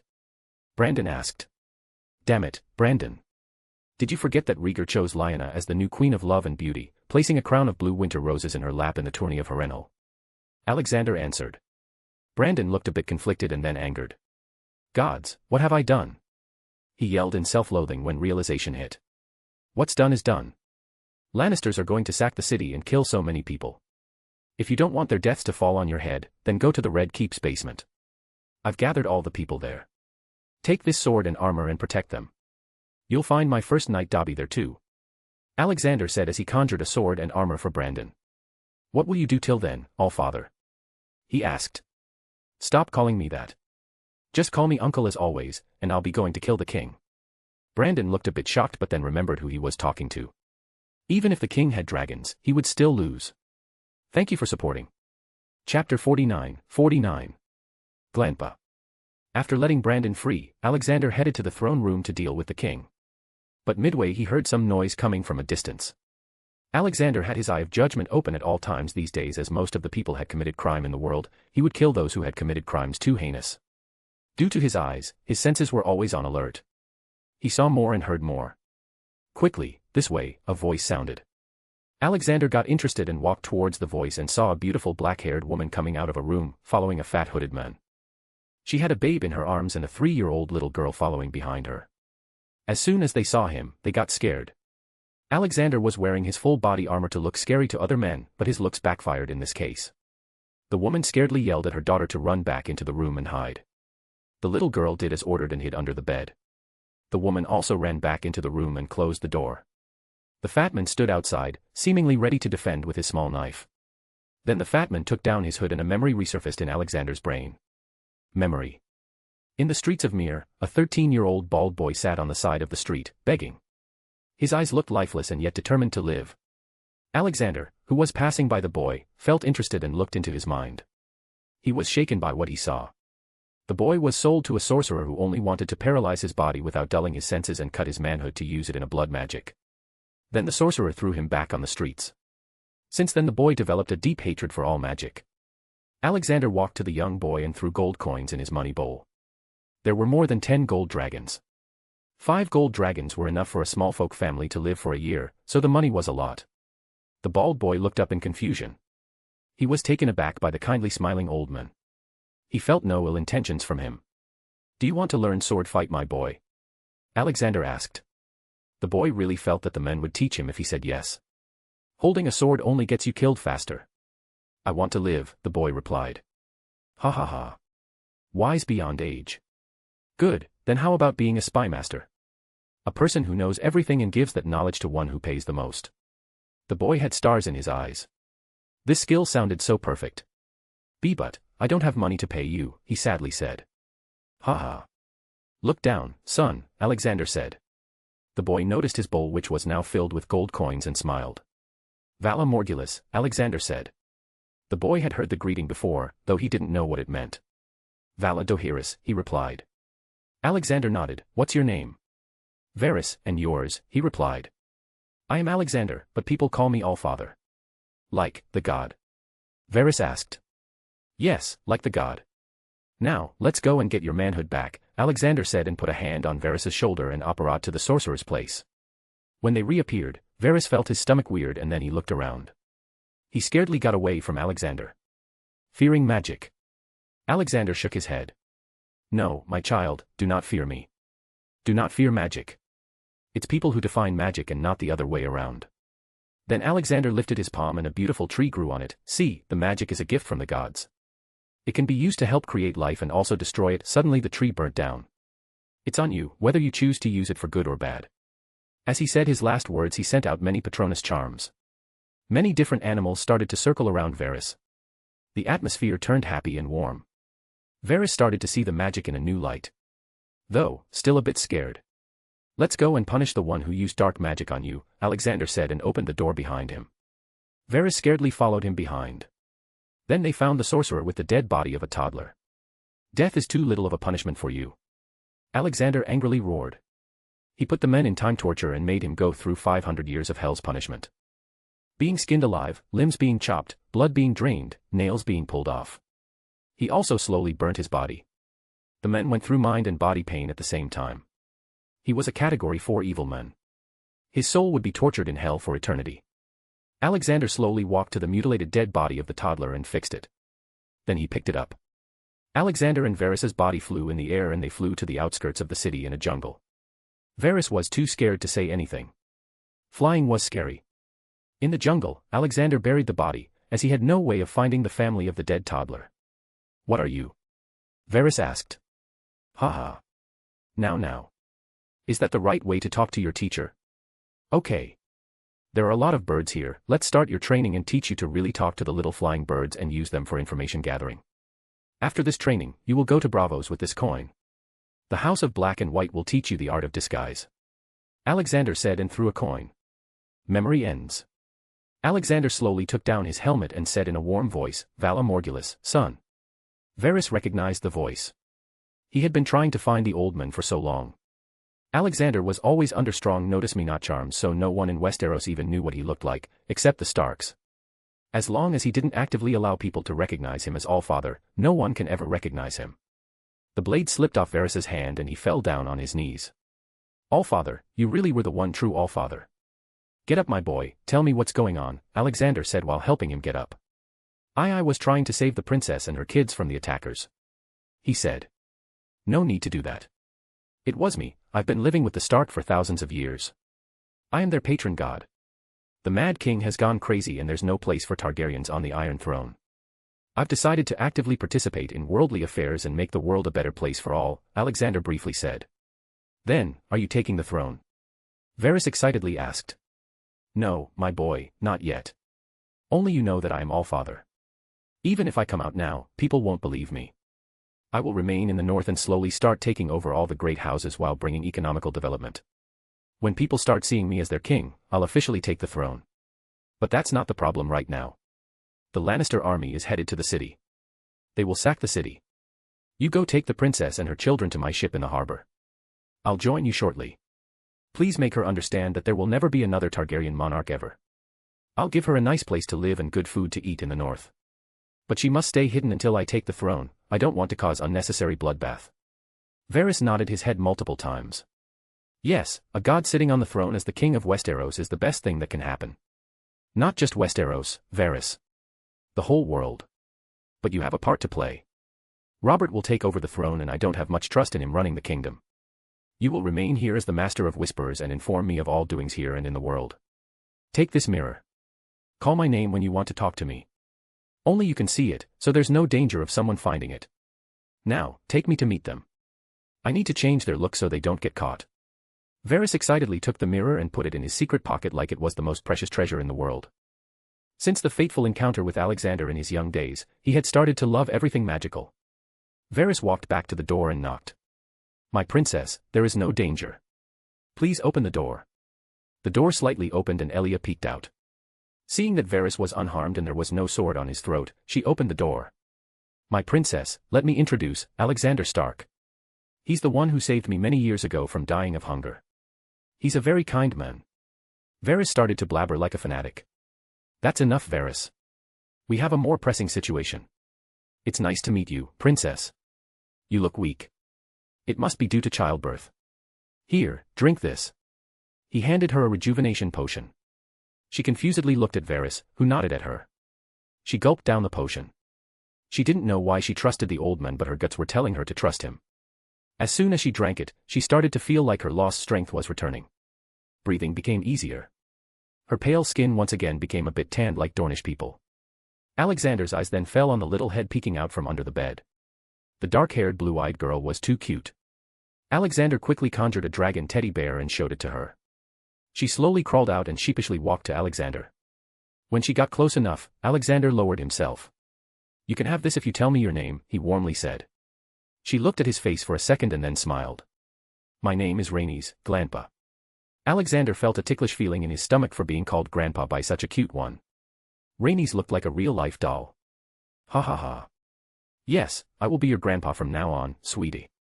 Here, take this and this and this as well." Alexander gave her a plushy dragon doll of half her size and also a chocolate and other candies. "Okay, princess. You need to get out of here. You cannot go anywhere in the world without the fear of getting caught or poisoned by assassins, not even Dorn. I'll give you an option. I can change the way you and your children look. I'll take you to Winterfell with me and you will live there as my secretary. I know you are a smart one, so you'll easily be able to do this job. Winterfell is a huge castle, and it'll need someone to manage it," he suggested. "But, why are you doing this? Won't we bring danger to your house?" she asked. Simple answer: I am too strong. You might not believe it, but if I wanted to, I can take over the whole Westeros easily, but that would not be productive," Alexander bluntly said. Varys continuously nodded his head while Elia weighed her options. "Okay, I'll do as you say," she said, hoping that she wouldn't regret this decision. "Believe me, by the end of this day, you'd be thanking me," Alexander said and waved his hand. All three, Elia, Rhaenys and 3-month-old Aegon's hair turned brown and their eyes became black. All their skins turned white, matching the northern people. Elia looked at the changes happening to her daughter and son and then herself. She freaked out a little. "How?" "No time to answer, Varys will tell you on your way," Alexander said and looked at Varys. "Please follow me, my princess." Varys led them out. After they left, Alexander created fake dummy bodies of them and left them in the room, with a strong illusion charm. Anyone who would see them would think that they were the real deal. Alexander once again became invisible and headed to the throne room. In the middle of his way, he saw Grand Maester Pycelle. Alexander saw his sins and read his mind. Sure enough, he was a Lannister spy and a pedophile too. Grand Maester Pycelle, category: murder, pedophile, torture. Sin percentage, 55%. Well, I won't kill him yet, but I will save the children from him. From that moment on, Grand Maester Pycelle lost his manhood. There was nothing there but smooth skin, like a plastic doll. He would need to pee and poop from his butthole from now on. Thank you for supporting. Chapter 50. Damn the nobles. In the Great Hall aka the throne room, the king was having his meeting with the alchemist. "Burn them all," that's all he was shouting. Alexander walked to the side entrance to the throne room and who does he find? He finds the King's Guard Ser Jaime Lannister eavesdropping on the king. Oh, since when did the King's Guard start peeping on their kings? His words made Jaime nearly jump in fright. He hurriedly unsheathed his sword and turned around to strike. He was surprised to see the stature of the man. Alexander wasn't wearing his helmet anymore, but still with the armor, his height looked even more than it really was. He caught the oncoming sword with his gauntlet and broke it and threw Jaime away. "Who are you?" Jaime asked, now lying on the ground. "Alexander Stark. The king has a debt to pay," he said and picked him up from his breastplate and threw him in the throne room. He made sure not to hurt him too much though. The king and the alchemist were surprised by the sudden intrusion. Sensing the danger, the alchemist made a run for his life, but Alexander threw Jaime's half-broken sword to his throat, killing the mad scientist immediately. "Who are you? How much did they pay you?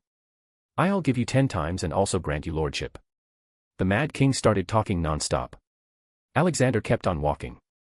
"You are really a different kind of a fool. You killed my little brother and expect me to sell out. Did you forget the saying, the North remembers?" He prepared his sword to behead him. The guy was a madman. He enjoyed burning people and ing and torturing his sister wife. Ares II Targaryen, category: murders, indirect murders, sexual assault, domestic violence. Sin percentage, 61.9%. "You can't kill me, I am a dragon." "Oh really, then this sword shouldn't be able to cut your head." "Well, there's only one way of finding out." Slash. The head of the king rolled down the throne platform stairs. Alexander then accio a spear and put the king's head on it and erected it beside the throne. He magically enchanted it to stay that way for 1 month. No one would be able to remove it. It was left there as a reminder to Robert Baratheon to not mess things up. He then threw the body of the late king from the throne to the legs of now barely standing Jaime Lannister. Alexander's 6-feet-long dragon slayer sword was implanted into the hard stone floor beside the throne. In the Red Keep's basement. Brandon arrived there in time, Ser Dobby. Lord Brandon, how's life treating you? Dobby asked. Please call Brandon as always, and life's a mess right now. My father's dead, I don't know what happened to my sister, my little brother has started a rebellion and my uncle has gone to kill the king. I don't think life can get more *ket up than this, Brandon ranted. Be careful what you ask for, Brandon. See, your wish came true. The Lannister soldiers are heading straight here, Dobby said, and got into fighting position. Dobby had already informed the people about what was happening and who was saving them. They all had their precious belongings with them, so they were all happy to have a head over their shoulders. Hundreds of Lannister soldiers attacked, but none of them could pass Dobby the steel wall. Yeah, that's what the small folks named him. However, Dobby would let 1 or 2 guys slip through to let Brandon have some fun. Over time, a small hill of dead Lannisters started to form. He didn't kill those that were innocent though. Alexander was continuously sending him data on who was evil and who was innocent. The fight probably lasted 2 hours, after which the Lannister soldiers just gave up. They had already lost 300 men. The small folks rejoiced seeing their attackers retreat. Dobby just stood there on a mountain of corpses and fainted men. Back in the throne room, Alexander sat on the throne, waiting for people to come in and see him in glory. He was also thinking about what to do with Lyanna. She was very dumb and caused a rebellion. Too many people died because of her stupid decision. But again, she didn't do it knowing that it would have such consequences. He can't just ignore her, not when he knows that he can save her. His thoughts were interrupted when he heard footsteps coming. It was surprisingly Eddard, Ned Stark. He came in running but stopped in his path, seeing the scene. Ned looked at his uncle sitting on the Iron Throne in his majestic armor, the king's head erected on top of a spear beside him. His giant sword was fixed into the ground. Uncle, how? He confusedly asked. Come, my nephew. You'll be happy to hear that Brandon is still alive. He's helping Dobby protect the small folks in the basement. Where are the others? He asked. Elated with his brother's news, he replied, they were just behind me. Should be coming any time.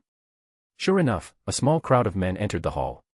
Jon Arryn, Tywin Lannisters, Robert Baratheon, Lord Howland Reed and a small group of guards with them. They were also surprised to see the scenes. So it was Lord Alexander who entered the city before us. I was surprised to find a broken city gate and dead bodies of city guards on the way towards the Red Keep. But where are your men? Tywin Lannister spoke.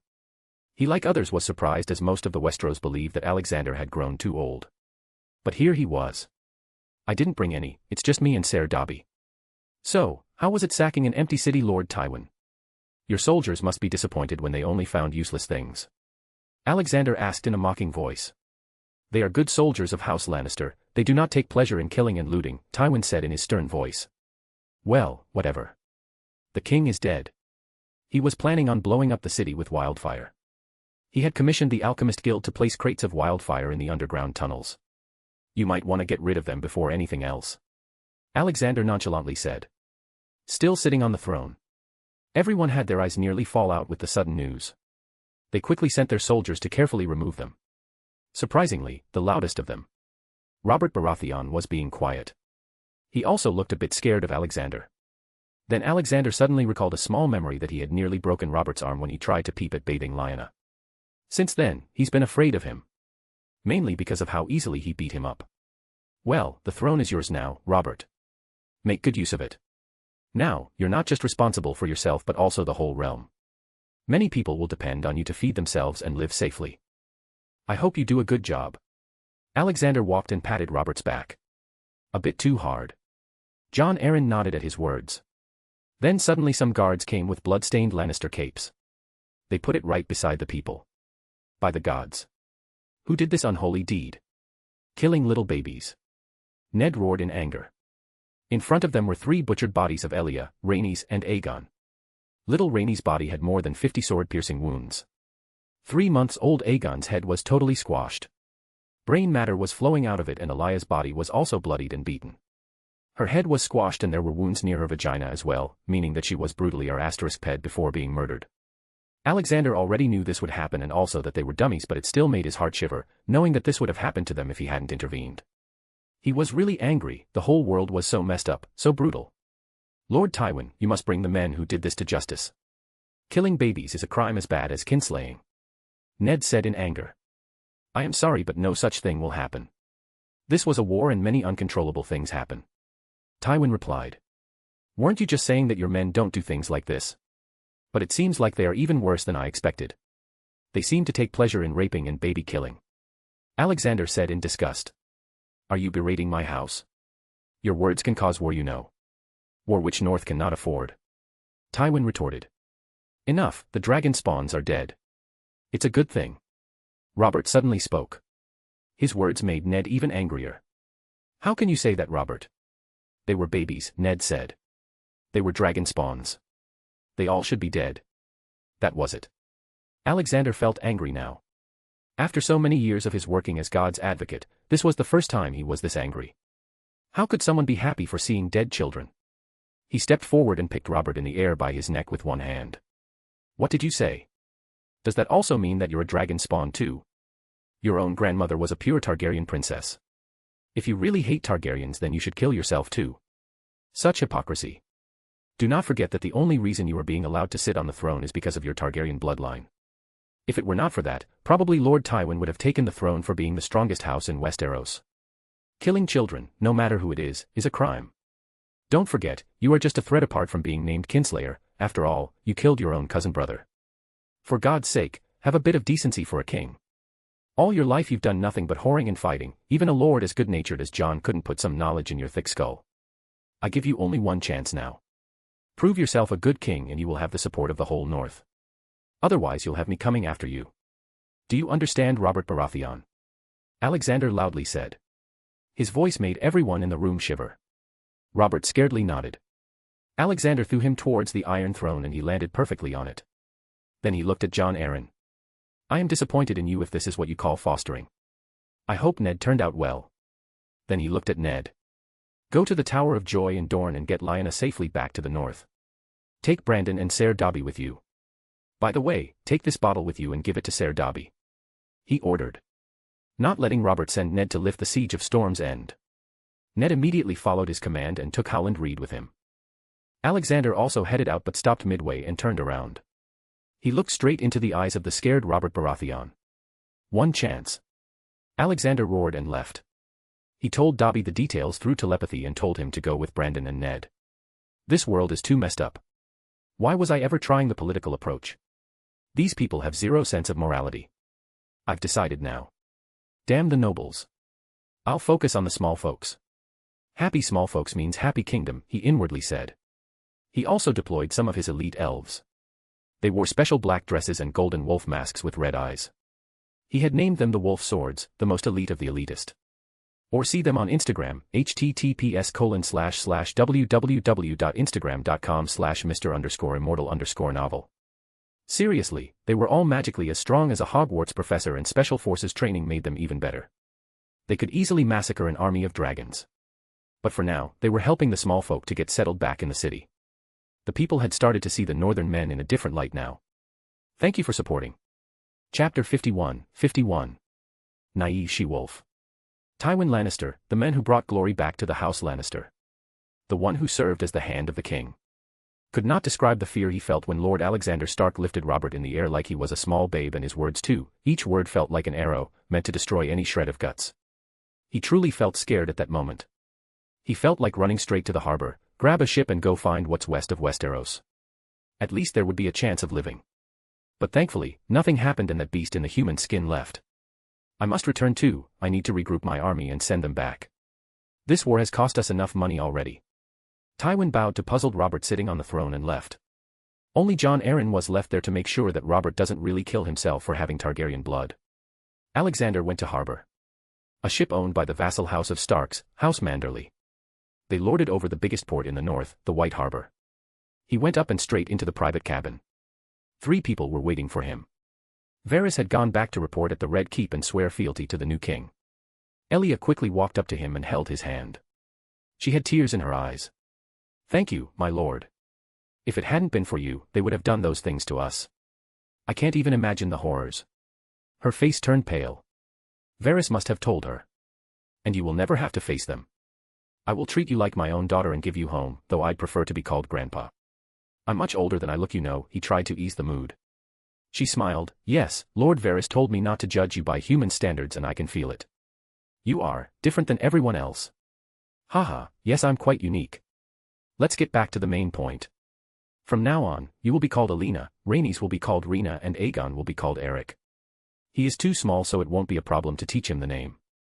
But you and Rainey's must practice. I've prepared a fake story for you too.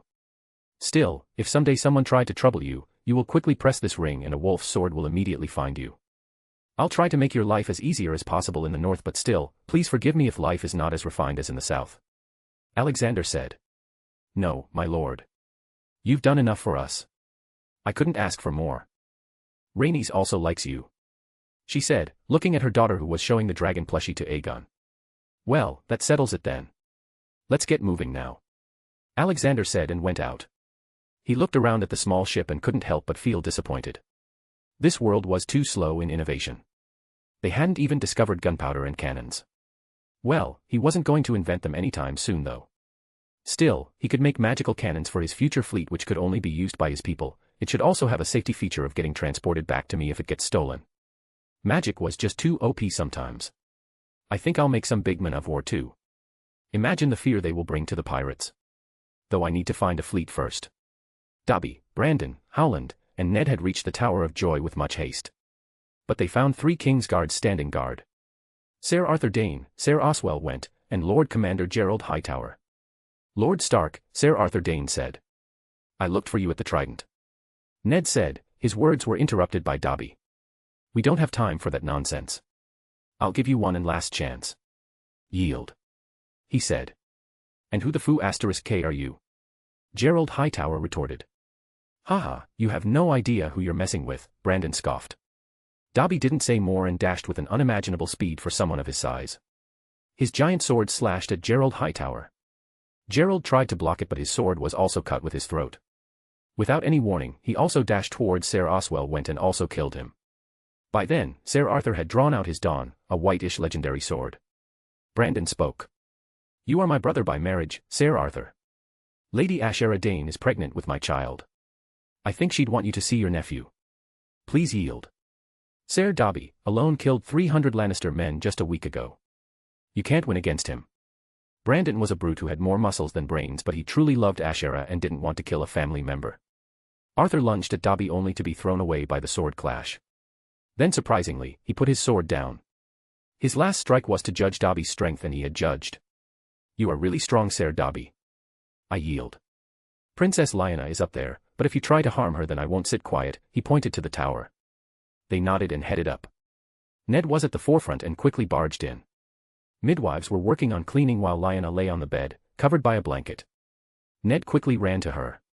She broke down in tears when she saw him. I caused their deaths, father and brother. No, you didn't. Brandon walked and ran to her other side. She looked shocked and then happy. How? Uncle came to Red Keep, alone, and got me out. But father was already gone. He also killed the Mad King, he quickly answered. I missed you too, she cried. Dobby stood near the door, mentally talking to Alexander and telling him about the happenings. Alexander was currently on his ship to White Harbor and it would probably take 3 more days for them to reach. So, he went to his private room and opera to the Tower of Joy. Arthur Dane was still standing guard, alone. He cast a notice me not and walked. But then he felt like someone was watching him. He suddenly remembered the damn 3-eyed raven. He quickly scanned the area and looked in a particular direction. The 3-eyed raven felt like someone was directly looking into his soul and then he heard a voice. I'll give you a visit soon, prepare your best speech to convince me not to kill you. The 3-eyed raven left the area and woke up in his tree, scared. Inside the tower. I don't want to die, brother, Lyanna teared up. The 2 brothers had their hearts shake due to helplessness. Then a voice came from behind. All men must die someday, but not today. Alexander walked into the room in his white Jedi robes. He took out a small bottle from his pocket and gave it to Brandon. Make her drink this. Brandon quickly fed her the healing potion and waited for some minutes. Lyanna also slowly started to feel a bit better. Then a midwife brought the small bundle of joy, wrapped in a cloth. The brothers were surprised but accepted the fact. Seeing that everything was going to be okay, Brandon decided to talk to his brother with his sister as a witness. Ned, I wanted to tell you something. I've decided to give up my lordship of Winterfell to Uncle. He's a better leader and lord than me. I foolishly believed that Lyanna was kidnapped and got father killed. I am not suitable for the position. Lyanna quickly put her hand on Brandon's. No, big brother. It's my fault. I sent a raven to tell you that I'm leaving with consent, foolishly believing it would reach you. Uncle is a much better lord than I. I lived most of my life in Vale. The Northern Lords respect him too. Ned said. But what about Ben-Jen? Shouldn't we ask him too? Lyanna asked. Oh, come on. Ben-Jen likes uncle more than father. He'd have no problem with this, Brandon added. Alexander decided to speak. I am not going to marry, Brandon will still be my heir, so there shouldn't be a problem. But what should we do with Lyanna and little John now? Alexander asked. John. The three exclaimed. **T, my tongue slipped. Obviously, you can't be thinking of giving him some Targaryen name now. Let me be blunt. Targaryens are gone and there will never be another Targaryen dynasty sitting on the throne. He said seriously. But the prophecy. Rhaegar said the prophecy must be fulfilled. The three heads of the dragons, Lyanna started to blabber. Do not talk about prophecies in front of me. Targaryens ruled Westeros not because of righteousness but because they could do it. The day they lost their dragons was the day they lost their right to rule. They are greedy and inbred morons who have more of a record of producing madmen than good kings. For a prophecy, you caused a war. A war in which many men, nobles, and small folks died. Many children became fatherless because of you and your late husband. Your prophecy ruined everything and you must accept that fact. Alexander coldly said. Prophecies are foolish things to believe in. Most of the time they just show a small part and not the big picture. Tell me, did Rhaegar know about this rebellion his prophecy would cause? You so foolishly believed the words of a man who had a family history of bloodline madness. A man who left his wife and children in King's Landing to get our **ped and butchered, a man who let his own mother get our **ped and beaten by his own father. If Rhaegar had an ounce of spine, he would have arranged an assassination of the Mad King. How difficult could it have been? But no, he chose a prophecy. Pure stupidity, he added. He didn't care about the feeling of Lyanna right now, she needed to learn her lesson if he were to have her by his side. What she did was dumb and someone had to call it. Tell me, did he tell you about his prophecy? When the red star bleeds and the darkness gathers, Azor Ahai shall be born again amidst smoke and salt to wake dragons out of stone. She said. Such a vague and pointless prophecy. Let me guess, Rhaegar used to think he's the prince that was promised and then later believe that one of his kids will be the prince that was promised. But guess what, the other two heads of the dragon are gone. Squashed and butchered by the Lannisters. Well, let me make this easier for you. The prophecy was talking about a person who will have dragon eggs and will also hatch them in a fire that can't burn them. Then he or she will become Azor Ahai and fight the other White Walkers that want to return. White Walkers. I thought that they were old Nan's tales. Brandon exclaimed. They are real, son, believe me. I've lived longer than you can imagine. All right, this is getting on my nerves now. No prophecy matters in front of me. Sign these papers and Brandon will tell you a Stark family secret. He dropped 3 magically binding contracts. If they try to tell anyone, then they will be muted and compelled to come to him and confess their breaking of the contract. The person asking them will also be muted and compelled to come to him. Alexander picked up the little cute John and played with him while Brandon told them about him. After an hour, they all looked at Alexander with a changed look in their eyes. So. Why, you are the god of the world, Ned asked, unsure of himself. Yes, if the texts in the old town are to be believed.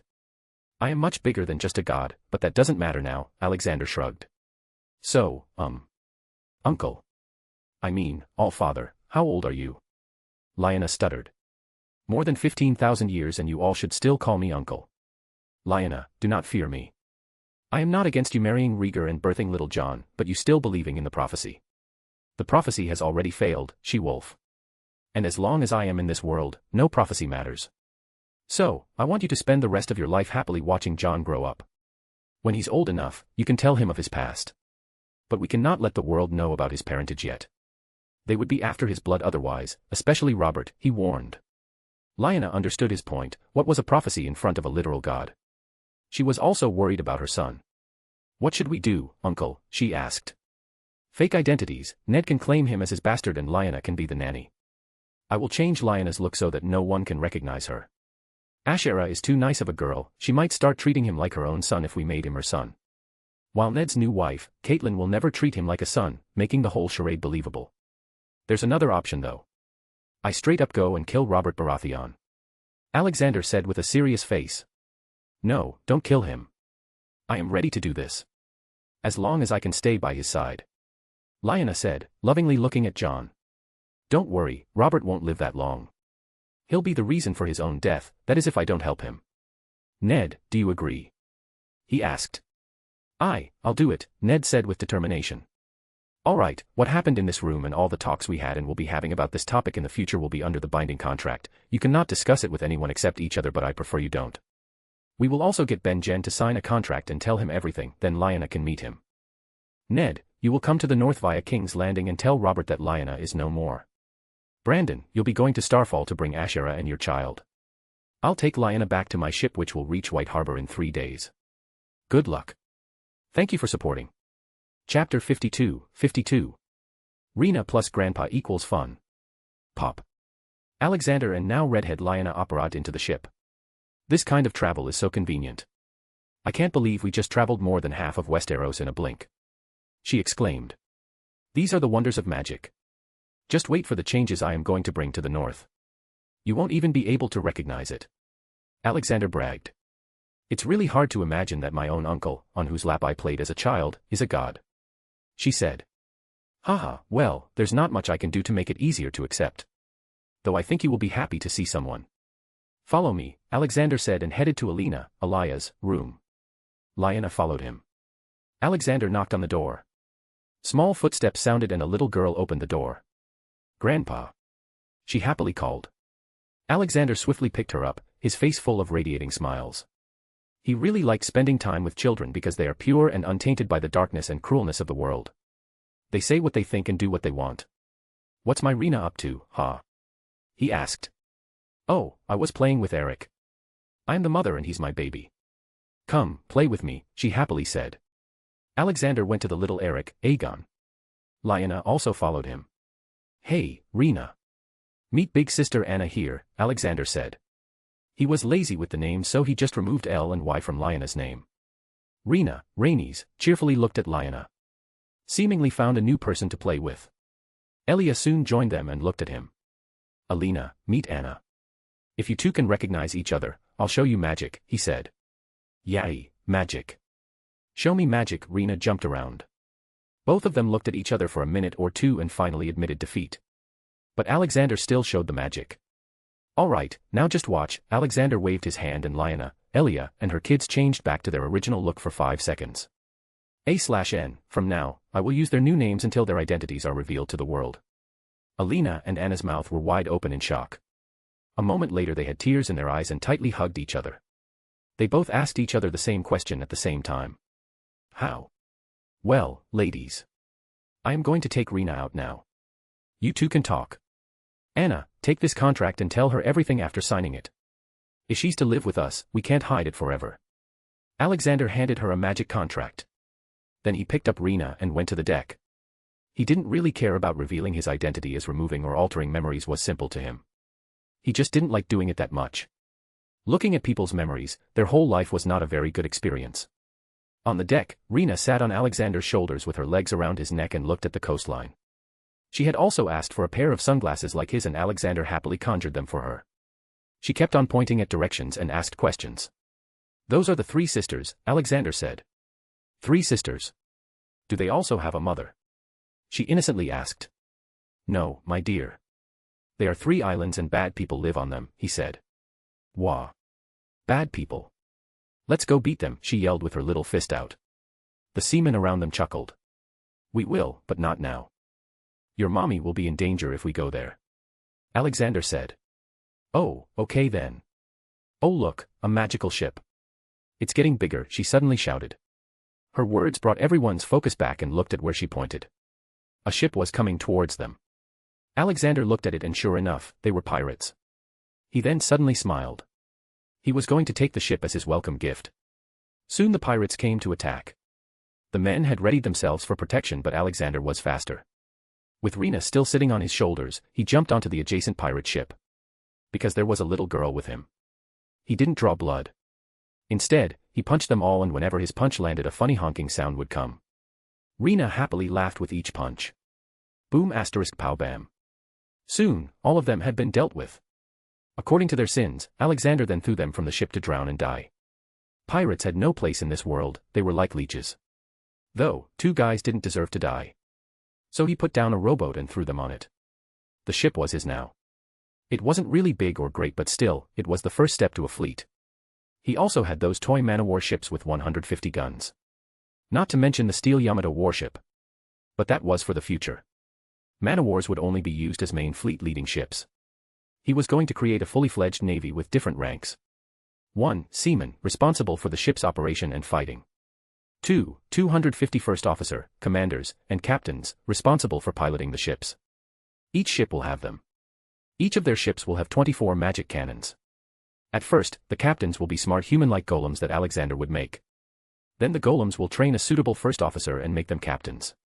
In some years, the new human captains will be promoted and take over the whole command of the fleet. In the beginning, all the officers would be smart golems. 3. 10 commodores, responsible for commanding 25 ships. Each will command a smaller version of man-o-war. Each ship will have 74 magic cannons. 4. 5 rear admiral, responsible for managing and commanding 50 ships. Each will command a man-o-war. 100 magic cannons. 5. 2 vice admiral, responsible for managing and commanding the 125 ships. Each will command a man-o-war.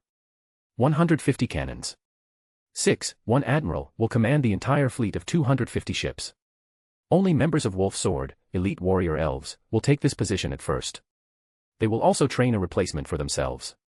They are free to find the most suitable candidate themselves. The admiral will also command from a steel warship that Alexander brought. The ships were based on World War II Japanese Yamato.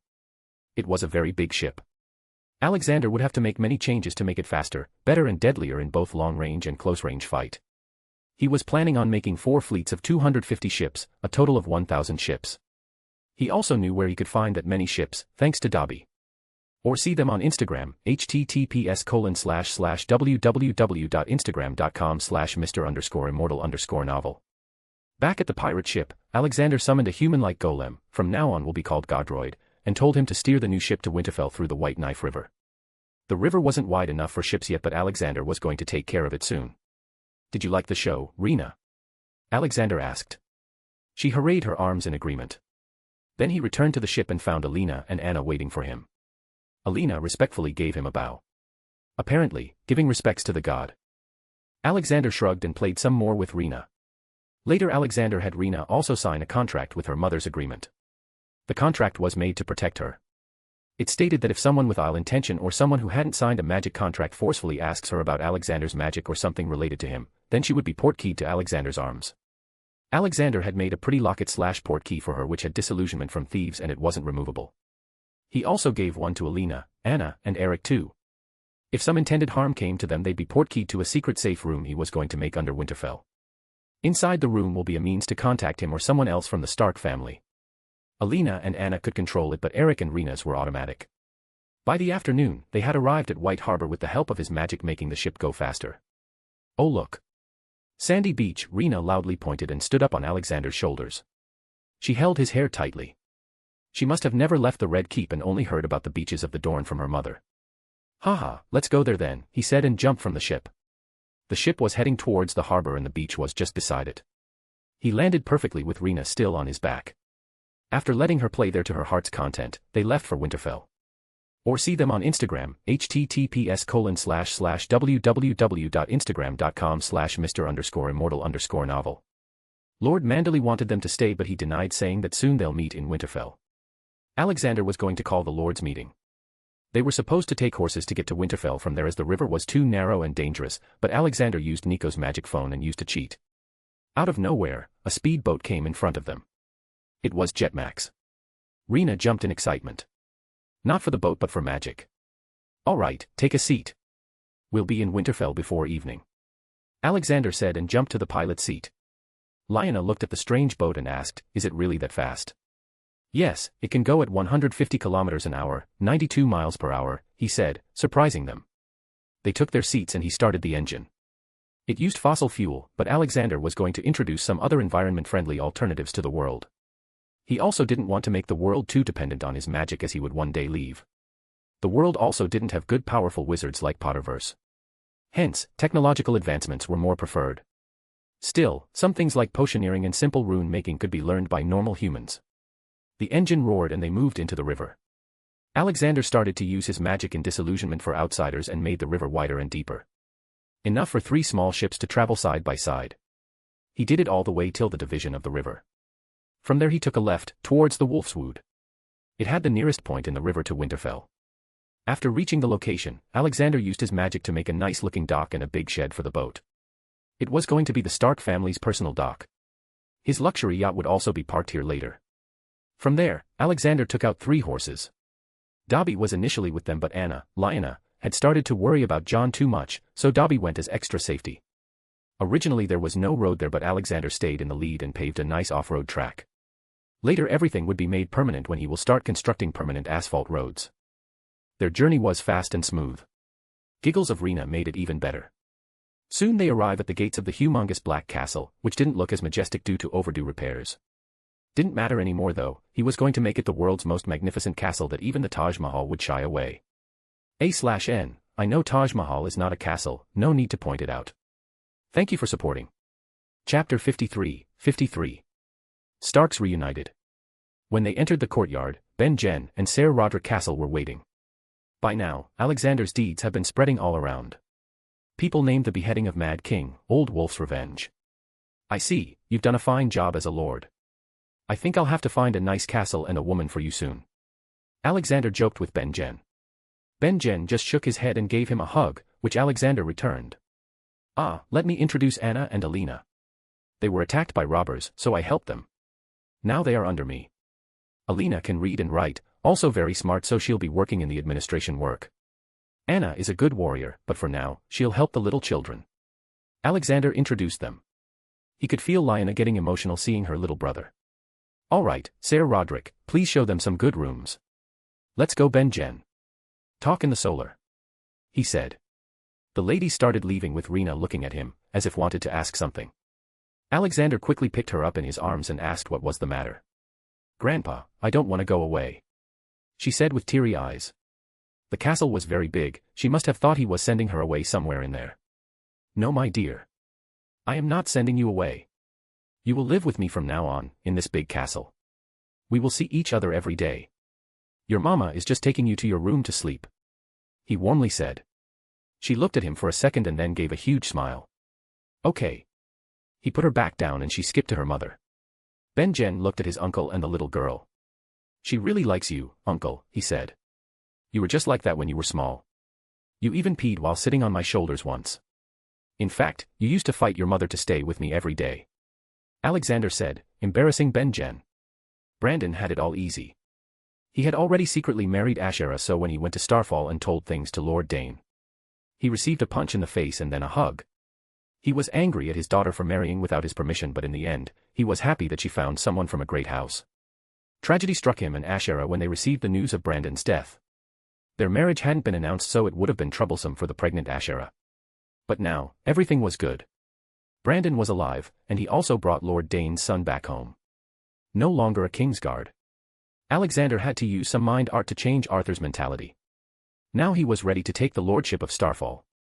Ned would make sure that Robert doesn't name him a traitor though. In the Red Keep, Ned walked to the throne room with a small baby in his arms. Dobby and Howland following behind them. There was only Robert and John. Tell me, Ned, Lyanna is all right, Robert quickly asked. Ned shook his head. I couldn't save her. She died of fever when I reached there. Sir Arthur Dane was protecting her the whole time. God damn it, Robert shouted. Who's the boy, Ned? John asked. He's my bastard, he said, trying to make an embarrassing face. Robert howled in laughter. The Honorable Ned Stark sired a bastard. Gods, what has the world turned into? What's his name? Jon Arryn asked. Jon Snow, Ned said. Robert started to laugh again. You named him after me. I don't know how to feel. I'm honored, I guess, Jon Arryn said, scratching his beard. Robert, I am also here to inform you that my brother has given up his lordship of Winterfell to Uncle. He'll be ruling the north now, Ned said. I understand, Ned. How quickly Lord Rickard was killed. It didn't give much time for the north to make a smooth transition between lords. The north needs a strong leader like your uncle, John said. Surprisingly, Robert nodded. Yes, no matter what happened that day, I can't deny that he's a smart and strong man. Please tell him that I ask for forgiveness for my remarks on the children. What happened to them shouldn't have happened to any child. However, I still can't bring myself to forgive the Targaryens. I'll tell Uncle. I should be going now. Ned said and left the King's Landing.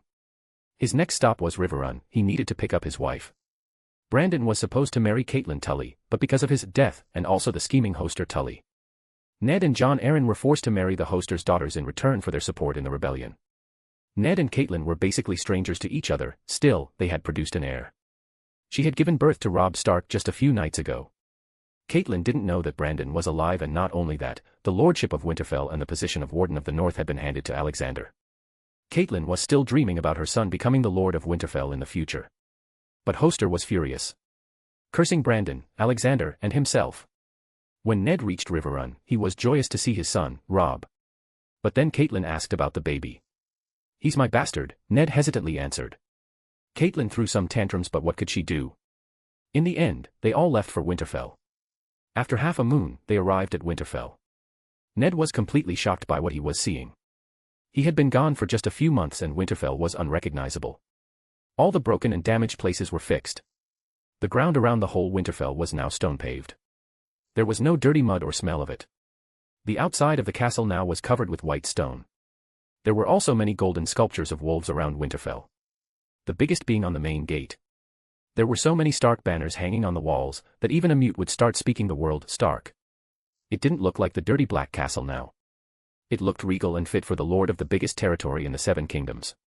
Alexander knew that Ned would be coming that day, so he took little Rena and others and brought them to greet him. Brandon had arrived just 2 days ago via ship. The ship he stole from the pirates was now being used as personal vassal of Stark's. It made trips from White Harbor to Stark's personal dock and also the Winter Dock, which was on the other arm of the White Knife River on the other side of Winterfell. Many small ferries also take people from White Harbor to Winterfell now. Brandon and Ashera were a lovely couple. Ashera used to be a handmaiden of Elia, so they were already very good friends. The surprise came when they introduced their daughter 2 days ago. "Uncle, meet our daughter, Alexandra. We named her after you," Ashera happily said. Alexander held the little baby girl in his arms delicately. His face showed a very happy smile and a tiny tear in the corner of his eyes. He looked at her closely. She had eyes of her mother, but her face had some resemblance to Brandon. "I might not be Brandon's father, but they are all sons and daughters to me, so it makes little Alexandra my granddaughter. I bless you to always be happy, I bless you to never get sick." Alexander touched her head and used his magic. His blessings would really never let her get sick now. For some reason, Alexandra started to giggle loudly, melting the hearts of everyone around. Rena started to jump. "I also want to see Arzanare too," she couldn't pronounce the name properly. Alexander laughed and looked at Ashera. "You'll need to find another nickname for her." Ned, his wife, son, and Dobby arrived in the courtyard. Alexander gave the serious man a hug. "How was the journey, son?" "It was nice. I see you've changed the castle a lot," Ned said. "This is just the beginning," Alexander said, also adding another thing to his list of things to do. Change Ned Stark's attitude. Ned then introduced his wife. "This is my wife, Caitlin Stark, and my son, Robb Stark. Caitlin, this is my uncle, Alexander Stark, Lord of Winterfell and the Warden of the North." Ned's words surprised the redhead. "Welcome to the family, Caitlin Stark. This is Brandon Stark and his wife Ashera Dane with their lovely daughter, Alexandra." He introduced them. For some reason, every time someone said Alexandra's name, she would giggle. Ned looked happily at his brother. "You named her after Uncle." "I owe my life to Uncle," Brandon seriously said. "Enough guys, let's celebrate now." "Where the hell is Ben-Jen?" "I told him to be here," Alexander yelled. "Here, I overslept," Ben-Jen said. "With whom?" Brandon teased him. "Ha. All the Starks are here, with 3 extra. Let's celebrate, everyone," he loudly said and led to the dining hall. His words pierced Caitlin the wrong way. She assumed that Alexander was talking about Jon Snow. She was also confused why Alexander was the Lord. In their journey, Ned had told her about Brandon and she had grudgingly accepted that. She had already given her maidenhead to Ned and there was no going back now. Thank you for supporting. Chapter 54. Wolf's Heaven. After a hearty meal, everyone resigned to their rooms. But the Starks were called for a meeting, except for the kids and the wives. Alina was also there as she already knew everything. The only person who had no clue was Ben-Jen. "All right, this room is secure for talking. Even if someone is standing at the door with their ear placed on it, they won't hear anything," Alexander said. "What? How?" Ben-Jen spoke. "Who'll tell Ben-Jen?" Alexander asked. Anna came forward. "I will." For the next 1 hour, Ben-Jen was made aware of things and also signed a contract. He kept looking at Anna, trying to find a glimpse of Lyanna. Alexander made her disguise fall for 3 seconds, which was enough for Ben-Jen. He hugged her tightly and laughed. Now I know why I was having that feeling these past months. He said. Haha. Stop crying now, Ben-Jen. Come here and take a seat. The people in this room are the only people who know about me. Wait, there's also Lord Varys in King's Landing, Alexander exclaimed. Brandon suddenly stood up. That eunuch. How can you trust him? I saved his life when he was little and taught him how to talk with birds. He's also not a eunuch. I had helped him get his revenge from the sorcerer who cut his manhood and then used my magic to heal him. He just likes to act like a eunuch. He says it's convenient. Anyway, he's like my #1 fanatic follower. He's been trying to find me for years, and now that he has, his loyalty lies only with me, Alexander explained. So that's his story. He never seemed to tell anyone. Alina said. Can't blame him. If we hadn't seen the wonders of Uncle firsthand, we also would have taken it as a lie, Lyanna interjected. Knock knock. They looked at the door. Alexander smiled and spoke. Come in, Dobby. As Dobby walked in, he introduced him. Meet my right hand, Dobby the free elf. He's been with me for quite some time now. He's very powerful and also had magical powers. There are 1,000 of his people too, but they will not live with us. They have their own place owned by me. 200 of the elves are wolf sword. They wear golden masks and black clothes. They are extremely trained in fighting and commanding. They also have magic and are my subjects, my people. They will lead our army and navy from now on. Alexander said. But we don't have an army or navy, Ben-Jen said. Soon we will. Now, did you do it, Dobby? He asked. Yes, boss, we can go now, Dobby answered. Where are we going, uncle? Lyanna asked. Alexander smiled, just follow me. He took them to the deepest level of the now restored Stark Crypt. Stark Crypts were a really strange place. Only 10% of it was ever officially used. It was as big as the whole Winterfell and as deep as 6 levels. He had felt that there was something even under the 6th level, but he couldn't find any way to go there, so he just gave up, for now. He had created a very big room in the 6th level and put it under Fidelius' charm, and he was the only secret keeper. One part of it was the big treasury, which also had tens of protection wards. Then there was the secret private area. With food and water for years. This was the place where they would be portkeyed if they were harmed. At level 6, Alexander stood in front of a wall. To him, there was a door, but for others, nothing. He then vanished into the wall, surprising everyone. Alexander came back out and laughed at them. He went to Ben-Jen and said something in his ear. There's a door for a secret room. Suddenly Ben-Jen jumped when he saw the door. By the gods, there's a D. D, he tried to speak. Why can't I say it? He scaredly asked. He then told them all about the door and they all saw it. This is a secrecy magic. I am the secret keeper and only I can tell someone about it. You can all talk to each other about it, but not with someone who doesn't know it. For us, here is the door. To others, there's nothing. Let's go in now. He opened the door and they all entered a big hall. There were 10 rooms, 1 big hall with TV and stuff, and 2 modern kitchens. Everything was modern. Not wanting to explain, he sent the information directly into their heads. This is our private area where we can come using our port keys. If someone who doesn't know the secret somehow comes here, they'll feel like they are standing in an endless dark room with no way of finding direction. But for us, this is the safest and most comfortable place in world. Welcome to the Wolf's Heaven. He said with wide arms. Then everyone went to explore and take rooms. They were fascinated by all the technology. Dobby just went to the big couch and turned the TV. Ben-Jen went to explore Earth's music, Brandon and Ned went to the gun range accessible by adults only and checked out the new kind of weapons. Lyanna and Elia first checked out the rooms and then happily took a bath in modern bathrooms. Then they checked out the convenient kitchen. Though they didn't need to cook as many nanny bots were there. It was a glimpse of the future for them. That's what he's slowly going to turn the world into. Alright guys, enough exploring. Let's go to the treasury. He said and led them to another big room. There was a huge vault door on the wall. Alexander went close and put his hand on a screen beside the door. Soon the door automatically opened. Their jaws dropped from what they saw inside. Just calling it wealth was a disrespect. It was madness. The vault was huge and filled with gold and gems to the brim. This is what I am going to use to make new cities, armies, and stuff. Alina, you will learn accounting and management from Dobby. You can later hire some assistants for work. But only a 7 can open this vault with our hands. I am also going to start many new big projects, he said. But what about men? We don't have enough people to work, Ned spoke. I'll take care of that soon. Let me remind you all. Winterfell will become the administrative center of all our major businesses and cities. This is from where we will control everything, so I am going to upgrade the city, Alexander informed them. He was going to make a big city with Greek and Roman architecture. After telling them how to use portkeys to enter the Wolf's Heaven, they all went back to the castle to sleep. Alexander went to Fixheim to check up on things. A month ago, he had ordered some godroids to use the 2 Helga Hufflepuff's cup to mass-produce butterbeer and fire whiskey. The cups couldn't be enlarged with magic, but Doryman's big light did the job. Still, it could only be enlarged to 1 meter diameter. It was enough to produce 50 liters of drinking continuously. The butterbeer was packed in bottles to be shipped, but the fire whiskey was sent to another room. The time cloth could be used to turn time forward or backward, but it could not be enlarged with the big light. Magic did the work this time.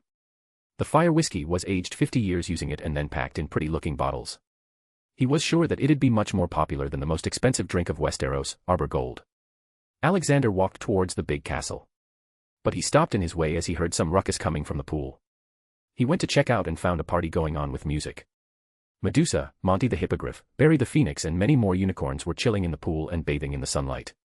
Medusa probably had seen too many TV shows and movies that he copied from his memory. She was sitting on an inflatable duck and sipping on some drinks and big sunglasses on. When she saw Alexander, she jumped out and ran to hug him. "Grandpa, join us," she excitedly said. "Haha, you're having fun. What about your studies?" he asked. "Oh, I've already mastered it all. It's boring now," she said.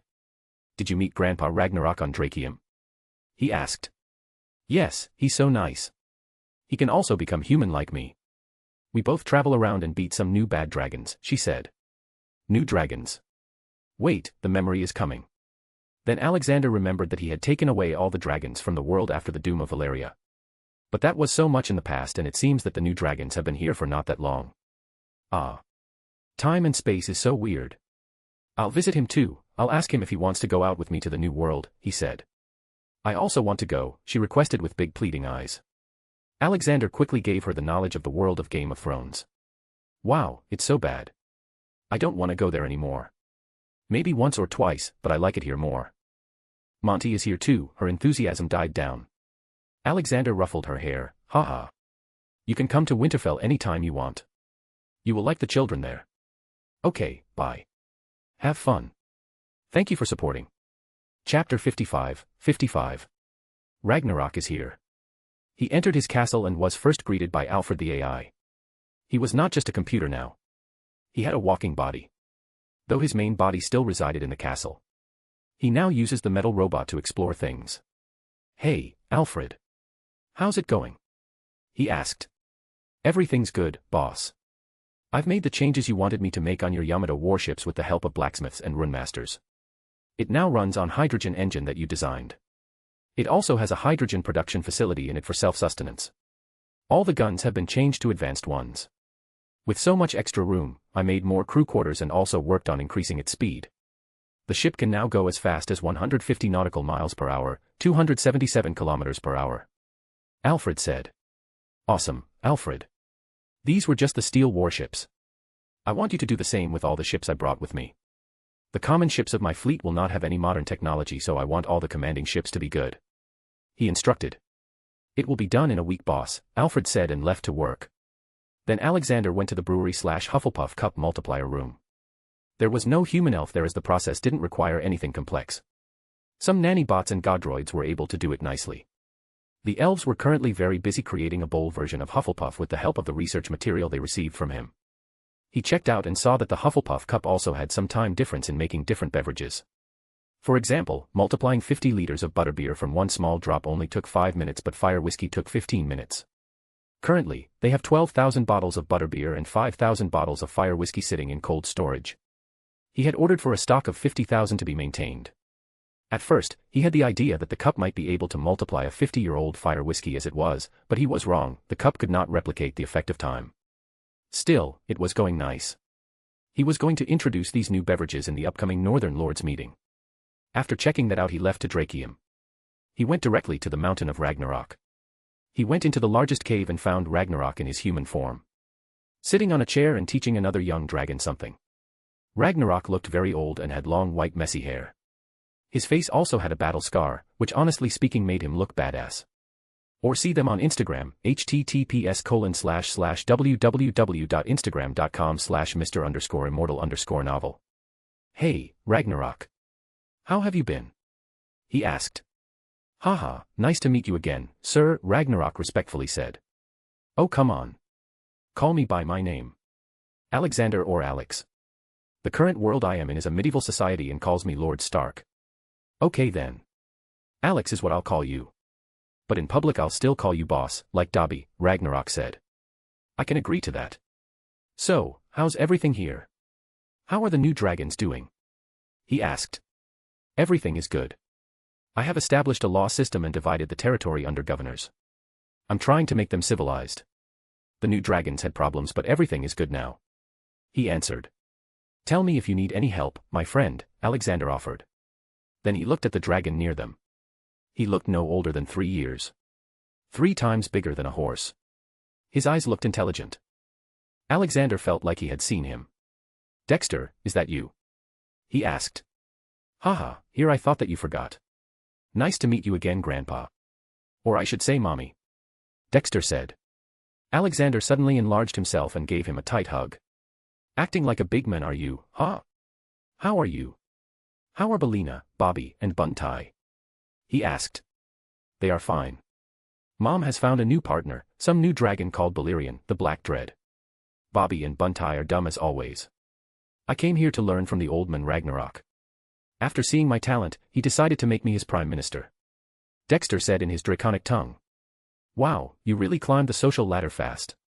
Good for you, lad, I am happy for you. Here, take this book as my gift. It has 1,000 problems and answers that you might face while administrating. He said and gave him a big book. Dexter's eyes shone with excitement and quickly went to study it. Haha. He's a very good kid. Ragnarok said proudly. So, you've made a prime minister. Are you thinking of retiring, my friend? Alexander asked. Ragnarok shook his head. No, I was getting bored. I had spent so many years resting before. Now I want to explore. I was hoping you might take me to the medieval world you were talking about. Alexander thought for a bit. Now that you say it. Yes, I can, and I might have a job for you too. I want you to keep an eye on a little girl. Let me give you all the knowledge of that world and the girl I'm talking about. Alexander then sent the information to his brain with the information about the life of Daenerys Targaryen. Poor girl indeed, Ragnarok interjected.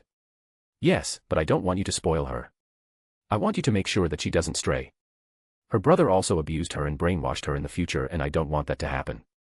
I want her to become a good leader without the crazy ambition of becoming the queen. You should go and become a father figure for her. She's still very small, you know. Alexander suggested. An interesting mission indeed. I'll do it. Ragnarok enthusiastically agreed. Good, let's go then, Alexander said and left the pocket dimension. They both appeared in Wolf's Heaven and from there he let Ragnarok travel alone. He was going to find a house with a red door and a lemon tree in Bravos. It was still very early, so he decided to have a talk with Dobby about the weird black coin that he found in his pocket dimension. Alexander minimized calling Dobby like a house elf if not an emergency. Dobby was still in Wolf's Heaven, watching TV. Hey, Dobby. What's this black coin? He asked, fiddling with the coin. Dobby turned his head to look at the coin. Oh, it's your ownership coin. Ownership of what? Alexander asked. The Iron Bank, Dobby nonchalantly replied. Alexander's jaw fell. What, I own the biggest bank/strongest organization in this world. Come on, boss. You are way richer than them. Dobby said. Still, why didn't you tell me earlier? He asked. Because you didn't ask. And before you question.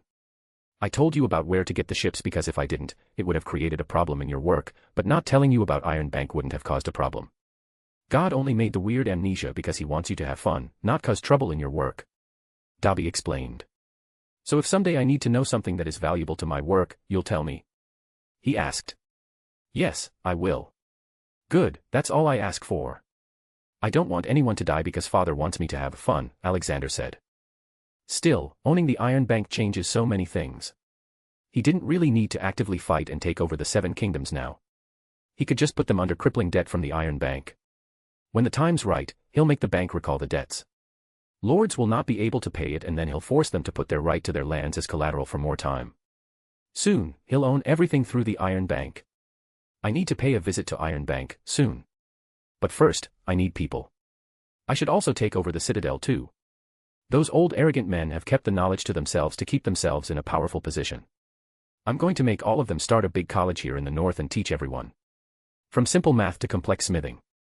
In fact, I should just burn the Citadel down and make a new one here. Currently, Alexander was planning on quickly making the most essential big structures near Winterfell as the population was very low and easy to manipulate. He was going to create a new Tower of Knowledge, the new Citadel, in the center of the new Winter City. It was going to be nearly 650 feet high, 200 meters, with 65 floors. The first 10 floors would be schools and colleges for everyday use. The rest of it would be the main citadel where people can do their masteries. The building was going to be massive. It would have a hexagonal shape. 60 floors were divided into the level of mastery. 10 to 20, novice, training acolyte. 21 to 30, intermediate, acolyte. 31 to 40, advanced, becoming a maester. 41 to 50, superior, becoming an archmaester. 51 to 60, distinguished, becoming a grand maester. Each floor would have its own library with books matching the level. 65 was going to have his personal floor and also a hotel/restaurant for visiting nobles to spend money on. On top of the tower was a covered burning fireplace which would never go out. The basement of the tower also consists of 10 underground floors. One floor totally dedicated for printing press, another printing press was going to be made in Stark crypts. At the lowest level were the hydrogen generators which would power the tower. The tower would not have many windows and mostly look like a giant stone pillar. Only the top 5 floors had big windows to enjoy the view. There would be many elevators too. He was also planning to build a big administration building for new offices, but he was going to let normal people make it. He would also build a new city from scratch. With big buildings, shopping districts, housing districts, police stations in Roman and Greek style. Water would be pumped through pipes to all homes and places. He was also going to install some streetlights but with charms that would make people think that it was a normal thing. Thank you for supporting. Chapter 56. Oaths. All the lords were invited to the newly furnished and upgraded meeting hall. At the end of the hall was a big long white marble table for the Starks to sit, and in front of them were various long tables and chairs of high quality. When the lords entered, they were surprised by the grandeur and beauty of the hall. The beautiful Stark banners on the wall. Wolf sculptures here and there made it look like they were really in a wolf's den. They all found a place and sat down. Soon, Alexander, Brandon, Ned, and Ben-Jen entered the hall from a different entrance near their table. As soon as they all saw Alexander enter the hall, they all stood up. He went and sat down in the middle and the biggest seat. On his right sat Brandon and Ben-Jen, and on his left sat Ned, Dobby, and Maester Luwin. Poor Maester Luwin had no idea that the citadel was going to be destroyed soon. Thank you for coming here, my lords. We'll start the meeting soon, but let's enjoy the House Stark's new drinks first. He said, and soon many servants came in. Butterbeer was served with large glasses and the fire whiskey was served in small shots in shot glasses. A butterbeer bottle was given to all of them and fire whiskey for 4 people a bottle. Suddenly Great John Umber stood up with his shot glass filled with fire whiskey and roared, "To Lord Stark." Everyone raised their glasses and downed them in one go. Many of them started to cough after it. The fire whiskey was a strong drink. It gives a burning sensation for a while and then leaves behind warmth all over the body, and it was aged 50 years with time cloth, so its potency was even greater. It tasted a little spicy too. This is amazing, my lord. This is a drink fitting for the north. Great John spoke in excitement. Thank you, Lord Umber. I'll gift all of you 1 box of fire whiskey. Now, let's try the butterbeer, Alexander said. They tried the butterbeer and felt the sweetness and amazing smoothness of the beer. It left behind a sweet aftertaste. Such fine creations, may I know who made them, my lord? Lord William Dustin spoke. William Dustin was supposed to die at Tower of Joy originally, but he was one of the people whose fate Alexander changed. You are looking at him, Lord Dustin, Alexander said. William Dustin suddenly stood up and rushed to Alexander's table and kneeled. Such fine creation is enough to convince me that you are the best lord the North can have. I, Lord William Dustin of House Dustin, promise on my faith that I will in the future be faithful to Lord Stark of House Stark, never cause him harm, and will observe my homage to him completely against all persons in good faith and without deceit. I swear it by the old gods and the new. The sudden oath of fealty came off too suddenly. Lord Dustin had a great love for alcohol. Which was pretty clear now. Ha ha ha, and I vow that you shall always have a place by my hearth, and meat at my table. And I pledge to ask no service of you that might bring you dishonor. I swear it by the old gods and the new. Arise. Alexander replied. Thank you, Lord Dustin. I can't give you the recipe for these two drinks, but I can surely give you the recipe of another worthy drink. It's called vodka. I have a small batch of it, you all can try some. Then the servants brought bottles of vodka and poured it in shot glasses. This time Alexander stood up for the toast. For the prosperity of the North. For the North they all roared and drank. Once again, many of them coughed. This is perfect, my lord. Not as flavored and unique as fire whiskey and butterbeer, but still very strong and impacting.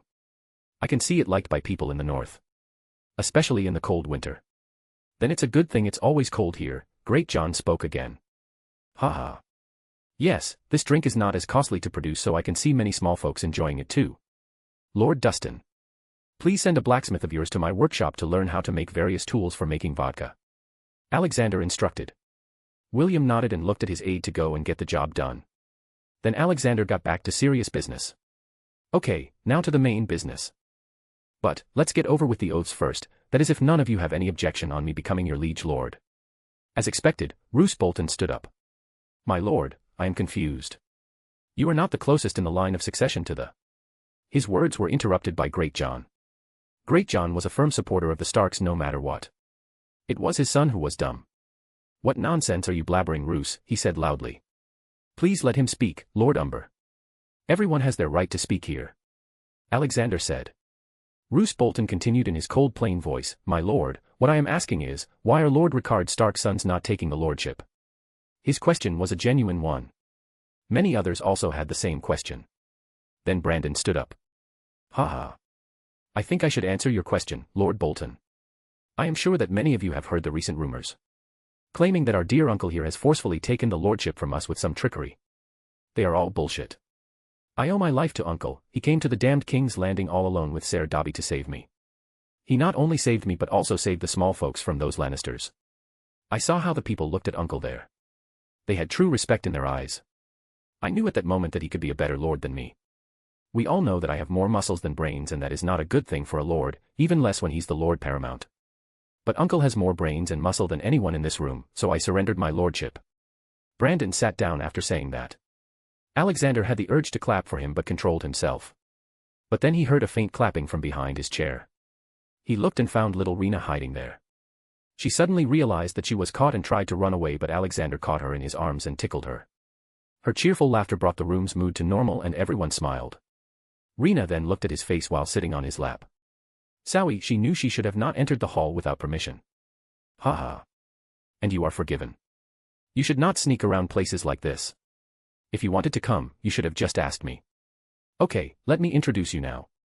Everyone, meet the lovely little lady, Rena. I saved her and her mother from robbers. She and I have really kicked off well. I never had children, so I treat all children like my children. Alexander said. Yes, I never had children. I had demons. Oh, Uncle Redbeard, Rena exclaimed, pointing at Lord Dustin. He was with them on the ship back home. Haha. Yes, it's me, little Rena. He laughed loudly. Okay, Rena. We are having a serious discussion here. Why don't you go and play with Eric, Rob, and John? He said. Rena quickly got down from his lap and ran back to play with the little ones. Ned stood up and started speaking. After Brandon, the lordship fell to me and I also rejected it. The reason is simple, I spent most of my life in Vale. I have no experience in dealing with northern matters. Uncle, on the other hand, has been here all this time. He's even managed to convince the wildlings not to attack, except some cannibal tribes. He's the best Starks can offer you all. Then it was Benjen's turn to speak, but he never spoke. Alexander turned his head and found him happily drinking butterbeer. When Benjen noticed that everyone was looking at him, he said, What? I'm the third son, I never even had the chance to become the lord. And even if it did, I don't want it. I am happy as I am. Then he poured another glass for himself. Alexander laughed seeing that and said, There, you have the reason. Now let's get this over with. One by one, they all swore fealty. He looked into Roose Bolton's head. The guy had wished to become the new warden and paramount of the North by any means possible. They were also flaying men in their dungeons. Well, I'll deal with you soon. For now, I don't want any infighting, he said to himself. After they were done, he announced his plans. My lords, I am going to start some new projects for the North in the future. They are related to mining and some other things. The plans are still in the initial stage, but I can guarantee that they will bring immense wealth to us all. I'll prepare a plan for prosperity for each of your houses and visit each of you personally in the near future to discuss them. Till then, I ask you to focus on as much food production as possible. I have found some much more productive ways of growing food that can not only make us self-sufficient but also leave extra. When you leave, I'll give each of you some equipment and someone will show you how to use it. With it, we can make hard soil soft and grow food," he said.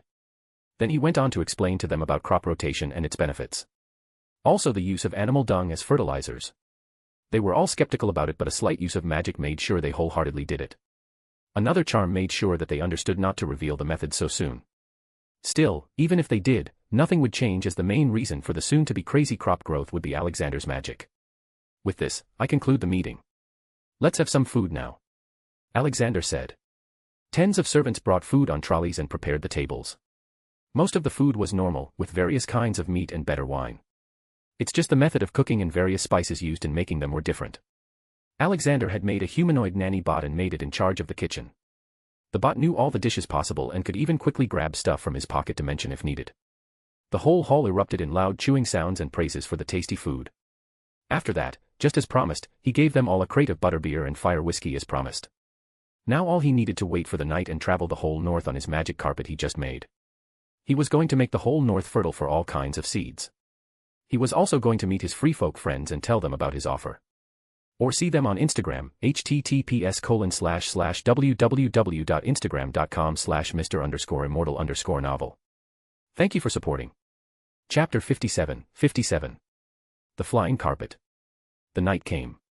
Alexander, Dobby, and cute little Rena got on the flying carpet. Ben Jen had also come with them as he was the only one free. Others had their wives or little babies to care for. Alright, welcome to Air Universe. We're going to fly all over the north and make the soil fertile.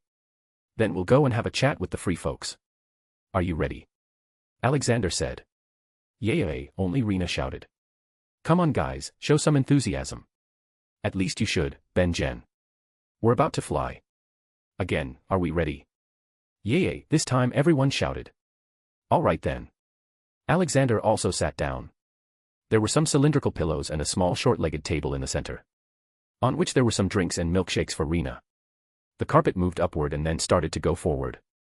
There was wind resistance and an invisible wall around it, but he also let enough wind enter to give them a feeling of flying. Their first stop was House Umber. They were one of the closest to the wall. There were also some mountain ranges there. Alexander flew around it and did his magic. He made the ground very fertile and pulled a lot of silver and iron from deep under the mountains. He wasn't going to give too many gold mines as that would be counterproductive. Then he went to Karstarks and did the same to their land and gave them some small gold mines and a major iron mine. Arg, the Boltons. I hate them, scheming bastards. Do we really have to help them? Ben Jen said in disgust. I know how you feel and I also don't want to help them either, but if they are the only ones who didn't get anything, they would start making trouble. Besides, it's the small folks I'm worried about. I don't want them to face hunger. Alexander explained. House Bolton, now they were a special case.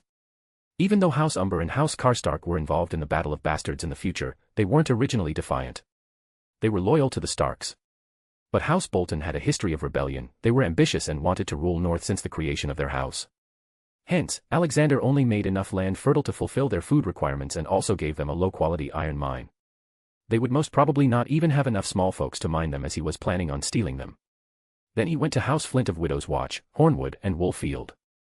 Made their lands fertile and gave them small silver mines. Their land was mostly plain, so he made it fertile to grow fruits as well. He also had another motive to be there. He was going to make Ramsgate the biggest trading city in the world. A new branch of Iron Bank would also be opened there. It would also have the headquarters of the Northern Navy and would be heavily connected with the rest of the world by sea and by land with the help of railways, which he was not planning on making any time soon.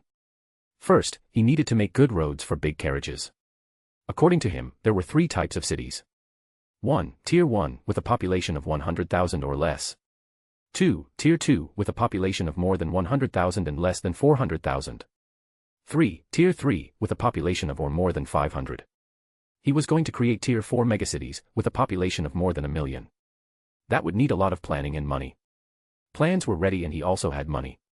What he needed now was people, which would soon arrive as well. To make the other lords not sniff around him, he was also going to visit the Iron Bank in the name of taking a large loan. Then he flew to House Manderley. They were already one of the richest houses in the north as they had the biggest city and port in the north called White Harbor. The Manderleys loved sailing in seas but lacked ships. He made their lands fertile and also gave them an iron mine which would be used when he gives the designs for the new ships. Wow, big city. So pretty, Rena jumped in excitement. At night the city looked quite big with its torches lit. Any city looked good from the sky. The smelly King's Landing too. Speaking of King's Landing, the latest news was that Robert had stayed away from prostitutes and seriously started ruling, but Alexander still wasn't sure as Robert had agreed to wed Cersei Lannister for the gold. Yes, Rena. But soon we will have an even prettier city near our home, Alexander said while caressing her hair. Then they flew across the whole north, circling the swampland of House Reed. It really pained him to see them living in such harsh conditions. They were very loyal to House Stark and yet were made fun of for their attire, eating frogs and whatever they could find. Northerners call them bog devils or frog eaters. Even their villages are made on artificial islands made out of logs and move around in the swamp and bogs of the neck. Even the Greywater Watch, the seat of House Reed, moves around and has no fixed address, hence no ravens can reach them and no maester is appointed to them. Alexander didn't know what to give them. They didn't have land for him to make them fertile or mountains to make mines. Then he had an idea. Alright guys, we're gonna sleep here tonight. Right on this carpet in the air. Tomorrow we'll meet Lord Reed and give him a gift, Alexander said, looking at the sleepy eyes of Rena. What? But can't we just go back and return later? Ben-Jen asked. This is an outing, my boy. The whole point is to stay out. Now go to sleep, Alexander said as the carpet expanded. They all slept the night under the starry sky. The next morning, Alexander woke up to a little foot planted on his face. He lightly laughed. Most people would fear him if they knew his identity, but here she was. Happily sleeping, without a care in the world. The sun had started to rise. Dobby was surprisingly missing and Ben-Jen was snoring. Alexander slowly stood up to not disturb Rena and walked to Ben-Jen. He was going to wake him up lightly but changed his mind when he heard Ben-Jen sleep talking. Ho ho. Hey. Pretty lady. Alexander used his mind art to change the beautiful lady in his dream to woman version of fat Mace Tyrell. Ben-Jen suddenly woke up with beads of sweat on his face and furrowed brows. Alexander couldn't hold his laughter seeing that. So, how was it? Humping Mace Tyrell? Alexander asked, still laughing. Or see them on Instagram, https://www.instagram.com/Mr_Immortal_novel. It was you. Arg, I don't think I'll even touch a woman for some days now. He said with a horror-filled face. Then Alexander went to wake Rena up. Hey there sweetie. It's morning already, he softly said. AAA. Just a little more, she said, still half asleep. Oh, too bad, you'll not be able to see the unicorn then, Alexander said as he made a unicorn Patronus. Rena quickly jumped up from her sleep with eyes wide open. She looked at the unicorn and started dancing around it. Then she went to touch it but the unicorn ran away. No. Please don't go. She called out. Oh, unicorns are very shy creatures, Rena. But don't worry, I'll take you to see friendly unicorns later, he promised. Now let's eat and go meet Lord Reed, Alexander said. He gave them simple egg rice, which they seemed to enjoy greatly. Rice was a new thing for them. Dobby then returned and sat with them to eat some. Where were you, Dobby? Alexander asked. I was checking the animals out. There are many weird ones in this world. Dobby said. Yeah. We'll probably find even more weird stuff when we go east. Alexander said. After they were done, they went down to the swamp and Alexander conjured a boat. No matter how many times I see magic, it always feels too good to be real, Ben-Jen said and got onto the boat. Then they slowly rowed to the location of Greywater Watch. Finding it was not really hard when you looked for it from the sky. They soon arrived near the castle. Some crannogmen pointed their arrows from the trees. Halt, how did you find this place? One of them asked. More like threatened to answer. Dobby the Steel Wall stood up and shouted. Lower your bows. He is your liege Lord Alexander Stark, Lord of Winterfell. He has personally come to meet Lord Howland Reed. The men hastily lowered their bows and spoke in a polite tone. Please forgive us, Lord Stark. It's very rare to see people from other places find the castle. Please follow this light stream and you'll reach Greywater Watch. It's all right, you all are doing your duty. Here, I'm leaving this crate filled with new drinks. He said and magically a crate appeared near a guy. They all believed that they received it by Dobby's hand. Magic was convenient. Then they moved forward and arrived at the floating castle. It had a lot of overgrown plants here and there. There was some need for repair too. They were welcomed by some men at the main gate. He put Rena on his shoulders and walked into the castle. Lord Stark, what a surprise, though I am really shocked that you found us so easily without us ever noticing you. Howland Reed came. Howland was just a bit older than Ned and was already the Lord of House Reed. Oh, come on son. No need for all this politeness with me. Just call me uncle like Ned. Alexander laughingly said. Howland and his people were a bit shocked by Alexander's relaxed manners. They were happy nonetheless. They already had enough troubles living, and now a great lord had come to whom they had to serve. They didn't have the money or resources to give a big welcome. Thank you for supporting. Chapter 58. Wanna ride an alligator? Their meeting became warm after they got relaxed. He introduced them to his party and Howland did the same. So, what do I owe the pleasure of your visit? He asked. Son, please don't take my words badly, but I want you to forgive my predecessors for ignoring the neck and the House Reed. You have been so loyal to us and yet we didn't do much for you. You are even mocked by the other Northerners. Honestly, if it was me in your shoes I would have started a rebellion years ago. I want to change your life for the better, because when I see your land, I see opportunity, Alexander truthfully said. Howland Reed was surprised by the worlds of the elderly sitting in front of him. Comparing him as of now with the one he saw in the throne room of Red Keep. There was an earth and sky difference. What opportunity, uncle? He asked. Haha. I have been able to procure lots of seeds for food crops that can grow in this swampland. Alexander said. The seeds would have grown even without making the soil fertile. But he still made the soil of the whole neck very fertile. Yes, look at these seeds. These are vegetables and fruits. This is rice and it can easily grow here. I'll also give you written recipes to make tasty dishes with them. You can even make enough to sell them to others. Alexander said as he showed the seeds or roots of rice, paddy, cassava, maize, fruits like cranberries, sweet potatoes and coconut and vegetables like sea lavender, yam, cocoyam, and pumpkin. There were enough varieties for them to never get bored. Then he taught them how to grow them and also about the time of harvesting. They will be having a bumper harvest of food in about 3 to 4 months. Cranberries would take much longer though. Alexander used his magic to imprint his instructions into their brains so they don't mess up and come to him to complain later. There's another thing I want you to do. I want to commission you to make a town near to King's Road. It will serve as your permanent trading outpost. It should be made above wood and bamboo pillars. Take this as a design for you. You can even open some food restaurant / in there and serve your soon-to-grow specialties. Alexander said and handed them the designs. A guy from Howland's group looked at the design and spoke. Ingenious design. But it'll cost us a fortune to make, my lords. Oh, sorry, I forgot to give this to you, Alexander said and pulled out a big money bag from his large chest. Which was always with them, according to the people in the room. Since I am commissioning you to make it, I should also supply the money. Here, 10,000 gold dragons should be enough for this small town. Alexander said. Howland looked at him. Who gives someone so much for nothing? My lord. How can we take this? He said, shaking his head. It's uncle and I don't think I am doing this for nothing. If you get rich, you'll pay more tax and that is good for me. On top of that, I've had great adventures in my younger days and have made a small fortune myself, so don't worry about it. This won't bankrupt me, haha, Alexander smugly said. Says the guy who can turn any metal into gold. Ben Jen and Dobby thought at the same time. In the end, Howland accepted the money. Then suddenly a guard barged in, my lord. They attacked again. Howland looked angered. Alexander asked, who attacked, my boy? He asked. It's not who. It's a what. There's a group of giant alligators, they've been attacking us for a long time now. He said. Why don't you domesticate them? Just imagine traveling by standing on their backs, Alexander said. They are wild beasts, uncle, Howland argued. Take me to them, he said.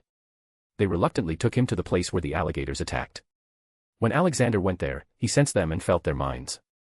They were dumb and rage-filled beasts. So he changed their minds a little. It made them friendly to crannogmen and follow their commands after some training. There were about 2,000 giant alligators in the whole neck and he did it to all of them. Rena, wanna ride an alligator? He asked. Yay. But what is Regator? She confusedly asked. Haha. Look there. He pointed. A very big alligator headed straight to them. The men pointed their arrows at it. Don't shoot the arrow. It's not going to attack, he said. Soon the alligator came close to Alexander and looked at him for a while. Then it went to his feet and started licking them. Ha ha ha. Good boy. Come, Rena. He grabbed the hand of Rena and stood upon its back. The alligator moved in the water slowly with them standing on their backs. Rena was originally scared but in a matter of minutes started enjoying it. After turning some circles around, they returned. "See, you can domesticate them," he said and gave them some fake secret language words. They would use it on the alligators themselves. After an hour everyone there had an alligator. Their house sigil was something alligator-like, so they were very happy with having the new companion. Ha ha ha. So many gifts in a single day. "I don't think I'll ever be able to repay you," he gratefully said. "Ha ha. I am your liege lord. It's my duty to help you in times of need." Alexander patted his back. "All right, we should leave now. There is a lot of work in Winterfell. I'll return when you complete the bamboo town and start selling your new delicacies," he said. "Ha ha.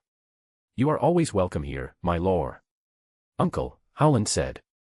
After a while they were back on the flying carpet, making land fertile and creating some mines. They did it till they reached the wall. Truly a magical place.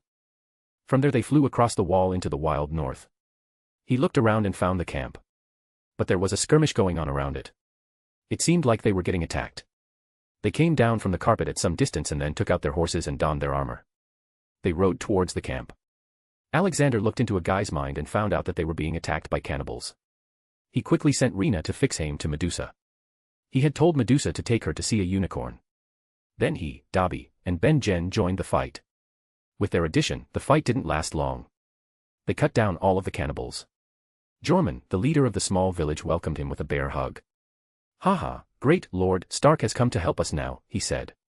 "Well, someone had to come and save your ass," Alexander replied, changing his way of talking to match free folks. "This is my nephew, Ben-Jen, and you already know Dobby," Alexander introduced.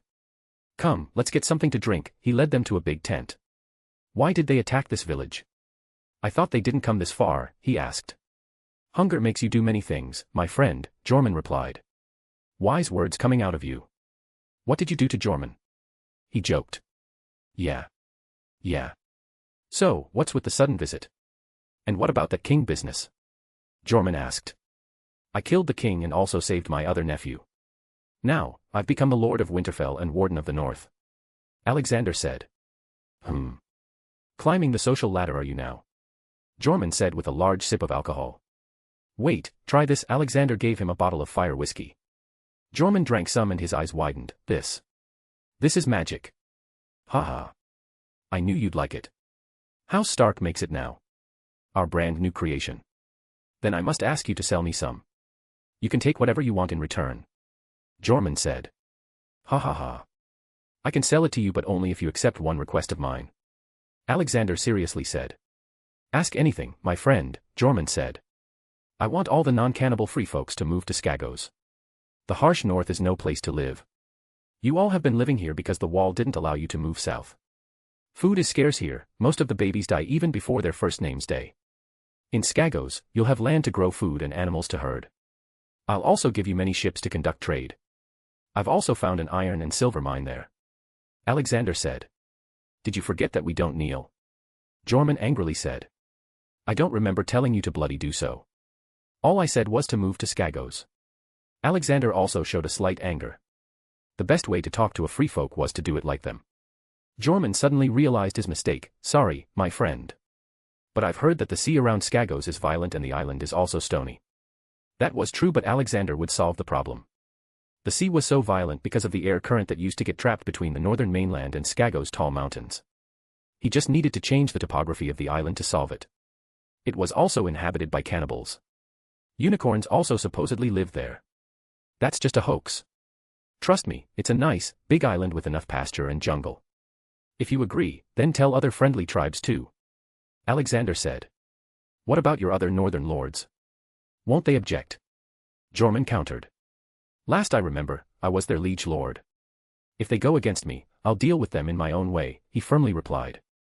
"Ha ha ha. I believe you. I'll send messengers to all friendly tribes." "The giants are nice, they should come too," Jorman said. After that, they drank some more, and Alexander went out to find Ben-Jen and Dobby. He found them talking to a giant, Mag the Mighty. Dobby was able to understand the big man but Ben-Jen was clueless. "Hello there, King of Giants. It's nice to meet you. Jorman might want to talk to you," Alexander said.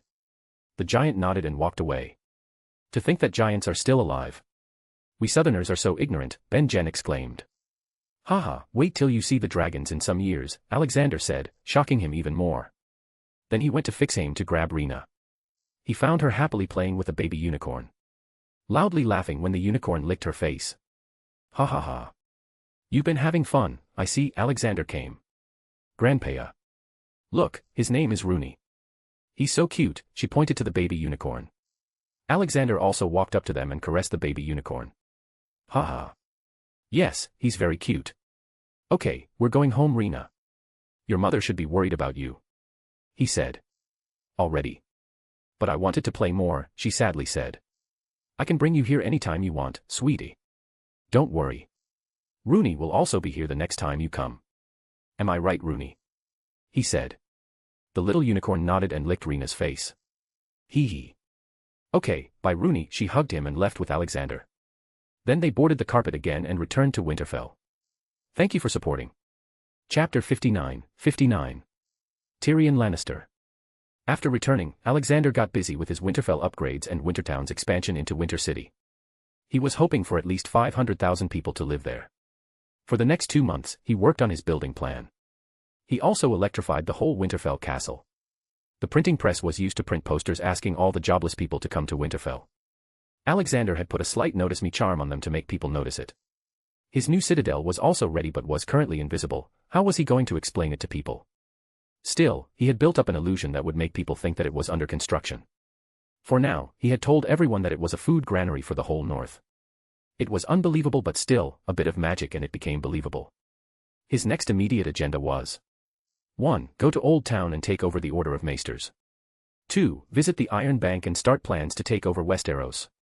3. Go to the legendary Cannibal Bay in the Shivering Sea and grab nearly 1,000 wrecked ships. He was the most excited to choose option 3 first but controlled himself. But before leaving, he was going to start the plan to restore the Moat Cailin. It was a magnificent castle but also costly to maintain. He was going to connect the east and west coast via a great canal which would flow just beside Moat Cailin. It would probably help Moat Cailin establish a moat city too. A/N, here we have it. The most common thing in every GOT fanfiction. The canal. His Smith elves will lead a team of builders that they have been training for months now to rebuild Moat Cailin. Alexander sat in the castle's new living area, which only Starks and contract signers could access. It was filled with modern technology, music boxes, and a large TV. He was watching TV with little Alexandra, Eric, John, and Rena. Caitlin didn't like leaving Robb with Alexander for some obvious reason. He also didn't let her come near John, who knows what that hateful woman would do to him if he left them alone. Tom and Jerry was the kids' favorite show. The concept of a mouse besting a cat was intriguing. Dobby, I'll be going away for a while. You'll be the administrator of the North in my stead. Alexander said to his close friend. You got it, boss, Dobby said while humming and listening a song through earphones. Alexander's interest got piqued and went to check. He took one earphone. He give it to me. Every day, every day, every day. Since when did you get into teen pop? And this song? He disgustfully asked. Oh come on boss, don't be too judgmental now, Dobby said. All right. I won't judge. We all have different tastes. In sex, Alexander said with his hands up in the air in surrender. I am not GA. Dobby said something but Alexander had already left by then. Having accomplished his goal of annoying Dobby. Across the narrow sea. A meeting was taking place between an old man and a small newly born girl. Ragnarok had found where the Targaryen family was living. A wealthy merchant had given them refuge. Ser Willem Darry, the Kingsguard, was a nice man to go to such lengths to save 2 children whose future didn't look very bright. Daenerys was very small currently. Probably a few weeks old. Alexander didn't save Riella. She was a broken woman who had a lot of pent-up anger. She would have settled for nothing less than the throne for her kids. Unless he messed with her brain. He let her go to Havens and rest in peace. Which is also why he couldn't bring himself to let the little Dany face extreme hardships. He wanted her to have a happy life while slowly moving forward. Ragnarok reached the door and knocked on it. A servant opened the door. He told her that he wanted to meet Ser Darry. The men had grown too old and also blinding. Who are you and what do you want? Willem irritatedly asked. I know about the kids, Ragnarok said. Willem's eyes widened and reached for his sword but without him even noticing there was already a sword resting on his throat. If I wanted to harm you or the kids, I'd already be on my way back home, Ragnarok added. What do you want? He nervously asked. There's someone out there, extremely rich and powerful. He doesn't want little Danny to live a harsh life, so he sent me here to watch over her. Ragnarok replied. Tyrells. Willem guessed out loud. Haha. The Tyrells aren't even worth my boss's fingernail. So, what's it gonna be? How can I trust you? You don't. But you also don't have much of a choice either, Ragnarok nonchalantly replied. Alright, but I'll be keeping an eye on you. If you harm them, I'll kill you even if it costs my life, Willem strongly said. Sure, Ragnarok walked into the big house to see the little girl. And there she was, in a crib. So small and cute. Silver hair and purple eyes. Ragnarok took out a dragon plushie and showed it to her. She in return made happy noises and tried to grab it. Ragnarok lightly placed it beside her. So cute, Ragnarok exclaimed. Alexander was on his way to Old Town, with 2 of his wolf swords, on a warhorse and his armor. While he traveled he hoped that many people would come and settle in the new winter city. The Moat Cailin will also probably be completed and the work for the megacity, named Norgold, will be started. As it was going to be the biggest moneymaker city in the North/world. His first stop was going to be Riverrun, then Casterly Rock, and finally Highgarden. From there, the Old Town is very close. He had no intention of meeting Hoster Tully, so he bypassed them and headed straight to the famed Casterly Rock. He also wanted to assess how much gold was left in their seemingly limitless gold-filled mine. It was currently the end of year 283 AC and the main story of the Game of Thrones started in AC 298. 15 years is a long time to change a lot of things and he was sure that many things would change because of his process. Many events might happen differently. But there was one thing that would still remain the same. That was the nature and attitude of the people. His small team rode towards the Westerlands. In their ways, they found some thieves but were easily neutralized. As soon as they entered the Westerlands the thieves became rare and rare. Westerland lords took security pretty seriously, he guessed. When they arrived at Lannisport, they were welcomed by a group of armed guards. It was obvious that their travel was no secret and the Lord of Casterly Rock wanted to show the might of Lannister, so he invited him to his castle. The Lord of Casterly Rock surprisingly came out with his small family to greet a small lord of a poor house like him. Alexander was still in full armor except for the helmet. His wolf sword guards also looked a bit scary with their red shining eyes under the masks. His attire made Tywin remember the scenes of the throne room. Haha. I am truly overwhelmed to be personally received by you, Lord Tywin. How are you? He spoke with a rather informal tone. No one had the guts to say anything to him. We don't receive many guests here, you are in luck that I was here, Tywin said in his disdainful voice. Alexander looked around, there were Kevin Lannisters and Geryon Lannister, Tywin's younger brothers. Then there were Tyrion Lannister and Cersei Lannister, who was betrothed to Robert, and would probably give birth to a child soon. Alexander looked at the little Tyrion Lannister. Surprisingly he didn't look ugly. Then a memory resurfaced in his mind. Memory. Some years ago, Alexander was flying over Casterly Rock and saw a little boy crying alone under a tree. Alexander got interested and went to see him. What happened, boy? Why are you crying? He asked. 5-year-old Tyrion Lannister looked at him with teary eyes. His face was really deformed. His head was bigger, teeth were crooked. Mismatched eyes and curved legs. Dragons are dead. I can never see them ever again. I just wanted a little on. Just like me. He cried. Do you want to see a dragon? He asked. The boy nodded his head. Alexander pointed his finger and a small moving dragon materialized in front of Tyrion. He looked shocked and happy. Can I touch it? He longingly asked, to which Alexander nodded. Tyrion then happily played with the little dragon for a while and fell asleep after getting tired.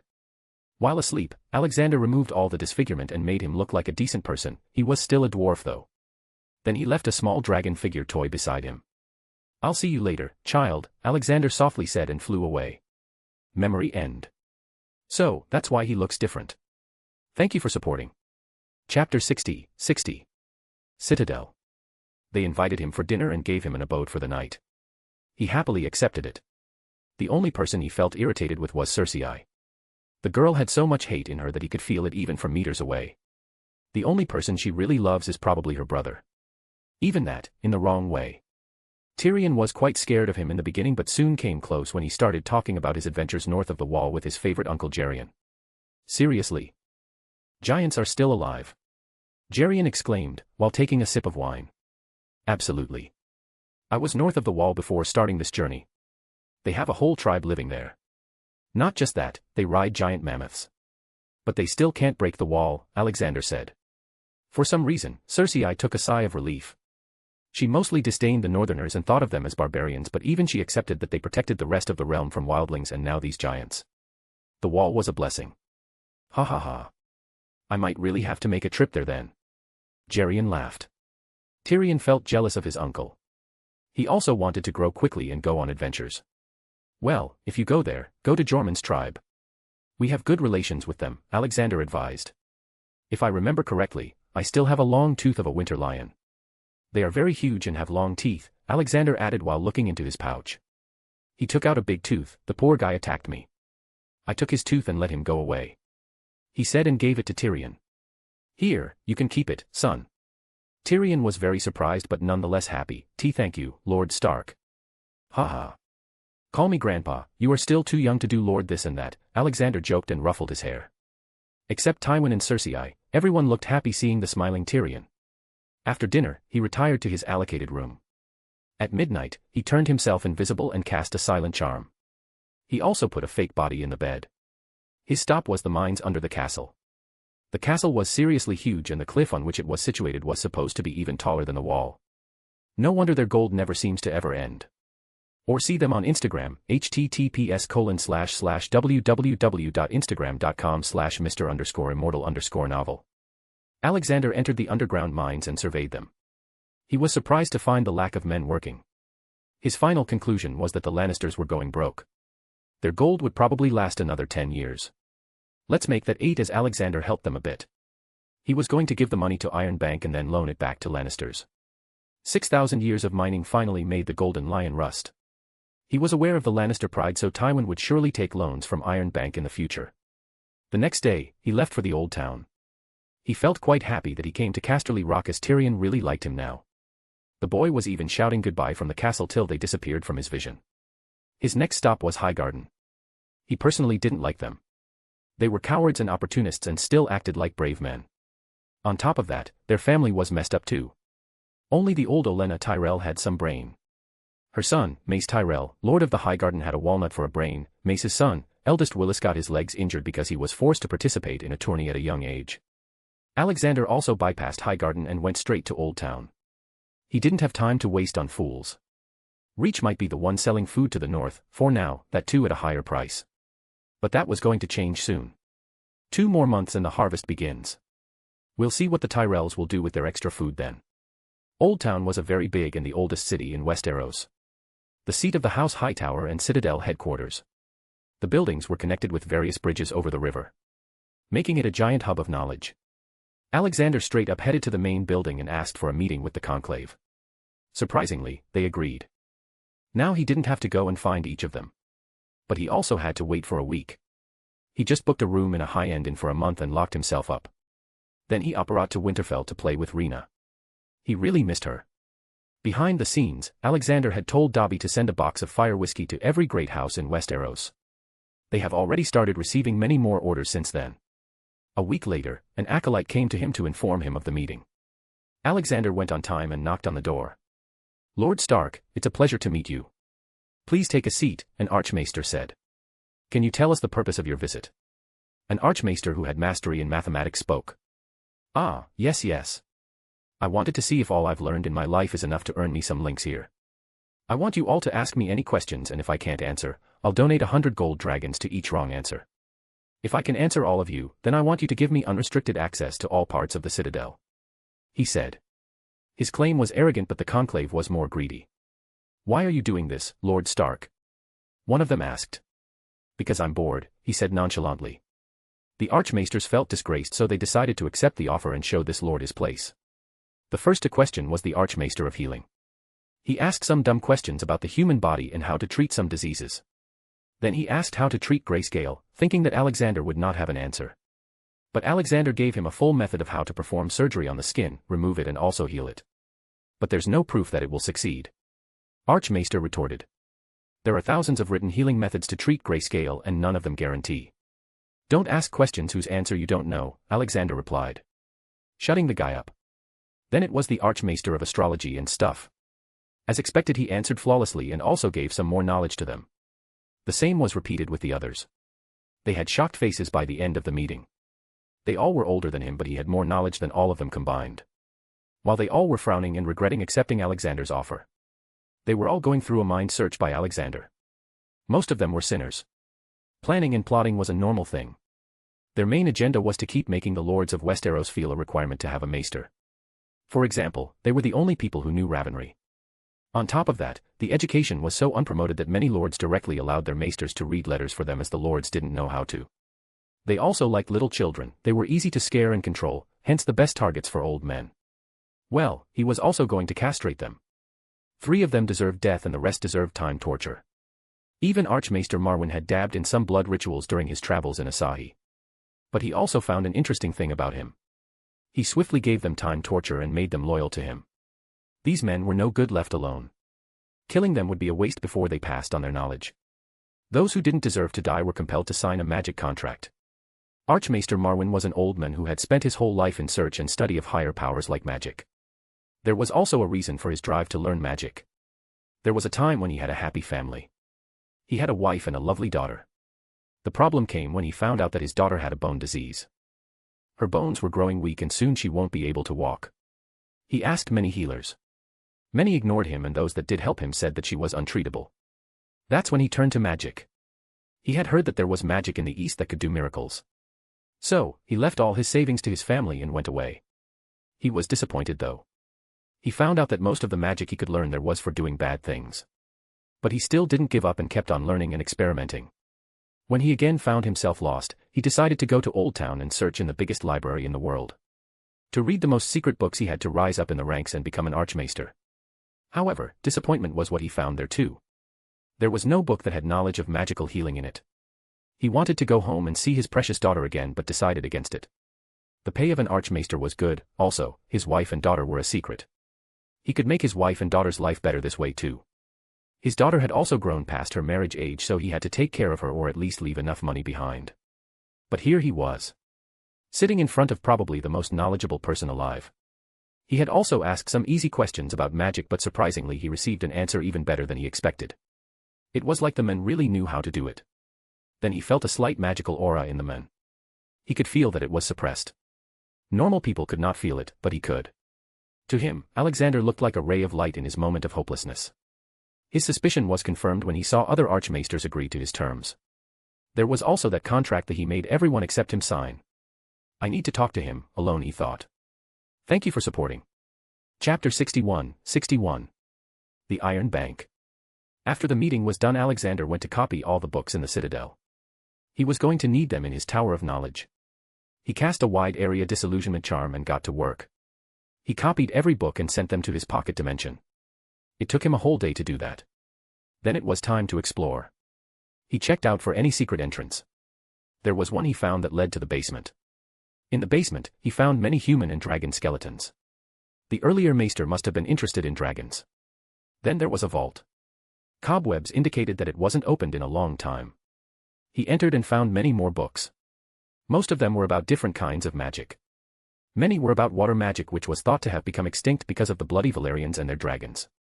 The water magic belonged to Roiner that used to live beside the river Roine. The Order of Maesters must have been trying to rid the world of magic. So much good magic was lost, and what's left behind is blood magic and dark magic, which does more harm than good. Alexander took away all the books. Among the books was also a book for healing with water magic. Then there were also some rare old currencies and worthless things. After emptying the vault, he put lots of wildfire in there with an attached timer. It would explode in 1 year. All of Westeros probably already knew that he was constructing a mighty tower. Completing it in 5 months was crazy but still possible. As long as he used the right illusions. When he was going out of the citadel, he saw Archmaester Marwyn waiting for him. "Lord Stark, can I have a word with you?" Marwyn spoke. Alexander smiled, already knowing what the old man wanted to talk about. "Sure, Archmaester." Not here. Can you come with me to my chamber?" he requested. "Sure, lead the way." They sat down in his chamber. Marwyn was continuously looking at some candles. "Why are you looking at the candles with so much focus?" Alexander asked. "Oh, no, nothing," Marwyn sounded sad. "Haha. Is this what you were expecting?" Alexander interjected, and suddenly the candles started to burn at full intensity. Marwyn stood up in excitement. Her looked at the fire. Please teach me. Why? I want to heal my daughter. Alexander smilingly said. How do you know that? Marwyn questioned. I know many things. Alexander jovially said. Who are you? He seriously asked. Alexander suddenly vanished and reappeared beside Marwyn. He put his hand on his shoulders and they both disappeared. The next time they appeared was in the Great September of Baylor in King's Landing. Marwyn quickly recognized the place. Alexander slowly walked to the biggest sculpture in the hall and stood beside it. The September of Baylor had the sculpture of the seven, but there was another addition. The seven sculptures stood on the palm of a hand. Alexander's sculpture was the biggest and stood behind the seven with his one hand giving blessings and another missing, denoting that the other hand was making the world work. Now, tell me. Do you recognize me? Marwyn suddenly got down to his knees and started praying. All-Father, you are All-Father. The King of all gods. His eyes started to tear up and started prostrating. Please, heal my daughter. I'm ready to give you anything in return. Please. I will heal your daughter. In return, all I ask for is service. I will teach you potioneering and rune mastery. You will learn it and teach it in my school, Alexander said. He could give him magic, but what would be the point? Some random organization was able to do this much damage to the magical development of the world. What's the guarantee that it won't happen again? That is why the technology route was best. Anyone can learn it and make tech so there won't be anyone special. Yes, I'll do it. For as long as you want me to. Marwyn quickly replied. Then sign this and follow me. He gave a paper and a quill. Okay, let's go and heal your daughter now. They again vanished. They appeared in a small village, in front of a small farmhouse. Marwyn excitedly entered without even knocking. Bam. He received a pan to his head. Thief. Thief. A woman started to scream. Hey. I am your husband, woman. It's me, Marwyn, he shouted. Marwyn. How? She looked at her husband on the ground and quickly hugged him. Oh. Look how thin you've gotten. These years must have been hard on you, she cried. Father. Another frail woman came. This one, much younger. She was in a wheelchair, which probably Marwyn designed. Mira. Marwyn looked at her. Tears in his eyes. Father, you came back, she cheerfully smiled. Yes. Yes, my sweetie. I also brought a healer. He says he can heal you completely. But, they said I can't be healed, she replied, with no happiness in her voice. She must have already lost all hope. Alexander thought. Alexander walked up to her. Drink this, child, he said with a warm smile. Marwyn quickly forced her to drink it. Mira quickly drank the sour potion and started feeling warm. Just a potion would not have been enough to regrow her bones quickly, so he also used his magic to permanently heal her. With every passing second, they could see the changes happening to Mira. Her body was getting healthier and her skin was becoming better. Her thin legs started to develop some extra muscles. Gathering some courage, Mira tried to get up but stumbled. Haha. It will take some time to get used to it. But your bones are healed now. Alexander said. Marwyn quickly grabbed his daughter's leg to check. This. Thank you so much. His wife bowed to Alexander.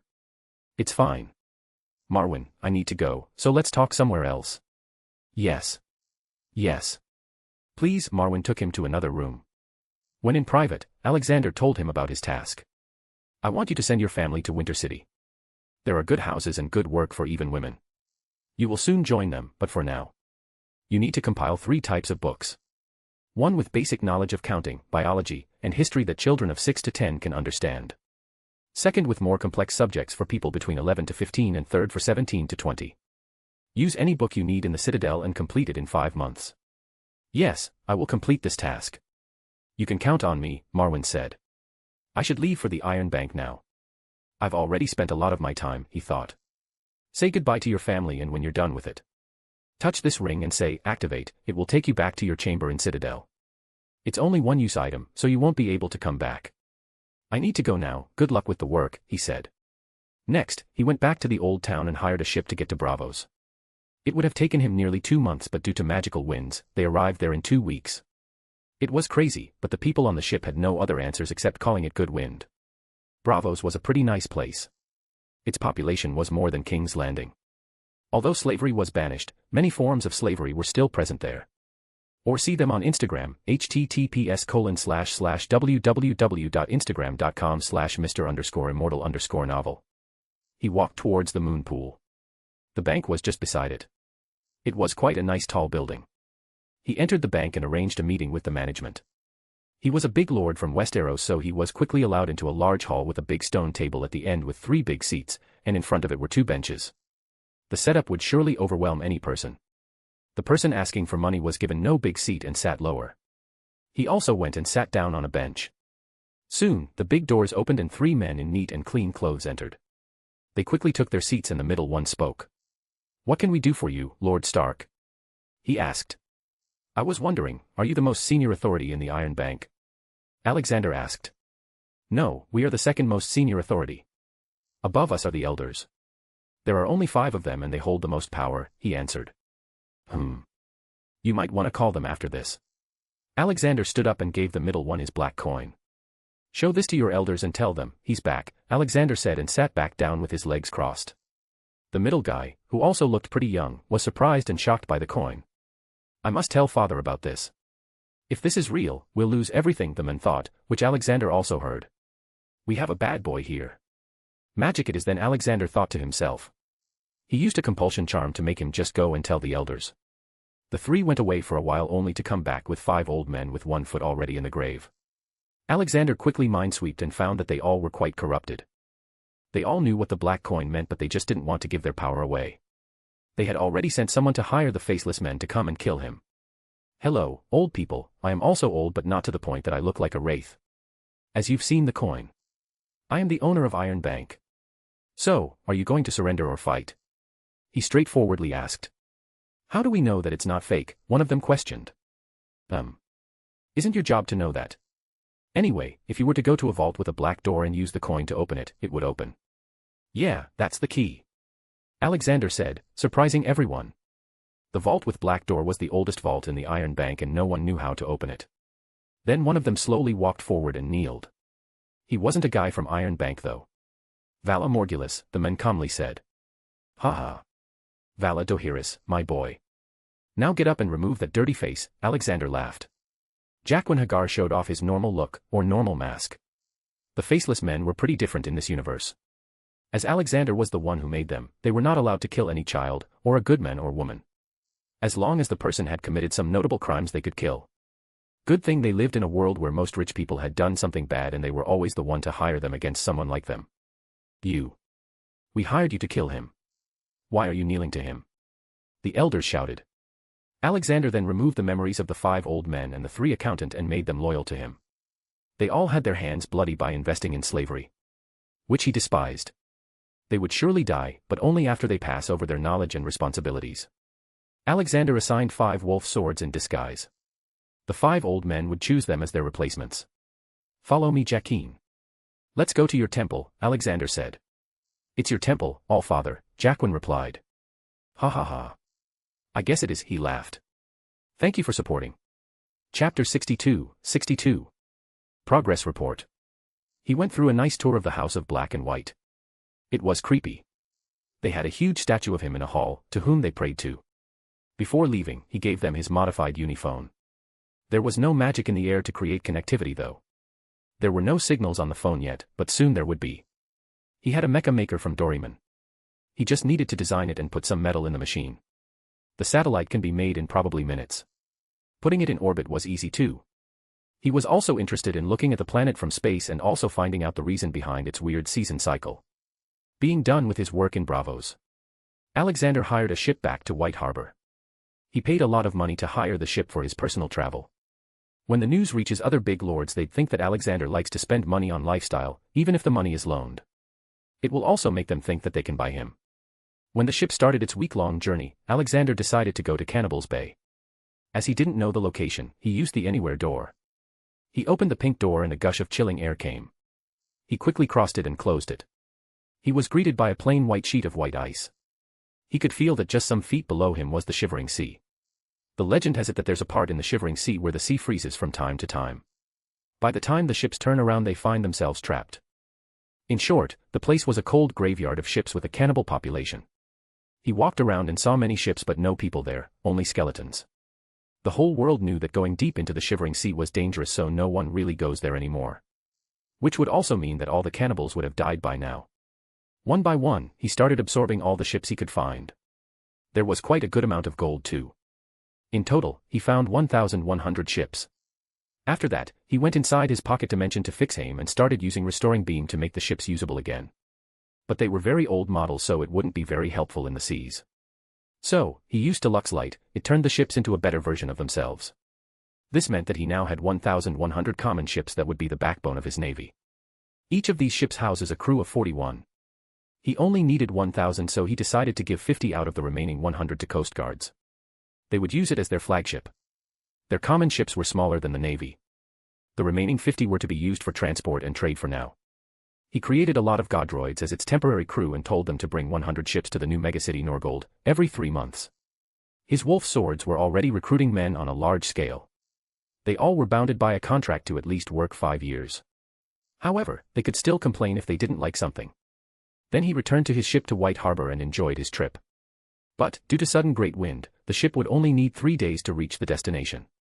Once back in Winterfell, Alexander convened a Stark meeting. Alina was included in that category as well. She was a Stark in all but name. "All right guys, what's the progress? I want reports," Alexander said. Their meeting took place in Stark's only living room. All the others sat in their seats in front of him.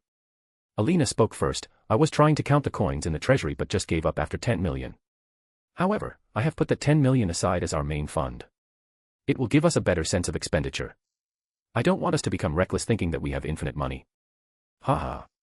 Job very well done, my dear. We'll use the 10 million and multiply it with our efforts," Alexander praised. Then Dobby spoke. "On my part, the repairing of Moat Cailin has been done. We also have built a small town with good planning. It can be easily expanded into a Tier 3 city later. A long concrete dock has also been built. We didn't wait for you and created the canal on our own and disguised its formation as an earthquake. Though it created a new problem. King's Road was cut. So we built a big arched bridge. It's pretty high, your steel warship can pass easily.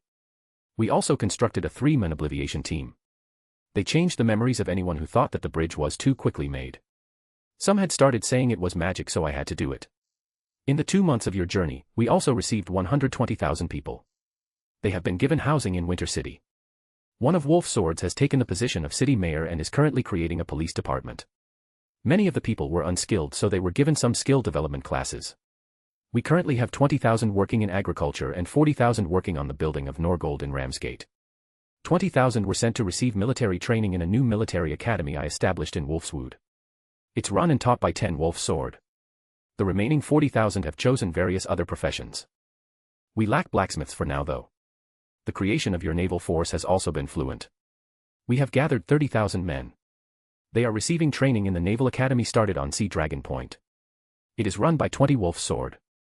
We have also received the news that nearly all Lord in the North had a huge harvest this time. They all said that they have even more than they need. They all sent thank you letters. Big orders of butterbeer and fire whiskey have become common now. Just last month, we made around 40,000 gold dragons from it. It's becoming even more popular. That's all. Dobby relaxed. All the people in the room looked at him with shocked faces. When the hell did you do all that?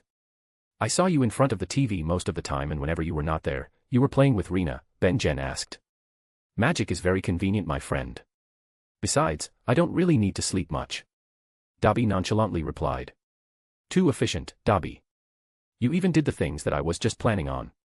Thanks, man, Alexander praised him. I guess, some traits of old house elves are still there, though.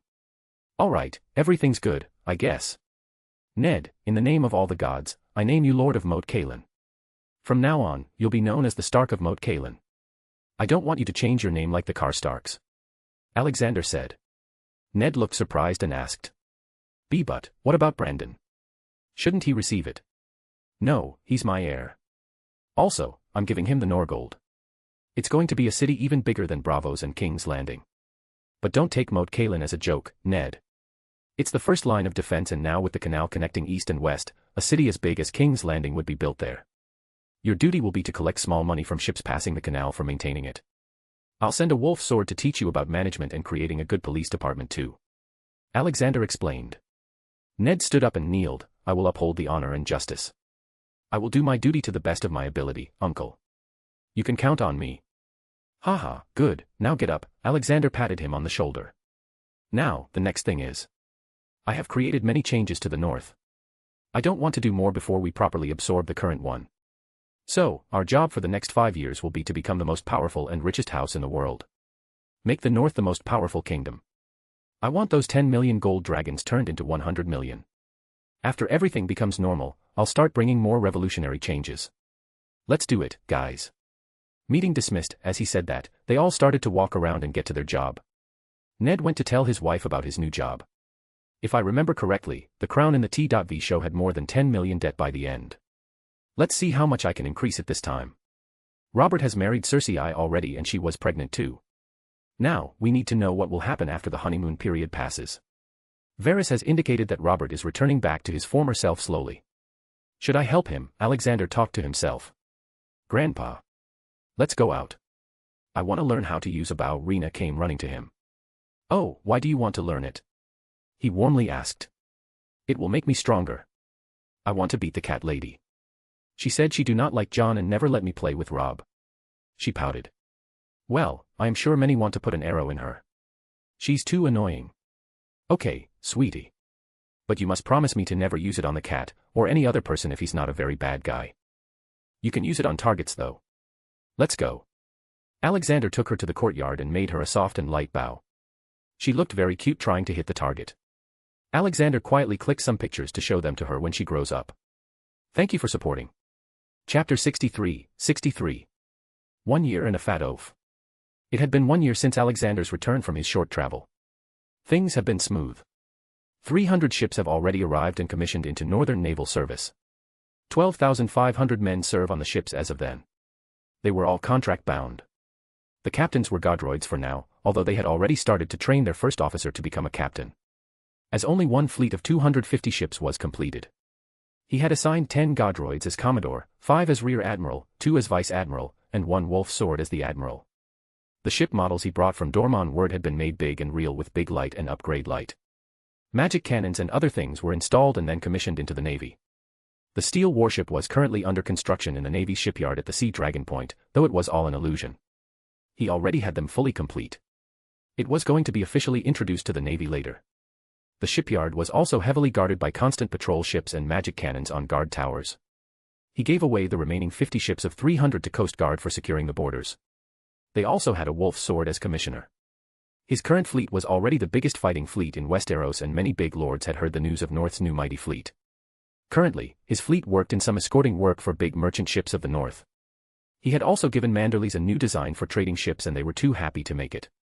He was to have another delivery of 100 ships in some time, but that was for later. As for today, Alexander was going to be at another lord's meeting. How have all of you been? Alexander asked while sitting in his chair in the meeting hall. My lord, the last time we met here. You gave us the wonderful means to make food. Now, not only do we have enough to feed ourselves but we also sell to the east with Manderley's new merchant fleet. We are richer than ever, my lord, Great John Umber respectively spoke. Manderley stood up and started speaking. That is also due to Lord Stark. He gave me the new design for the trade ships. They are faster and store more. There's also the Northern Fleet which provides us the safety of travel. I am afraid, so much money is coming, I'll have to create another big vault. Ha ha ha. I might have a solution for that. All of you must have seen the new great city on Ramsgate, now called Norgold. It is due to open in a week and you are all invited. It's going to be the biggest trading city in the world.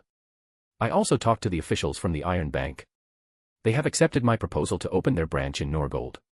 You will all be able to store your money there. The city will also be safeguarded by a huge amount of police and navy.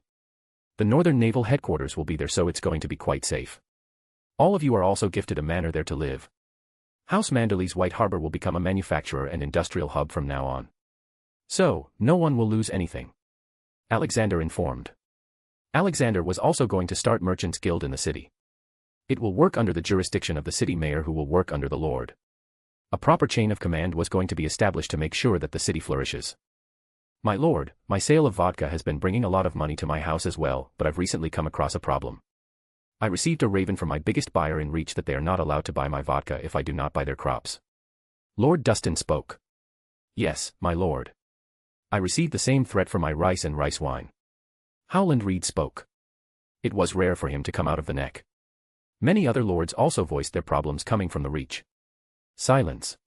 I've heard you all. I will deal with Reach. Do not stop your production. When Norgold opens, you can open your shops there and sell it from there to the rest of the world. We must have put a big dent in Reach's coffers by not buying their overpriced food. They are foolish to think that the threats will work. All of you, send ravens to every big house in Westeros. If they do any kind of business with the Reach, we will not sell them our drinks, crops, and other products. If all they want is food, they can buy it from us at a lower price than Reach. Also, if they still do business with the Reach, we will stop protecting their vassals from pirates. Alexander loudly proclaimed. Reach could have found hundreds of other ways to deal with their food. Sell them to Ass-High, they always need food there. But no, they wanted to pressurize the north. My lord, what if they still keep on doing business with Reach? Won't we lose money? Roose Bolton spoke up. What do you want then? We bend ourselves to cater to Reach. Buy food from them even when we don't need it. Don't forget we are hardened, northern warriors. Those flower lovers have nothing on us. We have the mightiest navy, we have money, we have strong armies too. Why should we fear anyone? Also, have you forgotten who Robert's best friend is? Crownlands will not do business with Reach. Vale too, I have helped Lord John Arryn to get rid of some pirate problem. Stormlands might side with Reach. I have good relations with Dorne as well, so they might just stay neutral. We still buy some food from Riverlands just to keep them happy, so they will not go against us. We have nothing to lose but much to gain. Alexander's words silenced any voice against his decision and the hall erupted in loud cheers. They all happily went away to prepare to go to the opening of Norgold. Highgarden, Reach. Mother, did you read this? Such audacity. I say they want war with us. Mace Tyrell showed a letter to his mother Olenna, sitting in the garden. Shut up, you stupid oaf. If they wanted war they would have already done so. No one in Westeros can fight their navy. Lord Stark also has a firm grip on each house in the north. Even the Boltons are afraid of doing something wrong. It was you who declared war by sending those letters. Why did you think you could force them to buy food from us when they do not need it? Sometimes I really wonder if you are my real son, but then I remember giving birth to you, so it seems I'll have to go and meet this Lord Stark. Let's see if he is as the legends say. She went into deep thoughts. But we can raise an army of 100,000. Mace refuted. And you do know that waging war on another kingdom without the consent of the king is treason. And even if we call for all banners, what then? They have rebuilt the Moat Cailin, even better than before. The same Moat Cailin which protected the north from Undulls for thousands of years. Now, they also have a big canal dividing the north from the south. And before you say that we block them near the Great Bridge, arched bridge over the Great Moat Canal. They also have a mighty navy. Now, go and play with some flowers, don't bother me, she shooed him away. Alexander quietly sat in his office talking to his men at the new Iron Bank. They were finalizing all the plans and also the new insurance branch that Alexander was making. Traders could buy the insurance and pay a small amount monthly to secure their trade in the seas from pirates. The Northern Navy would protect all those that take the insurance. They would be given a special small flag to put on ships. Whenever they are attacked, the flag would secretly send a signal to the nearest Northern Navy vassal. He knew that people would not trust them, but he had a small trick for that. He was going to remove all the murderers and rap *STS from the pirates and only let the small-time thieves work. Their job would be to terrorize some traders and not harm them, then the Northern Navy would come and save them. When the words will travel, they will start taking the insurance. Then he'll hire some more small-time pirates to periodically show some threats. He'll also be getting rid of most pirates except the ones working for him.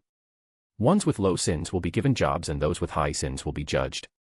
He was also going to present other kinds of insurance later, but for that, he'll need to have strict control over the whole Westeros. Knock knock. Alina entered. Boss, I just received word that the citadel is burning in green flames. Our men secretly helped them to escape. Marwyn and other archmaesters have convinced everyone to come here to Winter City and establish a new citadel in the Tower of Knowledge. Another thing, the first batch of 300 doctors and 1,000 nurses have graduated. 100 doctors will remain here and work in the city hospital. 150 will go to the new Norgold City and operate from 3 different hospitals. The rest 50 of them will go to Moat City. Good, good. When the next batch of doctors and nurses graduates, tell all the serving members of the government, police, and defense that their health benefits service has started. Also, send a rear admiral and 50 ships under his command to Old Town to bring the maesters here, Alexander instructed. Thank you for supporting. Chapter 64. Dealing with Tyrells. Olenna Tyrell took the ship to Winterfell. This would not have been possible if not for the sudden discovery of the new route on the White Knife River. While heading towards the White Harbor, she noticed a big city in the distance. It was supposed to be the biggest city of Westeros, Norgold. It wasn't open though. She had brought her eldest grandson, Willis Tyrell, with her. The boy had accidentally injured his leg in a tourney and now couldn't walk without a cane. He mostly indulged in reading and gazing at stars nowadays as he knew that he would not be the next Lord of Highgarden. She wanted to bring him out for a while as he was her favorite grandson. A day later, they arrived at Winter City. It was truly beautiful. Big beautiful buildings, fountains, no smell of overflowing sewage like the King's Landing. By far the biggest attraction of the city was the big tall tower in the center of the city. It was the new Citadel from what she knew. The wildfire accident at Citadel was truly a saddening thing, but nonetheless a blessing in disguise. The Citadel was a leech that only sucked money out of reach and gave nothing in return. Then she, with her servants, walked towards the big tower. The top floors of the tower was supposed to be a high-quality inn and also the second residence of Lord Stark. She was quickly taken to the 64th floor where a residence was booked. It was quite scary to travel in the box thing to so high in the air, but still exciting. The residence was also amazing.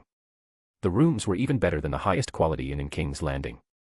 The best thing was the amazing view from there. Because the weather was clear. She could also see a small part of the wall up north.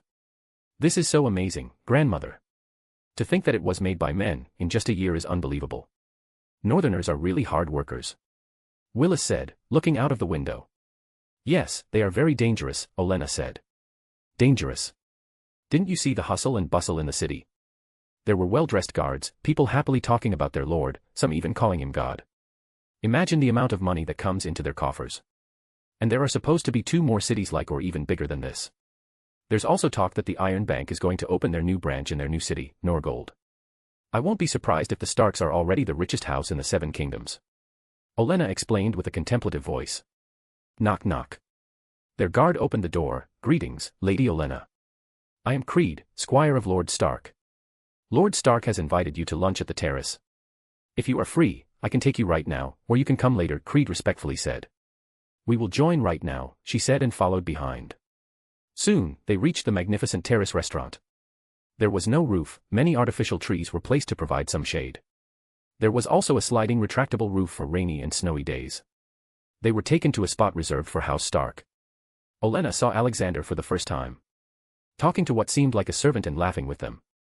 Just that, spoke leaps and bounds about that man and why everyone respects him. He still looked quite handsome even after being so old. She imagined what he would have looked like in younger days. No one in Westeros knew much about the new Lord Stark. They only know that he's strong and smart.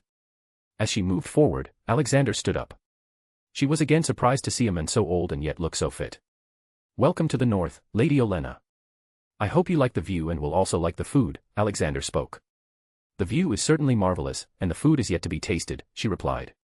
Ha ha. Then let's get to it. Alexander sat down on the table by the railing. When they sat down, they were given menus. She was baffled by the number of dishes available. They ordered their food and waited.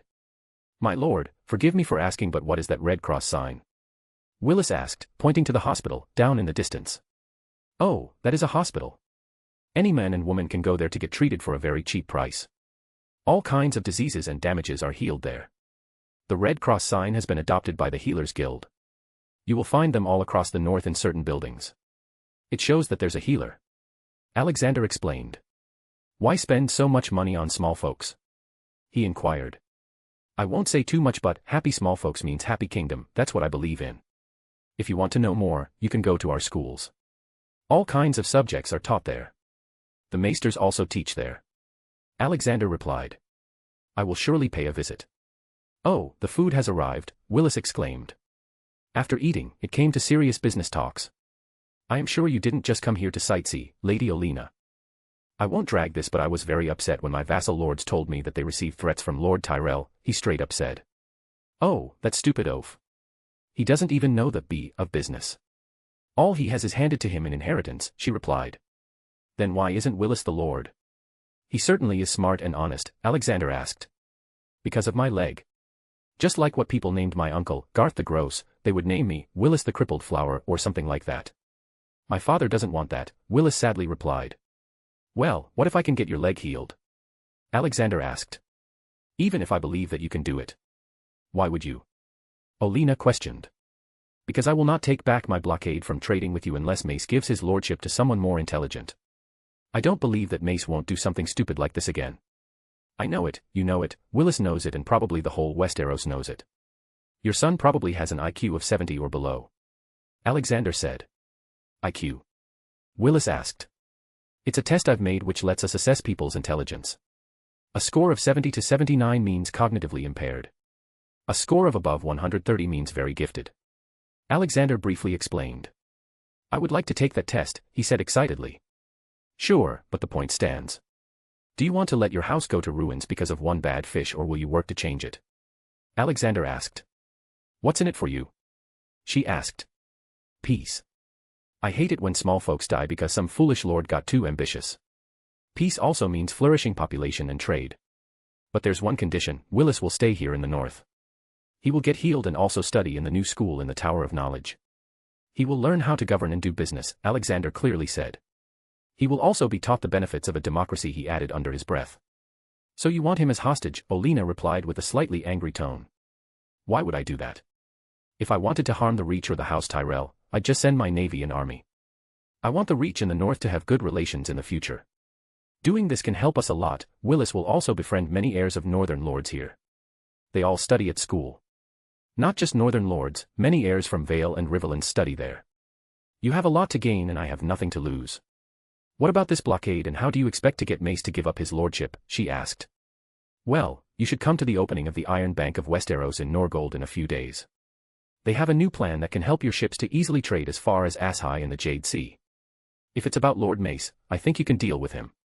He said, looking straight into her eyes. He knows about my late husband, she thought for a split second. Okay, I will visit Norgold next time. Willis will live here from now on. Please tell someone to sell him a house here. Sure, it will be done. Now, please excuse me, I have to go back to Winterfell, Alexander said and left. Alexander returned to his office in the Winterfell castle. He had just sat down and received a call from Jaqen Hagar.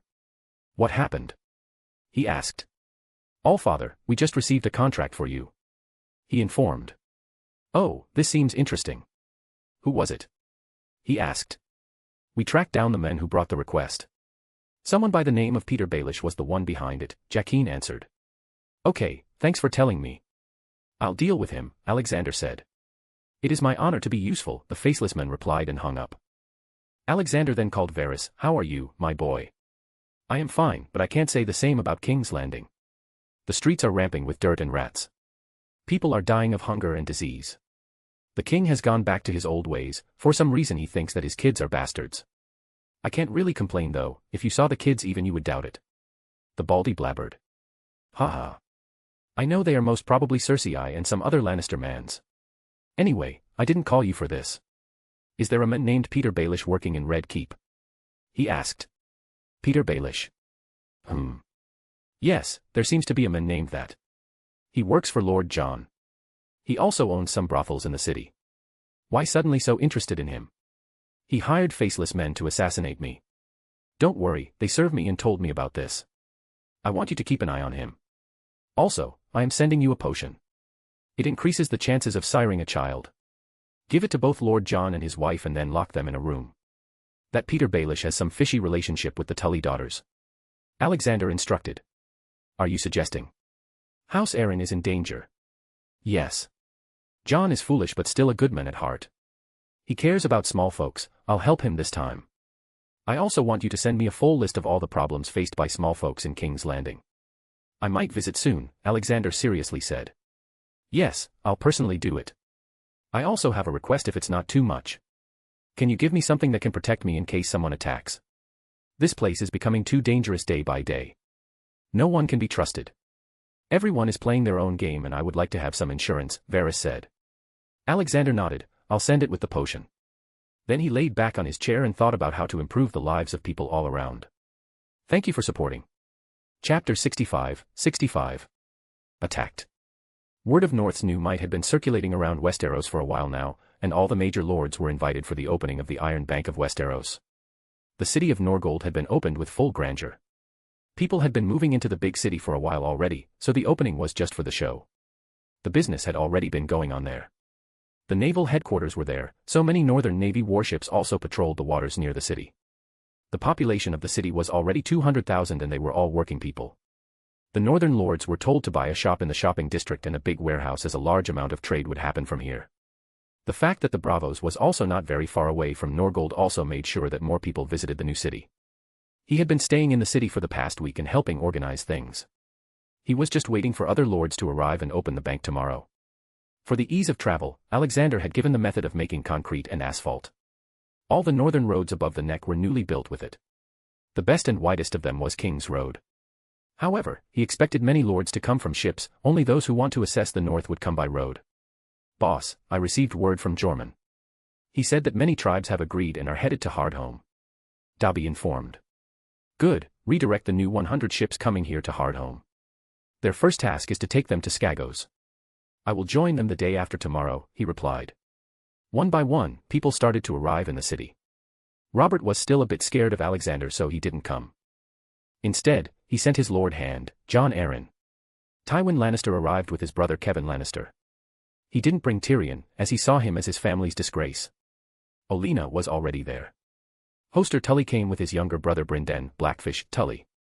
No one came from the Stormlands as its lord was more interested in tourneys than business. Surprisingly, Doran Martell came with his brother Oberyn Martell. It was the Iron Bank's opening, so it wasn't Alexander's show to run. He was there as a guest. He had already fully taken over the Iron Bank. The new 5 elders were Alexander's disguised wolf's sword and the older ones were dead. They did a good job of managing everything. The Iron Bank was a feared organization. Nobody wanted to fall to its bad side. It was even more feared now that they had taken over the Golden Company. The Golden Company had now sworn forever fealty to the Iron Bank. They would fight if someone denied paying back the loans. The bank was opened with some fireworks and then everyone was given small booklets to see the services offered by the bank. Its latest edition, the Iron Savior, an insurance company, gave trade vassals security in the seas. It said that all the ships registered with the insurance will be insured from any pirate attacks. If they are still attacked, then the bank will give its materials worth to the owner party. The whole thing was a tie-up with the Northern Navy. This also meant that from now on, the Iron Bank and the North would be in a strong partnership, and attacking the North would mean partially attacking the Iron Bank. After the opening was done, it was time for a garden party and mingling with each other. Alexander was talking to Olenna with a butterbeer bottle in his hand. So, this is what you meant by another way. If what the pamphlet said is true, then it would surely help us sell our food in the Far East. She said. And I advise you to move fast. What if someone else makes a deal with buyers there before you? Alexander warned. I certainly will, but for now, let's enjoy this tasty food, she said and took a bite from a lemon-flavored pastry. Then she went to get some more. Lord Stark, what a magnificent city you've built. Not just that, but you've also attracted the Iron Bank. This will surely help many houses in Westeros. Jon Arryn came up to him. Haha. Just call Alexander, John. We're both old boys here, Alexander jokingly replied. Haha. Yes. So, how's King's Landing doing? He asked. Fine, I'd say, but I can't say for how long. The warning you gave Robert that day worked wonders for a while, but since he married, he's been getting worse. He returning back to being his old self. Whoring and organizing tourneys. All the hard work we did all these years went to waste. The crown has started to lose money and unemployment is rampant. John sadly replied. I can't do much for Robert, but I can do a lot for the people of King's Landing. I'll come to King's Landing sometime in the future and talk with you there. How about that? I'll be eagerly waiting, Alexander, John nodded. Now, to the happy news. I heard that your wife is pregnant. Alexander changed the topic. John happily smiled hearing that. Yes, let's just hope that it's a healthy child. Oh, surely will. When the child gets old enough, you can even send him or her to be fostered here. There's Northwest better place to learn how to be a good lord than the Tower of Knowledge. He bragged. I might just do that. He said. Then Oberyn and Doran Martell also joined them. Doran didn't have gout yet, so he could walk just fine. Lord Stark, thank you for inviting us here, Doran spoke. Yes, so many of us, Oberyn said looking at Tywin. Alexander was about to reply, but something bumped into his leg. He looked down and saw little Rena. She was so engrossed in eating her ice cream that she didn't see where she was going. Her ice cream cup was about to fall, but Alexander caught it quickly.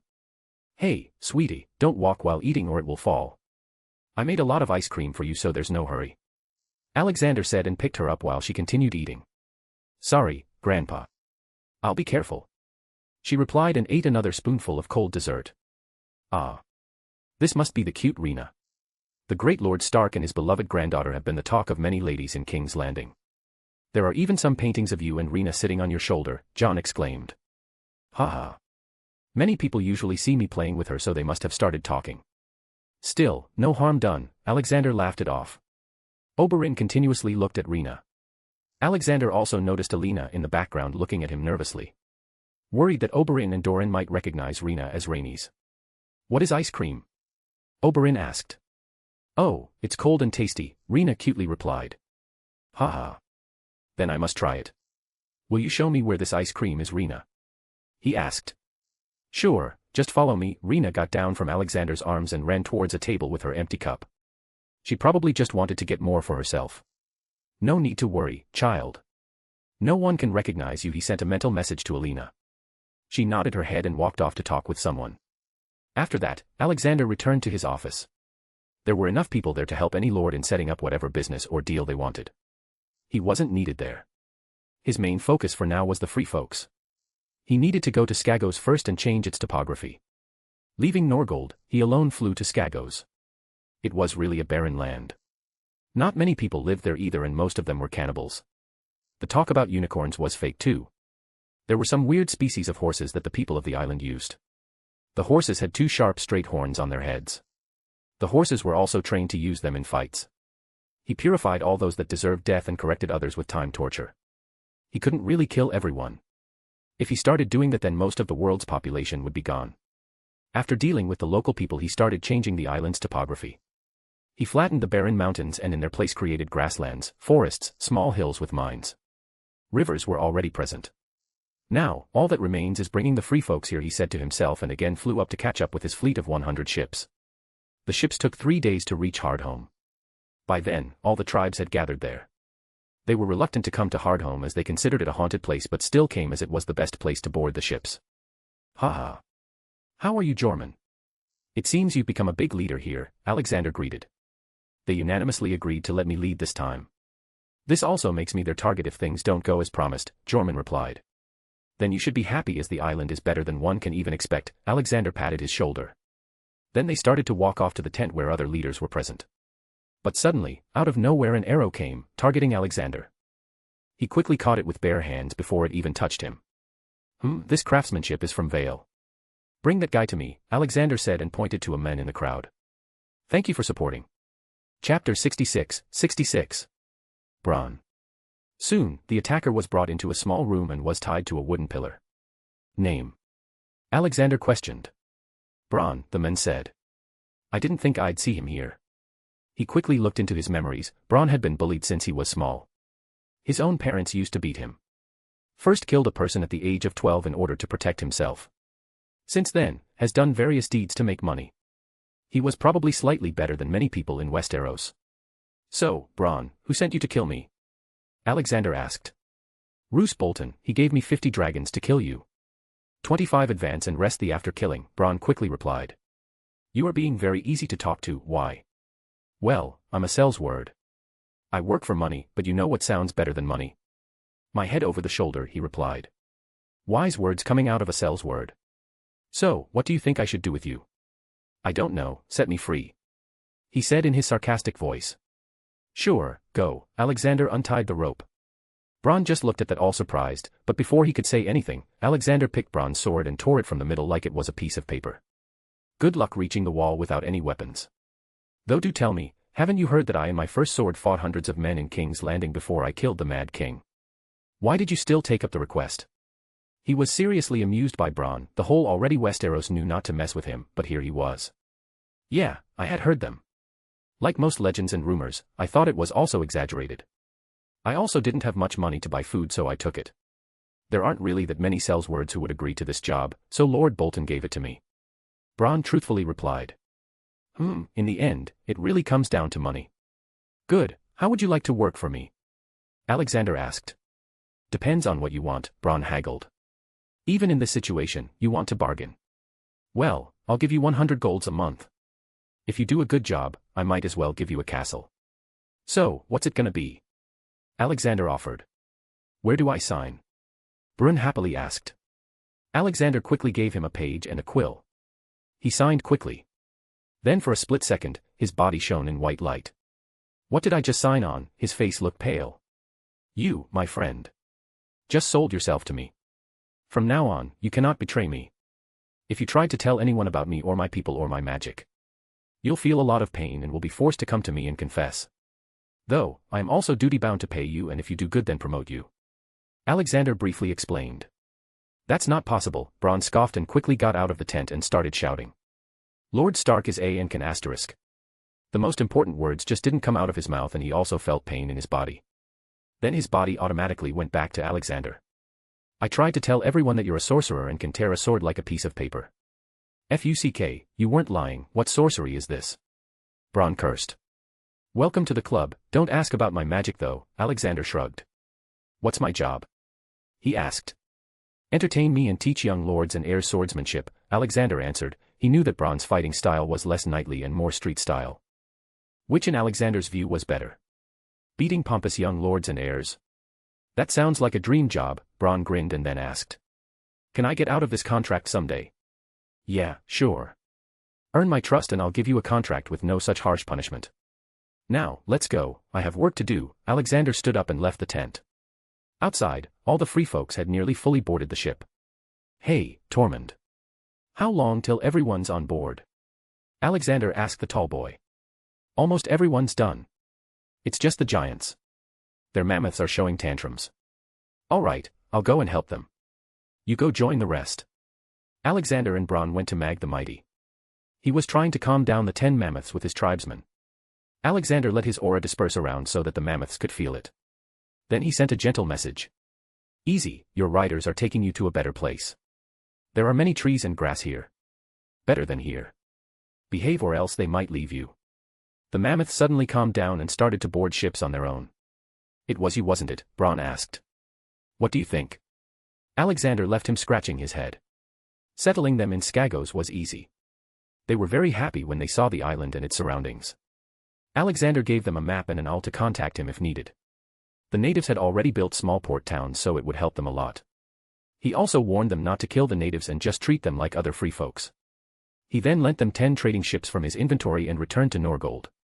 The moment he popped out into his office, he was greeted with children's giggles. Someone probably brought the kids there.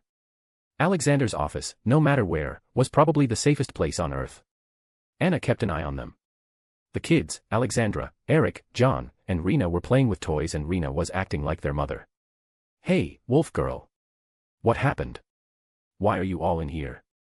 He asked Anna. Oh, some guy with a sword attacked the kids while they were playing together. The wolf sword caught him even before he could come near them, but they were all spooked and started crying. They wanted to be with you, so I brought them here. Anna explained. Alexander knew that someone would attack them, but not this soon. Everyone knew that Alexander loved the kids as if his own children. The attacker must have thought that hurting them would make the old man like him go crazy. He warmly looked at the children. All the small ones had turned 1 or slightly more. They all could walk. He sat down on the big couch and flew them all into his arms. Then he entertained them for a while. Grandpa, why did the badman try to hurt us? Rena asked, looking at his face with big eyes. Oh, my dear sweetling. He's a bad man and wanted to make me angry by hurting you. I am sorry you had to see that, Alexander sadly apologized. No, Grandpa. It's not your mistake. I'll train more with the bow and beat all the bad guys, Rena said with her fist clenched tight and face fully serious. Alexander's heart melted away at that moment and squeezed her and the kids in his arms. And Grandpa will hunt all the bad guys down before they even think about harming you all, not just you but all the kids in the world. Time for kisses, he suddenly roared and started kissing them. They all giggled and fought him. Realizing that doing things slowly was making matters worse, he sent the order to bring the rest of the remaining 600 common ships to the north. He was going to station 2 fleets of 250 ships in the north. One on the east coast, at Norgold, and one on the west coast, at the Northern Naval Shipyard and Production Hub, Wolf City at Sea Dragon Point. One of the remaining fleet would be stationed near Bravos with permission from the Sea Lord to help Iron Bank in its insurance business.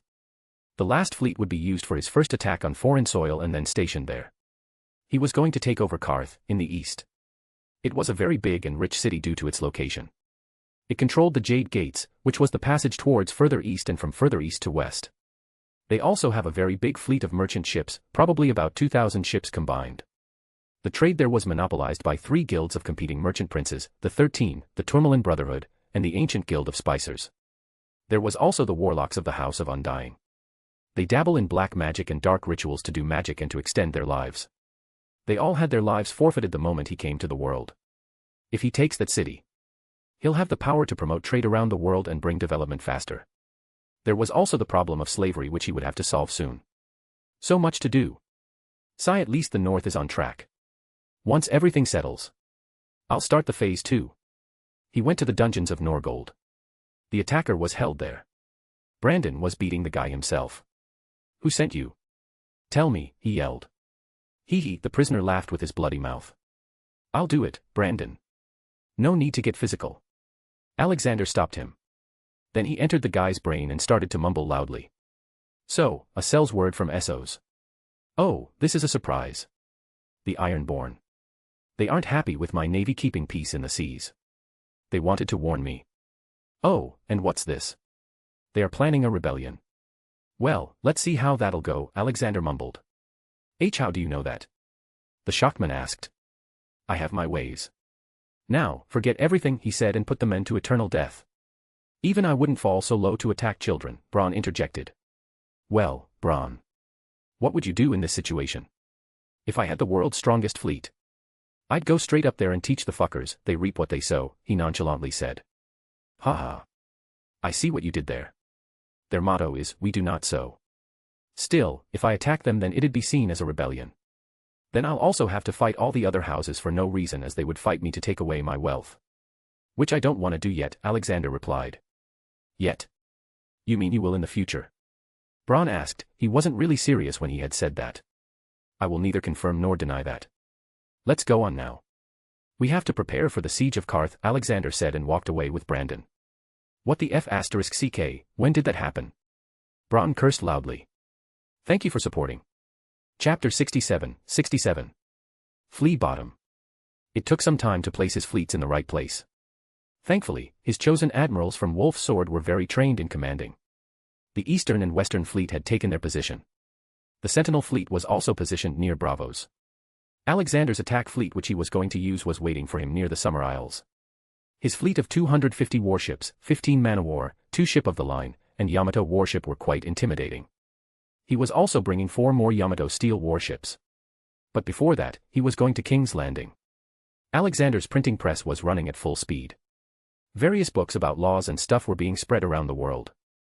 Many posters of Alexander were also being spread in all poor parts of Westeros. He was being hailed as the king of small folks. To strengthen his image he was going to help the poor of King's Landing. So, Dobby. You'll join me when I start the siege of Karth. When you're not here, Alina, Ben Jen, and Anna will watch over the administration of the North. I'll be taking Bronn and Creed with me, Alexander told his people and left. Never really thought I'd see a day when we'd siege a city in the east, Anna exclaimed. Well, he's a god. He can do whatever he wants, Ben Jen replied, and everyone nodded their heads. Brandon had been made the Lord of Norgold, so he and his small family were living there. Though they had a portkey and came to Winterfell every day. Brandon was taught how to be a good lord for the past whole year, so he was doing good now. Ashera and Alexandra mostly spent their time in Winterfell. Ned was not so lucky, he couldn't tell his wife about Alexander and he didn't want to either. He also comes to Winterfell once in a while to see Jon. His wife was also pregnant again. Small council, King's Landing. All the members sat silently waiting for the king. The small council had 7 members in it. 1. Hand of the King, Lord Jon Arryn. 2. Grand Maester, Pycelle. 3. Master of Coins, currently vacant. 4. Master of Laws, Lord Renly Baratheon. 5. Master of Ships, Lord Stannis Baratheon. 6. Master of Whisperers, Varys. 7. Lord Commander of the Kingsguard, Ser Barristan Selmy. It was a rare meeting as today the king was going to come too. Normally, the king was required to come to all meetings, but the current king was too incompetent and would rather spend that time with pleasure women. The gate suddenly opened and the slightly fat king entered. Robert had started gaining weight since last year. Behind him was his Kingsguard, Ser Barristan Selmy. Surprisingly, the queen was also behind them. Normally the queen wasn't supposed to be there, but Robert had allowed it to happen. After all, it was Lannisters paying for his pleasures. Sit down, all of you. You all know, Lord Stark is going to visit us. I don't want any of you to mess up. I will not face his anger because of your incompetence, Robert roared. He was still a bit scared of Alexander. The word incompetence doesn't feel good from your mouth, John thought.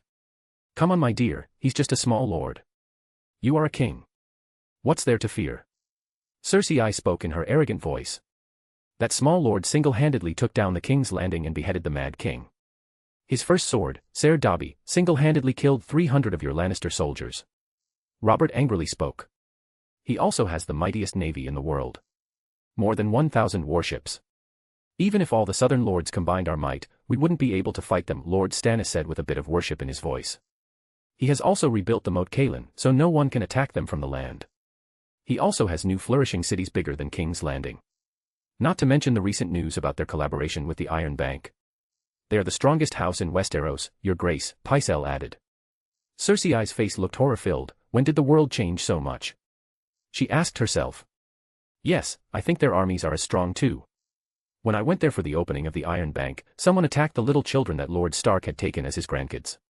The man was neutralized even before he reached the kids by those masked wolf's sword. Jon Arryn told them. Now you understand why I don't want to anger him, woman. Robert asked. But, you are the king, she mumbled. Shut up. Not one more word from your mouth. Renly, increase the city security. I don't want any new crime to happen. Also, get someone to clean the streets, he ordered. Now, I need to go back. I am busy, he left. What's the point of this? We can't hide the whole city, Jon thought. Alexander stepped down from the ship on harbor. The city was stinking, the sewers must have either collapsed or jammed. Or see them on Instagram, https://www.instagram.com/Mr_immortal_novel. Oof, the King of Seven Kingdoms live in this shit-filled city. Bronn interjected. Sadly, yes, Alexander replied and walked. He cast a bubblehead charm on himself and his men. I don't know what you did, but thank you, Bronn took a long breath. Creed, you take our men to my mansion. I'll go and have a talk with Jon, Alexander instructed. His mansion was situated slightly west of the Red Keep. Bronn, I want you to go to Flea Bottom and assess the situation there. The standards of living, crime, and helpfulness of the city watch. Things like these. Why do I get to go to the shittiest part of the city? He complained and walked off. Alexander then headed to the Red Keep with two wolf sword behind him. It was all the same as he saw the last time. Surprisingly, an old man with a balding head and long white beard was waiting for him. Lord Stark, welcome to King's Landing, Pycelle greeted. Thank you, Grand Maester. Though I must say, the smell isn't really welcoming here. Ah. Yes. The sewers haven't been cleaned in a long time. Lord Stark, I must thank you for giving the Order of Maesters a place in Winter City. Yes, I need to meet with Jon. I'll talk to you later, Grand Maester. Alexander ignored him and went away. He's too unfit for the job of Grand Maester. He's practically under Tywin's hands. His time has come now, he thought, and placed a curse on him. Pycelle would slip from the stairs in a few days and break his neck. Jon, my friend. How are you? He asked as he entered Han's chamber.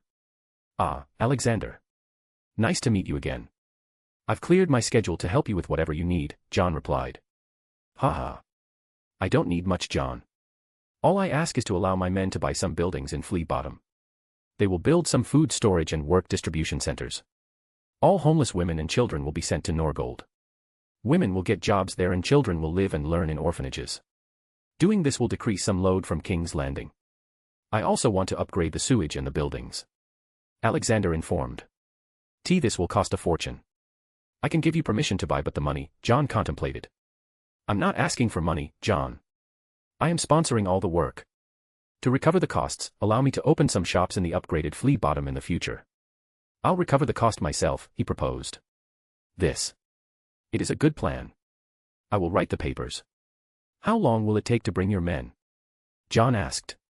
They are already here and have started to draw plans. Just make sure that City Watch doesn't create problems. My men will stay in my mansion so you don't have to worry about their lodging. They will also hire men from Flea Bottom so there's no problem too. I'll leave one wolf sword to protect them, he answered. How strong are his wolf swords that he's just leaving one, Jon thought. You aren't going to meet Robert? Jon asked. Alexander shook his head. No, I'll probably get angry. Robert has disappointed me. Let's hope his children are good. That is, if they are his children. Should I tell Alexander about my doubts? No. He'll probably get too angry and kill Robert, John thought. All right, John. I'll be leaving for Flea Bottom now. You should start writing things, he said and left. He walked the streets of Flea Bottom. Calling the conditions there bad would be an understatement. Due to overflowing sewers, the streets looked more like water passages. Children sat near each building asking for money or food. Their eyes were filled with hopelessness and misery. Naked women walked around, offering themselves for a coin or a loaf of bread. It really hurt him seeing all that. Then he tried to imagine what the conditions would be in cities like slave cities of Astapor, Myrene, and Yunkai, where slavery was the main trade. Pop. Suddenly a blue bird popped on his shoulder. Chirp. Ha ha. My dear Barry, thank you. I was a little upset but thank you for uplifting my mood. Alexander said, scratching the phoenix's neck. Barry also rubbed his fluffy head on Alexander's cheeks. Then he flew into the air and started singing. Uplifting the mood of everyone in Flea Bottom. I'll just take over the whole world and banish slavery. I wonder why I didn't do it already if I am 15,000 years old in this world. Something must have happened, he asked himself. Thank you for supporting. Chapter 68. Problem in Flea Bottom. So, what did you find, Braun? The whole place is messed up, but the city guards are the most messed up. The guards ask for money to protect them or else they beat them or spoil their little shops. The commander of the city watch, Janos Slint, knows about it but doesn't do anything. He probably has a cut in the money, he reported. Well, let's see what that guy does when we start giving food and work to people, Alexander said and told his men to start the work. For now, he was offering food and work to people. Single women and single mothers were told that they'd be taken to Norgold and given jobs there.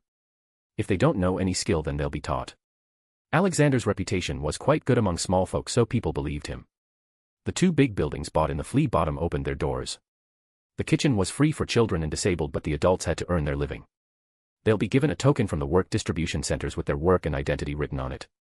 As long as they had that token, they'd receive the food every day. This world really needs something to entertain and uplift the mood. Music is the best option but it'll need electricity. Gramophone will do for now. I'll make phonograph records for various hit songs from my world. But it'll not be that amazing without all the bass and stuff. Winter City, Norgold, and Moat City can use electrical speakers though, he thought. Things ran smoothly for the next 4 days. People loved Alexander. He talked to them, laughed with them, and played with their children. He treated them not like some peasants but equal humans. It only took 4 days for them to start calling him Grandpa. Alexander had pushed his full name to people. A name which people rarely knew, Alexander Maxim Universe Stark. He also made people call him Grandpa Universe. Grandpa Stark sounded too weird to him. But he had started to hear news about some gold cloaks. They recently destroyed some small in which Alexander had helped repair. He sent his wolf swords after them. The 4 men were arrested and locked down in their cells after breaking their arms and legs. Those who took pleasure in others' misery were not humans. He told other gold cloaks that if they wanted the men free then their commander would have to come himself. After some hours, his wolf sword told him that the commander was coming to him. Alexander donned his armor to look as intimidating as possible. Who dares to harm the city watch? Janos Slint shouted. I do. Alexander walked out in full armor. Many people had seen Alexander's armor in the last rebellion so they recognized him and cheered. Who are you? Release my men, he demanded. I am Alexander Stark. Your men destroyed an inn that I just renovated. They asked for protection money. Tell me, who do you pay when you need protection, and do you also take money from small folks? Alexander asked. Janos Slint, category. Murder, 30, 5 children. R*PE. Torture. Extortion. Blackmail. Sin percentage, 58%. So, I am talking to a dead man. Alexander sent a probe into his mind and saw all his secrets. He had a small chest filled with money under the floor in a secret compartment in his house. He then made the guy confess. So what if I do? Who gives you the right to judge the men of City Watch? We only serve the king, Janos screeched. Bam. And I serve the common people. Even the king serves the common people and that makes the common people your superior, Alexander said. People, will you allow me to judge this man? He loudly asked. Aye, yes, yay, many shouts came. He tied a rope to Janos's legs and started to drag him. Janos tried to stand up but couldn't. He first took the guy to his house and retrieved the money chest. Then he started dragging him towards the Red Keep. The crowd followed behind him. You don't know anything, the king isn't the most powerful man here. It's Lord Tywin. Most of the gold cloaks are Lannisters. If you hurt me, he'll not let it slide, Janos started mumbling, making people become even angrier. He dragged him straight into the great hall of the Red Keep. The court was currently in session and Robert was on his rare visit to the throne. Some poor peasant was crying in front of the king with his little daughter, nearly 7-year-old, in his arms. His daughter was all beat up. Your Grace, the gold cloaks beat my daughter because she bumped into them in the tavern. Look at her, she hasn't woken since then. You must give justice. I demand justice, he nearly shouted. Know your place, you are talking to the king. Pycelle shouted in his grumpy voice. Bam. Out of nowhere, a wild, flying helmet appeared and smashed right into Pycelle's head. And you should know you place, old fool. Go back to your corner and write, ravens. Alexander came in, fully donned into his armor. Janos slint being dragged behind. He really hated it when people used their position to torment common people. Varys gave an unnoticed light bow to him from the side. What the F***ck did that fool do, Robert thought in his head. Feeling a little scared now. Alexander looked at the poor common man. He threw Janos to the king's feet and walked to the father and daughter. The men felt scared of the tall armored man, but when he saw his face, he relaxed. Alexander removed his helmet and kneeled down beside the little girl. Such monsters, to do this to a little kid. She has internal bleeding. Thankfully, no bone is broken. But if she's left untreated, it could be life-threatening. He calmly said while checking her. My lord. See, can you heal her? The man asked. Absolutely, but I'll need something. He said and then looked at Pycelle. Old fool, bring me all these things in 10 minutes. He took out a small notepad and wrote something on it with a ball pen. Pycelle had subconsciously traded Tywin's place to Alexander's in his mind. He quickly brought those things.